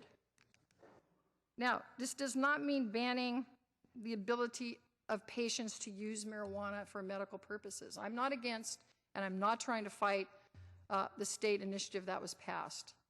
I'm not trying to fight collectives. I see a difference between collectives and dispensaries. So folks who are growing marijuana and sharing that with each other, there's specific things around the collectives that were described in the state initiative. That's not what I'm suggesting we ban. I'm suggesting we ban the storefront operations that have proliferated throughout San Jose and that are causing all of the things that many of you came up here to describe. I also found a form, I don't know if I can, here it is. Santa Clara Valley Health and Hospital System, Department of Alcohol and Drug Services, marijuana, what are the facts? Wow, this comes from Santa Clara County. We were hearing from the district attorney and talking about how Santa Clara County will be involved in this. Santa Clara County apparently doesn't really support medical marijuana, from what I can see here. 1 in 6 youth who use marijuana will become addicted, and with regular use, youth may suffer the permanent IQ loss of 6 to 8 points. This fact sheet's coming from our Santa Clara Valley Health and Hospital System. I don't know if my colleagues have read this, but they should. So I do support, and I do want to add something to my motion that I hope my seconder will support, and that is the first part of staff's recommendation, because it's going to take time to ban this. And I wanted to focus on the ban because I wanted to be crystal clear about what I'm proposing, because I think we go around the bush on all this stuff, and I think we need to be very clear about it. So I do want to add staff's recommendation, the initial part of A. I think it was A in the initial recommendation. That's to focus the enforcement. Yeah. Councilor Oliverio. I hope he'll support that. Seconder. I want to add that into the ban. Well, under your motion, apparently wouldn't be needed. You know, they still need to do that immediately because it's going to take time to do the ban. I don't know. Maybe I should ask staff that question. Yeah, That's right. Staff, would I need that? Would I need A? Yeah, I think your point is that until we come back with an ordinance affirmatively banning medical marijuana, you want staff to take immediate enforcement actions consistent with A. Yeah. So it would be in concert with A, Councilmember Oliverio. I mean, it would be in concert with. Yeah. Thank you. Sorry. You know, I think it really the question's mute, but that's fine with me. Yeah. I mean, I just want to make sure we're covering all the bases. We have a friendly amendment. Or, no, not a friendly amendment, just an amendment. I'm trying to amend, and I want my secretary to agree. Okay, that's okay with the seconder. So the motion is amended to, it's still a ban, but in the interim to focus the enforcement in a slightly different way than we're doing now. And, you know, I just want to thank the district attorney for the letter that the office wrote, really bringing us up to date on some of the major issues that we're dealing with. And I hear this from parents, and I hear it from my son, who's a principal in a middle school, that kids are coming and getting marijuana from their older brothers and sisters who are getting it from collectives. So this is not just affecting high school age kids, this is affecting kids younger than that. And I'm a mother, I'm a grandmother, and most of all, I'm an elected official and somebody who has to be concerned about what the impacts of all this have on our community. And so I hope, I don't know that this is going to pass, and if it doesn't, I got a few friendly amendments for the other motion. I'm hoping this does pass, because I think we need to do things like prohibit any campaign contributions to any politician from marijuana dispensaries. I think that would be something we'll need to add too. So let's go with the ban right now and see where it takes us. Councilmember KALRA. Thank you, Mayor. I don't. I mean, sometimes the simple thing to do or the easiest thing to do isn't always the right thing to do. And I think in this case, the easy thing to do is just to outright ban But the reality is that the end result of doing that doesn't necessarily respond to what the needs are in the community. And that includes the balancing of protecting neighborhoods, protecting children and minors in school, with the fact that there are people that, and not only statewide, but in San Jose on more than one occasion have overwhelmingly voted to allow for medical marijuana. And so I think that we have to do the difficult work, and I'll speak, if this motion fails, I'll speak to the underlying motion, because I think that does the difficult work that Councilmember Rocha and the mayor in their memos of coming up with some kind of regulatory scheme. As the district attorney's representative indicated, the regulation, the resources that would take from the DA's office to monitor a ban versus some regulation is not that different. Because if you do an outright ban, it doesn't mean marijuana leaves our community. And in fact, what will end up happening is more street-level sales, more people going into that prison pipeline that was referred to, more young people of color, and it'll feed more into this war on drugs that's been an abysmal failure. And so that's why I don't think a ban is an appropriate way of moving forward. I think that intelligent regulation is. Again, if the current motion fails, I'd be more than happy to express my views on what may equate to a good balanced approach that protects our neighborhoods and still still allows for safe and legal and healthy access. Councilmember Liccardo.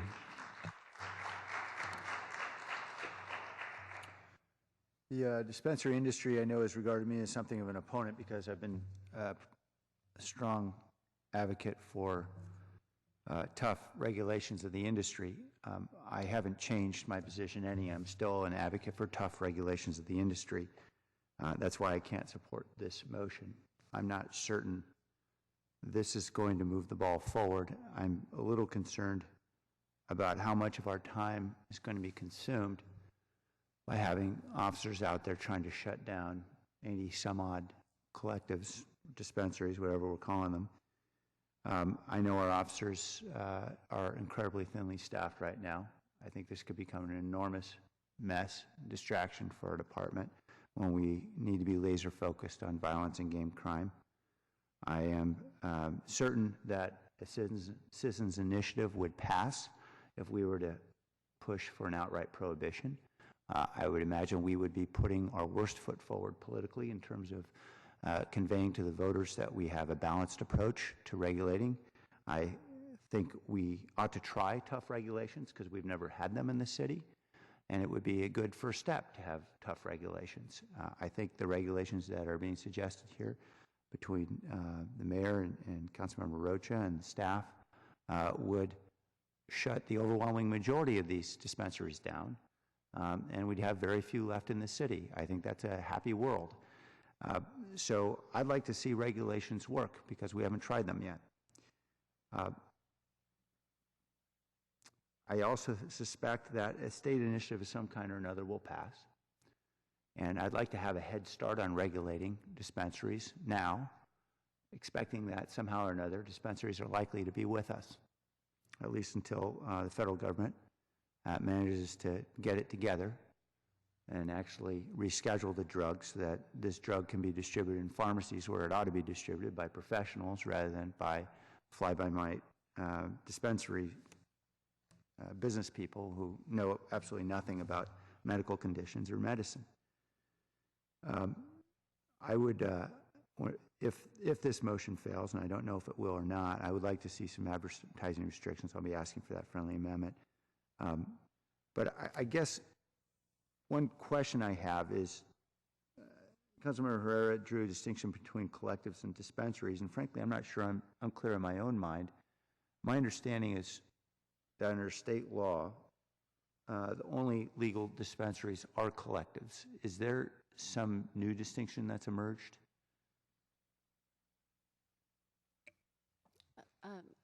I'm sorry, Councilmember. No, not that I'm aware of. Okay. I think what, if I may, what she's probably speaking to is what is envisioned by the Compassionate Use Act and the Medical Marijuana Program Act, Right. which was a co-op / collective model and framework and something where it operates in that manner versus the storefronts that we're seeing that is just appears to be straight sales. And that would be essentially prohibiting any cash from changing hands? Is that what you're suggesting, or?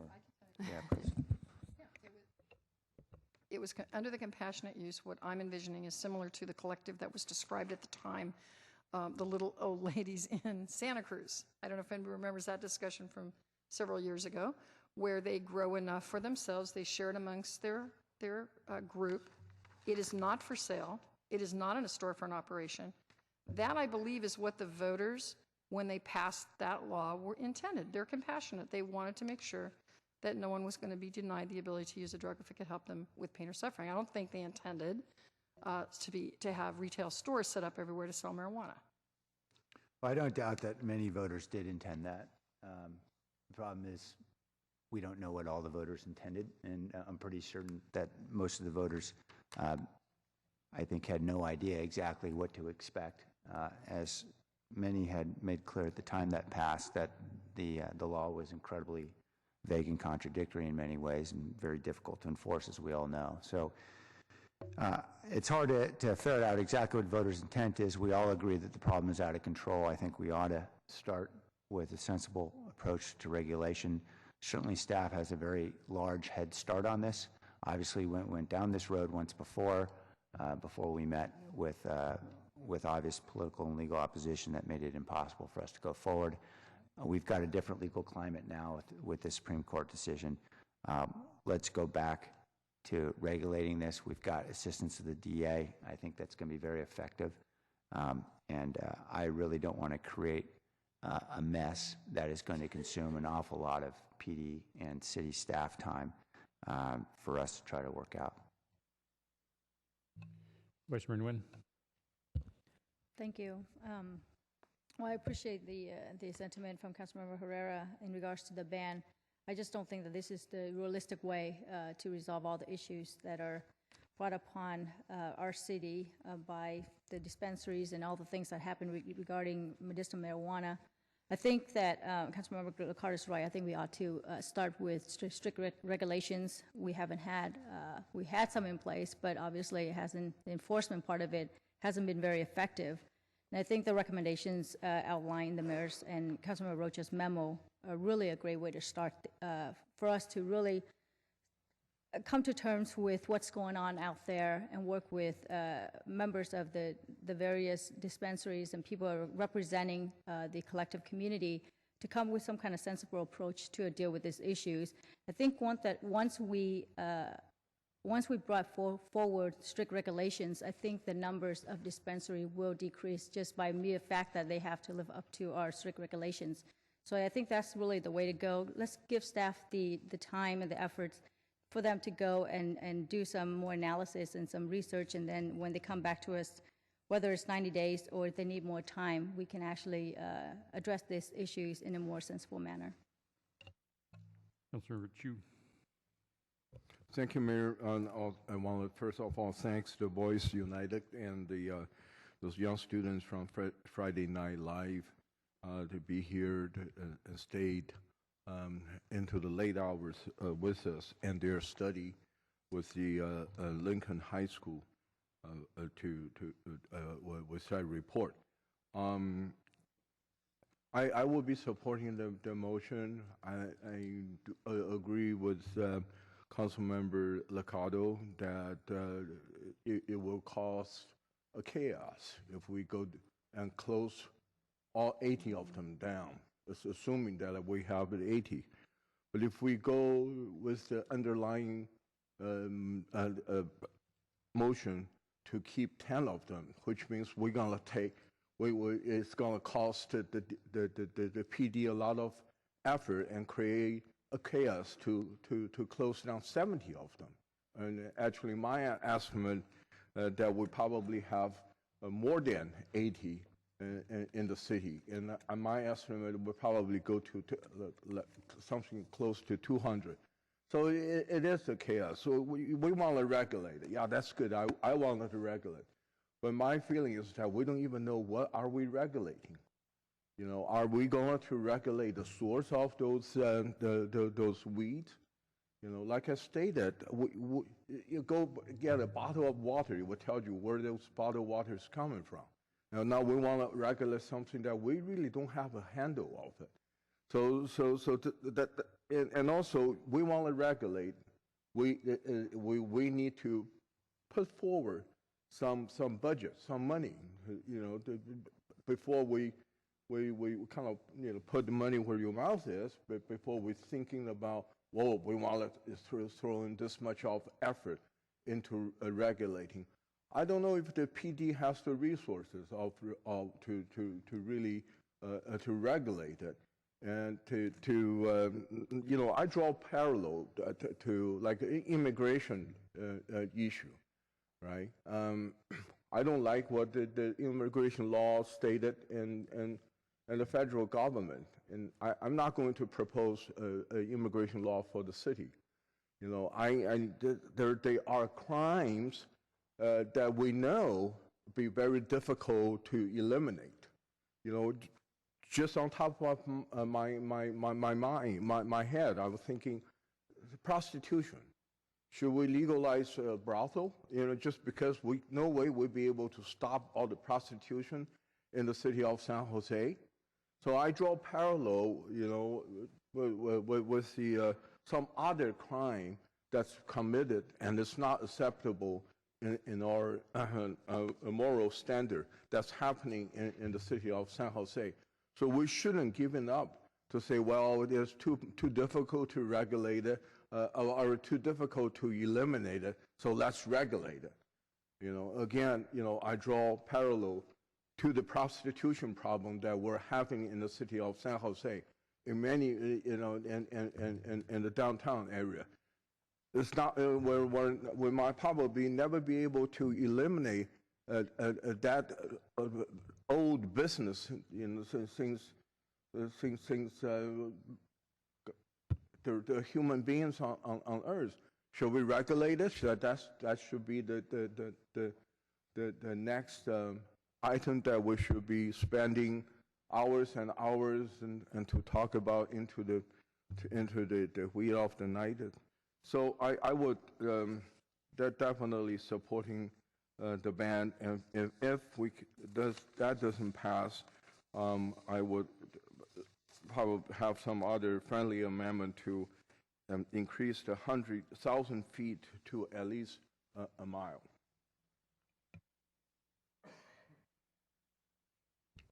Councilmember Campos. Thank you, Vice Mayor. I'm torn on this. You know, I'm usually pretty decisive on, you know, on when I'm up here, but you know, I've got 20 plus neighborhood associations in my district, and some of the most popular topics at the meetings are the dispensaries and the havoc they cause in the neighborhoods, the blight, et cetera, all of the risk behaviors that go along with it with youth. I also spent vast majority of my career working with youth, and I've seen it, you know, every day when you work in a youth center, you see the kids, you know, that come in high, you see the ones that are doing it, you know, regularly just to escape, you know, the difficulties of whatever they're doing, you know, in their lives, and that's painful. It's painful to watch. You know, it's painful to watch another human being destroy themselves. I grew up by Overfeld High School. You know, I grew up with a bunch of guys that you just saw, that's what they started off with, and you just saw their lives destroyed. Back then you called them burnouts, you know, and it's, you know, it's a difficult, I mean, if this is a balance that we're trying to create, you know, the weight's on the other side, because it's a difficult, you know, thing that we have in front of us. You know, it's hard to be able to make this decision when you know that this has been forced and pushed on you by the federal government. The federal government should be dealing with this, as Councilmember Liccardo mentioned, so that Walgreens or Kaiser can be dispensing that. That's really how we should be dealing with this, but we can't. And so, I mean, I'll make my decision when I make my decision, when we vote, but I'm really torn by this, but I'm leaning towards a ban. Councilmember Rocha. Thank you, Vice Mayor. And I want to thank Councilmember LICCARDO for his comments, and also you, Vice Mayor. Councilmember LICCARDO put it better than I could have, would have, or should have. So thank you very much. You spoke to it quite well. As much as I'm sure we all enjoy this discussion, as I mentioned in the beginning of this when we started talking about the substitute motion, I strongly believe we take action on a ban today. And I know you all enjoy this meeting until 1 o'clock in the morning, but we will be doing this again in 9 months or 18 months. The industry overturned some enforcement regulations we had. For sure they're going to overturn a ban. And I honestly don't want to have this same conversation again in 9 months. And I can't expect that you folks believe that they're not going to do that. So if that's the case, then we're going to be back at square one with these same issues that we're talking about in our community and the impacts of these collectives for the next year, year and a half, and we've gotten nowhere. I don't think that's success. I think we're failing our community if we go down that path. If we're not thinking about the political reality of this, then what are we actually considering here when we're talking about a ban? I can't support this substitute motion, and I really encourage my colleagues not to. I think it's really foolish on our part to suggest that or to expect that we're not going to see this overturned or a citizens initiative. This is, I think, a big mistake. Thank you. I don't support the ban. We already have a ban. It's not working. Councilmember Herrera.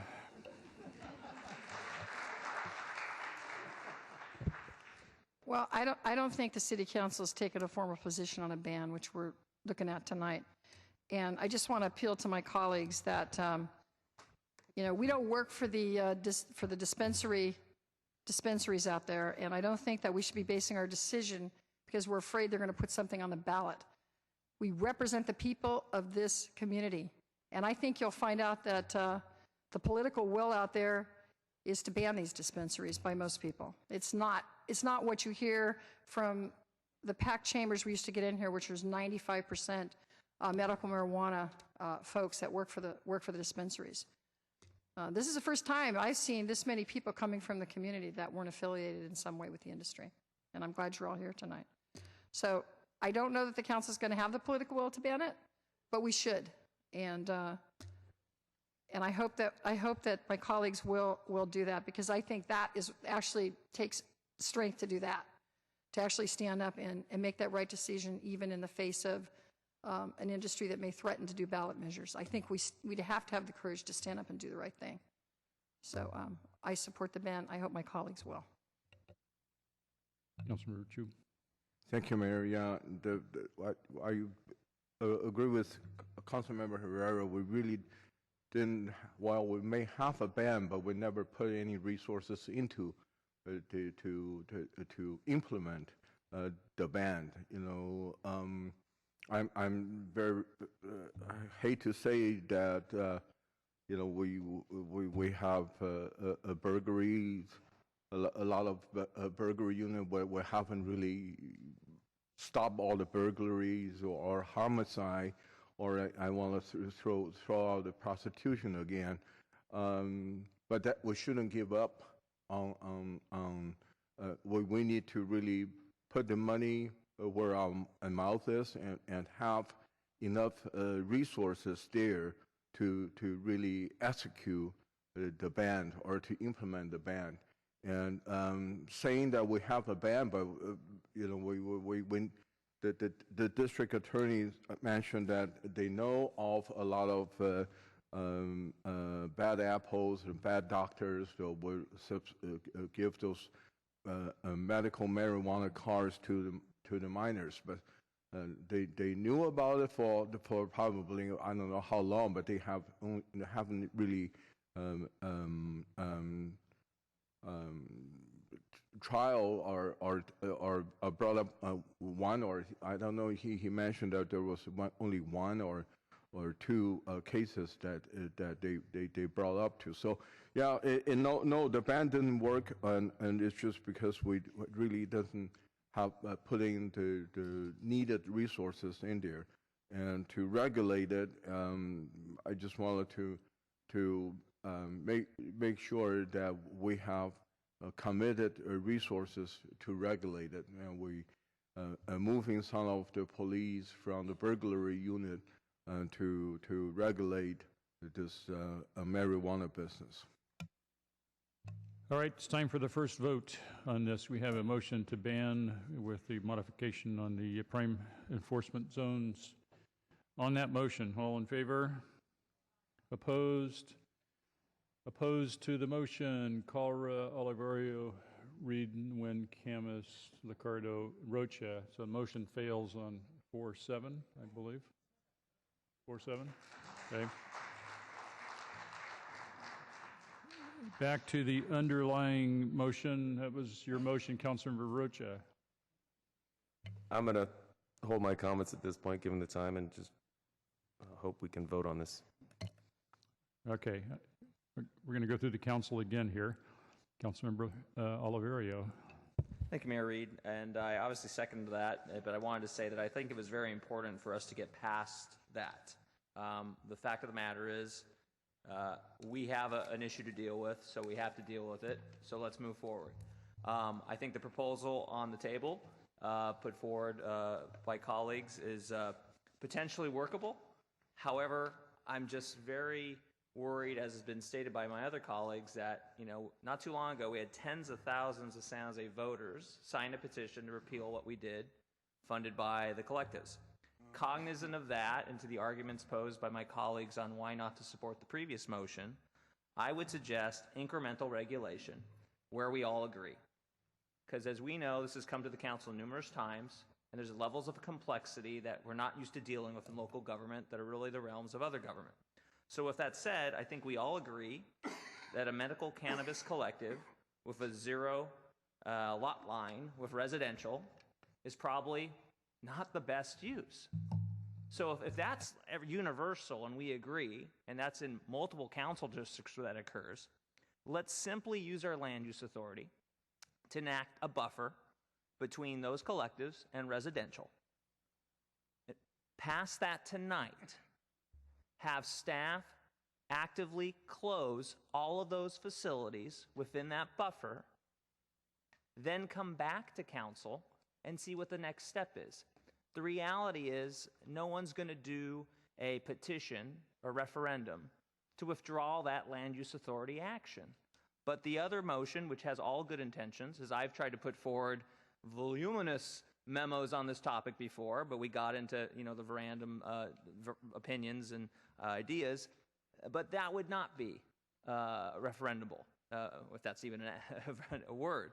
And then I would suggest we come back. And, I'm also open to the fact of if we wanted to increase the distance to schools, that would be fine. But give us something that's concrete, that solves the major issues, and then let's come back. And I would simply say to PD maybe, I don't know who the correct person is for this question, if council, and maybe Rick, if council were to do such, and much like the state has enforced a 600-foot from schools, and I believe maybe even Joe Horwood told me that if one pops up within a school, we have it closed within approximately 1 month. Is that correct, Joe?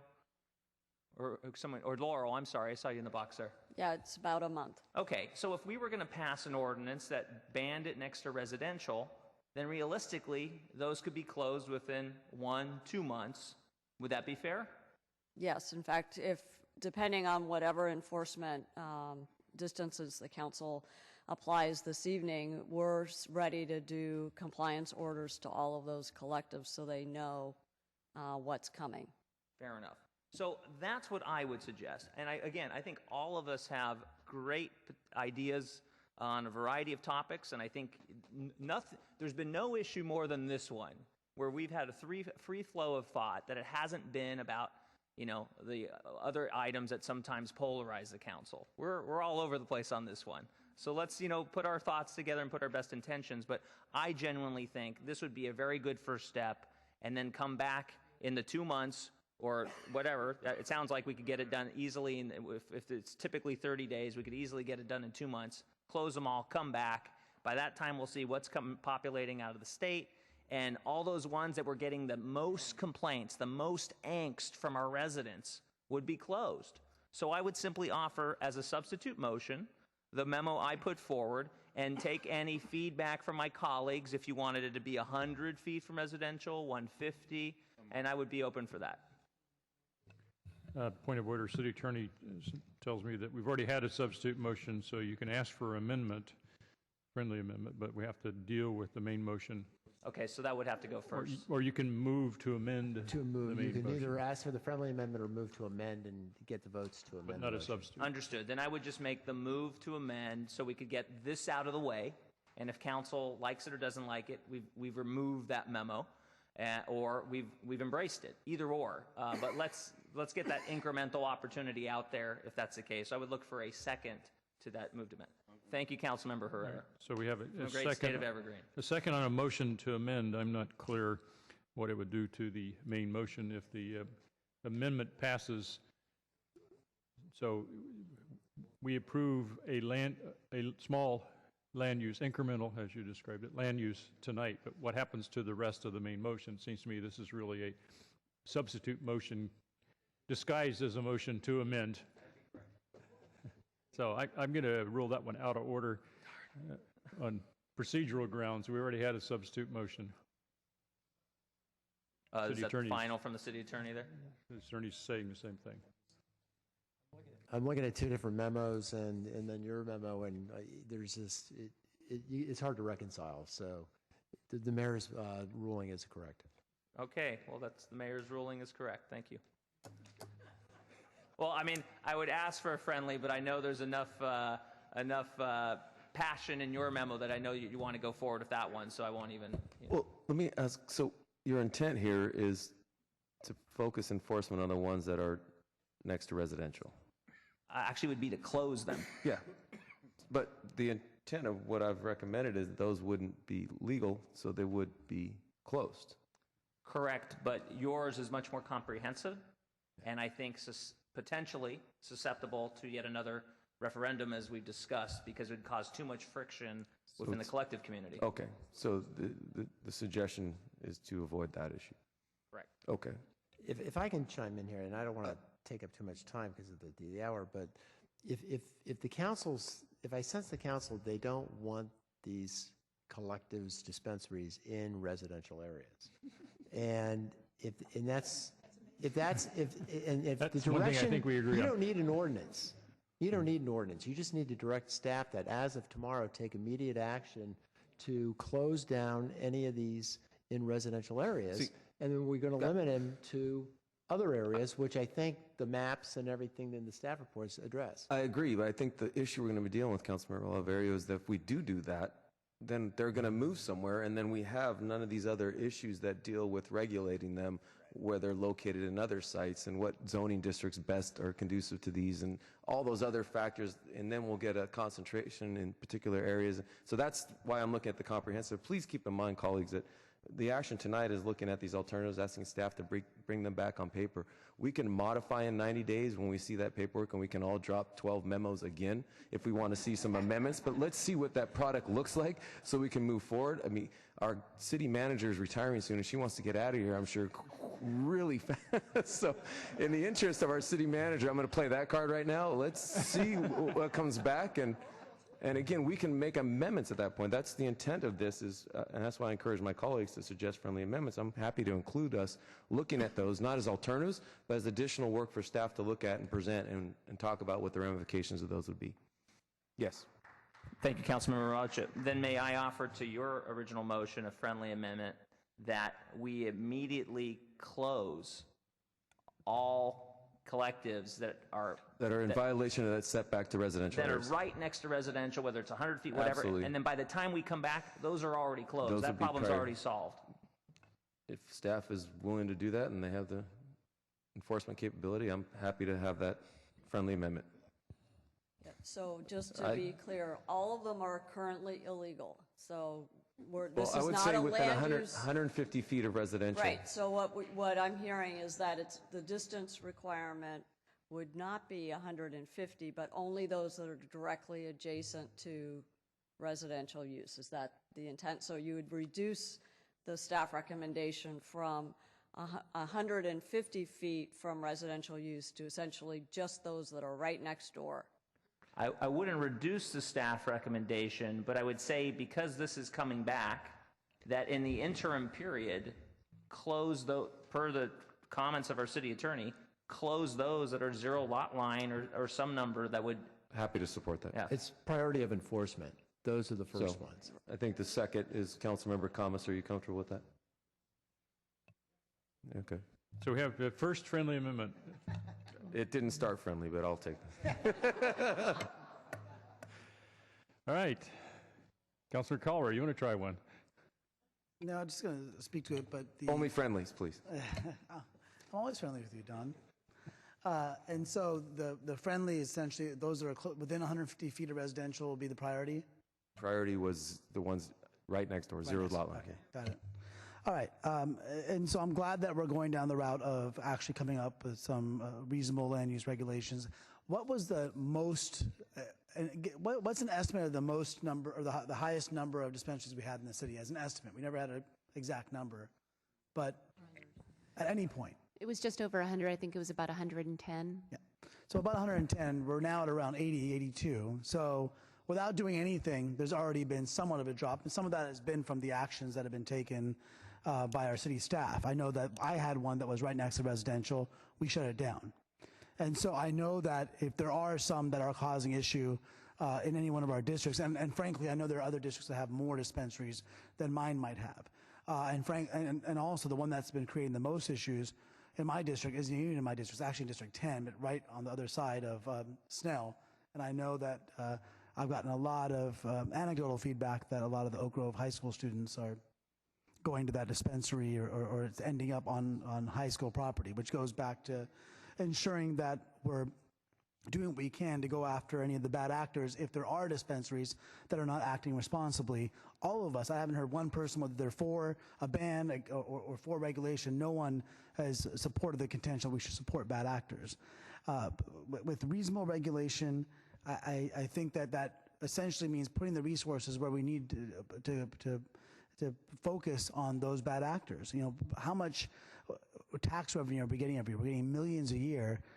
If it comes down to us having to carve out a certain amount, as much as it's nice to have it go just generally to law enforcement or to the general fund, if we know we're getting that revenue from dispensaries, it benefits those dispensaries paying taxes for us to shut down the ones that aren't, or to shut down, or for us to use that money to shut down the bad actors that don't care if kids are getting access, or don't care if they're operating in a responsible manner and aren't keeping their books so that we can keep an eye on them to make sure that they're paying their taxes properly.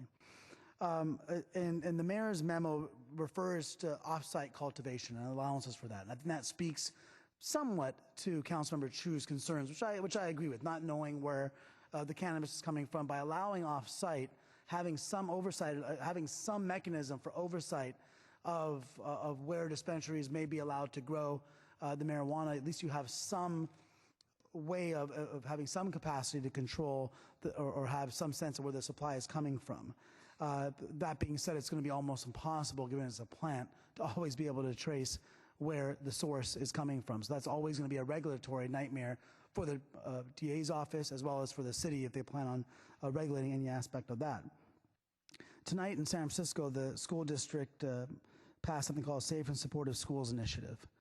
That focused on looking at ways of dealing with troubles in a school without focusing first on suspensions and detentions. I hope all of our districts focus on what we can do to heal our students if they're having any issues, whether it be with drug use or sales, that the first knee-jerk reaction is not detention or suspension. That is what creates this pipeline that was referred to, the pipeline to prisons. And we have to start treating some of the, because if we ban these dispensaries, marijuana is still going to end up on our campuses. Maybe there's been an increase because there's been more access, but no matter what, pretty much every high school in this nation, I would be surprised if there wasn't some instance where marijuana was somehow brought onto a campus. So the reality is that these are issues we're going to have to deal with, but I would hesitate for us to always look at the most stringent way of dealing with it. And I think when we talk about legalizing marijuana, and we talked about the initiative that's going to be coming in 2014, and Councilor LICCARDO referred to this, that look, there's a ballot initiative. It could very well pass in 2014. If not 2014, you know what, it's going to pass in 2016. If not then, 2018, but it's going to pass at some point. We're better off having regulations in place where we at least have some sense of what we can do to have some control, because as the mayor indicated when he was reading some of the language in the ballot initiative, it does allow for, it says that jurisdictions shall provide for reasonable commercial outlets. So that reasonableness and that discussion of what that reasonableness means starts with us taking action. Right now, let's find reasonable regulations for medical marijuana. It will be such a great exercise for us if the statewide initiative passes, that we've already gotten those steps forward, and we're going to be in a much better position rather than putting our head in the sands and just assuming it's going to go away because we're banning everything. And so with these regulations, I really look forward, or these suggested regulations, I really look forward to the staff coming back and reporting. What I will look to is if these regulations are meaningful regulations that get the dispensaries out of neighborhoods, away from sensitive receptors, but still allow for safe, legal access, or is it essentially a ban by another name? Because I think if we do that, we're going to go down the same and have the same issues. And that's why I have an issue with Councilmember Chu suggesting a 1 mile away. I mean, if we do that, we're basically not going to allow it anywhere in the city. Might as well just ban it.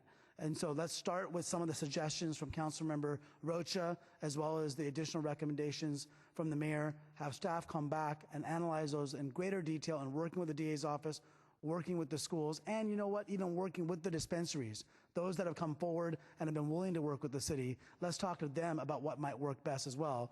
And I think that's what's going to make our neighborhoods safer and keep any unnecessary fallout from the dispensaries from affecting our youth and certainly from affecting our neighborhoods as well.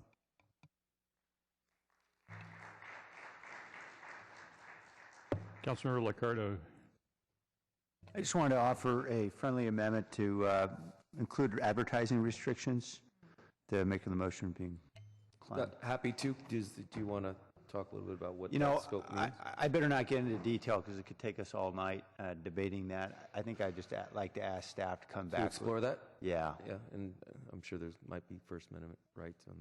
Yeah, but just like they commercial regulate speech. tobacco and liquor. Sure, I think it's a wonderful idea. Thank you. Okay, thank you very much. Appreciate that. Okay with the seconder, so we have that friendly amendment? Yes, it is. All right. And I'll just briefly say on the issue of sort of just enforcing land use regulations alone and waiting for the other, you know, my experience has been that it's really hard if you've got a boat that's taking in a lot of water just to plug up one hole and hope that the others take care of themselves. We've got you know, we're trying to create, I think, a regulatory scheme that enables a DA to be able to prosecute. I think that means you need to have different ways to do that when you know folks are going to skirt some rules. And, you know, I can recall as a federal prosecutor, you know, we'd prosecute cases involving hundreds of pounds of marijuana, and often the way you'd get the guys is because you'd be prosecuting them on Treasury regulation violations for the cash that they were moving south rather than the drugs they were moving north. And all that was important. You needed a whole set of regulations so that you could be able to have a hook to be able to catch guys who were doing what, you know, they shouldn't be doing. So I really do want to go forward with this comprehensive approach. Councilor KHAMIS. Yes, I just wanted to make a couple of minor amendments, and I'm hoping that we just delete the word "with child daycares" under the churches area. Churches, so just even the churches without child daycare, we should have this same guidelines. And then I was just hoping, if I can do, we'll call them houses of worship, as you indicated at the first instance. that'd be great. That was the second thing that I was hoping to change. But if the maker of the motion will accept that. Yes. All right, another friendly amendment. Yeah, and that's all I had. Thank you. Councilmember Herrera. I hope you consider this a friendly amendment. First of all, I want to second, though, Councilmember LICCARDO's suggestion on advertising. And I do want to get specific on one. those folks standing in the road with the signs, waving them around so everybody can see them, to attract people to a so-called medical facility. I want to see that eliminated. But staff can come back with that. I'm making an editorial comment. So I would like to see us, like gambling, in which candidates for public office in San Jose are forbidden to take any contributions from anyone associated with gambling. I would like to ask for a friendly amendment that we ask our staff to begin to put together a prohibition for anybody seeking public office in the city of San Jose to take any money from marijuana dispensaries or anybody related to marijuana. Will you accept that as a friendly amendment? And I'll look to the city attorney. Is there? Yeah, I would say we'd explore that, just like we have a ban against campaign contributions to candidates from cardroom owners and key employees. It doesn't ban all contributions because there's independent expenditures and others that clearly can be made. But yeah, candidates for public office, not independent campaigns. I'm comfortable with it. Thank you. Okay with the seconder? Appreciate that. Yeah, I restricted myself during the campaign. I don't mind. Okay, other friendly amendment? And I understand the mile is maybe too much, but I would like to explore more than what we have. You know, I would explore the increasing that distance, see if we can increase it up to a mile. But I'd want staff to look into that and see if that's possible with that. I understand if it eliminates all dispensaries, which I of course wouldn't mind. I understand you would. So if we could just take a look at how much can we increase it, because I heard what the young people that came up here said. They asked us to protect them, and I think we owe them that. So if we can just take a look at the distance and see how much we can increase that, and up to a mile, and I'd be happy to, listen to what staff has to say about that if you would accept that, Councilmember Rocha. Well, I think I'm going to look to staff a little bit and suggest and encourage scenarios. And scenario 1, scenario 2, one of the ones that are approved. Look at it. I hope you don't put in front of us, and I don't know how difficult the mapping is that you did here when you mapped out. If there's not too much work, then I would really encourage you to give us some scenarios so we're not just looking at one map and one option in front of us.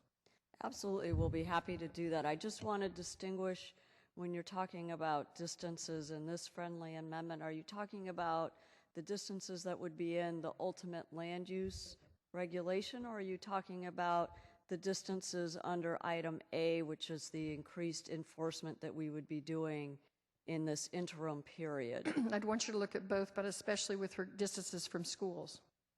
For both the enforcement Yes. as well. Okay. Yeah, I'm assuming the areas that you have designated are going to be far away from schools and other sensitive receptors. But again, I just want to make sure we're looking at it. We heard it, and I want to make sure that that's contemplated in that. And my last one is, and I don't know if you've put this in here already. My apologies, but have we set a certain number of dispensaries?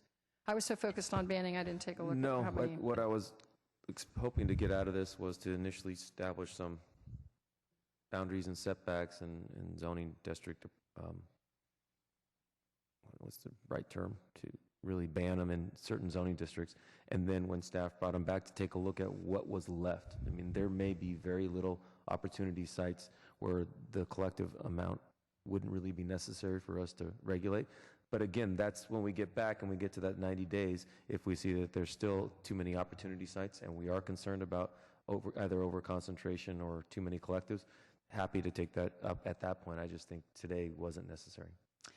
And I asked this question of staff, and I don't know if anybody knows the answer, but how many dispensaries does Oakland have? Does anybody know? They've regulated and they have a certain number, and I think it's less than 10. Is it like 4 or something? Does anybody know? How many?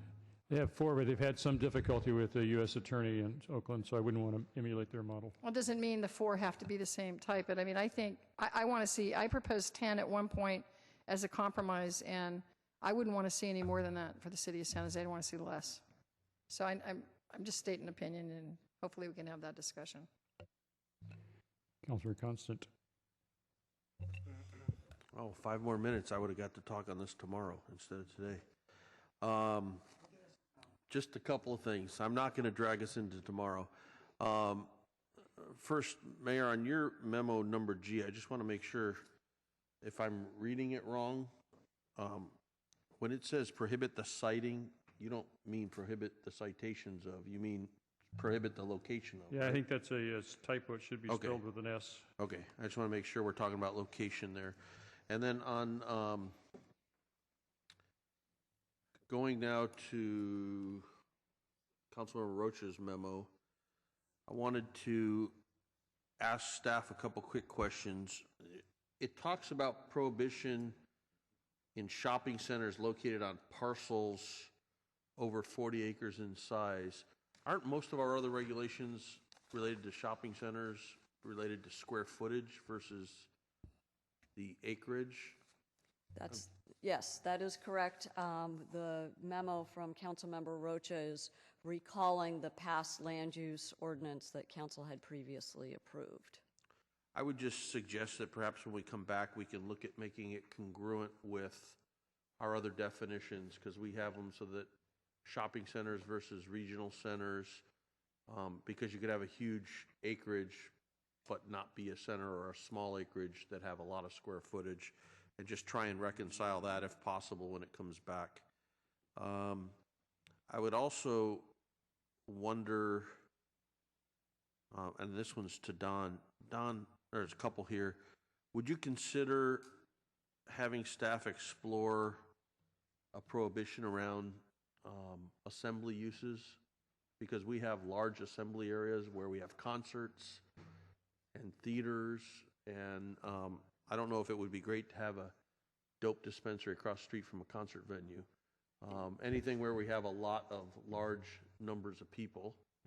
Happy to support that. Okay, and then in what context do we want to give? Does staff need further direction on setbacks, or I think that's something. Is there maybe a particular distance that you have in mind, similar to I'd like residential or schools, or? I'd like to see them all. I'm kind of getting into the next thing here. I'd like to see them all congruent with each other. I think that 500 feet from substance abuse centers, I think, could be further. I mean, the people who are most vulnerable to wanting to light up are going to be right there facing them. And I think 150 feet from a house that's like not my next door neighbor, but the one next to him. And I think that's pretty close. So I'd like to see maybe some congruence and just make it 1,000 feet from all sensitive uses that are defined versus different. And maybe staff will want to come back with that as part of this, and we see how the map looks. But I would be more comfortable with something like that. Well, I'm open to look at it. I just have a feeling that, given what I've suggested here, that we're going to be looking at very few sites available. And again, that's why I've encouraged staff to come back with alternatives, and that's one of the alternatives I'm happy to support. I think the more we look at, the better our decision would be. Yeah, and if we can't get it 1,000 feet everywhere, I think the residential and school uses should be the ones we concentrate on getting the furthest distance from. Okay. And I think that covers it. Thanks. All right. I want to point out two more typos, I think, in my memorandum, where in D and E, where I speak to protecting existing users from negative impacts. Users is probably not the best word in this context.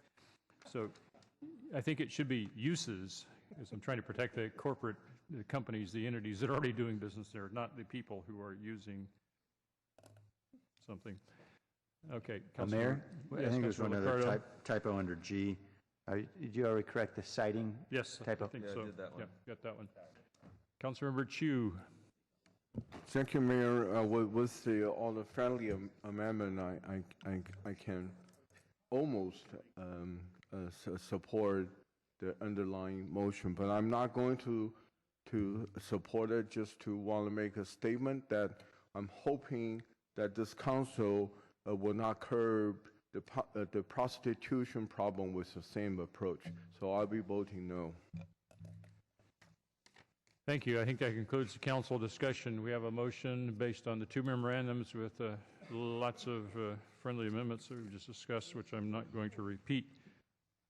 On the motion in chief, all in favor? Opposed? Councilmember Chu opposed, Councilmember Campos opposed, Councilmember Herrera opposed, so the motion passes on an 8-3 vote. That concludes our work for the evening on this item. Undoubtedly, we will be back. We have open forum left. Nobody wants to speak. Can't believe that it's midnight. Go home, everybody. We're adjourned.